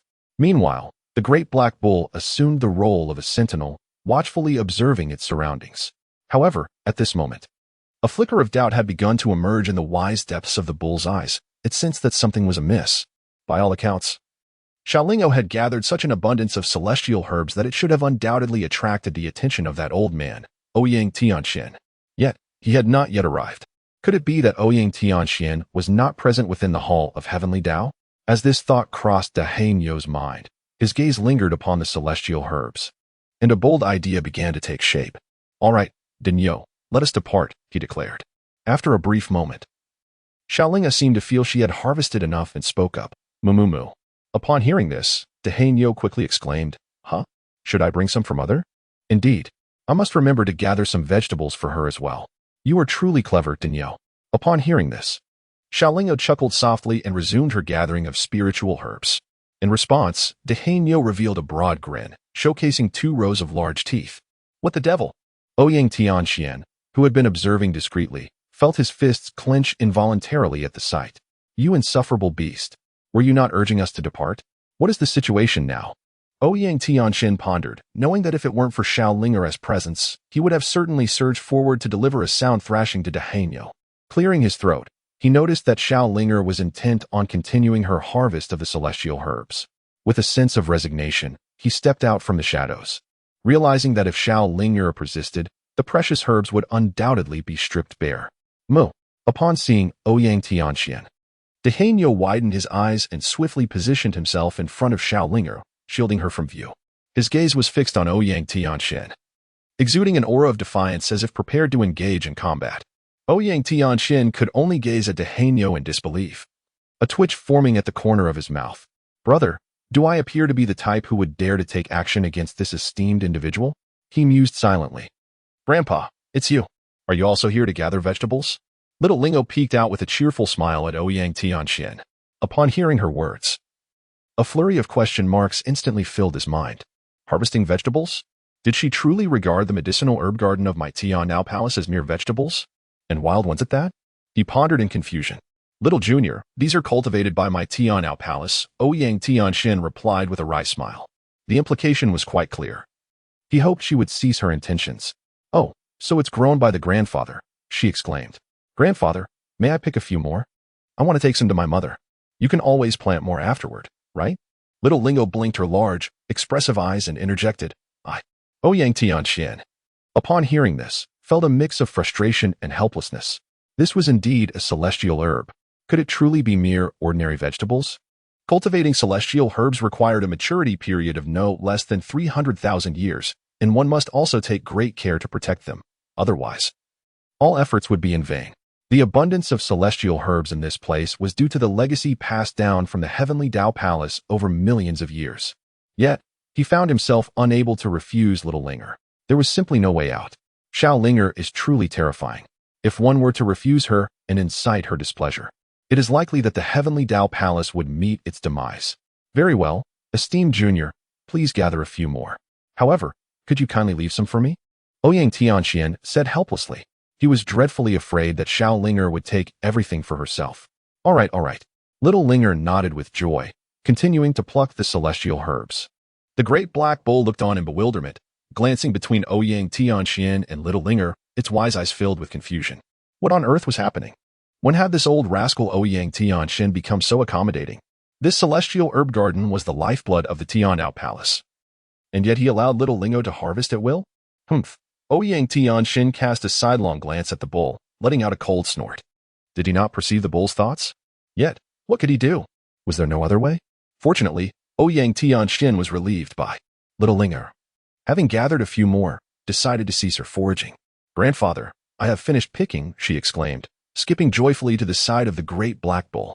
Thank you for your mercy, young one, Ouyang Tianxian sighed in relief, clasping his hands in gratitude. Suddenly, his eyes darted, and he spoke, young one. There are indeed vegetables in that direction. With that, he pointed towards a certain way. Moo? The great black bull followed his gesture with a perplexed expression. If memory served correctly, that area seemed to be the territory of another faction, the Chongqing sect. What was going on? Were they sending Little Linger to the Chongqing sect to gather celestial herbs? The great black bull pondered, filled with confusion. It recalled that Ouyang Tianxin was a close friend of Mu Cha-Ching, the leader of the Cha-Ching sect. Why would he send little Lingo there? Ah, fortune is not shared. Yet misfortune is born together, Ouyang Tianxin remarked with a knowing smile, seemingly perceiving the great black bull's thoughts. Goodness. Upon hearing this, the great black bull silently marveled at Ouyang Tianxuan's audacity. You truly regard Mu Cha-Ching as a good buddy, it mused to itself. Come on, big bull. Let's return for our meal. After dining, we shall venture over to gather some vegetables, hee. Xiaoling'o cast a glance in the direction indicated by Ouyang Tianxin and chuckled softly. Dehanyo nodded, leading Xiaoling'o away. It walked ahead while she merrily skipped along behind. Before long, they arrived at the entrance of the cave. However, Xiaoling'er's gaze remained fixed on the large tail of Dehanyo. Oh, Dehanyo, why do you have two large fleshy lumps? Are you unwell? Would you like me to help you remove these two lumps? As little Lingo observed, she spoke aloud. Moo? Upon hearing this, the great black bull was momentarily taken aback. Upon glancing at what little Lingo was looking at, its expression changed dramatically. Oh no. In an instant, it tensed up, swiftly leaping away from little Linger. I regarded you as a good friend, and yet you wish to seize my great bell. Chapter 57. News of Bayunian Great Bull. What troubles you? Little Lingo gazed at it in bewilderment, unable to comprehend why it sought to distance itself from her. Moo? The great black bull stared at little Linger, its face etched with astonishment. What is the matter? You intend to take my precious bell. How could I possibly dare to approach you? It pondered silently. Is that something one can simply take? Although its regenerative abilities were formidable, the bell was a treasure rooted deeply. It could not simply be taken at will. Linger, that is the treasured possession of the esteemed black bull. It is not merely a ball of meat, explained Li Xingyue as she emerged from the cave, amusement dancing in her voice. Naturally, nothing occurring outside the cave had escaped her keen awareness. Ah, a treasure? Little Ling tilted her head as she gazed at Li Xingyue. Indeed, that is the invaluable treasure belonging to the esteemed black bull. Li Xingyue explained with a smile. Xiao Linger possesses many admirable qualities. Yet she remains utterly oblivious to matters of gender. Of course, given her tender age of 4, such ignorance is entirely natural. It turns out she is indeed a precious little one. Oh, Big Nyonyo, I have no intention of claiming your treasure, hee. Little Linger chuckled. Upon hearing this, the great black bull glanced at her, as if to convey that even if she wished for it, he could not comply. Let us go. The food is already prepared. Li Xingyue chuckled softly, gently ruffling her little head. All right. Upon hearing about the meal, little Linger immediately began to skip joyfully towards the cave. My apologies, esteemed bull elder. Linger is unaware of these matters, Li Xingyue explained to the great black bull. Moo. The great black bull responded with a low call, parting his lips to reveal his distinctive pair of large teeth, as if to say, it's fine, as long as she doesn't covet my two great bells. Meanwhile, little Lingo had already dashed into the cave. The table was adorned with an array of delectable spiritual dishes. Wow, it smells wonderful, little Lingo exclaimed with sparkling eyes. You're back just in time. Let's eat. Elder Imo smiled gently, tenderly stroking her head. All right. Little Linger obediently nodded and climbed onto the chair to sit quietly. One by one, others took their seats as well. Even the imposing black bull came over to sit beside the table. Let us eat. We shall converse as we dine, Elder Imo said with a gentle smile. While speaking, he deftly served vegetables to little Linger. Thank you, grandmother. Should grandmother be referred to as mother instead? Xiao Linger cheerfully took a bowl to catch the essence. Elder Imo nodded with a smile. Under the gaze of the crowd, she slowly began to speak. At that time, a hidden realm of immortals emerged in the Wuwang mountain range. I, along with Dehanyo, was dispatched by our sect to investigate. However, we were severely wounded by a terrifying presence within the realm, and at the brink of death, we were fortunate to be saved by Yun Yan, allowing both Dehanyo and me to survive. Dehanyo, who had been listening quietly, nodded solemnly. Later, Yun Yan took the initiative to request that I bring her to the Tiandao Palace for cultivation. Given her life-saving grace towards Dehanyo and me, I naturally agreed. Yun Yan has a cold demeanor and does not enjoy conversing with outsiders. Only Dehanyo could get close to her, Elder Imo continued. Dehanyo nodded again. However, Yun Yan was extremely dedicated to her cultivation, seeking out any treasures that could aid her, regardless of the risks. Several times, she faced life-threatening situations. Yet, despite her perilous endeavors to acquire cultivation resources, she would share a portion with me. It was thanks to Yun Yan's assistance that I was able to step into the tribulation realm. Once I entered the tribulation realm, I became an elder of the Tiandao Palace, and Yunyan ascended to become one of the 10 great disciples. Everything seemed to be progressing positively until we encountered the Yu family. That Yulin Fei pressured Yunyan into marriage. Although I was an elder against the colossal Yu family, I felt powerless. I once contemplated escaping with Yunyan and Dahei Niu from the Tiandao Palace, but the Yu family kept a close watch on us, and Yunyan was even placed under house arrest. Fortunately, Yunyan managed to escape on her own, and I subsequently chose to isolate myself, severing all ties with the Tiandao Palace. It wasn't until a year ago that a couple came to find me, Elder Mo recounted slowly. At this point, her gaze inadvertently fell upon Li Xingyue. Speaking of which, the woman from that couple bears a striking resemblance to you. Upon hearing this, Li Xingyue's body trembled. May I ask, esteemed elder, did they go by the title of Qinglian Dao partners? Meeting her astonished and hopeful gaze, Elder Mo pondered for a moment and nodded. It seems so. Could it be? Li Xingyue affirmed with a nod, replying, they are my parents. Her tone was filled with surprise. She had not anticipated receiving news of her parents here. What happened next? Mu Ling interjected. The couple informed me that Yunyan is safe and urged me not to worry, Elder Mo responded. This, Li Xingyue was left speechless. In that case, her parents must know Xiao Linger's mother. Suddenly, she recalled Ling Xian's words, stating that her parents seemed to be following a powerful figure. Could that powerful figure be Xiao Linger's mother? Li Xingyue pondered. Did they mention a location? Mu Ling asked incisively. No, Elder Mo replied with a bitter smile, shaking her head. I had inquired about Yunyan's whereabouts, but they were hesitant to disclose any details, as if Yunyan were evading some formidable enemy and could not easily reveal her position. Evading a formidable enemy? Mu Ling mused inwardly. Soon, she realized that this so-called enemy likely hailed from the immortal spirit realm, having discerned that Xiao Linger's mother was also a reincarnated individual. The only perplexing aspect was why only Xiao Linger had emerged to seek her mother. Whoever nurtured Xiao Linger to such an extraordinary level at just 4 years old must be incredibly formidable.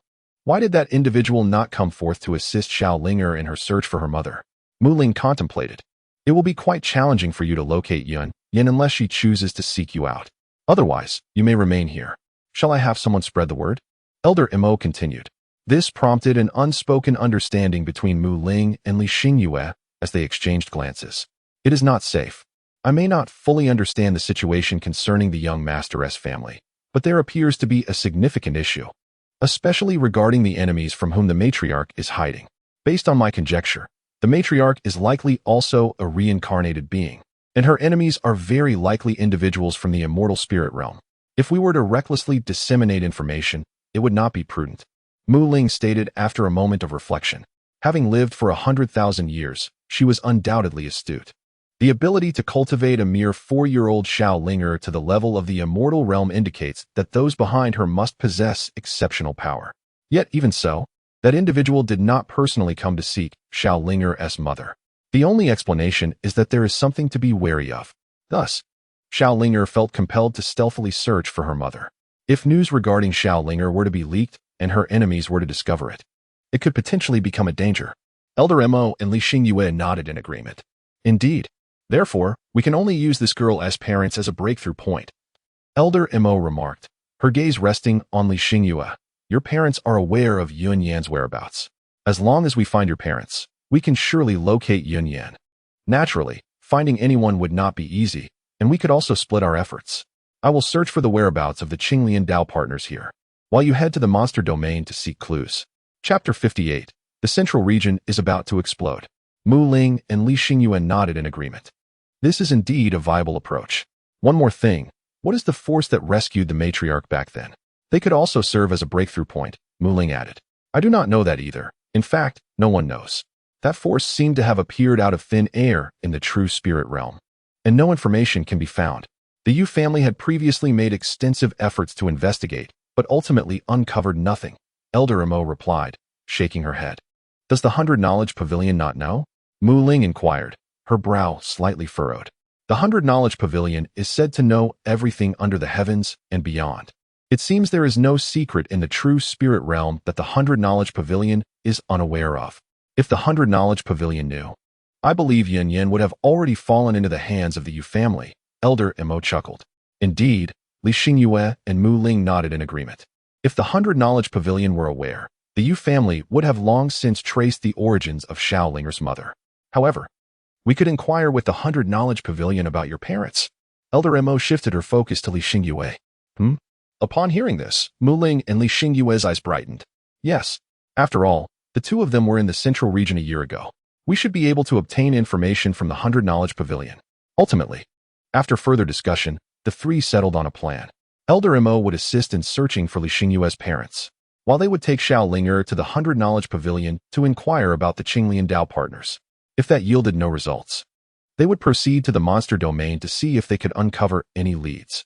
After having a meal, Li Xingyue and Mu Ling took Xiao Linger to the branch of the 100 Knowledge Pavilion in Fuyan City. Upon their arrival, the portly attendant hurried to greet them. Having already received the news that the Yu family had been annihilated, "Esteemed guests, please, allow me to serve the finest beast milk," the attendant said while attending to them. "Do you have any news regarding the Qinglian Dao partners?" Mu Ling, without any preamble, directly inquired about the Qinglian Dao companion. The portly man furrowed his brow and muttered, "I have heard a little. The Qinglian Dao companion hails from the Xuanwu domain, specifically the Xuanwu sacred land.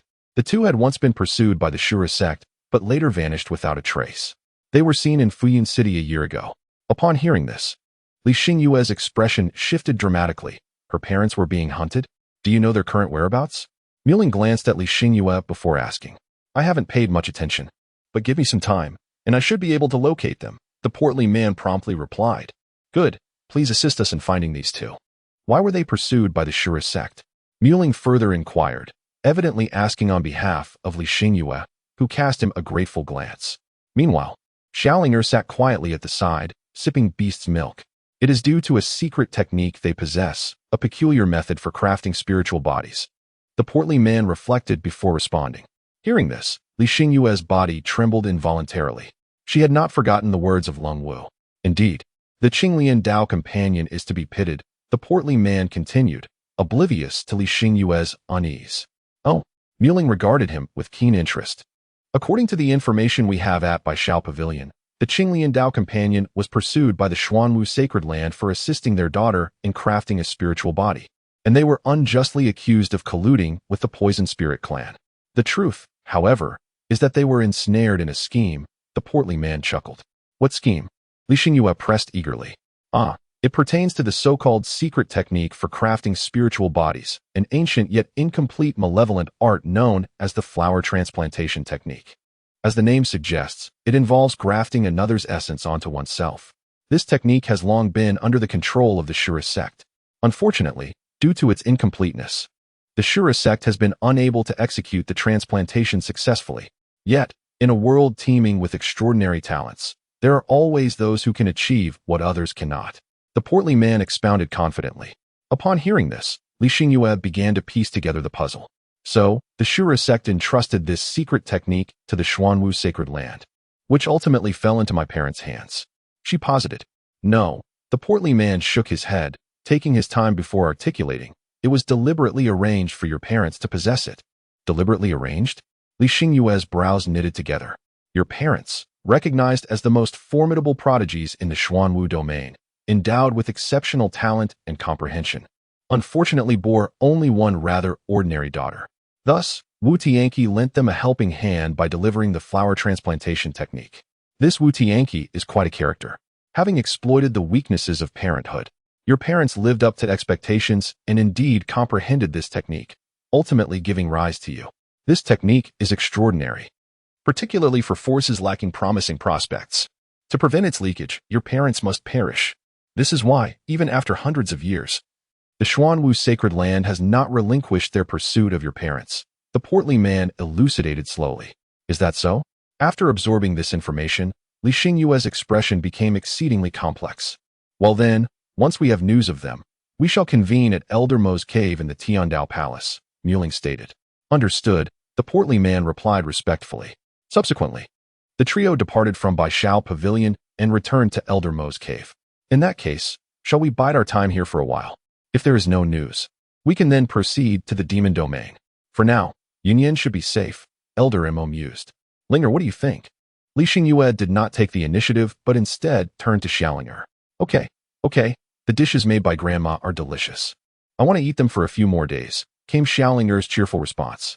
Little Ling Er replied with a cheerful smile. All right. I will prepare delicious meals for you every day. Elder Mo smiled gently. Very well. Let's go out and play, Big Nyo. With great exuberance, Xiaolinger spoke. Her gaze fixated on the mighty black bull. Upon meeting her eyes, the bull instinctively tensed its legs, apprehensive that she might still have her eyes set on its two large bells. However, seeing the glimmer of anticipation in her eyes, it ultimately rose to its feet, ready to accompany her for a delightful outing. The duo swiftly exited the cave. Big Bull, shall we go gather some vegetables? Little Lingo grasped the horn of the great black bull and exclaimed, Moo?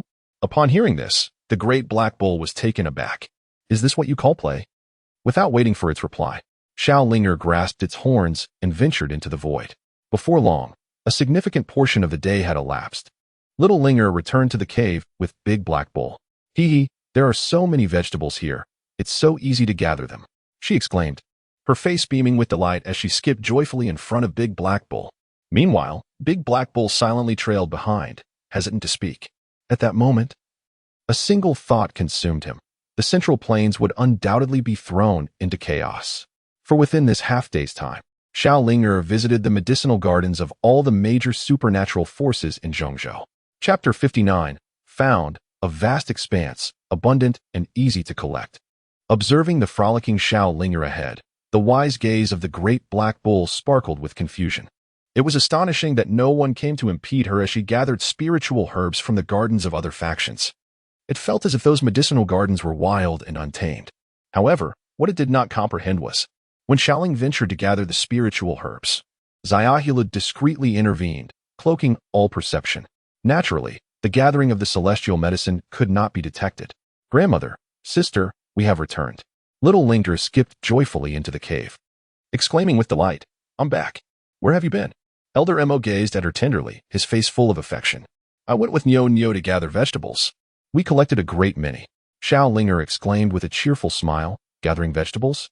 Upon hearing this, Elder Mo couldn't help but be taken aback.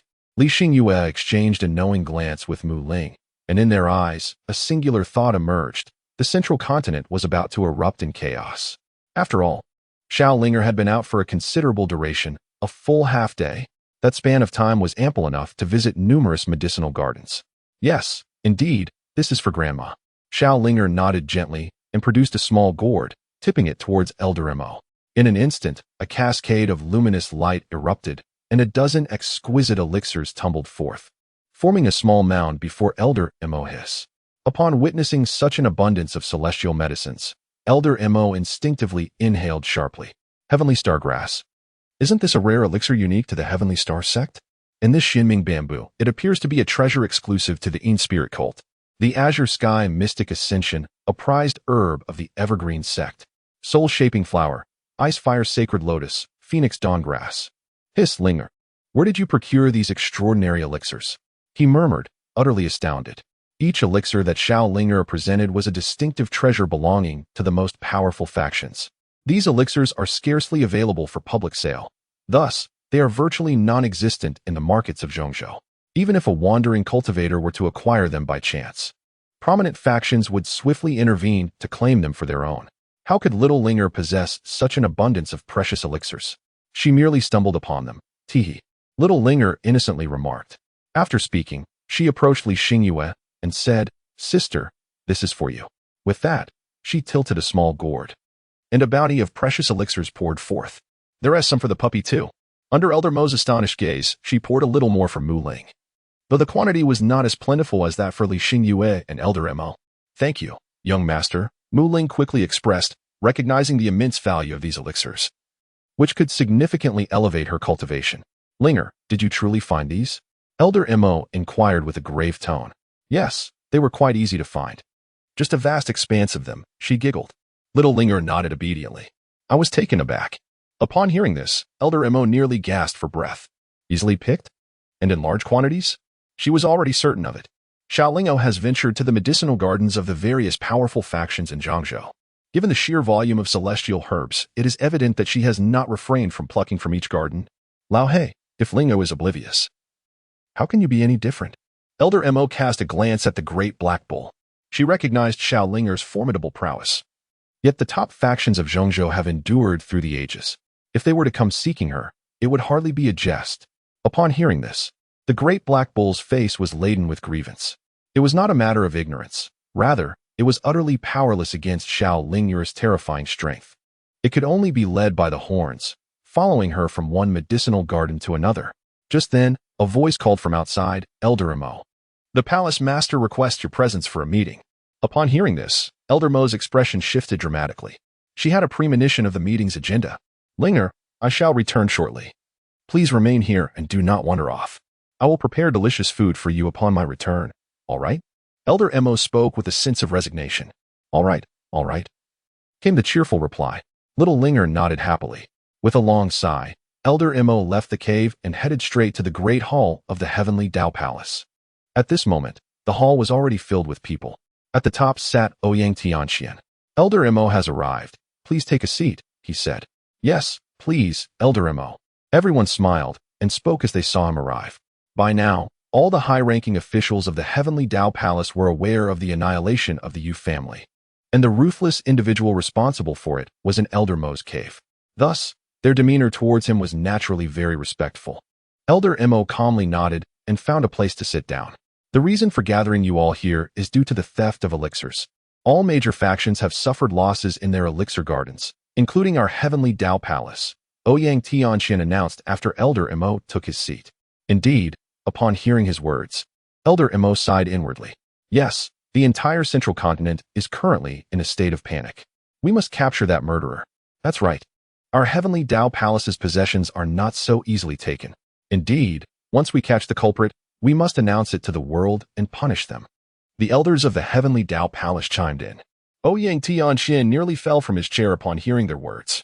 Such words cannot be carelessly spoken. If you wish to court death, do not involve me, he muttered to himself. Ever since he learned of the theft of the elixirs, he suspected it was Little Linger behind it.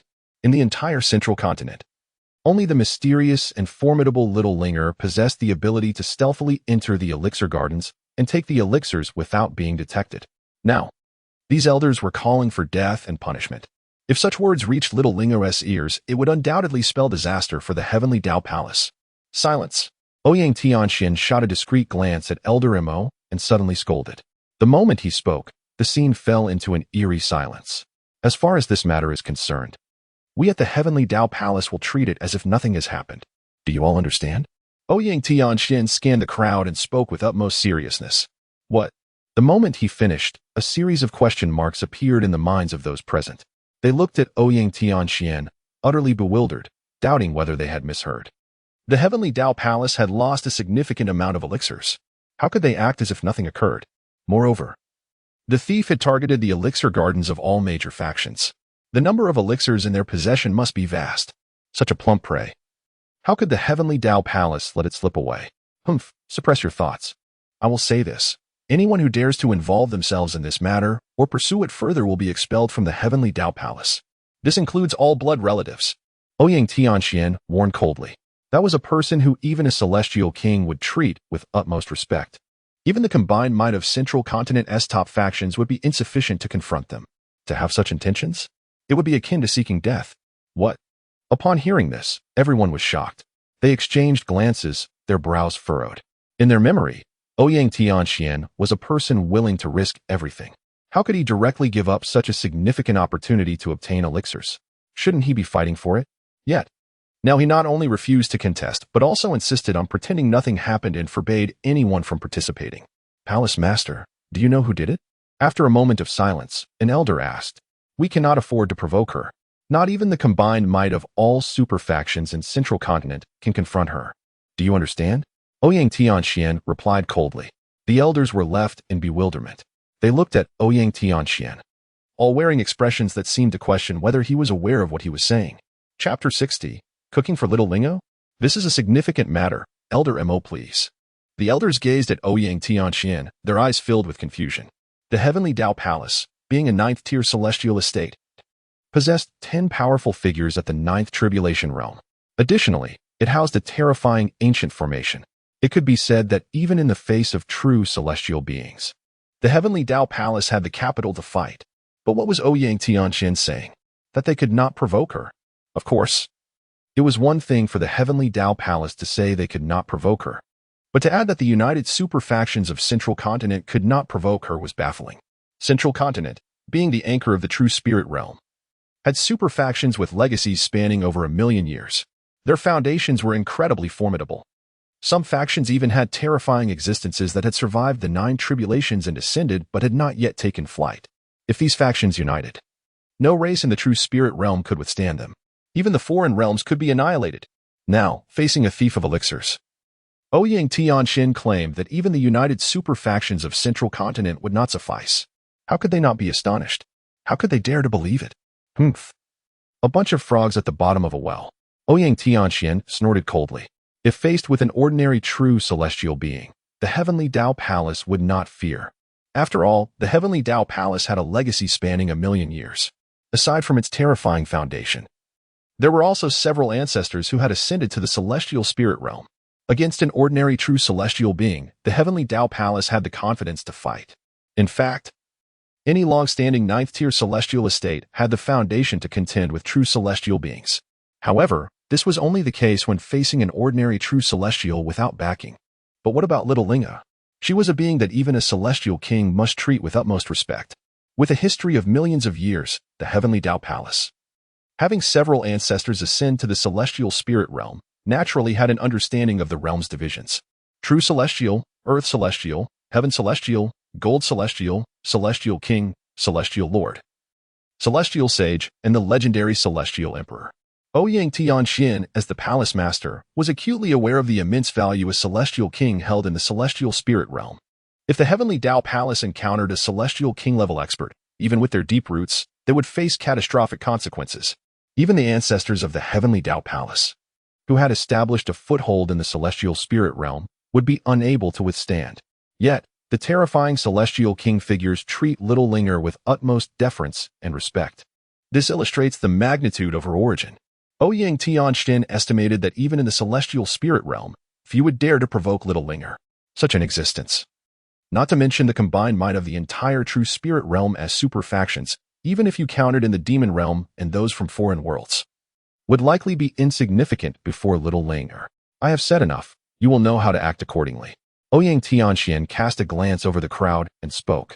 After finishing his words, his gaze fell upon Elder Emo, his face adorned with reverence. Elder Emo, if that esteemed junior has any requests, you must fulfill them. Rest assured, whatever she desires, as long as it is within the capabilities of Tian Dao Palace, will be granted free of charge. What? Upon hearing this, the elders present were taken aback. Granted free of charge. Are you jesting? Palace Master, is this not somewhat inappropriate? Indeed. If she seeks the legacy treasures of Tian Dao Palace, will they also be given away for free? Palace Master, please reconsider. They hastily interjected, their eyes reflecting their confusion. Was it truly worth such deference from Ouyang Tianxin merely for the annihilation of the Yu family? Although formidable, the Yu family was not regarded as significant in the eyes of Tian Dao Palace. The palace had only chosen to turn a blind eye to the Yu family's misconduct because they held considerable value for Tian Dao Palace. If they truly intended to eradicate the Yu family, it was not beyond their capabilities. Silence. Ouyang Tianxin shot a glance at the gathered elders, his tone icy. After witnessing the terrifying prowess of the young girl, he was left with but one thought: to curry favor and not to offend. Otherwise, Tian Dao Palace would surely follow in the footsteps of the Yu family. Is what you say true? Elder Emo inquired slowly, meeting Ouyang Tianxuan's gaze. Naturally. I wonder what requests that esteemed junior may have. Ouyang Tianxin nodded heavily. There is indeed a matter that requires the palace master's assistance. Elder Emo pondered for a moment before continuing. There is a girl by the name of Li Xingyue who accompanies Linger. She has come from the Xuanwu domain with Linger, seeking her parents. Her parents are known as the Qinglian Dao Companions. Might the palace master send someone to assist in the search? She spoke gently, omitting the fact that Linger herself was in search of her mother. This was, of course, due to Mu Ling's analysis. Regardless, Linger's identity must not be revealed openly. Naturally, this was their own decision. Had they known of Lu Ming behind Linger, they would have had no such reservations. The Qinglian Dao Companions? Very well, consider it done. Is there anything else? Ouyang Tianxin nodded affirmatively. After all, finding 2 individuals was merely a matter of words for him. As one of the superpowers in Zhangzhou, Tiandao Palace was affiliated with numerous factions. Locating two individuals would pose no challenge. That is all. I thank the palace master on behalf of Linger. I must return to prepare a meal for her, so I shall take my leave now.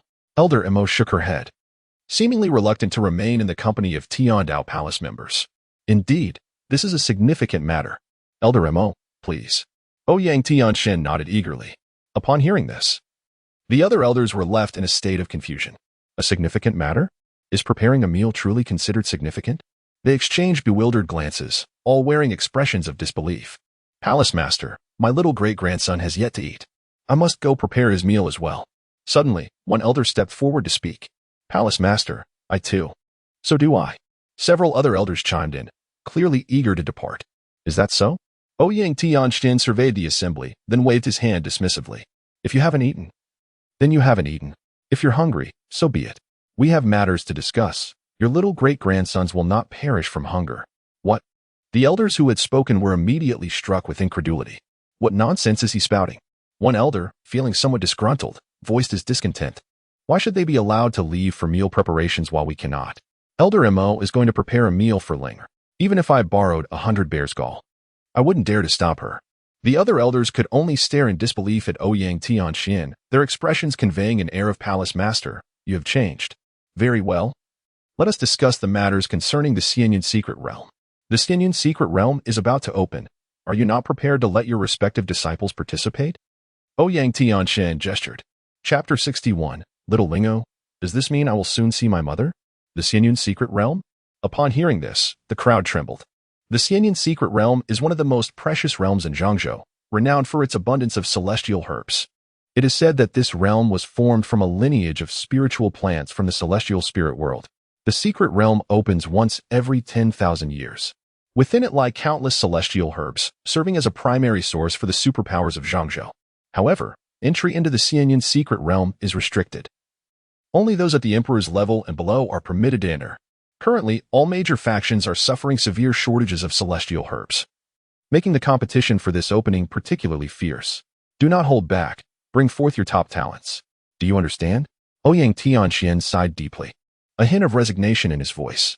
Tiandao Palace comprises 10 peaks, each harboring a secretly nurtured super talent. These talents represent the future of Tiandao Palace. However, due to the significant depletion of celestial herbs caused by Linger, the Xianyan secret realm can only be accessed by these super talents to replenish the herb garden. Understood. The elders nodded in unison. As time passed, 5 days swiftly elapsed. Within the abode of Elder Mo at Tiandao Palace. Are you saying my parents entered the Xianyan secret realm? Li Xingyue looked at the chubby boy, her brow slightly furrowing. Indeed. The chubby boy nodded emphatically. Speaking with conviction, for reasons unknown, your parents have been secretly spreading the rumor that Ji Xian of the Ji family is the reincarnation of a celestial king. Ultimately, they were pursued by the Ji family and vanished within a spatial rift. That rift is precisely where the Xianyan secret realm is located. According to my analysis at the 100 Knowledge Pavilion, this rift was caused by the imminent opening of the Xianyan secret realm and the fluctuations of its restrictions. Therefore, it is highly probable that your parents entered the Xianyan secret realm ahead of time. Is that so? Li Xingyue pondered, glancing at Mu Ling. In that case, we should venture into the Xianyan secret realm. Mu Ling contemplated for a moment before speaking. Currently, the Qinglian Dao companions are the key to Linger finding her mother. If we can locate the Qinglian Dao companions within the Xianyan secret realm, it would be tantamount to assisting Linger in finding her mother. We must go to the Xianyan secret realm. My 100 Knowledge Pavilion will also dispatch personnel into the Xianyan secret realm. This is the Pavilion Master's token. Those who present this token shall be treated as though they were the Pavilion Master themselves. If several esteemed seniors enter the Xianyan secret realm, you may command my 100 Knowledge Pavilion's personnel at will. The rotund man smiled faintly, producing a dark, lacquered token and placing it upon the table. Oh, your 100 Knowledge Pavilion certainly knows how to conduct itself, he remarked. Mu Ling chuckled softly and promptly accepted the token. She had heard of the Celestial Cloud secret realm, which was immensely vast, even surpassing the ancient battlefield. Naturally, the more individuals present in the quest for a Qinglian companion, the better. I wish the esteemed seniors success in your endeavors. I shall take my leave now. With a smile, the rotund man bowed and departed. Upon the summons of the young master, we shall venture to the Celestial Cloud's secret realm. Mu Ling said, turning her gaze toward Li Xingyue.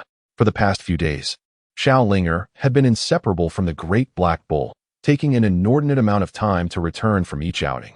However, each return was met with various celestial treasures. Very well, Li Xingyue nodded, and upon concluding her words, she commenced her cultivation.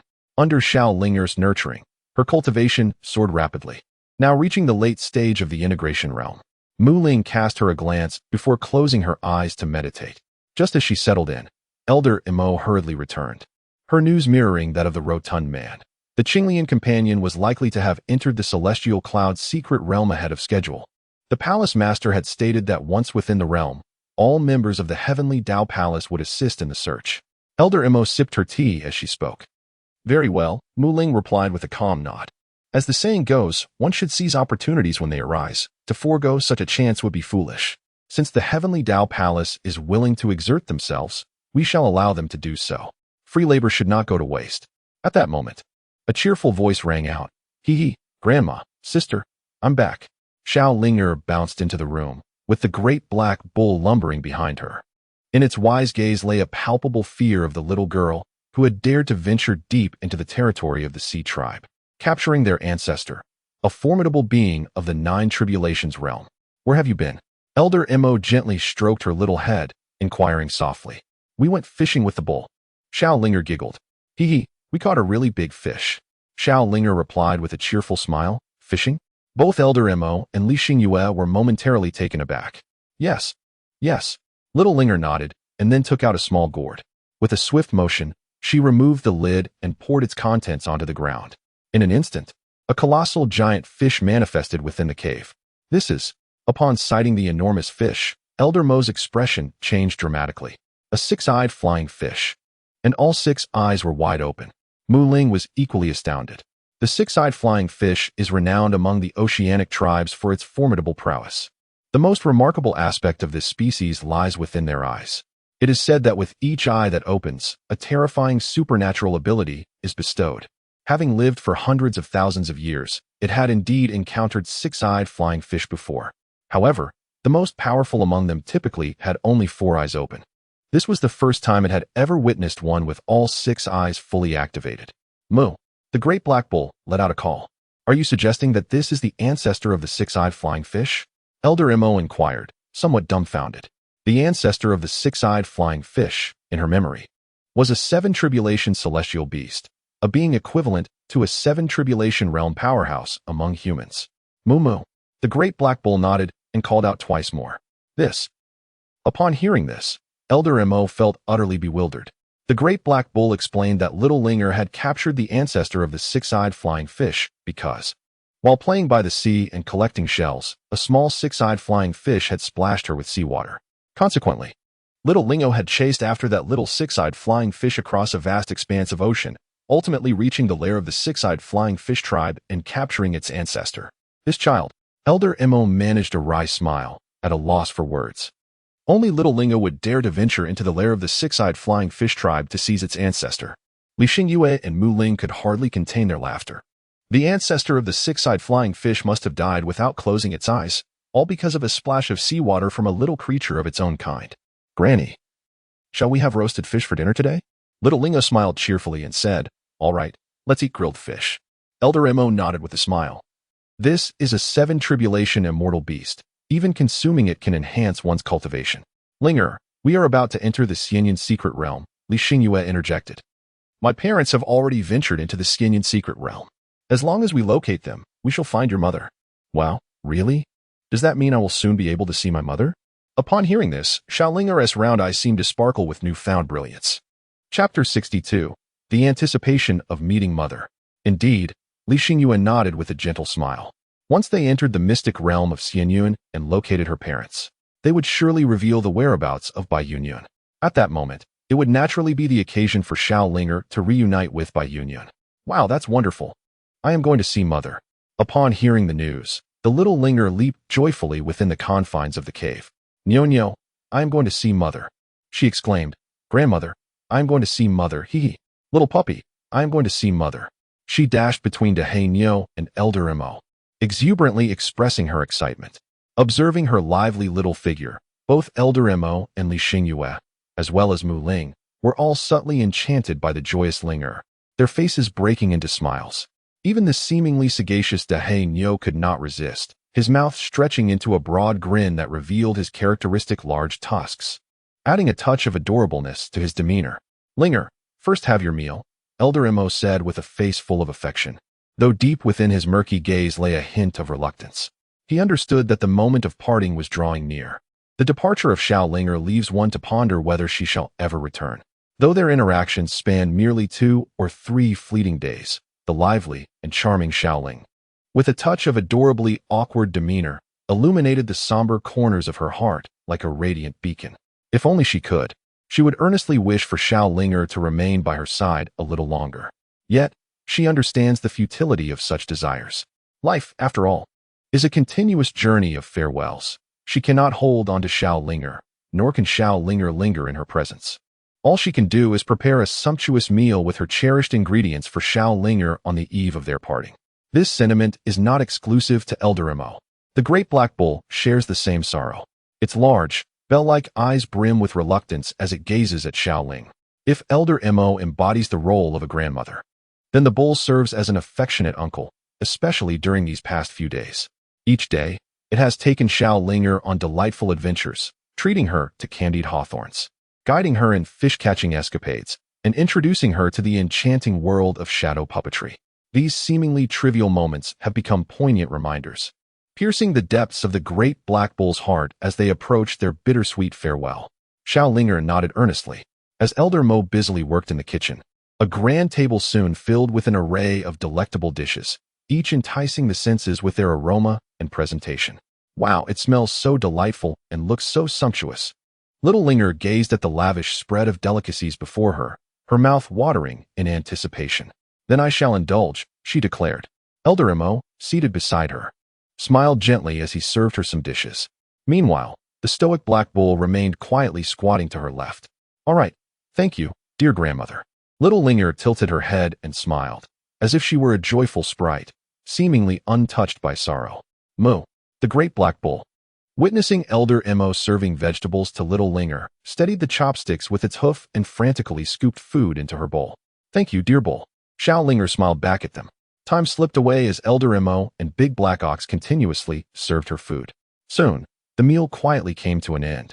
Little Senior, we are ready to depart for the Xianyan secret realm, came the voice of Ouyang Tianxian from outside the cave. At these words, both Elder Mo and Big Black Ox trembled slightly. The moment of farewell had arrived. Linger, go on and join the people from Tiandao Palace. Here, I have prepared a spirit meal for you. You may eat it when you feel hungry. Elder Mo gently stroked Xiao Linger's head and handed her a storage ring. Moo, Big Black Ox bellowed, surprisingly producing another storage ring from its mouth. Li Xingyue and Mu Ling remained silent, merely observing. Grandma, Big Ox, sensing the impending separation, Xiao Linger felt her spirits dampen. It's all right, dear. Once you find your mother, come back to visit us, all right? Elder Mo smiled faintly, though the smile appeared somewhat strained. Moo, Big Black Ox nudged Xiao Linger affectionately with its head. All right, Grandma, Big Ox, I will definitely come back to see you once I find my mother. Xiao Linger gently patted the head of the great black bull and embraced Elder Mo. All right, I shall take my leave. Elder Mo nodded, his eyes glistening with unshed tears. After speaking, he willingly accompanied Xiao Linger towards the entrance of the cave. The great black bull followed silently behind them. Upon exiting the cave, Ouyang Tianxian was already waiting outside. Grandmother, Great Black Bull, I am setting off now. Little Linger sat atop the wooden spirit, waving at a man and a cow, saying, Hello. Elder Mo and the Great Black Bull both smiled and nodded in response. In their gaze, the figures of Xiao Linger and her companions gradually faded into the horizon. Yet, even though the silhouettes of Xiao Linger and her entourage could no longer be seen outside the cave, Elder Mo and the Great Black Bull continued to gaze into the distance, enveloped in profound silence. After a considerable while, Elder Mo reluctantly withdrew his gaze. Old Black, it seems we are left with just the two of us, he sighed. The cave has once again fallen into tranquility. Moo. The Great Black Bull responded in a somber tone. To Linger, we are mere passers-by. She is destined for a broader, more splendid world. That she could spend even 2 days with us is a blessing. Elder Mo gently patted the Great Black Bull's head. Mo. The great black bull nodded, yet its large, bell-like eyes brimmed with reluctance and tears. At your age, still shedding tears. This is not a matter of life and death. Elder Immo chided softly as he stroked its head. Mo. The great black bull retorted defiantly, I am not crying. It is merely the wind that has stirred up some sand in my eyes. On the celestial vessel of the heavenly Tao Palace, Linger, this separation is but fleeting. Once you find your mother, you can return to play with the great black bull, and even have grandma cook for you. Li Xingyue consoled the somewhat downcast Xiao Linger. Sister. Little Linger gazed up at her, her round, glistening eyes shimmering with tears. It's all right. Once we find your mother, you can return to see them. Li Xingyue reassured her. Yes, yes, when we find my mother, I will take Granny and Big Black Ox to the village. I want Granny to prepare delicious meals for me every day. Xiao Linger nodded earnestly. All right, Li Xingyue echoed. In the blink of an eye, a night had passed. By the time the celestial vessel of the Tiandao Palace came to a halt, it was already noon the following day. Little senior, we have arrived at the location of the Xianyan secret realm. Ouyang Tianxuan's voice resonated from outside. Upon hearing this, Li Xingyue took Xiao Linger by the hand and stepped out of the elegant chamber. The first sight that greeted them was Ouyang Tianxian. Behind him stood the elite prodigies of the Tiandao Palace, all of whom were gazing at Xiao Linger with a mix of curiosity and intrigue, for it was the first time they had witnessed Ouyang Tianxian treating someone with such deference. Little Linger also gazed with her round, curious eyes at the people of Tiandao Palace. Junior, there remains a quarter of an hour until the opening of the Xianyan secret realm. Once inside, the individuals of Tiandao Palace are at your service. Ouyang Tianxian smiled at Little Linger, striving to present an amiable demeanor. Oh, sister, there are so many vegetables inside. Little Linger nodded slightly, her gaze fixed on the distant mountains as she spoke. After finishing her words, she wandered forward, lost in her own thoughts. Junior, you mustn't. Ouyang Tianxian exclaimed urgently upon witnessing her actions. The time to unlock the Immortal Cloud's secret realm has not yet arrived, and if she were to force her way in, the consequences would be dire. There have been instances in the past where a formidable figure at the Nine Calamities realm attempted to breach the Immortal Cloud's secret realm, only to meet a fate of utter annihilation. Chapter 63. Forcing into the secret realm. Is there truly such a person in the realm of true spirits? What does she intend to do? Is she truly contemplating a reckless intrusion into the Immortal Cloud's secret realm? What nonsense is this? Indeed, the restrictions of the Immortal Cloud secret realm are such that even those at the Nine Calamities realm could be effortlessly obliterated. While she is powerful, it is improbable that she could simply break through the defenses of the Immortal Cloud secret realm. The other members of the Heavenly Tao Palace observed Little Linger, engaging in hushed discussions. It is ingrained in the very essence of the denizens of Central Continent that one must not force their way into the Immortal Cloud secret realm. For thousands of years, many have tried to intrude, enticed by the prospect of the abundant celestial herbs within. If one could successfully penetrate its defenses, they would never lack for cultivation resources. Yet, over the millennia, those who attempted to breach the Immortal Cloud secret realm have invariably met with obliteration before its barriers. Without exception, this includes several rogue cultivators at the Nine Calamities realm. Thus, in the eyes of the people of Central Continent, entering the Immortal Cloud secret realm can only be achieved by patiently waiting for it to open on its own. Now, with Little Linger seemingly intent on forcing her way in, how could they not be astonished? Not only the members of the Heavenly Tao Palace, but individuals from other factions also took notice of her. Look over there, that little child. Which family does this audacious kid belong to that dares approach the Immortal Cloud secret realm? It seems she just emerged from the Heavenly Tao Palace's flying vessel. What on earth does this child intend to do? Could she possibly be thinking of forcing her way into the Immortal Cloud secret realm? Forcing into the Immortal Cloud secret realm? What a ridiculous thought. This realm is notorious as the burial ground for those who dare intrude. Throughout Central Continent, who would be brave enough to attempt such folly? Indeed, even the most elite 9-level celestial mansions do not dare to breach it, always choosing to await the realm's opening with humility. Ignorance breeds fearlessness, for she appears to be merely a 4 or 5-year-old child. The cacophony of murmurs intertwined. And at this moment, nearly all who sought to enter the Immortal Cloud secret realm for cultivation resources directed their attention toward Little Linger. There was no avoiding it. The behavior of Xiaoling Air is undeniably conspicuous. Master, what are your thoughts?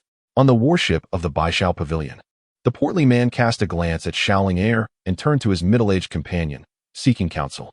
The middle-aged man was none other than the master of Baishao Pavilion. Bailey Wen. What do I think? Naturally, one observes with one's eyes, Bailey Wen replied after taking a sip of his drink, casting a brief glance at him. Upon hearing this, the portly man was momentarily taken aback. Truly, a word from you is like hearing a profound truth. He silently scoffed, never anticipating such an incongruous response. Does this individual not possess numerous celestial treasures? These treasures are imbued with spirit. I surmise they must have been arranged by her mysterious benefactor, serving as a sort of guardian. Yet, in this scenario, none have emerged to intervene. Why is that? Bailey Wen glanced at the portly man, speaking in a calm and measured tone. You mean to say, the portly man exclaimed, startled. If those celestial treasures indeed play the role of guardians and have not risen to obstruct her, it indicates that the Xianyun secret realm poses no threat to Shaoling Heir. But how can that be? This is the Xianyun secret realm, a terrifying domain that has thwarted several who dared to intrude, even those of the ninth tribulation stage. While others may falter, she indeed stands a chance. Seeming to perceive the portly man's thoughts, Bailey Wen spoke with tranquility. According to the ancient texts passed down in our Baishao Pavilion, the Xianyun secret realm is an exceedingly powerful celestial estate and medicinal garden within the realm of celestial spirits. The portly man, still somewhat skeptical, remarked. His implication was unmistakable. The prohibitions of the Xianyun secret realm are established by a true celestial array. Shaoling Heir is indeed formidable, and he does not deny it. However, it seems implausible to ignore the existence of a celestial formation, does it not? Just observe for yourself. Bai Liwen chuckled softly, offering no further explanation. He had already gleaned information from Ouyang Tianxian. This was a terrifying entity that even a celestial king would treat with utmost respect. In the realm of celestial spirits, commanding the reverence of a celestial king requires at least the cultivation of a celestial venerable. To put it differently, the figure behind Shaoling Heir is undoubtedly a formidable entity of at least the celestial sovereign level. Such beings are exceedingly rare within the realm of celestial spirits. As for the celestial spirit secret realm, it is merely the remnant of a long-extinct celestial estate, with only a solitary celestial formation for protection. How could it possibly hinder one born of a celestial sovereign lineage like Shaoling Heir? Unless, of course, the celestial spirit secret realm was originally a force of celestial sovereign caliber. Yet, if that were the case, how could it have been so easily obliterated? Even in the event of its destruction, would the remnants of a celestial sovereign force relinquish their medicinal gardens to the true spirit realm without contest? Hence, Bai Liwen is confident that the restrictions preventing all powerful beings of the true spirit realm from advancing will undoubtedly falter before the presence of the fearsome Shaoling Heir. Master, do you know something? The plump one inquired suspiciously, casting a glance at him. Don't ask. I simply do not know, Bai Liwen replied with a gentle smile. The plump one murmured to himself, so, this is how we play it, and ceased further inquiries, observing in silence. Meanwhile, Shaoling Heir, positioned at the forefront of the celestial cloud secret realm, seemed oblivious to the sounds surrounding Ouyang Tianxian, refraining from any verbal retort. Instead, she quietly drew forth an ancient-looking broken blade. Mother, I have come to find you. Little Ling Heir muttered to herself before gently slicing the air in front of her with a short dagger. In an instant, a terrifying crack appeared in the formidable barrier of the immortal cloud secret realm. Sister, little puppy, let us enter. She turned to Li Xingyue and Mu Ling after breaking through the barrier. A profound silence enveloped the scene, a chilling stillness that gripped everyone present. The onlookers from various powerful factions stared in disbelief at the fissure behind little Ling Heir. Was it truly opened? The immortal cloud secret realm, notorious for its impenetrability, had been effortlessly breached by a mere child of 4 or 5 years? This was absurd. Surely, this must be an illusion. What madness was this? Oh my heavens. She has truly opened the immortal cloud secret realm. Who was this individual, possessing such formidable abilities? When had the heavenly Tao Palace produced such an extraordinary figure? Suddenly, it dawned on them. She was the one who had previously troubled the Yu family. Yes, it was indeed her. And rumors had circulated that the Yu family had been utterly annihilated. After a prolonged moment of shock, the crowd began to react, their voices filled with astonishment and disbelief. Some even recognized little Ling Heir, for many had attended the wedding banquet at the Yu family. Beyond their astonishment, curiosity prevailed. Who exactly was little Ling Heir? Not only had she obliterated the Yu family, but she had also so effortlessly dismantled the barrier of the immortal cloud secret realm.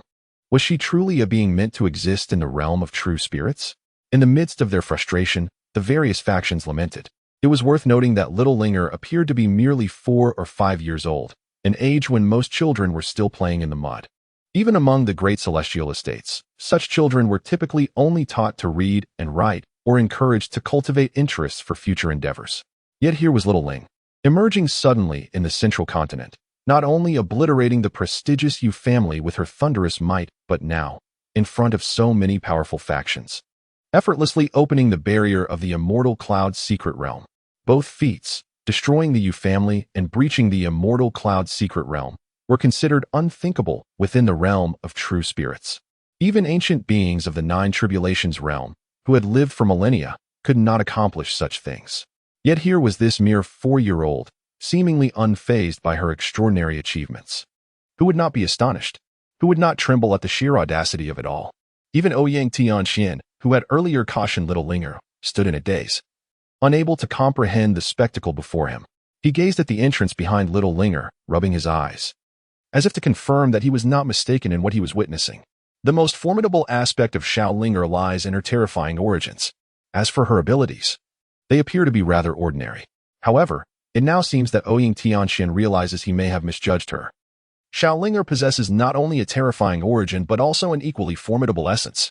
How else could she effortlessly unlock the secret realm of Xianyan? Come on. Why are you dawdling? Mu Ling addressed Li Xingyue, displaying no surprise at Xiao Linger's ability to access the Xianyan secret realm. Oh, Li Xingyue quickly nodded in response.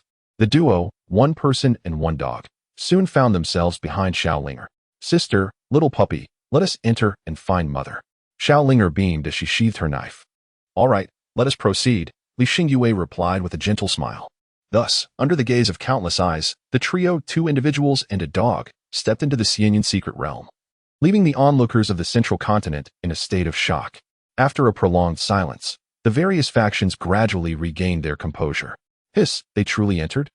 Does that mean we can too? The reactions from the crowd were fervent as they fixated on the entrance created by Xiao Linger. The Xianyan secret realm was known to harbor abundant celestial herbs, and more importantly, the legacy of celestial beings. However, the window for entry was brief, lasting only half a day. The fact that Xiao Linger had managed to unlock the realm in advance signified the possibility of an early entry, a tremendous opportunity indeed, as it would allow for the acquisition of even more celestial herbs. Palace Master Wei. The members of Tiandao Palace cast eager glances towards Ouyang Tianxian. Who wouldn't desire an early entry into the Xianyan secret realm? Unless one were a fool, confronted by the longing gazes of the Tiandao Palace members. Ouyang Tianxian fell into contemplation. After all, the entrance was crafted by Xiao Linger, belonging solely to her. What if entering recklessly displeased her? Baixiage. Obey the command. All members enter the Xianyan secret realm to assist the young senior in her search. Just as Ouyang Tianxian hesitated, Bai Li Wen's voice rang out. Damn it! Ouyang Tianxian muttered under his breath, cursing the old fox. This crafty old man had indeed found a perfect pretext. Tiandao Palace. Follow suit. All members enter the Xianyan secret realm to assist the young senior. Ouyang Tianxian echoed, mimicking Bai Li Wen. The other factions, now regaining their wits, were not to be outdone. Chongqing Mountain. Obeying the command. All members enter the Xianyan secret realm to assist the young senior. Xianling Pavilion. Obeying the command. All members enter the Xianyan secret realm to assist the young senior. Taiqing Sect. Obeying the command. The leaders of the various factions spoke in unison. Haha, you all speak so eloquently, but do you even know whom the young senior is seeking? Bai Li Wen surveyed the leaders with a smile. The leaders of the factions were momentarily taken aback. They had no clue. They were merely seeking an excuse to enter the Xianyan secret realm. As a cooperative partner, allow me to generously share information with you. The young senior seeks the Qinglian Dao partners, a couple in the early stages of the Emperor's realm. Bai Li Wen continued, once you enter, keep your eyes peeled, otherwise, should you harm the wrong individuals, your families will face annihilation. The leaders promptly expressed their gratitude. Oh, by the way, the Qinglian Dao partners have been pursued by the Shura sect and the Ji family. Bai Li Wen added as though recalling something. What the hell? The Ji family members and those from the Shura sect present in the crowd widened their eyes in disbelief. What are you doing, brother? Given the circumstances. To prevent any unwanted actions, the Ji family and the Shura sect should refrain from entering the Xianyan secret realm. Indeed, What if they pursue the Qinglian Dao partners again? Wouldn't he that disrupt the young senior's affairs? Exactly. The Ji family and the Shura sect should stay out. The leaders of the factions exchanged knowing glances, while the Ji family and the Shura sect felt both furious and helpless. Their ploy to reduce competition and ensure their own advantage was all too transparent. Yet, faced with such formidable forces, they could do nothing but swallow their indignation. Meanwhile, deep within the Xianyan secret realm, in a grand and ancient palace, the vast hall was adorned solely with lifelike stone statues. What is happening? Who dares to breach our restrictions? A deep voice resonated within the hall. Breach our restrictions? How could that be possible? Are there such beings in this lost world? Indeed, even after millions of years, our barriers are not easily crossed. Could it be someone from the celestial spirit realm? Even if a celestial immortal were to arrive, they would not be able to breach our defenses. Damn it. What is happening in this lost world? How could there be such a presence? Sighs of exasperation echoed through the hall, particularly from one statue that was unique among the rest. This statue, imbued with a deep, mysterious hue, resembled an ancient jade carving. Fear not. It is merely a breach of our restrictions. They should not be able to detect our presence unless the visitor is a celestial king. But why would a celestial king come to this forsaken place? The voice emanated once more from the jade statue. Wow, sister, little dog. There are so many soul-binding stone statues here. However, before the jade statue could finish, a tender voice suddenly interrupted. Jade statue? Chapter 65. You are her daughter? Upon hearing the voice, the jade statue was left utterly dumbfounded. What the hell? What is going on? Did I mishear? Moments later, the grand doors of the palace swung open. Xiao Linger entered with Li Xingyue and Mu Ling. Upon their arrival, the celestial spirits within the stone statues in the grand hall were utterly bewildered. Wasn't it said that they could not be detected? What is the current situation? Oh, so many soul-sealing stone statues. Little Linger bounced into the grand hall, her round, curious eyes surveying the numerous stone statues. Soul-sealing statues? Li Xingyue and Mu Ling exchanged puzzled glances, having never encountered such a term before. Linger, what are soul-sealing statues? Li Xingyue inquired with intrigue. The teacher said that soul-sealing statues are crafted from a peculiar stone known as the deceiving heaven stone. They allow celestial souls to be housed within the statues, thereby locking in one's lifespan. If one encounters a person of exceptional talent, they can devour the soul of that individual and thus relive a new life. Little Ling gazed around with curiosity, explaining her thoughts. Upon hearing this, both Li Xingyue and Mu Ling were taken aback. They had not anticipated that this statue could possess such extraordinary capabilities, capable of sealing one's lifespan. Could it be that this was an alternative manifestation of what is referred to as immortality? However, compared to their astonishment, the myriad celestial souls within the soul-sealing stone were even more astounded. Such stones were exceedingly rare in their era, and those who were aware of their existence were few and far between. Only a handful of formidable beings possessed such knowledge. It was utterly incomprehensible in the current age. Moreover, it was a mere child of 4 or 5 years who spoke of the soul-sealing stone. Could it be that, in this era, the soul-sealing stone had become so commonplace that even a small child could be aware of it? Yet, what struck terror into the hearts of the celestial souls was the unmistakable aura emanating from this child. If memory served correctly, the two individuals who had inadvertently arrived here previously also bore that same aura, the aura of a celestial king. At that moment, astonishment, shock, and a touch of bewilderment resonated from the jade-carved statue. What? At this revelation, the celestial souls within the soul-sealing stone trembled violently. What is this nonsense? A celestial king? A 4 or 5-year-old celestial king? Is this some kind of mistake? Has this era reached such a pinnacle that a mere child could cultivate to the rank of celestial king? The multitude of celestial souls pondered. Li Xingyue and Mu Ling similarly were expressions of profound shock. Regarding little Ling's precise cultivation level, both Li Xingyue and Mu Ling had formed a rough assessment in their minds. True immortal realm. But now, a celestial king. To their astonishment, Xiao Linger turned out to be a formidable immortal king. Li Xingyue and Mu Ling exchanged glances, their eyes filled with shock and disbelief. After the events involving the Yu family, they understood that an immortal king was a truly terrifying presence within the immortal spirit realm. After all, during that incident, when a tribulation realm expert declared Xiao Linger to be a true immortal, Yu Linfei exhibited no fear whatsoever. Thus, it was certain that an immortal king stood as a fearsome entity, surpassing all other immortals in the immortal spirit realm. Yet now, it was revealed that Xiao Linger herself was indeed an immortal king. Master, Could it be that you sensed incorrectly? One voice questioned. Indeed. How could a mere 4 or 5-year-old child possibly be an immortal king? Even in our era, such beings were a rarity, echoed the spirits from the soul-sealing stone carving. Immortal kings were indeed a scarce category during their time, albeit not entirely absent, as there were still a notable number of them within the entire immortal spirit realm. However, the pressing issue was, little Ling is merely 4 or 5 years old, a so-called celestial king at such a tender age. Such a phenomenon has never been recorded in the annals of the celestial spirit realm. If one were to claim they encountered a 4 or 5-year-old celestial king, they would undoubtedly be regarded as a fool. For a child of that age to be a celestial king is inconceivable, even for the progeny of an emperor of heaven. And lo, they can even articulate words. Xiaolingo appeared to be devoid of any sensation, merely gazing in astonishment at the myriad of stone statues. The old man, Wang Feiyin, had encountered the celestial king. As his words fell, the jade statue seemed to come to life, stepping forth from the multitude of stone figures to bow before Xiaolingo. Buzz. At that precise moment, the grand cauldron abruptly soared out from Xiaolingo's storage space. The alchemy cauldron. It is indeed the alchemy cauldron. My heavens, how could this cauldron be in her possession? The alchemy cauldron, you have not been destroyed? Upon sighting the magnificent vessel, exclamations of astonishment erupted. The alchemy cauldron, it is truly you. Wang Feiyin's voice brimmed with shock, interlaced with joy. I never anticipated that you would still exist in this world. The spirit of the grand cauldron emerged, casting a complicated glance at Wang Feiyin and his companions. For they were the subordinates of his former master. Ah, great cauldron, do you recognize them? Little Lingo spoke in astonishment. Replying to the young master, I am acquainted. The alchemy cauldron responded respectfully. However, this attitude of the alchemy cauldron left Wang Feiyin and the others utterly dumbfounded.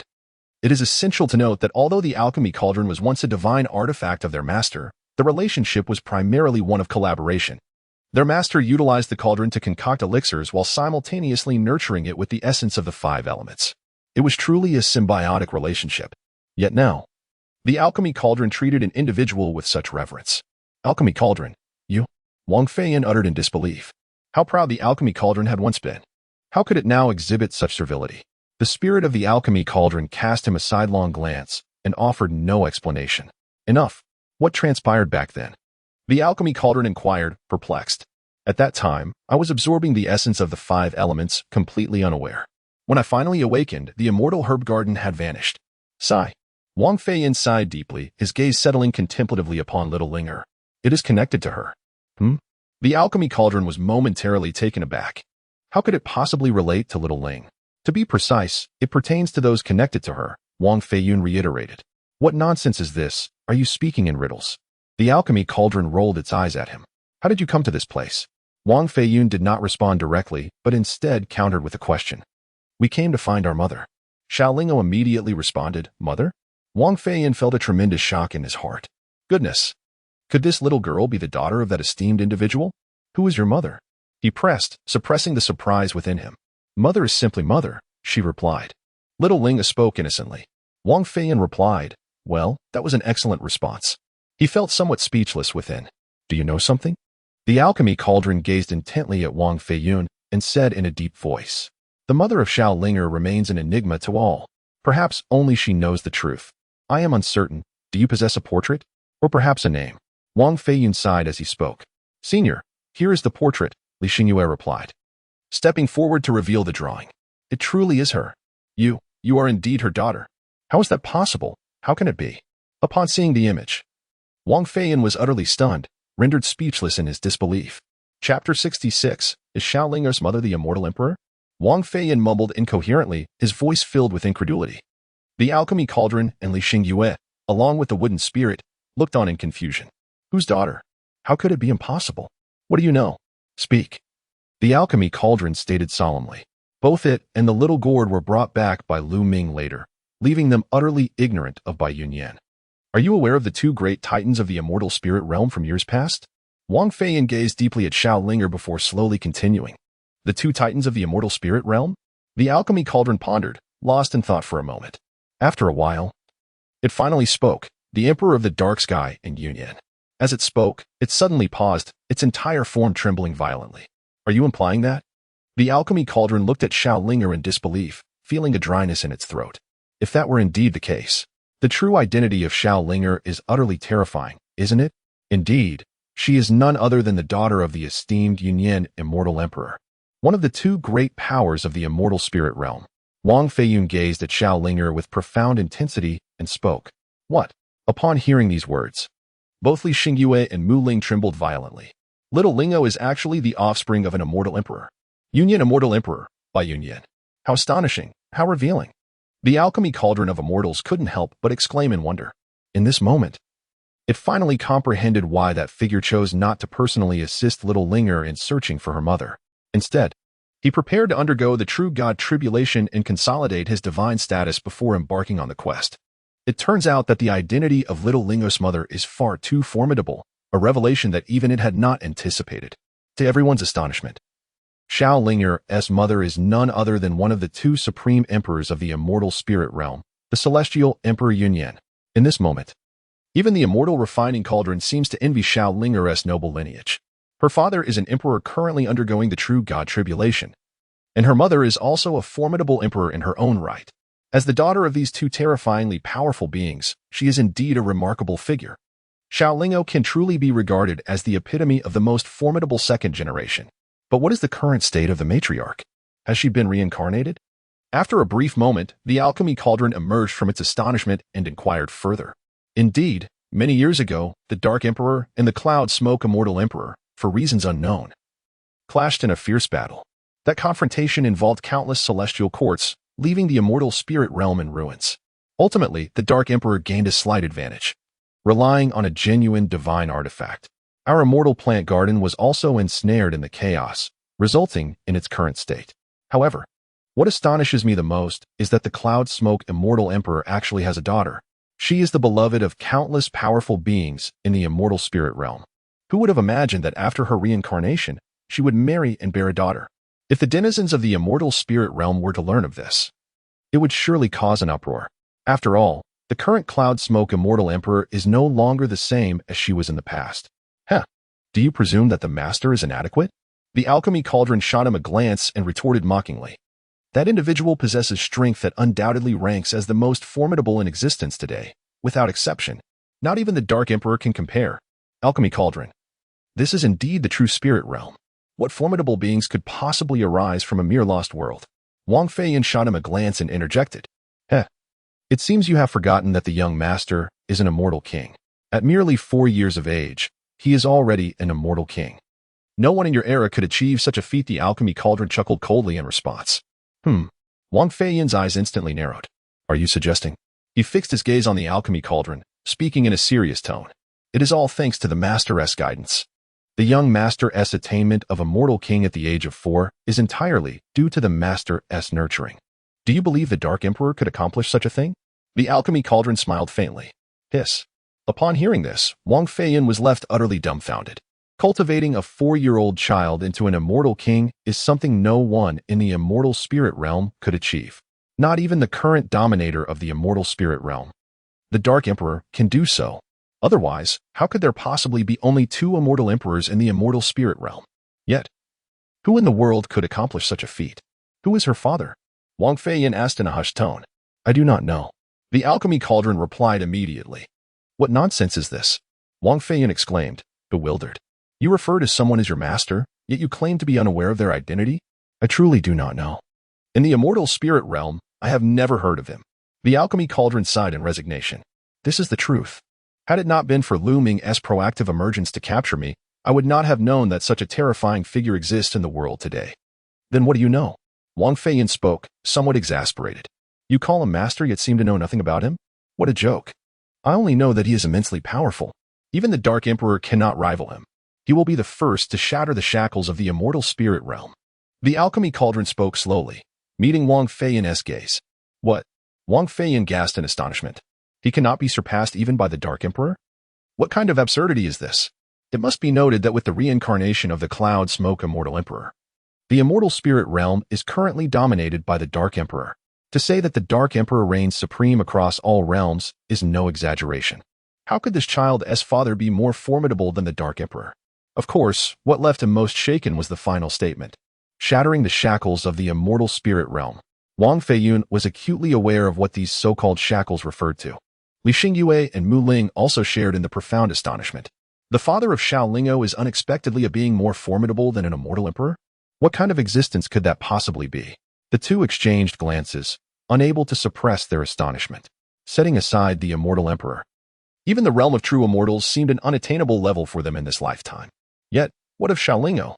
Her mother is the reincarnation of an immortal emperor, and her father is an existence even more terrifying than the emperor himself.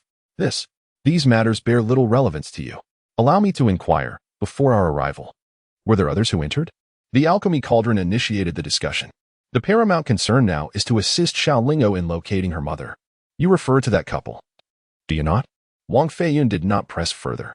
The affairs of Xiao Ling'o's family held little significance for him. Naturally, he would never encounter such fearsome beings in his lifetime. Indeed, where are they now? The alchemy cauldron nodded. They have departed. You see, our current state necessitates seizing a body to re-emerge into the world. Initially, we held great regard for those two, but alas, they bore the aura of the Union Immortal Emperor. Who are we to provoke the followers of the Immortal Emperor? Thus, we allowed their departure. Wang Feiyun spoke slowly. Although Bai Yunyan has now taken on a reincarnated form, she remains a presence far beyond their reach. Why did you let them go? Where could they have gone? The alchemy cauldron, filled with both anger and helplessness, lamented. Chapter 67. Wow, Grandpa, it's you. After much effort, they finally pinpointed the location of Li Xingyue's parents, only to find them absent. Naturally, the alchemy cauldron could not reproach Wang Feiyun. After all, judging by the current circumstances, Li Xingyue's parents were likely assisting Xiao Ling'o's mother. That was a former immortal emperor's strength. If it were in their position, they too would hesitate to keep individuals associated with an immortal emperor close, lest they invite calamity. They must be in the demon domain. I overheard the two mentioning a search for some commander in the demon domain. Wang Feiyun replied helplessly. Had he known earlier of the connection between Li Xingyue's parents and Xiao Ling'o, he would never have allowed them to leave. Perhaps they could have forged a beneficial relationship. The demon domain? A commander? The alchemy cauldron pondered deeply upon hearing this. Indeed, it seems the Union Immortal Emperor must have sought to reconstruct or summon the original 12 immortal leaders. The couple is likely searching for one of these commanders in the demon domain. Wang Feiyun nodded in agreement. Is that so? The alchemy cauldron reflected. It appears a journey to the demon domain is imperative. Moreover, from the clues we currently possess, it's possible that Xiao Ling'o's mother resides within the demon domain. Senior, it seems we must venture to the demon domain, Li Xingyue interjected at that moment. Then let us proceed, the alchemy cauldron affirmed with a nod. With that, it returned to Xiao Ling'o's storage space. Sister, there are so many vegetables here. Let us pick some before we leave. Xiao Ling'o, with her round, sparkling eyes, took over the conversation. Upon hearing her words, Wang Feiyun was momentarily taken aback. You possess a mother who is an immortal emperor and a father even more formidable than the immortal emperor. Why then do you still covet our elixirs? He mused inwardly, yet chose to feign ignorance. He was certain that should he utter even half a word of dissent, Xiao Ling'o would undoubtedly dismantle his argument. As Wang Feiyun remained silent, Li Xingyue assumed his silence indicated acquiescence. Subsequently, in the mystical realm of Xianyun, Xiao Ling'o embarked on a fervent harvesting spree, as was her custom. She meticulously collected all that was visually appealing while dismissing the unremarkable. Only upon satisfying her desires did she depart from the enchanting domain. Upon exiting the Xianyun secret realm, the group swiftly made their way towards the demon domain. Meanwhile, within the confines of the Forbidden Sea, whispers of the annihilation of the Yu family reverberated through the grand hall. The speaker, adorned with a dragon-patterned mask, was Bai Yunyan. Indeed, this was the intelligence brought back by the Qinglian couple. Below Bai Yunyan, a figure wearing a ram-patterned mask responded with utmost respect. He was the ram leader among the 12 celestial leaders, tasked with gathering diverse intelligence. Do we know who is responsible? Bai Yunyan's voice carried a hint of perplexity. The Yu family was no minor force. Backed by the heavenly Dao Palace, they had powerful 9 Tribulations realm experts within their ranks.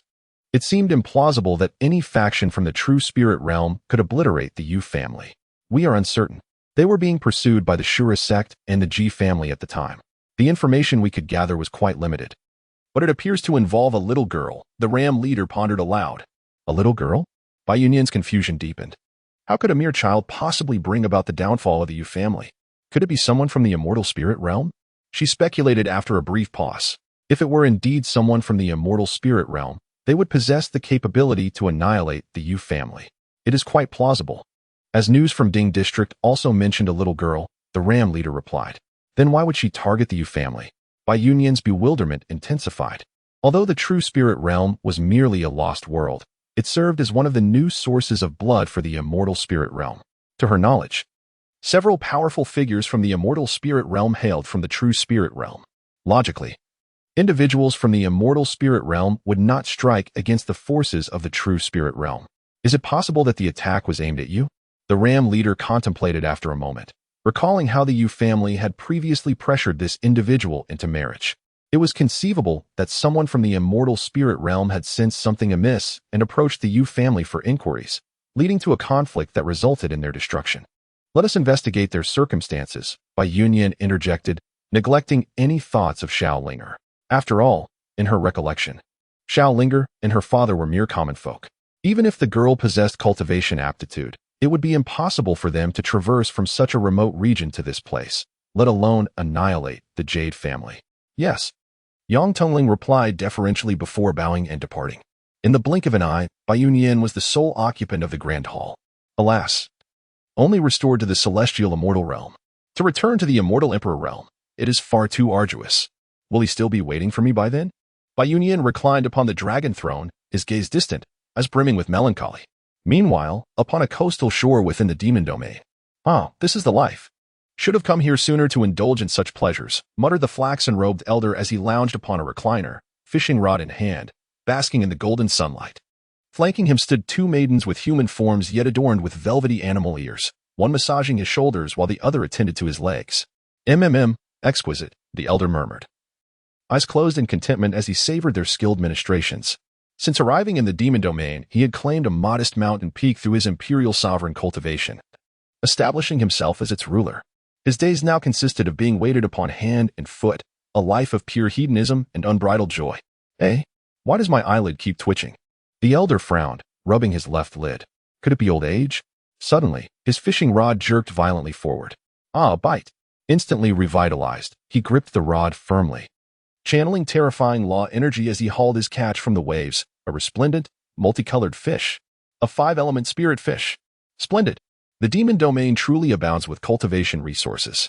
The elder beamed at his prize before depositing it into a wooden pail. Yet his brow soon furrowed again. Why is this infernal twitching worsening? Is danger approaching? Expanding his spiritual sense, he detected neither powerful demons nor tribulation realm experts nearby. Bah, whatever comes, I'll handle it. Surely I won't encounter that wretched girl again, he grumbled, dismissing his unease before recasting his line. Yet the twitching intensified. Damnation! What in blazes is happening today? He exclaimed, utterly perplexed by his rebellious eyelid when no palpable threat existed. Then came the moment of horrified realization. Well, Grandpa, it's you, chirped a crystalline child's voice. Bloody hell.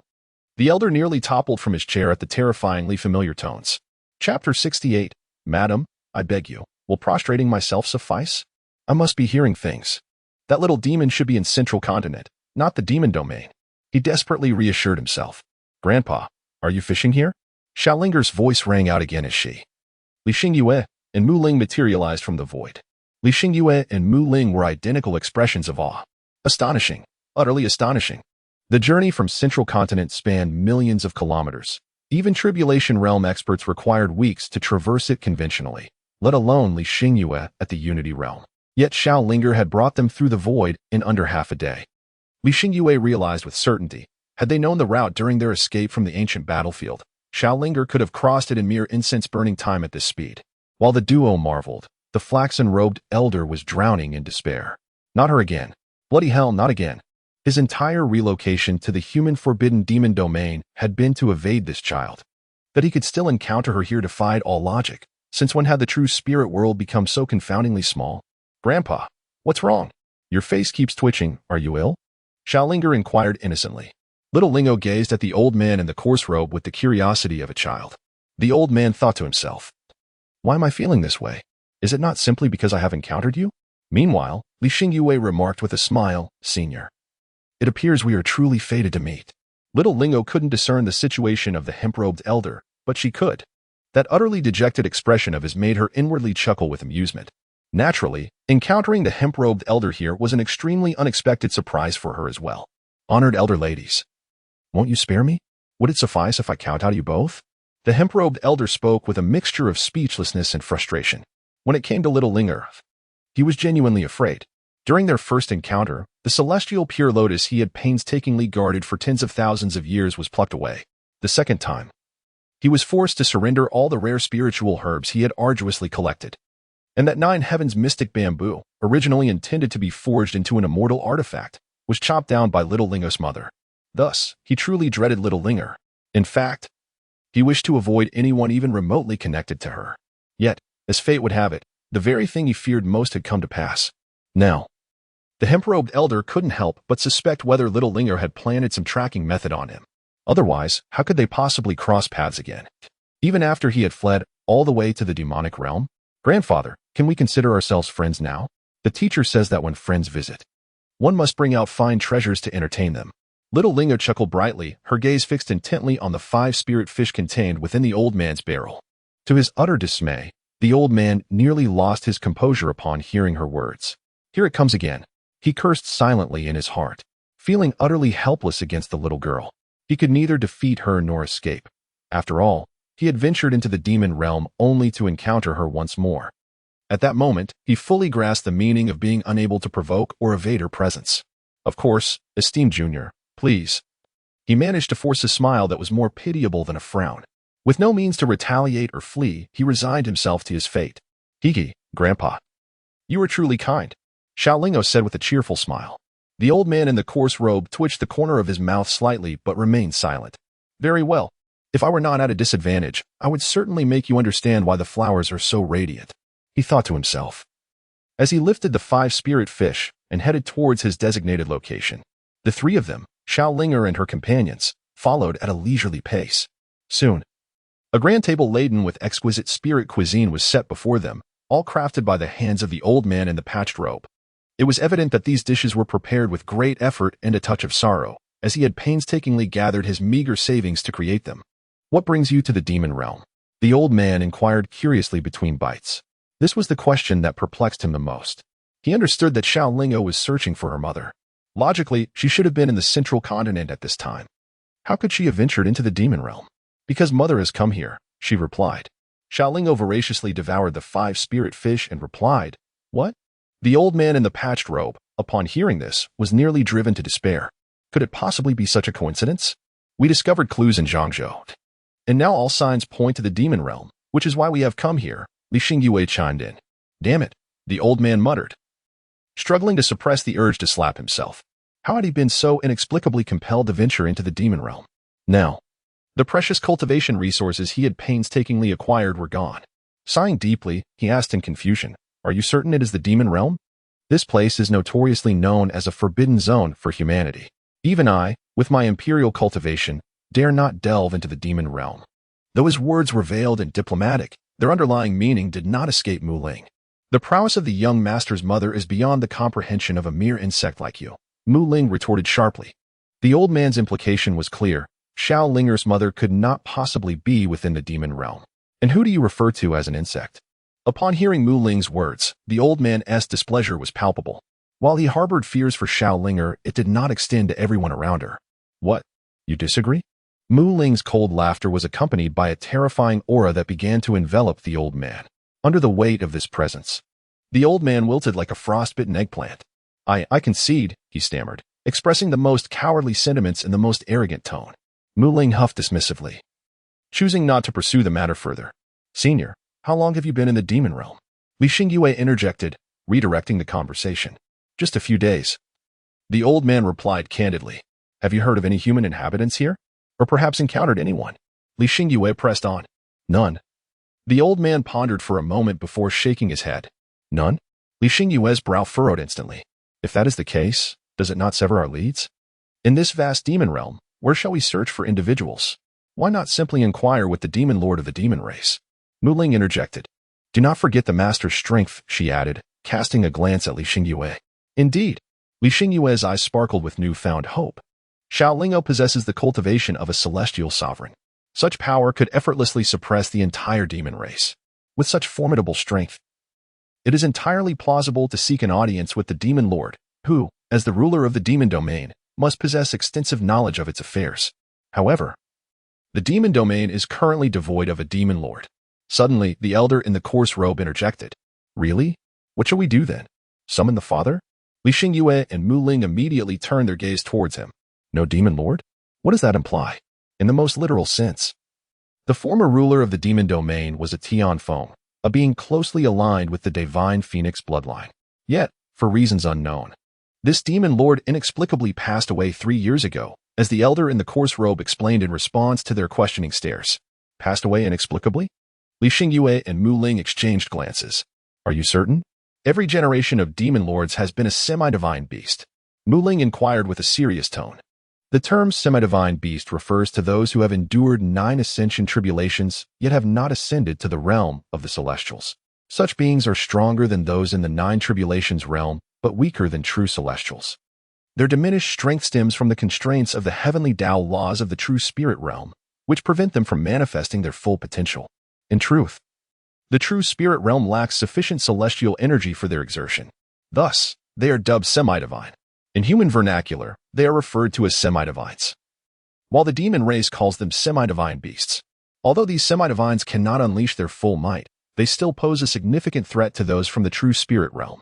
It would not be an exaggeration to declare such beings as the true stewards of the true spirit realm. As Mu Ling is aware, all historical demon lords have been semi-divine beasts, for only with such power could they maintain order in the demon domain and prevent turmoil. How could such a being have perished so mysteriously?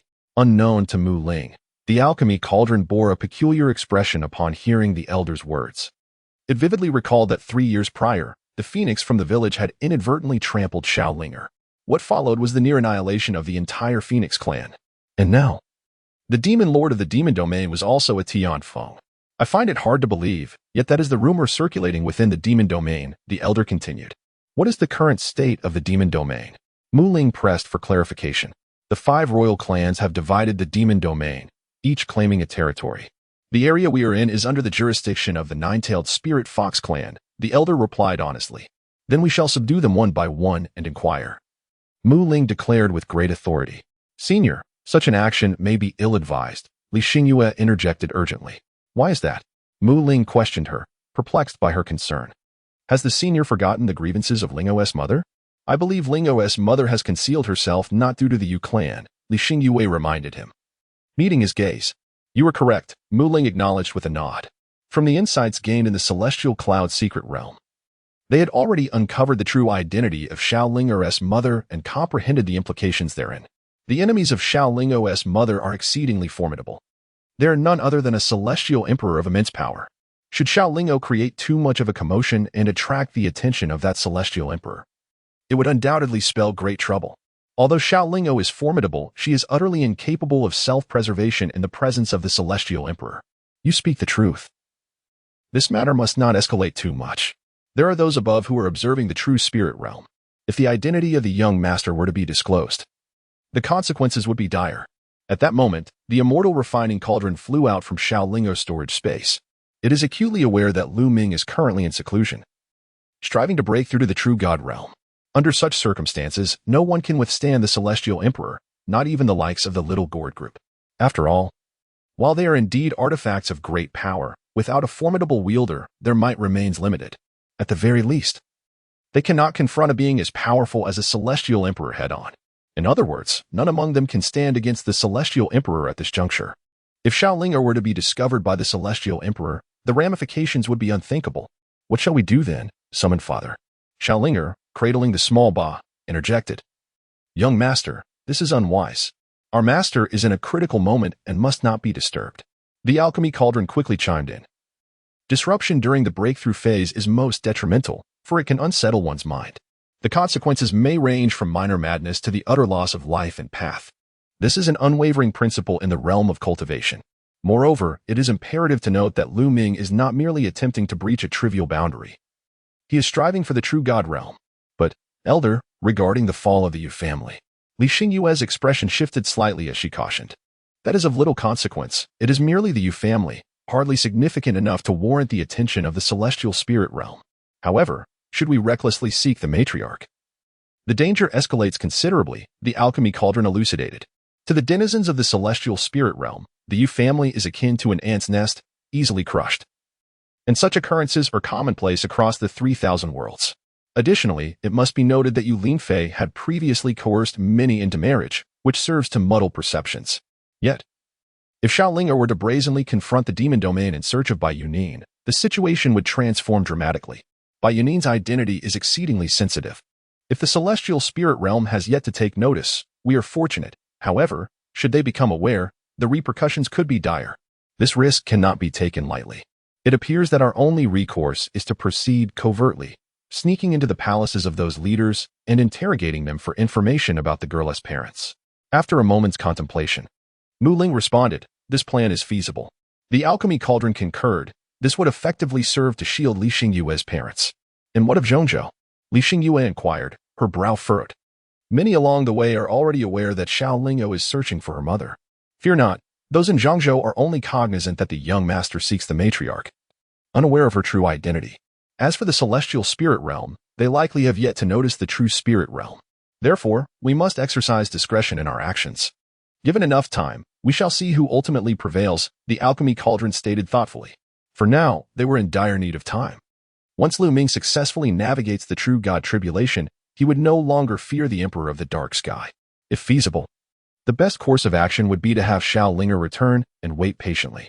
Yet the alchemy cauldron understood the weight of their predicament. Since little Lingo has secretly ventured out, it is evident that she is reluctant to return.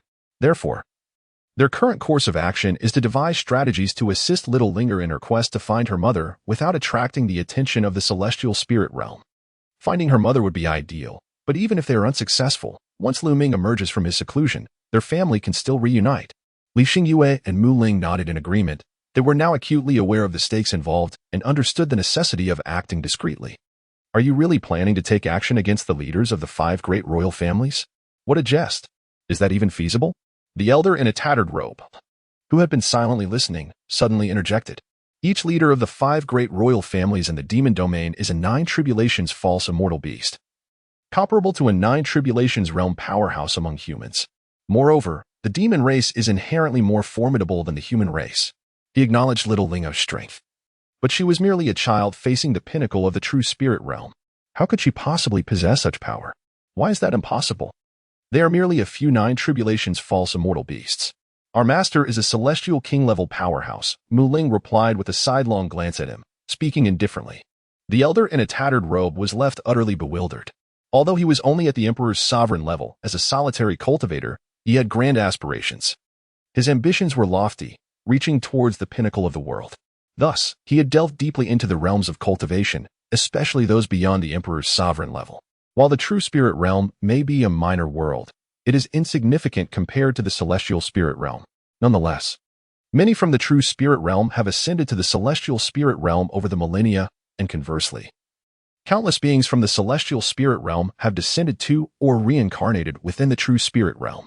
Such individuals have effectively bridged the terrifying gap in the realms above the tribulation level. On the surface, it may seem that the inhabitants of the true spirit realm are oblivious to the nuances of the celestial path, but in truth, many are well informed. The elder in a tattered robe was among them, having made an effort to comprehend these realms. He was familiar with the hierarchy of the celestial path, true immortal, earth immortal, heaven immortal, golden immortal, celestial king, celestial sovereign, celestial saint, and celestial emperor. You cannot be serious. The elder cast a glance at little Linger and turned to Mu Ling. A celestial king. This transcends the realms of true immortal, earth immortal, heaven immortal, and golden immortal, 5 levels of the celestial path. Such an existence would undoubtedly be regarded as an upper echelon figure even within the celestial spirit realm. How old is the little girl? She appears to be merely 4 or 5 years of age. A 4 or 5-year-old as a celestial king. The elderly man in the patched robe could hardly believe it. It was utterly absurd, a level of absurdity that surpassed all bounds. Senior, this is indeed true. Li Xingyue replied with a wry smile, echoing the sentiment. She understood how difficult it was to accept this claim. Even she, who had spent countless days and nights in close proximity to the little girl, was taken aback upon learning of her cultivation level. It was almost beyond belief. Yet, facts are facts. How else could the little girl have traversed from central state to the demon domain in just a matter of hours? Moreover, she effortlessly unlocked the restrictions of a terrifying secret realm. Is it really true? She? A celestial king. The elderly man's voice rose in disbelief. akin to a roar. It was impossible for him to comprehend. This information was far too shocking. Indeed, it was staggering. Just 4 or 5 years old. How could it be that she was a celestial king? Why would we deceive you? For amusement? Mu Ling shot him a disdainful glance, interjecting, "Humph." A frog at the bottom of a well, the alchemical cauldron chimed in with a mocking tone. Could she truly possess the cultivation of a celestial king? The elderly man still could not bring himself to believe it. After hearing the exchange, Mu Ling and the alchemical cauldron chose to disregard him entirely. Only Li Xingyue continued to smile and affirmed, "Senior, it is indeed true." Gulp. The elderly man swallowed hard, his gaze fixated on the little girl, as if he were beholding an existence that should not exist in this world. Had she begun her cultivation while still in her spherical form? The elderly man mumbled in a daze, feeling a shiver run down his spine. At such a tender age, her cultivation had already reached the terrifying realm of the celestial king. He found himself at a loss for words to adequately express his current feelings. "Grandpa, what are you saying?" Little Linger tilted her head, gazing at her with curiosity, completely unaware of the profound impact her cultivation had on the elder in the coarse robe. "It's nothing." The elder quickly shook his head, beads of cold sweat forming on his back, especially after learning the specifics of Little Longer's abilities. He could hardly bring himself to meet her gaze. Suddenly, the elder's eyes flickered. Before him stood an extraordinary being, a celestial king, and yet merely 4 or 5 years of age. Such terrifying talent and an equally formidable future hinted at an impressive lineage. If only he could remain in her presence. The elder's mind raced with a plan. He must secure this invaluable connection. "Your Excellency, please allow this humble servant to pay his respects." Without hesitation, the elder knelt before Little Linger. As for pride? To hell with pride. If he could cling to such a powerful figure, mere dignity was inconsequential and swiftly forgotten. Witnessing the elder's actions, Li Xingyue, Mu Ling, and the alchemy cauldron were all taken aback. "What in the world is happening?" Mu Ling exclaimed, utterly flabbergasted. "How shameless." Li Xingyue merely shook her head, amused but silent. The alchemy cauldron regarded the elder with approval, as if to say, "Well done, old man. You certainly know how to seize the moment." "Huh? Grandfather, what are you saying?" Xiaolingou gazed at him in confusion. "Indeed, from now on, this old servant shall be your humble attendant. I can tend to the fire and prepare your meals, and I can also assist you in procuring vegetables and meat." The old man in the tattered robe spoke hastily. "You can find vegetables and meat." Little Linger's round, sparkling eyes instantly lit up. "Indeed, indeed. I assure you that you shall feast on a delightful variety of meats and vegetables each day." The old man with the coarse cloth nodded vigorously. In that moment, his gaze towards Little Lingo transformed into one of profound warmth. This was no destined nemesis. It was undoubtedly a stroke of fortune from the heavens. He pondered to himself. "Very well, then. I shall indulge in a different meat every day." Little Ling nodded affirmatively. "Undoubtedly," the old man in the patchwork robe assured, thumping his chest. In response, Li Xingyue and Mu Ling remained silent, as it pertained to Little Ling's matters. Moreover, having an additional old man in the team posed no significant drawback. In fact, it could prove advantageous. After all, the old man had lived for tens of thousands of years, possessing a wealth of knowledge. "In truth, regarding what you have mentioned, I have an even better proposal." The old man in the patchwork robe, eager to demonstrate his worth, immediately spoke up. "What proposal?"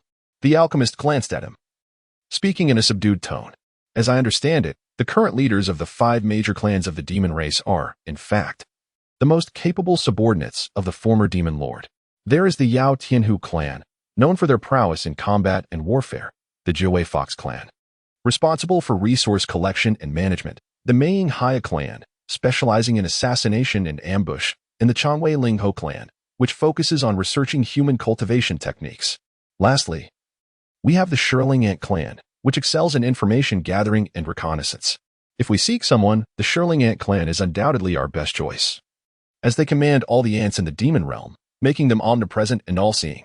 It would not be an exaggeration to say their surveillance extends to every corner of the demon domain."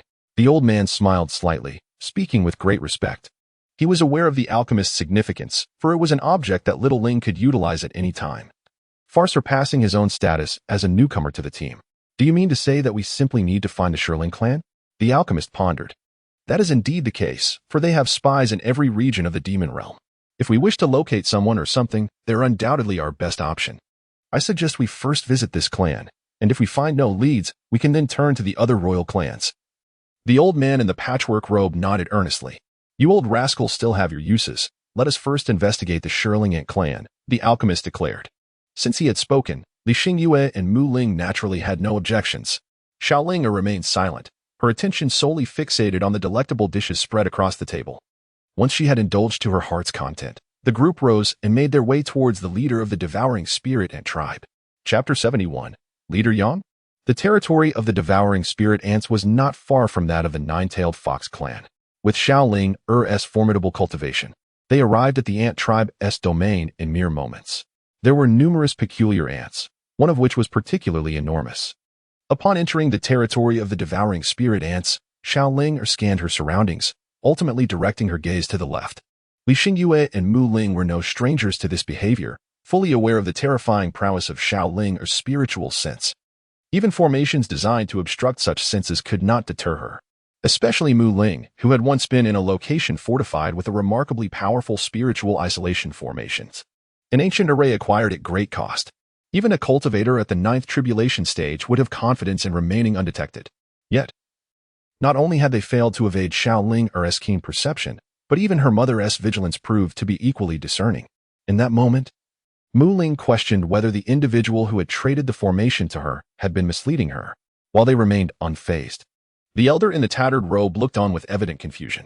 Where are the peculiar ants? He inquired, following Xiaoling's gaze, perplexed. Have you forgotten your master's cultivation? Her spiritual sense far surpasses your Emperor realm's capabilities, Mu Ling retorted, casting him a sidelong glance. Upon hearing this, the elder quickly grasped the implications. Indeed, she was a formidable celestial king. Master is exceptional, utterly unrivaled in the world, he exclaimed, showering her with effusive praise. Hiki. Xiaoling felt a twinge of bashfulness, her delicate face slightly flushed. Let us proceed, spoke Mu Ling, following Xiaoling's lead. They effortlessly encountered the queen of the spirit-eating ants. It was indeed peculiar. Her upper body was curvaceous and appeared large and round, while her lower half bore a substantial ant's tail. However, the most striking aspect that detracted from her beauty was her head, which retained the unmistakable features of an ant.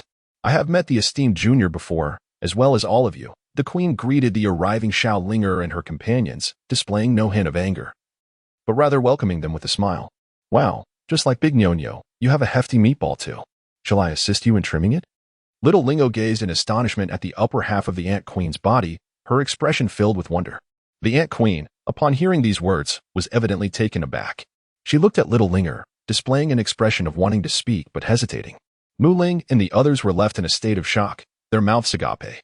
The young senior must be joking. This is not something to be trifled with. With a resigned smile, the ant queen spoke with great courtesy, seemingly aware that she could not afford to offend little Linger. Oh, is it a treasure, much like the great bull? Xiaolingo nodded slightly and replied, Indeed. The ant queen responded with a bemused smile. It seems you are aware of us. At that moment, Mu Ling interjected solemnly, according to the habits of the demon ancestor. Upon encountering the human race, they typically resort to violence and hostility. Not to mention, the ant queen is one of the current rulers of the demon realm. Yet now, she is behaving in such a courteous manner, which is clearly contrary to expectation. That is only natural, the ant queen chuckled lightly. For our esteemed junior has brought about the annihilation of the Yu family. Upon hearing this, Li Xingyue and the others were taken aback. Many are indeed aware of the destruction of the Yu family by Xiaolinger, but this knowledge is largely confined to the central state. At present, we find ourselves in the demon domain, and merely a few days have transpired since the annihilation of the Yu family. Even the swiftest of rumors could not traverse the vast distance to reach the demon domain in such a brief span. My clan excels in the art of information gathering. The ant queen cast a glance at them and began to speak slowly.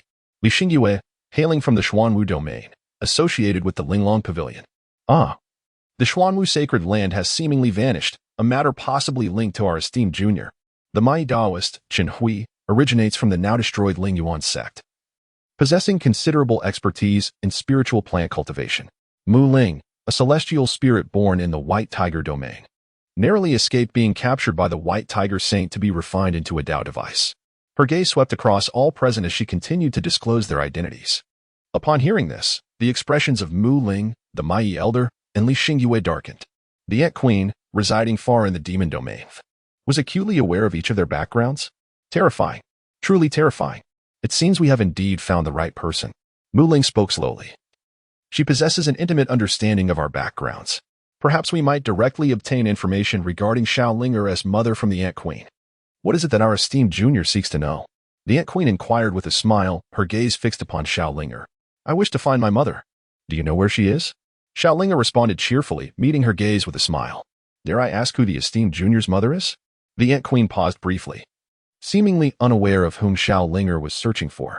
Senior, we are seeking the Qinglian Dao companion, Li Xingyue interjected hastily. The identity of little Lingo's mother is exceedingly sensitive and should not be divulged. It must be Bai Yunyan, right? The Ant Queen glanced at Li Xingyue and remarked with a smile. Upon hearing this, both Li Xingyue and Mu Ling were taken aback. The Ant Queen is aware of this? It is not difficult to deduce that the young predecessor is searching for a woman. Over the years, many human women have ventured into the demon domain, yet only Bai Yunyan has ties to the Yu family. In the past, Yu Linfei had indeed pressured Bai Yunyan into marriage. The young predecessor must have learned of this matter, which led to the annihilation of the Yu family. The Ant Queen mused. Little one, knowing too much can be perilous. At this moment, the alchemy cauldron emerged from little Lingo's spatial storage, exuding a terrifying aura. Please spare me, I am aware of Bai Yunyan's whereabouts, the Ant Queen hastily interjected. Since she was privy to the secrets of Li Xingyue and the others, she undoubtedly understood the formidable nature of the alchemy cauldron. You know? Where is the mistress? The alchemy cauldron inquired, retracting its imposing presence. When Bai Yunyan entered the demon domain, the demon lord was already deceased. The realm she entered belonged to the shadowy Black Crow clan. At that time, although she had reached the Calamity realm, she was still incapable of contending against the entire shadowy Black Crow clan. Later, a mysterious powerful figure appeared and took her away. The Ant Queen explained slowly. A mysterious figure took her away? Upon hearing this, Mu Ling and the others furrowed their brows slightly. Who was that person? And where did they take her? The alchemy cauldron pressed further. I do not know. That individual is extraordinarily powerful, a being of the immortal realm. The Ant Queen replied with a wry smile. What? Li Xingyue and the others exchanged glances, astonished at the revelation of an immortal realm powerhouse. Is it true that little Linger's mother has been taken away by a powerful celestial being? The question hung in the air, laced with concern. Could it be that she is no longer within the true spirit realm? Are you certain she was taken rather than abducted? The alchemist of celestial refinement inquired solemnly. If she was merely taken, it might not be so grave. However, if it were an abduction, the implications would be dire. After all, they are now aware that the lurking enemy is none other than the Emperor of the Heavens. It was indeed a case of being taken. As that individual displayed great respect towards her, almost as if he were a subordinate, the Ant Queen stated with conviction. Upon hearing this, Li Xingyue and the others released a collective sigh of relief, their apprehensions alleviated. I see, the alchemist of celestial refinement replied nonchalantly.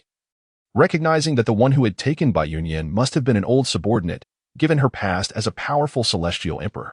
Such a figure undoubtedly commanded a loyal retinue, possibly including those from the Yu family. Do you have any description of that person, or perhaps their name? The alchemist continued his inquiry. I cannot provide a description, as he wore a ram's head mask.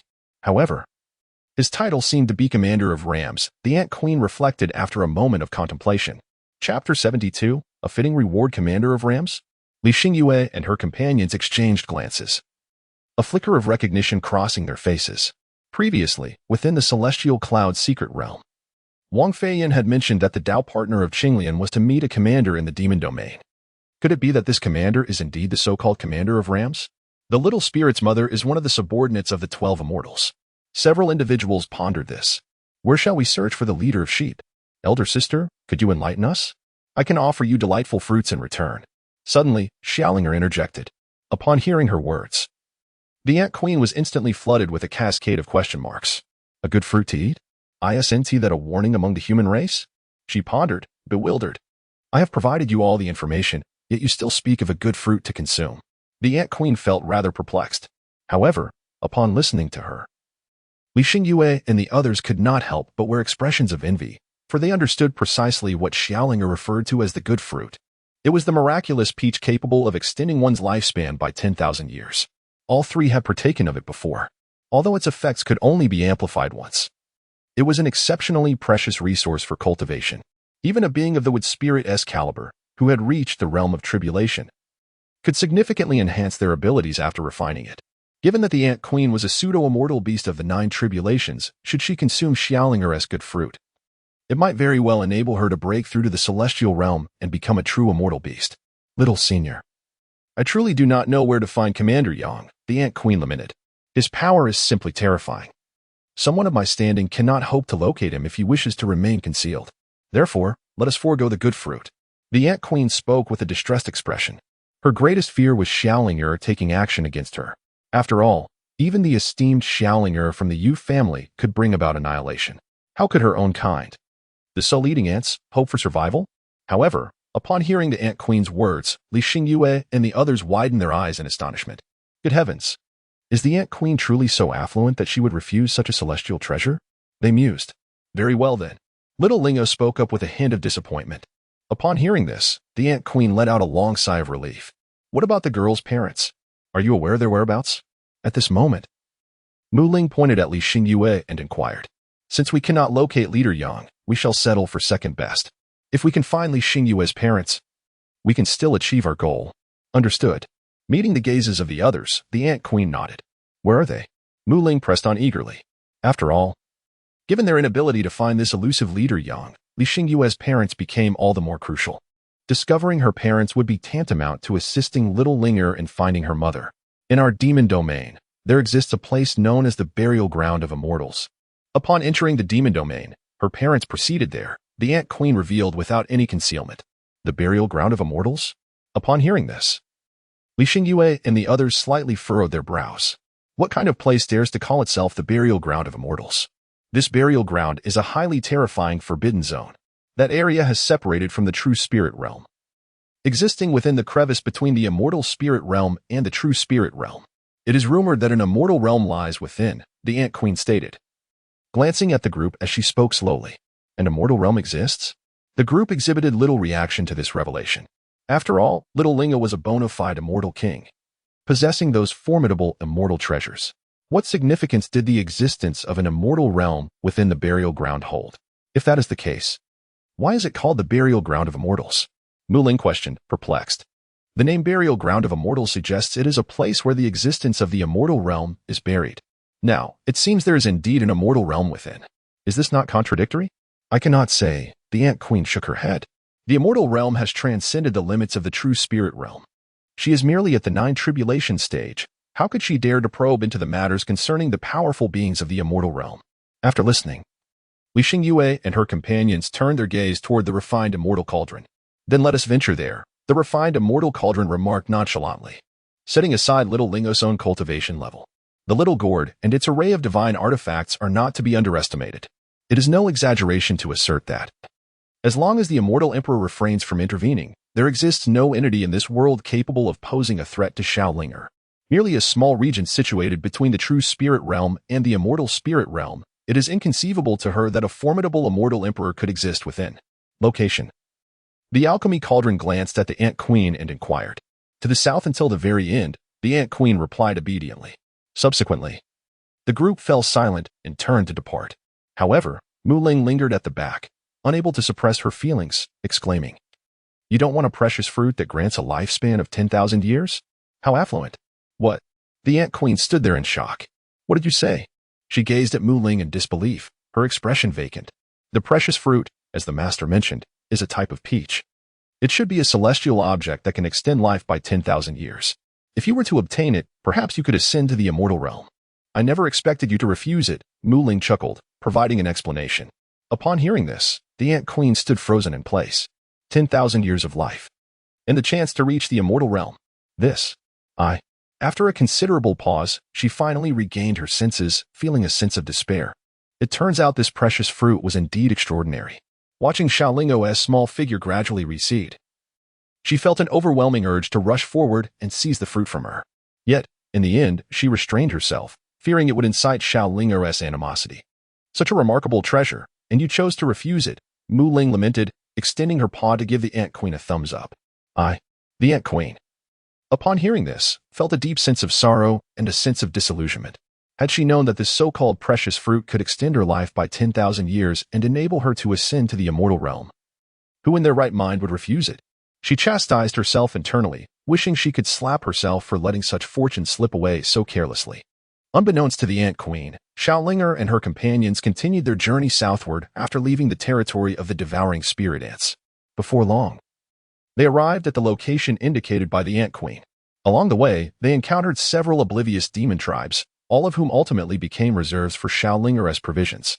Is that the entrance to the burial ground of immortals? Li Xingyue remarked, gazing at the spatial fissure above the sea.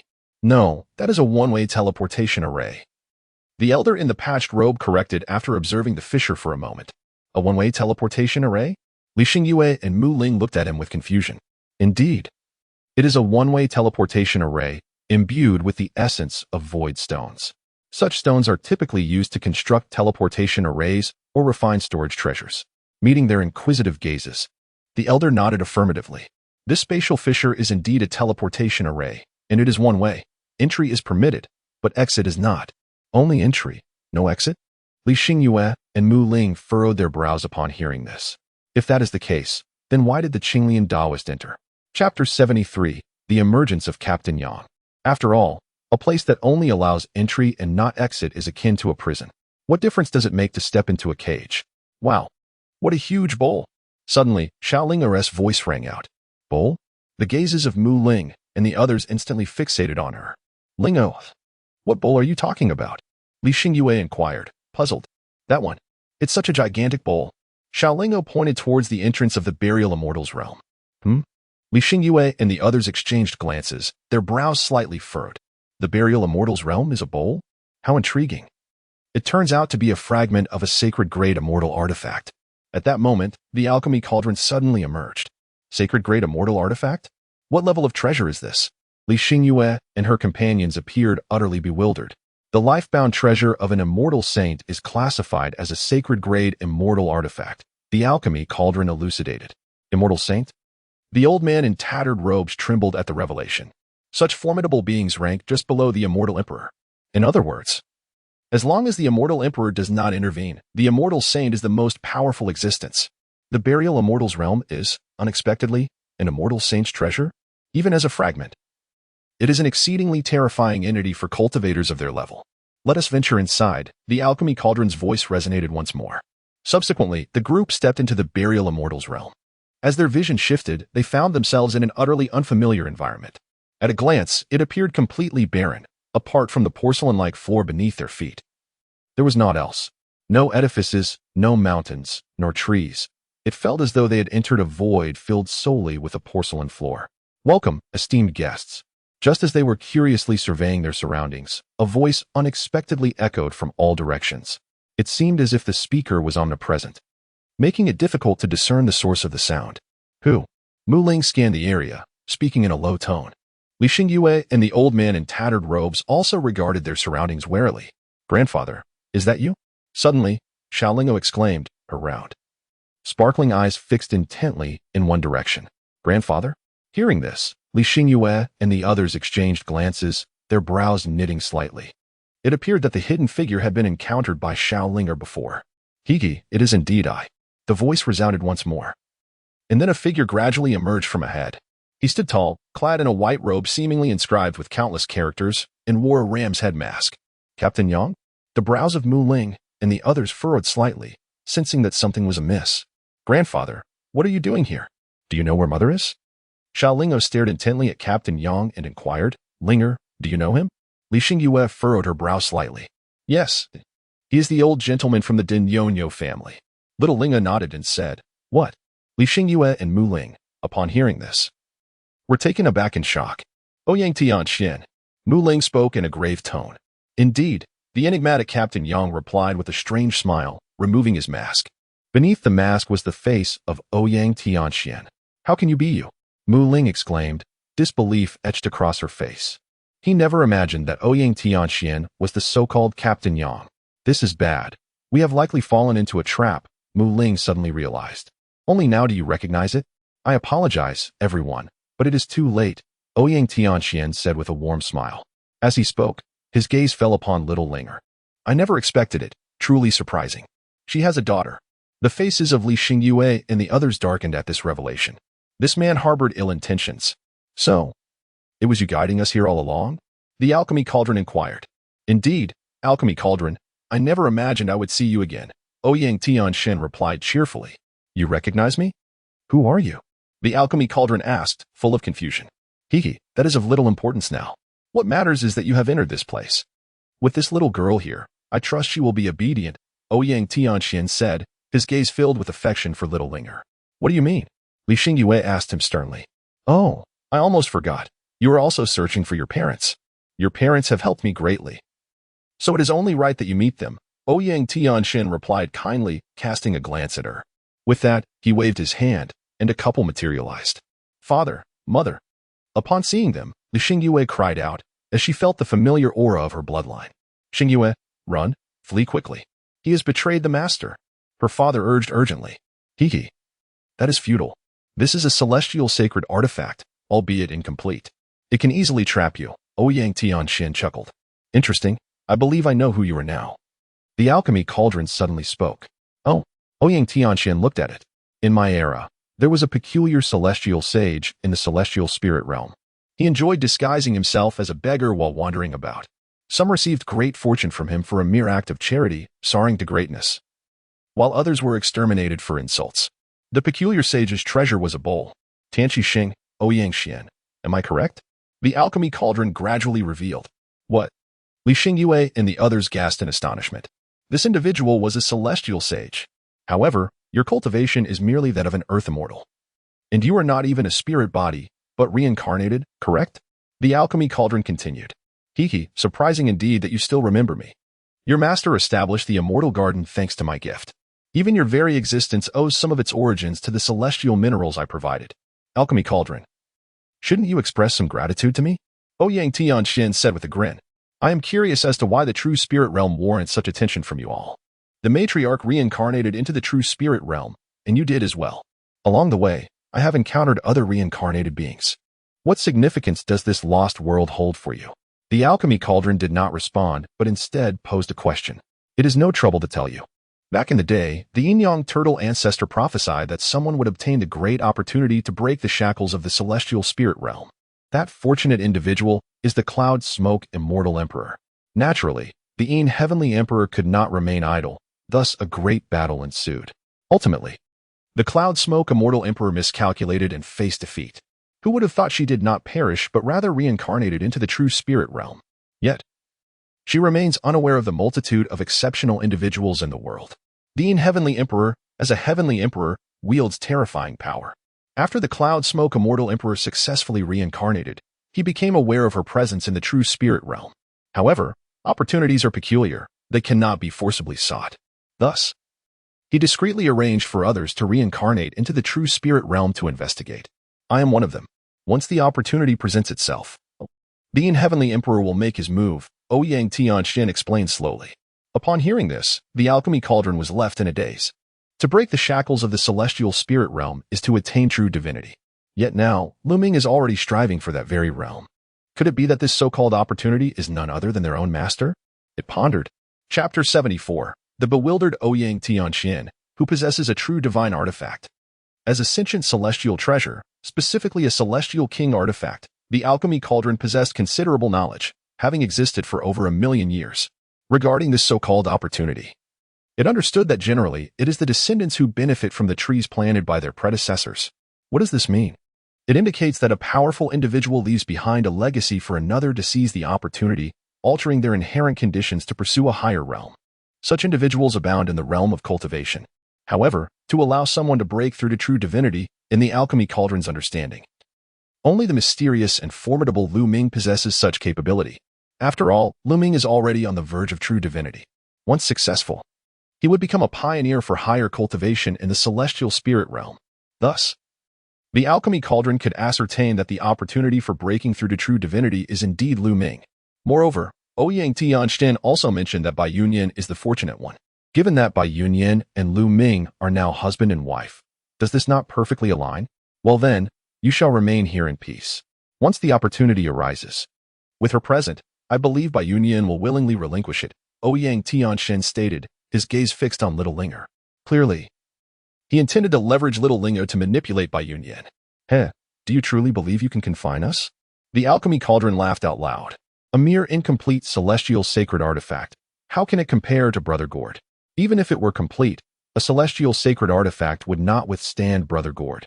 Perhaps only Ouyang Tianxian, possessing the cultivation of a holy immortal, could use a complete celestial sacred artifact to contend with Little Gord.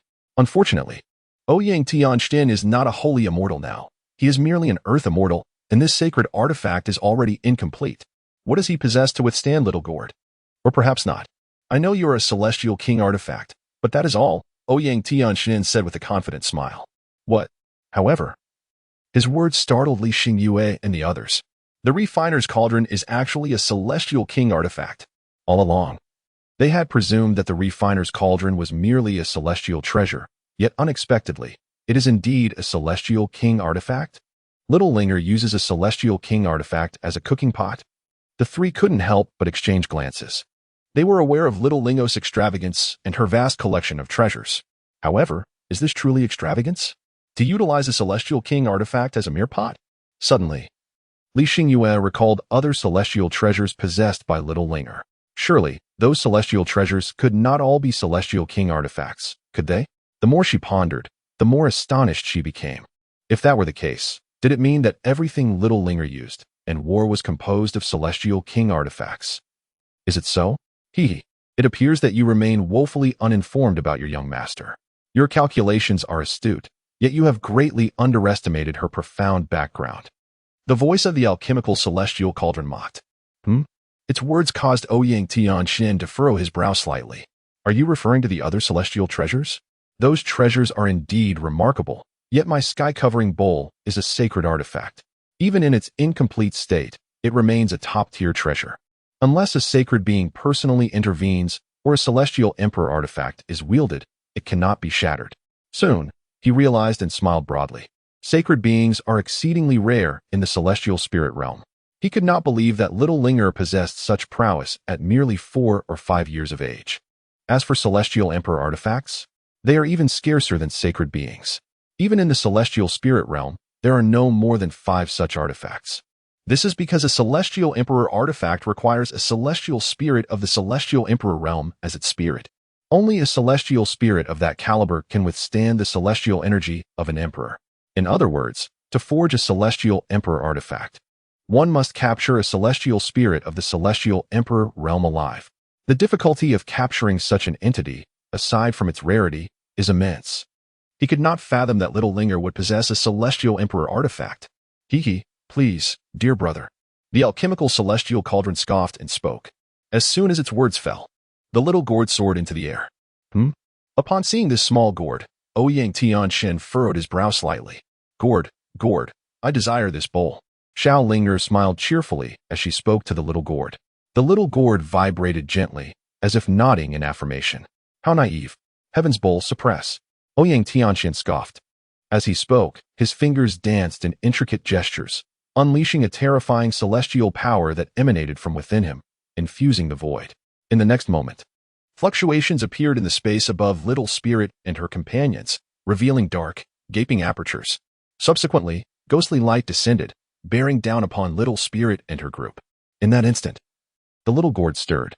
It merely quivered in place, yet, in a heartbeat, waves of energy radiated outward from it.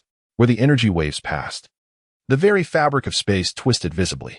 The ghostly light that sought to suppress them was utterly dispersed by these waves. At that moment, Ouyang Tianchuan's expression changed drastically. His hair standing on end.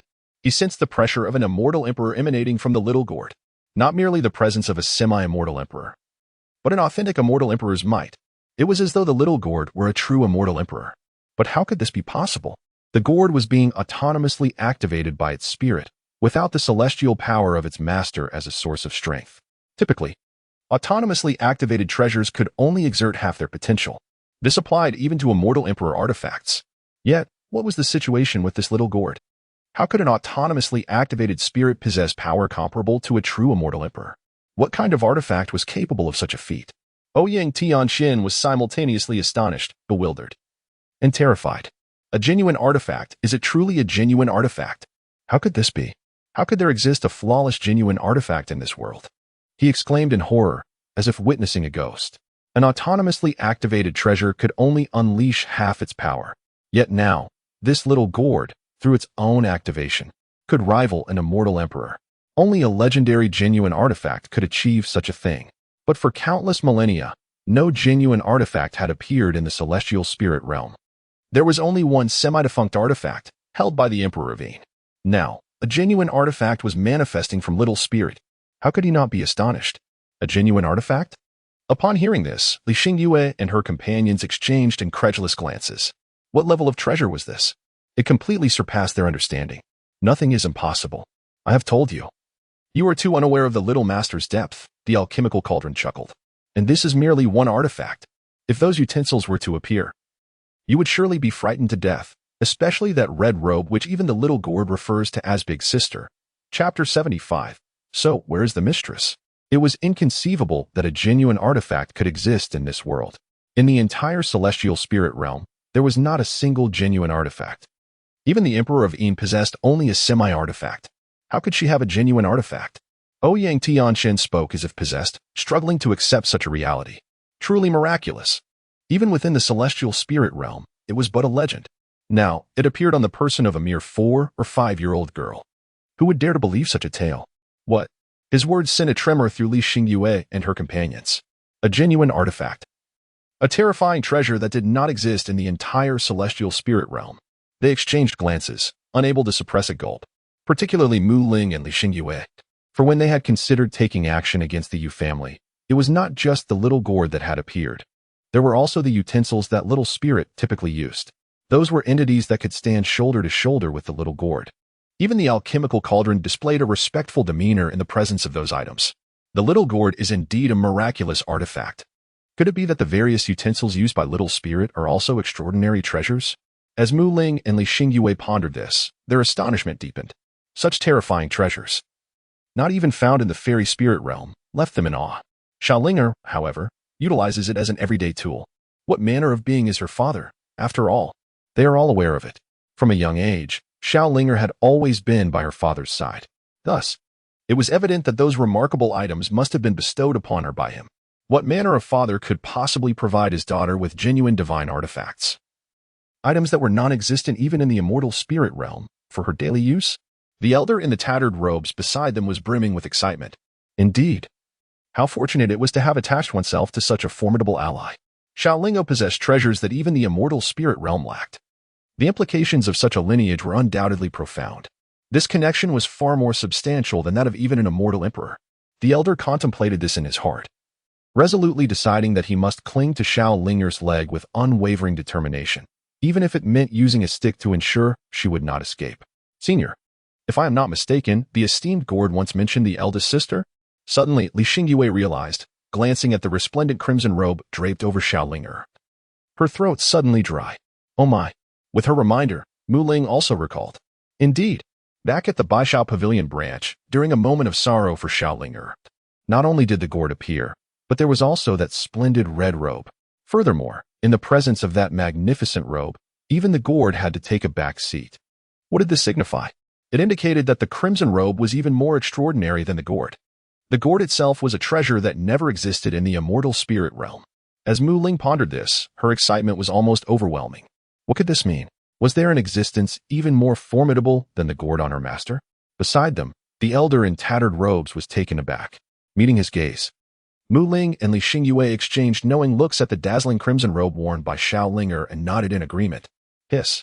In an instant, the elder gasped in astonishment. At that moment, he felt an overwhelming urge to rush forward, clasp Xiaolinger's leg, and extol her virtues with grandiloquent praises, undeterred by the prospect of facing perilous trials. Hey, there are still many impossible things to consider. Let me share another fact with you. Is it possible that the true divine opportunity you seek has already been obtained by our mistress, unbeknownst to her? The alchemy cauldron, observing Ouyang Tianquan's stunned expression, chuckled. What do you mean? Ouyang Tianxin exclaimed, his eyes widening in disbelief. The gourd is a gift from the master to the little master, the alchemy cauldron continued. At this, Ouyang Tianquan's eyes narrowed sharply. A being capable of producing even genuine artifacts, would it truly be difficult for them to ascend to the true divinity realm? Who exactly is your father? He demanded loudly. You threaten me, gourd. He threatens me. This sudden inquiry caused Xiao Lingo to startle. Buzz. The little gourd trembled slightly. A terrifying aura spreading forth. It forcefully pinned Ouyang Tianxin to the ground, rendering him immobile. Quickly tell me, where is my mother? Little Lingo inquired of Ouyang Tianxin, who chose to remain silent. At that moment, a singular thought occupied his mind. Who exactly is this girl's father? Father, mother, Lingo is your esteemed daughter. Do you know where she is? Li Xingyue, noticing Ouyang Tianxuan's reticence, hastily turned to her own parents. Esteemed daughter? Upon hearing this, Li Xingyue's parents displayed expressions of bewilderment. Years ago, Bai Yunyan had taken them in with the intent of discreetly observing her husband and daughter. They distinctly remembered the esteemed one stating that the father and daughter were mere commoners residing in a small village. Yet, they possessed a terrifying artifact such as a true divine weapon. Is this what one calls commoners? You are my sister's parents. Could you kindly inform me of my mother's whereabouts? I miss her dearly. I have searched for her for such a long time. Little Linger turned her gaze towards Li Xingyue's parents, imploringly asking, what is it? The Qi Tian Dao companion exchanged hesitant glances. As the situation had evolved significantly since Bai Yunyan had informed them that the father and daughter were mere mortals. Now, however, it was an entirely different matter. Father, mother, please speak, Li Xingyue urged. Xingyue, do not rush, her father, Li Chun, breathed deeply and replied. After speaking, he turned to Little Linger and inquired, esteemed junior, may I ask if you are truly the daughter of your revered master? The esteemed one's origins are extraordinary, and she has many adversaries. He spoke slowly, clearly wary of the possibility that Little Linger might be an impostor. This concern was understandable, for Bai Yunyan had previously conveyed to the couple that her husband and daughter were ordinary individuals. Xiao Lingo was momentarily taken aback by Li Chun's direct inquiry. Father, Li Xingyue exclaimed in a flurry. Xingyue, allow me to explain. The situation is as follows, Li Chun hurriedly clarified, recounting the events surrounding Bai Yunyan's dispatch of the two to investigate, including the revelation that the father and daughter were mere mortals. Senior, what does this mean? Li Xingyue inquired, turning her gaze toward the alchemy cauldron. Indeed, we emerged from that village. As for your claims of being ordinary people, we are uncertain. As I was captured by my master later on, the alchemy cauldron pondered. Senior, it's not that we are unwilling to divulge information. Our esteemed master has many adversaries. We fear for your safety in relation to her, Li Chun remarked with a sense of helplessness. His suspicions were indeed understandable to the alchemy cauldron. Yet the current predicament was proving to be quite troublesome. Xiao Linger has never encountered Bai Yunyan, so how can she prove that she is her daughter? All right, you must have a portrait of the master, don't you? Please take a look, is it him? Suddenly, the alchemy cauldron spoke, and an image appeared before the crowd. It depicted a young man clad in white, his face adorned with a gentle smile, exuding an air of refined elegance, as if he were a true celestial being. Yes, this is the portrait bestowed by the esteemed one. After viewing it, Li Chun nodded eagerly. Therefore, where is the mistress now? The alchemy cauldron inquired. Chapter 76, Accurate News in the Forbidden Sea. Mu Ling and Li Xingyue's gazes were fixed intently on Li Chun. At present, Ouyang Tianxin can no longer be relied upon. He cannot and will not disclose Bai Yunyan's whereabouts. Thus, the only one who can reveal her location is Li Chun. Even Xiao Linger stared wide-eyed at Li Chun. The esteemed one is in the Forbidden Sea. Li Chun spoke slowly, meeting the eyes of the gathered audience. The Forbidden Sea? Upon hearing this, Li Xingyue turned to Mu Ling and the old man in ragged clothing. Having lived her entire life in the Xuanwu domain, she had never set foot in Zhangzhou and was unaware of the Forbidden Sea's location. It is indeed in the Forbidden Sea? Are you certain? Under Li Xingyue's scrutiny, the old man furrowed his brow and spoke. Clearly, he was familiar with this place. What kind of place is it? The alchemy cauldron inquired. The Forbidden Sea is the foremost forbidden ground in Zhangzhou. No one knows how it was formed. It lies at the northernmost tip of Zhangzhou, a realm of utter void, filled with chaotic spatial currents. According to legend, no one has ever emerged alive from the Forbidden Sea, the old man explained hastily. Indeed, it is said that the spatial instability there is extreme. Any misstep could result in being drawn into the chaotic currents, becoming lost in the boundless void. The mistress is actually there, Mu Ling echoed. The esteemed one is indeed present, using an unparalleled formation. She has subdued the chaotic currents deep within and established a magnificent palace. At this moment, Li Xingyue's mother, Mou, interjected. Sister, let us venture to the Forbidden Sea. I wish to see mother. Xiao Lingo exclaimed with great enthusiasm, hee hee, ha ha ha ha. Just at that moment, Ouyang Tianxin burst into hearty laughter. Everyone turned to him, puzzled. Old man, your laughter is not quite right.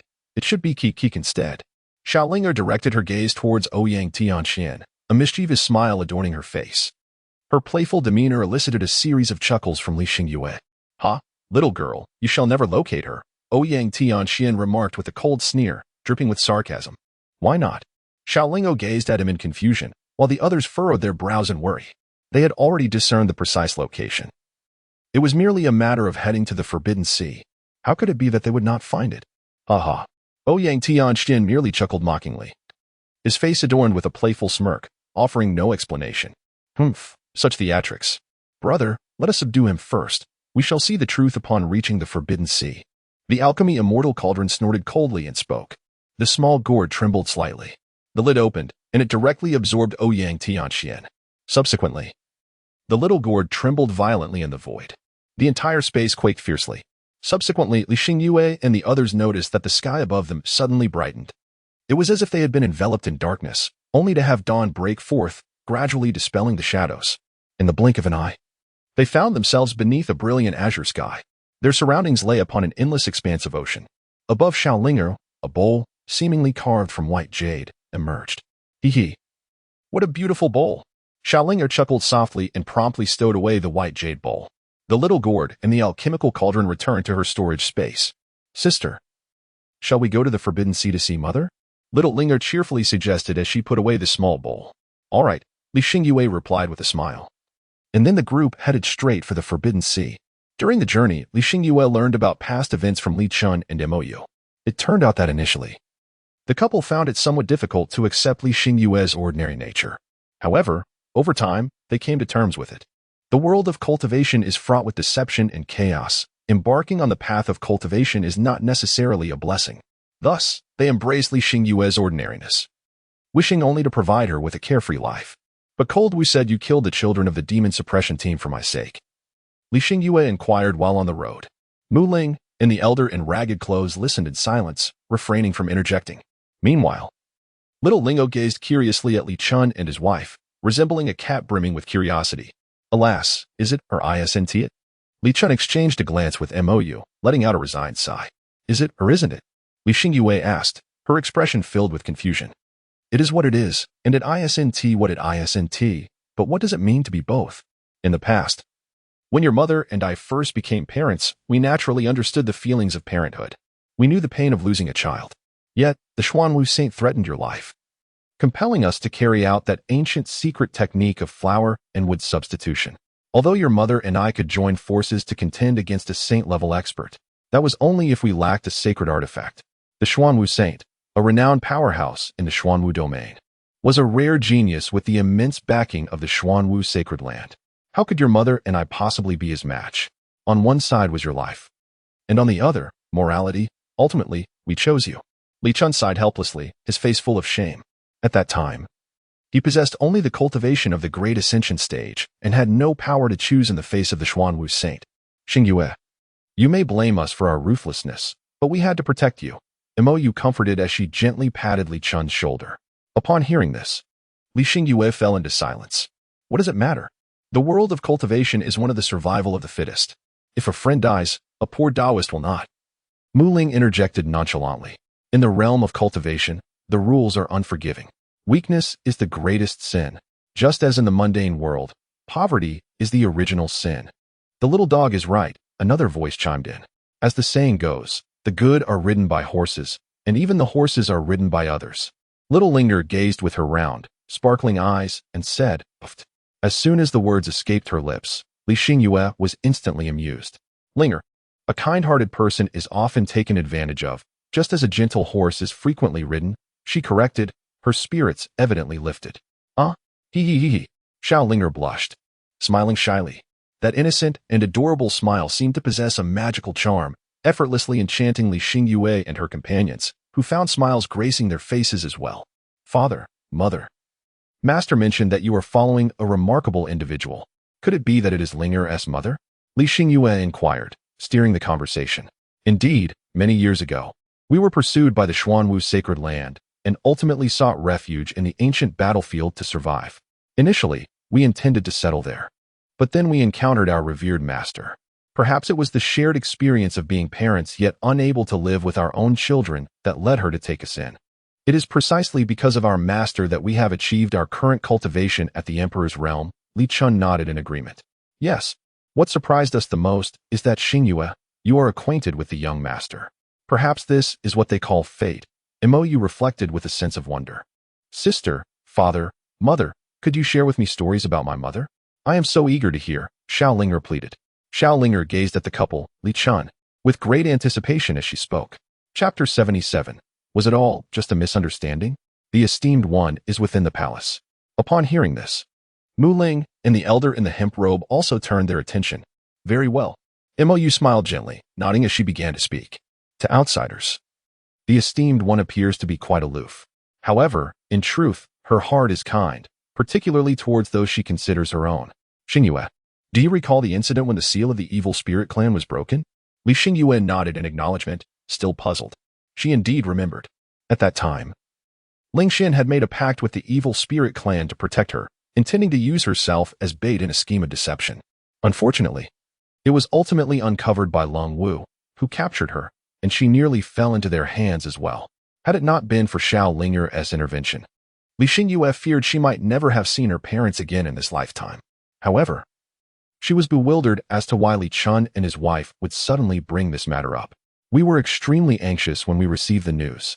Since you were in Linglong Pavilion, and given the formidable nature of the evil spirit clan, you were likely in grave danger. Subsequently, to assist us, the esteemed one took us directly to the realm of the evil spirits. Fortunately, the realm was annihilated by a mysterious entity at that time. Li Chun spoke slowly. It seems that the esteemed one referred to a remarkably powerful artifact. At this point, he abruptly fell silent. A remarkably powerful artifact. He still remembered Bai Yunyan's words. That artifact appeared to surpass her own celestial imperial weapon. Previously, they had no understanding of the artifact's rank above the celestial imperial weapon. However, through Ouyang Tianqian, they had come to know that it was indeed a true divine artifact. There was not a single true divine artifact in the entire immortal spirit realm. Yet, Xiao Linger possessed one. Did this not imply? With this thought, he turned to Xiao Ling. Did you appear at that time? Li Xingyue's eyes widened in surprise. Indeed, Xingyue, the esteemed one, mentioned that the destruction of the evil spirit clan was facilitated by a terrifying artifact. Could it be? Li Chun nodded, replying with a question. A terrifying artifact? Precisely. It was crafted by Elder Xiaohulu. Upon hearing this, Li Xingyue quickly connected the dots. Her face adorned with a bittersweet smile. Those few evil spirits at the transformation stage had threatened Xiao Linger, only to be subdued by Elder Xiaohulu. Furthermore, Xiao Linger had mentioned that Elder Xiaohulu intended to venture into the realm of the evil spirits. It seemed they had narrowly missed each other back then. What a pity. Li Chun sighed. At that time, the esteemed one's cultivation was not high. She was merely at the emperor level, not suited for excessive activity. Although your mother and I had broken through to the sacred realm, the esteemed one warned us about an ancient turtle at the Xuanwu sacred land, which was at the level of a monster ancestor. Thus, after ensuring safety, we departed. Little did we know, fate played a cruel trick on us. Li Chun expressed his helplessness, pondering that had he known Xiao Linger was at Linglong Pavilion, the two mothers would likely have met long ago. By the way, Xingyue, I heard that the Xuanwu sacred land has seemingly been destroyed. What is the story behind that? At that moment, Mou interjected. It was still Linger. When Long Wu attempted to capture me, he targeted Linger and threatened her, which provoked Elder Xiaohulu. Consequently, Elder Xiaohulu went to the Xuanwu sacred land and annihilated it. The ancient turtle your father mentioned was also captured by Elder Xiaohulu and prepared as a stew for Linger. Li Xingyue laughed at this. Li Chun and Mou exchanged glances, their expressions reflecting a mix of sentiment and wonder, marveling at the intricacies of fate. How did you find your way to the demon domain?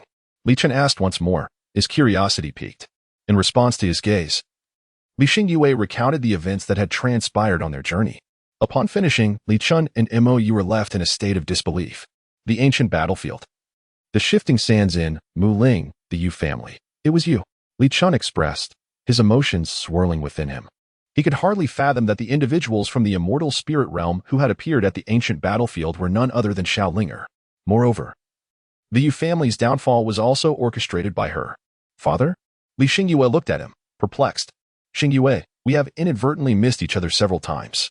The shifting sands and had already been brought under the esteemed One's banner, tasked with assisting in the cultivation of spiritual herbs and magical beasts. However, your visit was misinterpreted by the esteemed one as a vengeful expedition from the immortal spirit realm. Mou explained with a resigned smile. Who would have imagined such a grand misunderstanding? What? Li Xingyue was taken aback. The shifting sands and was under the command of Xiao Linger's mother? By that logic, they were practically at their doorstep. Furthermore, our journey to Zhangzhou was prompted by the esteemed One's belief that the enemies from the immortal spirit realm had discovered some lead. Thus, we went to the Yu family to seek information, which ultimately led to their provocation of their enemies and their subsequent destruction. I never would have guessed it was the work of the young esteemed one, Mo Yu added, a mix of humor and exasperation in her tone. Who could have predicted that all of this was orchestrated by Xiao Lingo? If only we had known. There would have been no need for her to pursue us to the demon domain. We could have met directly in Zhangzhou, and we would have avoided the incident with Ouyang Tianshin altogether. We had no way of knowing, Li Xingyue replied with a wry smile. Equally astonished that Xiao Lingo had been mistaken for an enemy. Young esteemed one, may I inquire as to your current cultivation level? Suddenly, a thought struck Li Chun, and he turned to Xiao Linger with a question. Cultivation level? Little Linger gazed at him with her round, sparkling eyes. Her master possessed the cultivation of an immortal king. The old man in coarse cloth immediately stepped forward to respond. An immortal king? Upon hearing this, Li Chun was utterly astonished. Mou beside him was equally taken aback. Having been by Bai Yunyan's side for several years, they had naturally come to understand many aspects, including the realms of immortality. An immortal king is a figure of paramount significance in the realm of celestial beings. How old is the little spirit? 4 or 5 years old. A 4 or 5-year-old celestial king. Did the esteemed one not mention that the father and daughter are ordinary people? Is this what we call ordinary? Li Chun pondered. It seems that she is indeed the young esteemed one. Mou let out a bitter smile and spoke. Mother, what are you saying?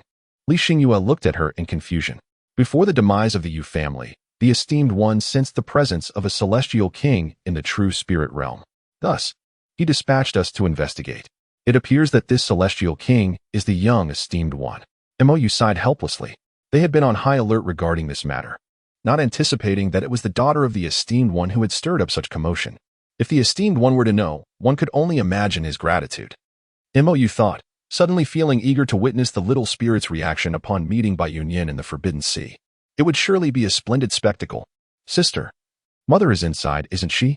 Suddenly, the little spirit's voice rang out. Li Chun and Mou followed her gaze, their faces reflecting astonishment. Had they really arrived at the Forbidden Sea so swiftly? Indeed, young esteemed one, the esteemed one's palace lies within. Hurry, for the esteemed one misses you dearly. Mou encouraged with a nod. Chapter 78. Are you quite arrogant? Please, dear elder sister. But there's no one inside. Little Linger tilted her head, gazing at the Forbidden Sea, her small face etched with confusion as she spoke. No one. Upon hearing this, the crowd could not help but exchange glances. Ultimately, their gazes settled upon the couple, Li Chun and Mou. They understood that Linger would not utter falsehoods, since she claimed there was no one. It must indeed be the case. Impossible. The master has always been in the Forbidden Sea, Li Chun asserted with unwavering confidence, meeting the eyes of the onlookers. Observing his demeanor, they realized he was speaking the truth. Linger, let us first enter and investigate, suggested Li Xingyue. MHM. Xiao Linger nodded and stepped forward into the Forbidden Sea, with Li Xingyue and the others following closely behind. The place was indeed as Li Chun and his wife had described, filled with spatial turbulence. It was as if the space here resembled a mirror riddled with cracks, spanning across an endless abyss. A single misstep could send one tumbling into the infinite darkness. Cracks were everywhere, and from time to time, gusts of wind would surge, stinging the skin with their ferocity. Li Xingyue, the weakest in cultivation among them, was certain that venturing here alone would mean certain death. Fortunately, Xiao Lingo led the way, shielding them from the spatial storms and chaotic currents. The same protection extended to Mu Ling and the others. Before long, they caught sight of the palace Li Chun and his wife had mentioned. It loomed like an ancient primordial beast crouching in the depths of the Forbidden Sea, as if suppressing something ominous. The palace was massive, ancient, and majestic, its entire structure cast in bronze, as if forged from an immeasurable amount of the metal. The pillars were intricately carved with lifelike depictions of various creatures, so vivid they seemed to steal one's breath away. Yet now, the palace lay half collapsed. Several of its supporting pillars had shattered, causing the roof to cave in. Around it, fragments of bronze floated weightlessly in the void. How could this be? Li Chun and his wife paled in shock. The state of the ruined bronze hall made it clear a battle had erupted here. One so brutal that beneath the wreckage lay incomplete corpses, each exuding an aura that chilled the soul. These were, at the very least, immortals of the celestial realm. Some were familiar to Li Chun and his wife, while others were strangers. Could something have happened after we left? Mou murmured in disbelief. Li Xingyue and the others wore grim expressions. After all their efforts to reach this place, was this the sight that awaited them? Sister, father, mother, where is mother? Xiaolinger asked, her voice tinged with confusion. Little Linga swept her gaze around before settling upon Li Chun and his wife, inquiring with sorrowful eyes. Under her mournful stare, the couple found themselves momentarily speechless. Young mistress, we did not deceive you. The mistress was indeed cultivating here before. Li Chun replied with a bitter smile after a long pause. As for why it has become like this now, we do not know. During this time, we were in Zhongzhou gathering information, only to be captured by Commander Yang and used as bait. Ever since Little Linger appeared in the ancient battlefield and was recognized as a visitor from the immortal spirit realm, the couple had been dispatched by Yunyan to investigate, along with spreading the news that Ji Sun was the immortal king. In other words, they had not returned to this place for at least 10 days to half a month. Naturally, they had no knowledge of what had transpired. Ouyang Tianxian must know something. Li Xingyue suddenly spoke up. Back within the confines of the heaven-overturning bowl, Ouyang Tianxian had declared that Little Linger would never see Bai Yunyan. Now, it seemed clear, he must have known something to make such a claim. At her reminder, the others came to the same realization. Indeed, Ouyang Tianxian was not only one of Bai Yunyan's 20 great immortal commanders, but also a subordinate of the Shadow Emperor. No matter which side he stood on, his status was far from lowly. He absolutely knew something. With a tremor in space, the little gourd emerged, releasing the imprisoned Ouyang Tianxian. Ha ha ha, little girl, I told you, you would never see Bai Yunyan. Ouyang Tianxian sneered, scanning his surroundings with a mocking grin after being freed. His arrogant demeanor tightened fists among the onlookers. Tell me now, where is my mother? Little Lingo glared angrily at Ouyang Tianxian and inquired. Dream on. Ouyang Tianxian scoffed with a cold smile and replied. Xiaolingo possesses a terrifying presence, one that has been personally experienced. Such an entity, if positioned near Bai Yunyan, would spell nothing but calamity for the immortal spirit realm. How could he possibly bring it closer to Bai Yunyan? Old fool, you are compelling us. At this moment, the immortal refining cauldron emerged. What can you do to me? Soul search? Before my reincarnation, I was at least a sage of the immortals. Do you truly possess the ability to delve into my soul? To avert unforeseen circumstances, the Emperor of Yin once implanted restrictions within my consciousness. Ouyang Tianxian disdainfully remarked, casting a triumphant glance at the small gourd. His reincarnation was not the result of being vanquished, but rather a command from the Emperor of Yin. The Emperor understood well that Bai Yunyan was the catalyst for opportunities. Only when the time was ripe would the chance for divinity manifest. Thus, he has been scheming, subtly overseeing every aspect of Bai Yunyan's existence. Naturally, he would invest effort into managing a pawn like Ouyang Tianxian. After all, should Bai Yunyan learn of his long-term strategy, as an archenemy, he would undoubtedly resist being manipulated. Consequently, to prevent the exposure of his fishing plan, the Emperor of Yin embedded restrictions within each piece on the board. He is none other than the Emperor of Yin, a figure renowned in the immortal spirit realm, the foremost individual of the current era. Ouyang Tianxian recognizes that the small gourd is indeed a genuine artifact. Yet, without a formidable force to activate it, what good is a true artifact? The Emperor of Yin is no ordinary celestial sovereign. Thus, he is confident that the small gourd cannot perform a soul search on him. The little gourd vibrated softly, unleashing a stream of luminous energy that penetrated Ouyang Tianxuan's brow. It was futile, no matter how extraordinary the artifact, without the guidance of a formidable wielder. It could merely be likened to an ordinary celestial emperor at best. The Shadow Celestial Emperor was far from an ordinary celestial emperor. Ouyang Tianxian scoffed disdainfully, fully aware that the little gourd was attempting to invade his soul. However, the restrictions imposed by the Shadow Celestial Emperor were not something that a genuine artifact, devoid of a powerful catalyst, could easily breach. Moments passed. The little gourd retracted its beam, vibrating twice with a low hum. Clearly, it had returned empty-handed. I understood what transpired here, even the whereabouts of Bai Yunyan, yet I chose to remain silent. What could you possibly do to me? Upon witnessing this, Ouyang Tianxin grew even more arrogant. "Oh, you are quite audacious, aren't you?" spoke the alchemy cauldron, with an expression that was almost a smile. Li Xingyue, the wood spirit. And the old man in a hemp robe gazed at Ouyang Tianxin with an air of incredulity, for they were all aware of the truth. The most formidable treasure possessed by the little spirit is not the small gourd, but rather the magnificent red robe, which even the small gourd must regard as the elder sister. What does this imply? Facing their gazes, Ouyang Tianxin appeared somewhat bewildered. Elder sister? The alchemy cauldron sneered slightly and began to speak. Chapter 79, The Red Robe Versus the Shadow Emperor. Elder sister? Upon hearing this, Ouyang Tianxuan's confusion deepened. What could this possibly mean? Is there an even more powerful existence? Not only he, but even Li Chun and his wife were expressions of utter perplexity. Buzz, as the words of the alchemy cauldron lingered in the air, the vibrant crimson cloak draped over Xiao Linger soared into the air, captivating all who beheld its brilliance.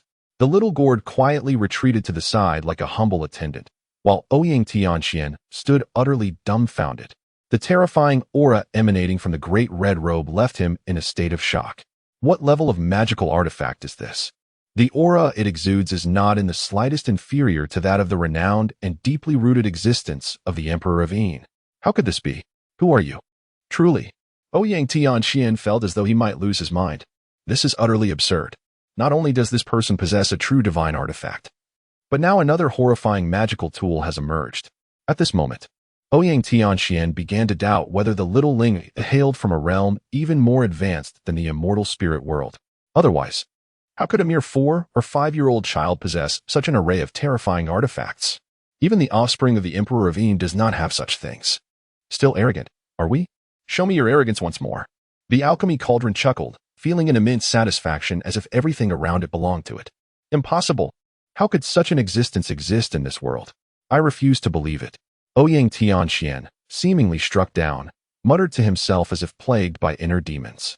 There was no escaping it. All of this was utterly revolutionary to him. There isn't a single true divine artifact in the immortal spirit world, yet Lingo possesses one. Now, another existence even more terrifying than a true divine artifact has appeared.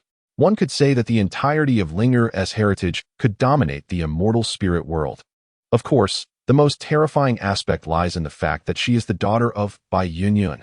At this moment, Ouyang Tianxin even began to mourn for the Emperor of Yin. How could he provoke such an entity? Just a single daughter is so formidable. How powerful must her progenitor be? Is Bai Yunyun truly someone the immortal spirit world can afford to provoke? The great red robe wasted no time and directly attacked Ouyang Tianxin. A beam of red light shot forth, penetrating his forehead. Buzz. In an instant, the space above Ouyang Tianxin's head twisted, and a vague silhouette materialized from thin air. The figure exuded an extraordinarily terrifying aura, as if it were an invincible being suppressing the ages. Under that overwhelming pressure, not only were Li Xingyue and her companions rendered immobile, but even the alchemy cauldron found itself unable to move. Who are you? Who dares to disturb me? A resounding voice erupted from the figure, and the simplicity of its words resonated with the weight of the heavens, akin to the true words of the Tao. It left Li Xingyue and the others in a daze. Had it not been for the protection of the little gourd, that single phrase could have easily shattered their souls. Buzz. The great red robe did not hesitate, unleashing a torrent of red light toward the forbidden area of the Emperor of Yin. Humph. The Emperor of Yin scoffed, extending his hand to strike at the great red robe. Beneath that colossal palm, the space fractured, emitting a cacophony of cracking sounds. Numerous areas transformed into bottomless black abysses. As the current Emperor of Heaven, the Emperor of Yin's power is indeed terrifying, even if he is merely dealing with a restriction. His actions are still capable of obliterating the heavens and the earth. This is the power of the Emperor of Yin. It is truly fearsome. If relying solely on Brother Gourd, perhaps he might indeed be unable to withstand it, the alchemy cauldron remarked under the protection of the little gourd. The little gourd did not refute, effectively signifying an acquiescence. The Dark Sky Emperor, as an ancient entity, is indeed beyond its capacity to confront. Unless perhaps a celestial emperor could serve as a source of strength to spur a battle, there is no denying the formidable power of the Dark Sky Emperor. However, the Great Red Robe is not to be underestimated. In the face of the colossal hand descending from the heavens, a terrifying crimson light erupted, staining the entire sky red. Subsequently, to the astonishment of Li Xingyue and the others, the vast expanse of red light coalesced into a crimson spear. With a resonant hum and a tremor in the fabric of space, the crimson spear surged forth with the might to rend the heavens and earth towards the gigantic hand. A thunderous crash ensued, accompanied by a fearsome surge of energy. Wherever this force passed, the very space began to collapse in layers, revealing vast expanses of void and abyss.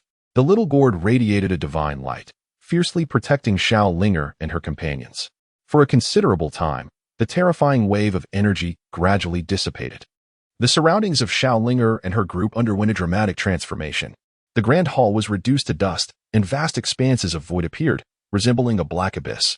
It could be said that this collision nearly transformed the entire area into an empty chasm. Had it not been for the gourd's protection, none of them would have survived. After that single strike, the Crimson Robe emerged as the superior force. Although the Emperor of Yin was formidable, at this moment, he was merely a manifestation of a restriction. Akin to a remnant strike lingering within Ouyang Tianquan's body, devoid of true spiritual essence. Had another individual faced this blow, their demise would have been all but certain. Even an ordinary Immortal Emperor would have had to pay a price. Yet, the Crimson Robe represented a terrifying existence that surpassed the Little Gourd. It was Xiao Linger's most intimate talisman and her most potent trump card. How could the mere strike of the Emperor of Yin possibly pose a threat? Observing the shattered form of the Emperor of Yin, Ouyang Tianxian was engulfed in utter despair. His gaze towards Xiao Linger transformed. It was no longer one of mockery or disdain, nor did it convey respect, but rather fear. At this moment, all he could perceive in Xiao Lingo was an overwhelming terror, a profound dread. The fact that even the Emperor of Yin was powerless against her was unfathomable. What kind of entity was she? From where did she originate? He realized that his demise was inevitable. Could she grant him clarity in death? What was her true origin? Who was the person behind her? Ouyang Tianxian took a deep breath and spoke in a surprisingly calm manner. Perhaps he never imagined that he would meet his end in this realm of true spirits, where the highest power was merely that of the Calamity realm. As for her origins, it was simply a small village, the alchemy cauldron replied. Ouyang Tianquan's face instantly reflected an expression of disbelief. In a small village, who would have thought such a terrifying entity could exist? As for the person behind, have you not been in search of the opportunity to attain divinity? The alchemy cauldron spoke once more. It has now determined that Lu Ming is indeed the divine opportunity sought by the likes of the Emperor of Yin and others. Could it be that her father hails from the so-called divine realm? Ouyang Tianxian slowly began to speak. There is evidence within the celestial spirit realm suggesting the existence of a more powerful and vast world. The artifact in the possession of the Emperor of Yin serves as the finest proof of this. The higher echelons of the celestial spirit realm refer to that world as the divine realm. Perhaps, who knows? The alchemy cauldron replied. It remained ignorant of Lu Ming's origins, only aware that he was extraordinarily formidable, so much so that it could overturn one's understanding. Suddenly, the great red robe trembled, and a beam of red light penetrated Ouyang Tianxian's brow. Subsequently, a luminous screen emerged in the eyes of Li Xingyue and the others, revealing a myriad of memories belonging to Ouyang Tianxian. Chapter 80. Do you still remember the one who obliterated the Phoenix clan? Observing Ouyang Tianquan's memories, everyone quickly grasped the situation. The Emperor of Yin had dispatched someone to take action. To be precise, he had grown impatient with waiting. As for the reasons, they were also found within Ouyang Tianquan's memories. The Emperor of Yin had ascended to the realm of immortals millions of years ago. Now, his lifespan was dwindling. He had already consumed all the longevity elixirs available in the celestial spirit realm. Thus, he was in urgent need of the opportunity to break through to the divine realm. Only by doing so could he transcend the limitations of his lifespan and extend his existence. However, he could not afford to wait indefinitely for Baiyunyun, as he was uncertain when the so-called true divine opportunity would manifest. Would it be in 10 years, 100, 1,000, or even 1,000,000? Such uncertainty loomed over him. The Emperor of Yin's remaining lifespan could not sustain his prolonged wait. Consequently, he dispatched individuals from the immortal realm to confront Baiyunyun, hoping to force her into a corner and see if the true divine opportunity would emerge. After all, opportunities in the cultivation world often arise at the brink of life and death for the fated ones. Moreover, there was another reason. The Emperor of Yin feared that his inaction would arouse Baiyunyun's suspicions, leading her to uncover his phishing scheme. It was precisely for this reason that the Forbidden Sea was destroyed. You seem quite ambitious, knowing of the young master's existence yet revealing nothing to either side. The alchemy cauldron remarked to Ouyang Tianxin after reviewing his memories. It was evident that upon discovering the existence of Xiao Linger, Ouyang Tianxin had neither reported to the Emperor of Yin nor informed Bai Yunyan. It was not difficult to deduce that he intended to keep Xiao Linger as a trump card to secure a breakthrough to the true divine realm. Unfortunately, what Ouyang Tianxin had meticulously calculated did not account for the unforeseen. Xiao Linger possesses not only a genuine divine artifact, but also the formidable treasure known as the Crimson Robe. Ultimately, she finds herself facing a complete and utter defeat. Ambition? What is a person without ambition, if not merely an existence? Ouyang Tianxin, in a state of despair, kneels upon the ground, a faint smile gracing his face as he speaks. Before anyone can respond, he continues, humans strive to ascend, while water naturally flows downward. If an opportunity arises to transcend one's current station, who would dare to let it slip away? In this world, there has never been anyone who willingly embraces mediocrity, allowing themselves to be trampled upon. In response to his words, the alchemy cauldron does not offer a rebuttal. Upon witnessing this, the little gourd promptly took in Ouyang Tianxin as well. As for the big red robe, it returned once more to Xiaoling's form. Sister, where shall we go to search for our mother now? Little Ling spoke with a hint of sadness in her voice. Upon hearing this, the crowd was momentarily at a loss for words. For in Ouyang Tianxuan's memory, there was no trace of Bai Yunyan's whereabouts. In other words, the clues had run dry. Presently, they were oblivious to Bai Yunyan's actual location. The only certainty was that she was undoubtedly still alive. For in the eyes of the Shadow Emperor, the opportunity to transcend to the true God realm had yet to manifest. As long as that opportunity remained absent, Bai Yunyan was safe. The only dilemma was where to search for her. We can go to the Flowing Sandin, Li Chun suddenly suggested. The eyes of the crowd turned towards him. The Flowing Sandin was, in fact, a place utilized by the master to cultivate resources for cultivation.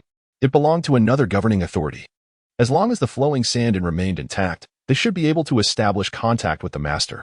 Meeting the gazes of those present, Li Chun elaborated. Indeed, the crowd's eyes brightened instantaneously. The Flowing Sandin was one of Bai Yunyan's strongholds. As long as it had not been destroyed, they could still reach her. Let us go there and investigate, agreed the alchemy immortal. At present, the Flowing Sandin was the only path available to them. Meanwhile, within the Heavenly Emperor's palace in the immortal spirit realm, a vast and magnificent interior housed a secluded paradise. Under the sunlight, a small bamboo cottage stood firmly atop a flattened hill. In front of the cottage lay a courtyard, where an ancient tree, seemingly alive for hundreds of thousands of years, towered majestically. Beneath the tree, an elderly man with graying hair and beard reclined on a rattan chair, eyes closed in meditation. Sunlight filtered through the gaps in the leaves, casting a warm glow upon the wrinkles of his face, lending an air of serene twilight. A calm yet commanding voice suddenly resonated, filled with suspicion. The elderly man slowly opened his eyes. Has the restriction on the pieces been broken? He murmured to himself, as he reached out to gently sweep his hand across the void before him. Instantly, the space rippled, and a go board materialized in the ether. The board appeared ethereal, as if sketched by some special energy. On the board, black pieces emitted a faint glow. Upon closer inspection, each piece bore a name. Yet, among the many black pieces, one had dimmed entirely, as if it had succumbed to silence. Tianqi Sheng? Has he encountered misfortune? The Shadow Emperor furrowed his brow as he gazed at the lifeless piece. Has Bai Yunyan discovered him? Impossible. With her current strength, she could never breach my restrictions. His face was etched with perplexity as he continued to ponder aloud. Although the restrictions he placed upon those pieces were merely an extension of his power, he held immense confidence that no one in the entire immortal spirit realm could withstand them. At this moment, he truly stood as the apex of the immortal spirit realm. Unrivaled. After all, Bai Yunyan had already reincarnated, leaving him without any adversaries in this realm. Strange, who else possesses the strength to break my restrictions? The Shadow Emperor contemplated, puzzled. Master. Just then, a figure clad in black robes suddenly appeared beside the Shadow Emperor. The figure was shrouded in darkness, obscuring his stature and features. However, his voice revealed him to be male. Tianqi Sheng, Ouyang Tian has fallen, the figure continued. I am aware, the Shadow Emperor replied with a nod, rhythmically tapping his fingers on the armrest of his chair. The only thing I cannot comprehend is who in this world has the capability to breach my restrictions. His gaze deepened as he stared into the distance, lost in thought. The figure in black seemed to also fall into contemplation, remaining silent. After all, The Shadow Emperor was the strongest being in the world. The restrictions he imposed were so formidable that even an ordinary Immortal Emperor would find them nearly impossible to breach, let alone in the realm of true spirits. It could be him. Suddenly, the figure in black seemed to have an epiphany. The Shadow Emperor's gaze shifted to him, tinged with curiosity. Do you still recall the one who annihilated the Phoenix clan? Under his scrutiny, the figure in black spoke with conviction. Upon hearing this, the Shadow Emperor narrowed his eyes. Are you suggesting that this mysterious entity resides within the true spirit realm?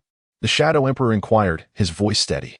He was well aware of the events surrounding the destruction of the Phoenix clan, as they were a formidable race in the immortal spirit realm, one of the 5 ancestral clans among the demon races. Their collective strength was remarkable, ranking among the top 5 even among the human race.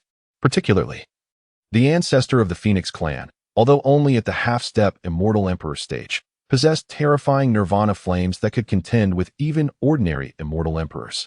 Yet, such a powerful race was obliterated overnight. This news had spread like wildfire throughout the immortal spirit realm. Many speculated that the Shadow Emperor was behind it. In truth, upon receiving this information, even the Shadow Emperor himself was taken aback. The price he paid during his battle with Bayun Yin was not insignificant. Even deploying a semi-divine artifact could not annihilate the Phoenix clan in a single night. Therefore, he had dispatched people to investigate. The final result nearly left him speechless. The Phoenix ancestor had long been captured alive, and for reasons unknown, that individual subsequently slaughtered the Phoenix clan, leading to their demise. In other words, the destruction of the Phoenix clan was not the work of a terrifying force, but rather the act of a single individual. An existence of such terror, the Shadow Emperor could not allow to remain unchecked. Unfortunately, after years of covert investigation, he had turned up no leads. He is likely the only one capable of breaching your restrictions, Master, the figure in black asserted gravely.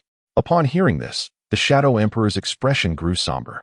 Indeed, this mysterious entity could capture the Phoenix ancestor and annihilate the entire Phoenix clan overnight. It would not be surprising if he could also break his restrictions. Yet, he was uncertain whether this enigmatic presence was friend or foe. Now, this entity was also targeting his pieces in the true spirit realm. The Shadow Emperor's countenance darkened. For if this individual also sought the true God opportunity, it would spell dire news for him. His injuries had yet to fully heal, and the opponent was powerful and shrouded in mystery. The Shadow Emperor felt no assurance of victory. Where is Bayun Yin now? After a moment of contemplation, the Shadow Emperor inquired. She is amidst the chaotic sea of realms. The figure cloaked in black spoke immediately, expressing a keen awareness of the situation, determined to devise every means to prevent her from re-entering the realm of true spirits. The Dark Emperor, with a disdainful smile, remarked that as long as Bayun Yin was absent from the realm of true spirits, matters would be manageable, for the celestial spirit realm was his domain. In this realm, he possessed not only the trump card of a semi-divine artifact, but also the foundational power of the celestial spirit realm as an additional advantage. With these 2 formidable assets, he felt confident in facing that enigmatic powerhouse without the fear of defeat. Furthermore, he commanded that the pawns of the true spirit realm investigate the identity of this mysterious figure, expressing a desire to uncover the true nature of this formidable entity. Understood, replied the cloaked figure before withdrawing. Alas, the sun is setting, the Dark Emperor mused, reclining in his chair as he gazed at the sun dipping below the horizon, reflecting on the unfolding events. Unbeknownst to Xiao Linger and her companions, after exiting the Forbidden Sea, they did not linger in the central continent, but proceeded directly to the ancient battlefield. Under the terrifying speed led by Xiao Linger, they swiftly arrived before the marketplace of the ancient battlefield. The marketplace remained unchanged, just as it had been before. However, a sigh of relief washed over the group upon seeing that the Liashan still stood. Upon spotting Xiao Linger, Chen Emo, the second in command of Liash, was momentarily taken aback. What brings this little lady back again? Hee, hello, Grandpa. It's been a while. Little Linger, adorned with a tiger-headed hat, greeted cheerfully. Upon hearing this, Chen Mo's face was etched with a wry smile. I truly wish to see you again, he pondered silently. Suddenly, his gaze fell upon the aged man in the coarse robe. What is going on? Why is this old fellow trailing behind the little girl? He thought. What are you staring at? Your master has arrived, and you do not offer hospitality? The old man in the coarse robe responded, meeting his gaze. Chen Emo was momentarily taken aback, a flurry of question marks swirling in his mind. Master. He glanced between the old man and little Lingo, utterly speechless. Goodness. He certainly knows how to cling to those in power, he mused inwardly, before smiling warmly at little Linger and saying, "Please, young one, come in. Someone, bring the finest beast's milk." Before long, everyone settled into a private room. "Grandpa, where has Mother gone?" Shallinger sipped the beast's milk and, without preamble, inquired, "Mother?" Her question left Chen Mo utterly bewildered. "Did she not journey to Zhongzhou?" Chen Mo replied, somewhat flustered. "Enough, old man. Summon that celestial leader lurking behind you." The robed elder said bluntly, eschewing any circumlocution. "You." Upon hearing this, Chen Mo's countenance instantly darkened. "Take a look at this." At that moment, Li Chun suddenly spoke, producing a token which he placed upon the table. The token was of a deep, verdant hue, intricately engraved with delicate patterns, and bore the character at its center. "Someone from District A?" Chen Mo glanced at the token, his brow furrowed in perplexity. "Indeed, she is the revered young master," Li Chun affirmed, nodding as he glanced toward Xiaoling who continued to drink the beast's milk. Chen Mo's mind swirled with a cascade of questions upon hearing this revelation. "Little Zun, what does that mean?" he inquired, somewhat bewildered. "Oh, isn't it simple? The mother your master seeks is none other than the master of your master. Do you understand?" The elderly man chuckled slyly. "What?" Upon hearing this, Chen Mo's mind momentarily went blank. He gazed at the little Lingo, who was drinking beast milk, his face a mask of disbelief. The daughter of the esteemed one. This, for a moment. He felt as though his mind could not grasp the situation. "Which celestial authority stands behind you? Are they still present?" Li Chen interjected. "It is the mouse leader. Currently, he is not here, as he has gone to deliver cultivation resources to the esteemed one." After casting a deep glance at little Linger, Chen Mo replied. He never could have imagined such a revelation. To everyone's astonishment, little spirit turned out to be the daughter of the sovereign. The very mother that had been sought after was none other than the superior of her immediate superior.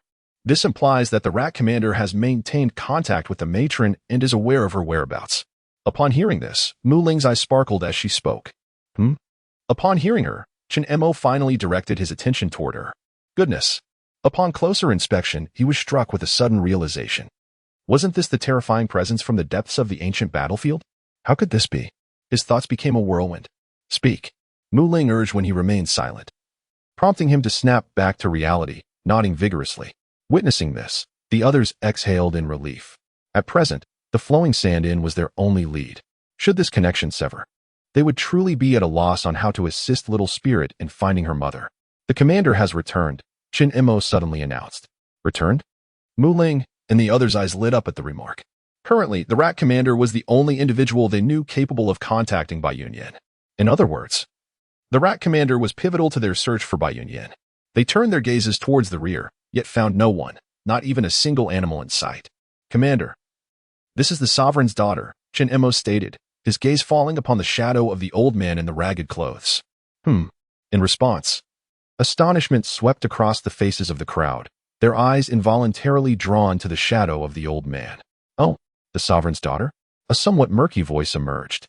Then, the shadow of the old man began to stir, as though something were drilling its way out. Moments later, a figure appeared before Li Xingyue and the others. As the name suggests, this was their first impression of the rat commander. With slanted eyes, a small nose, and sharply defined cheekbones, he exuded an air of cunning.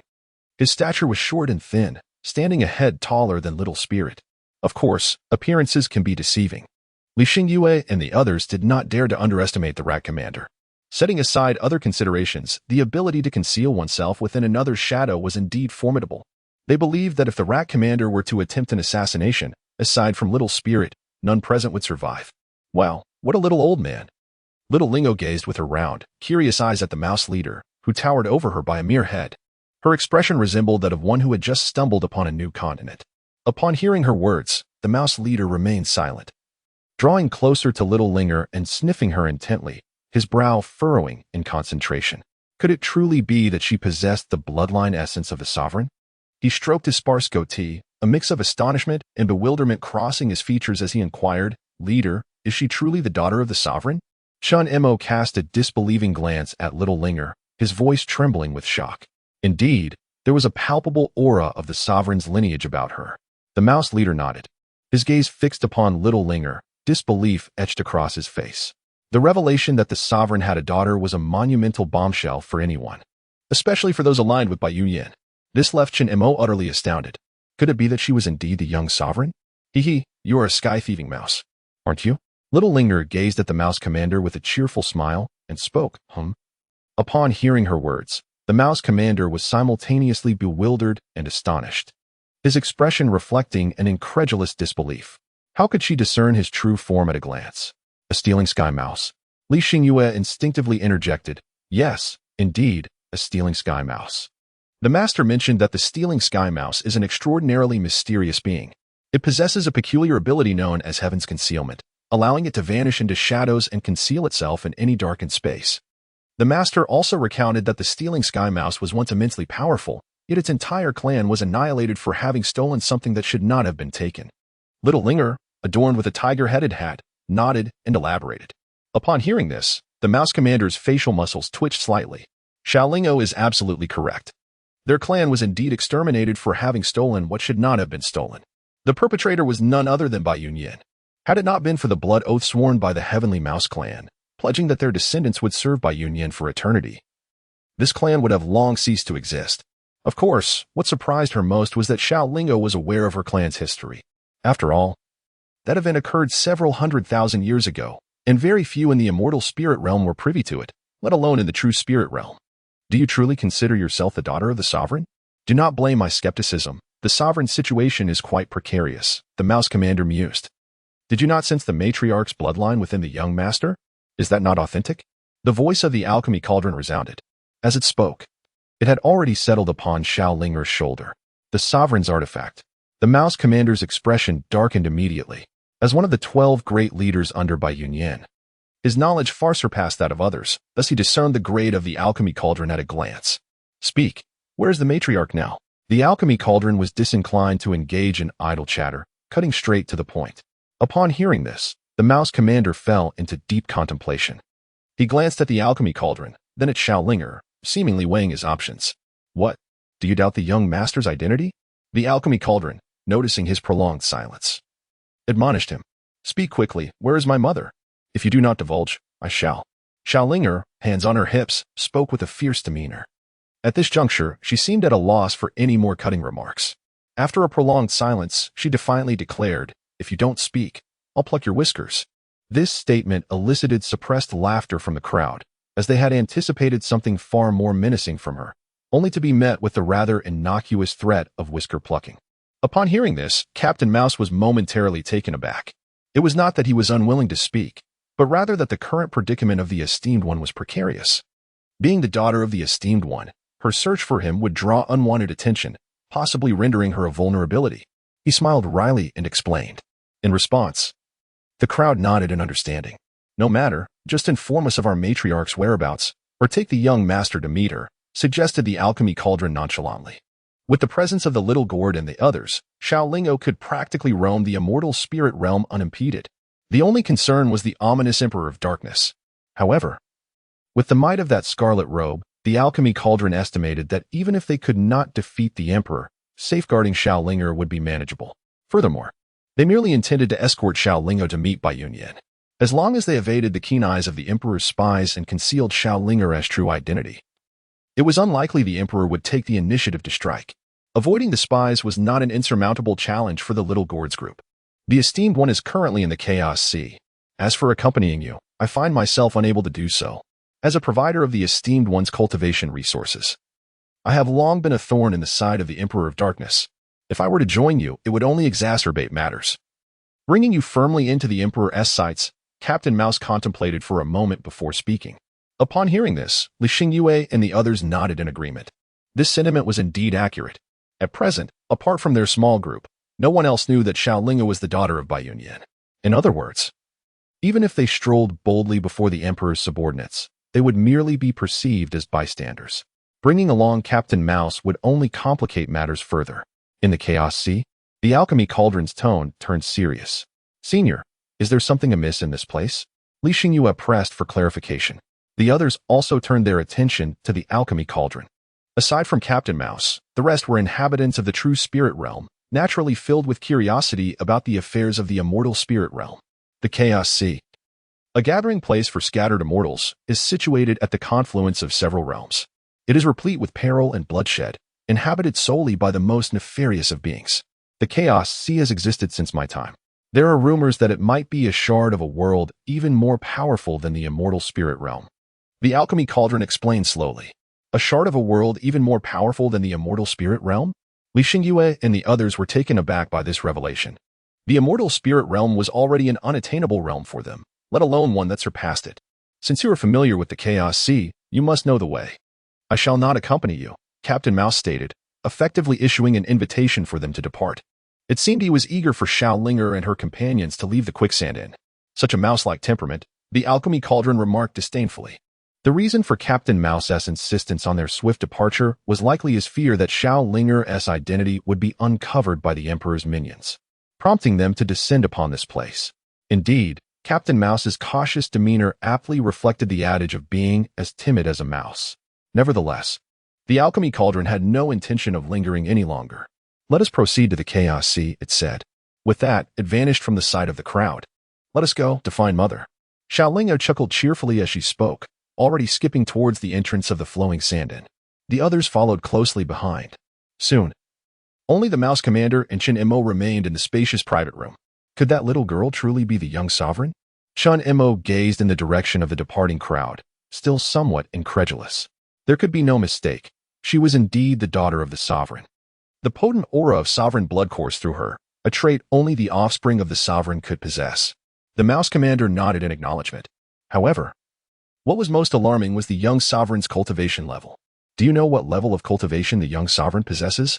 Before Chen Imo could respond, he continued. Cultivation level? Chen Imo shook his head vigorously.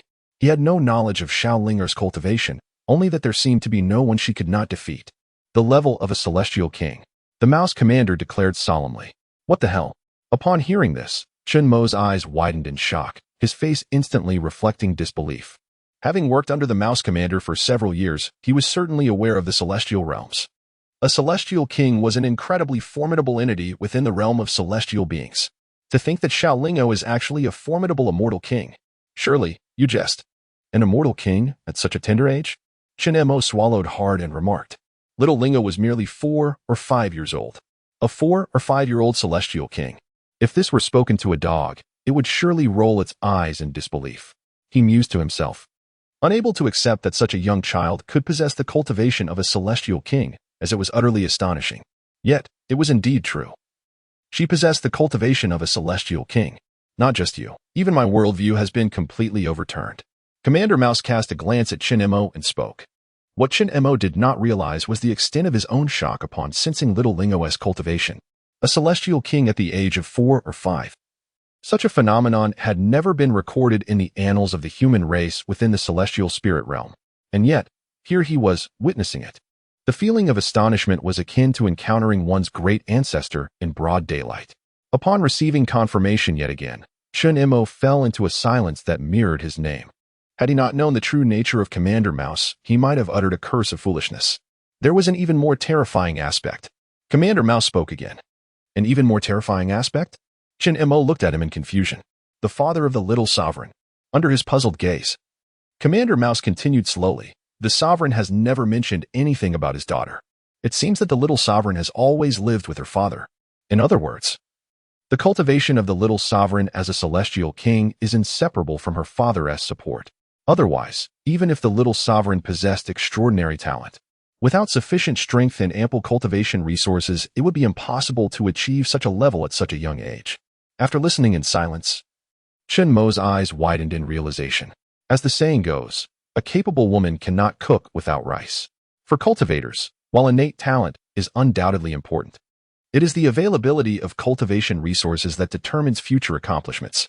Without an abundance of cultivation resources, even with exceptional talent, one would ultimately struggle to achieve great success.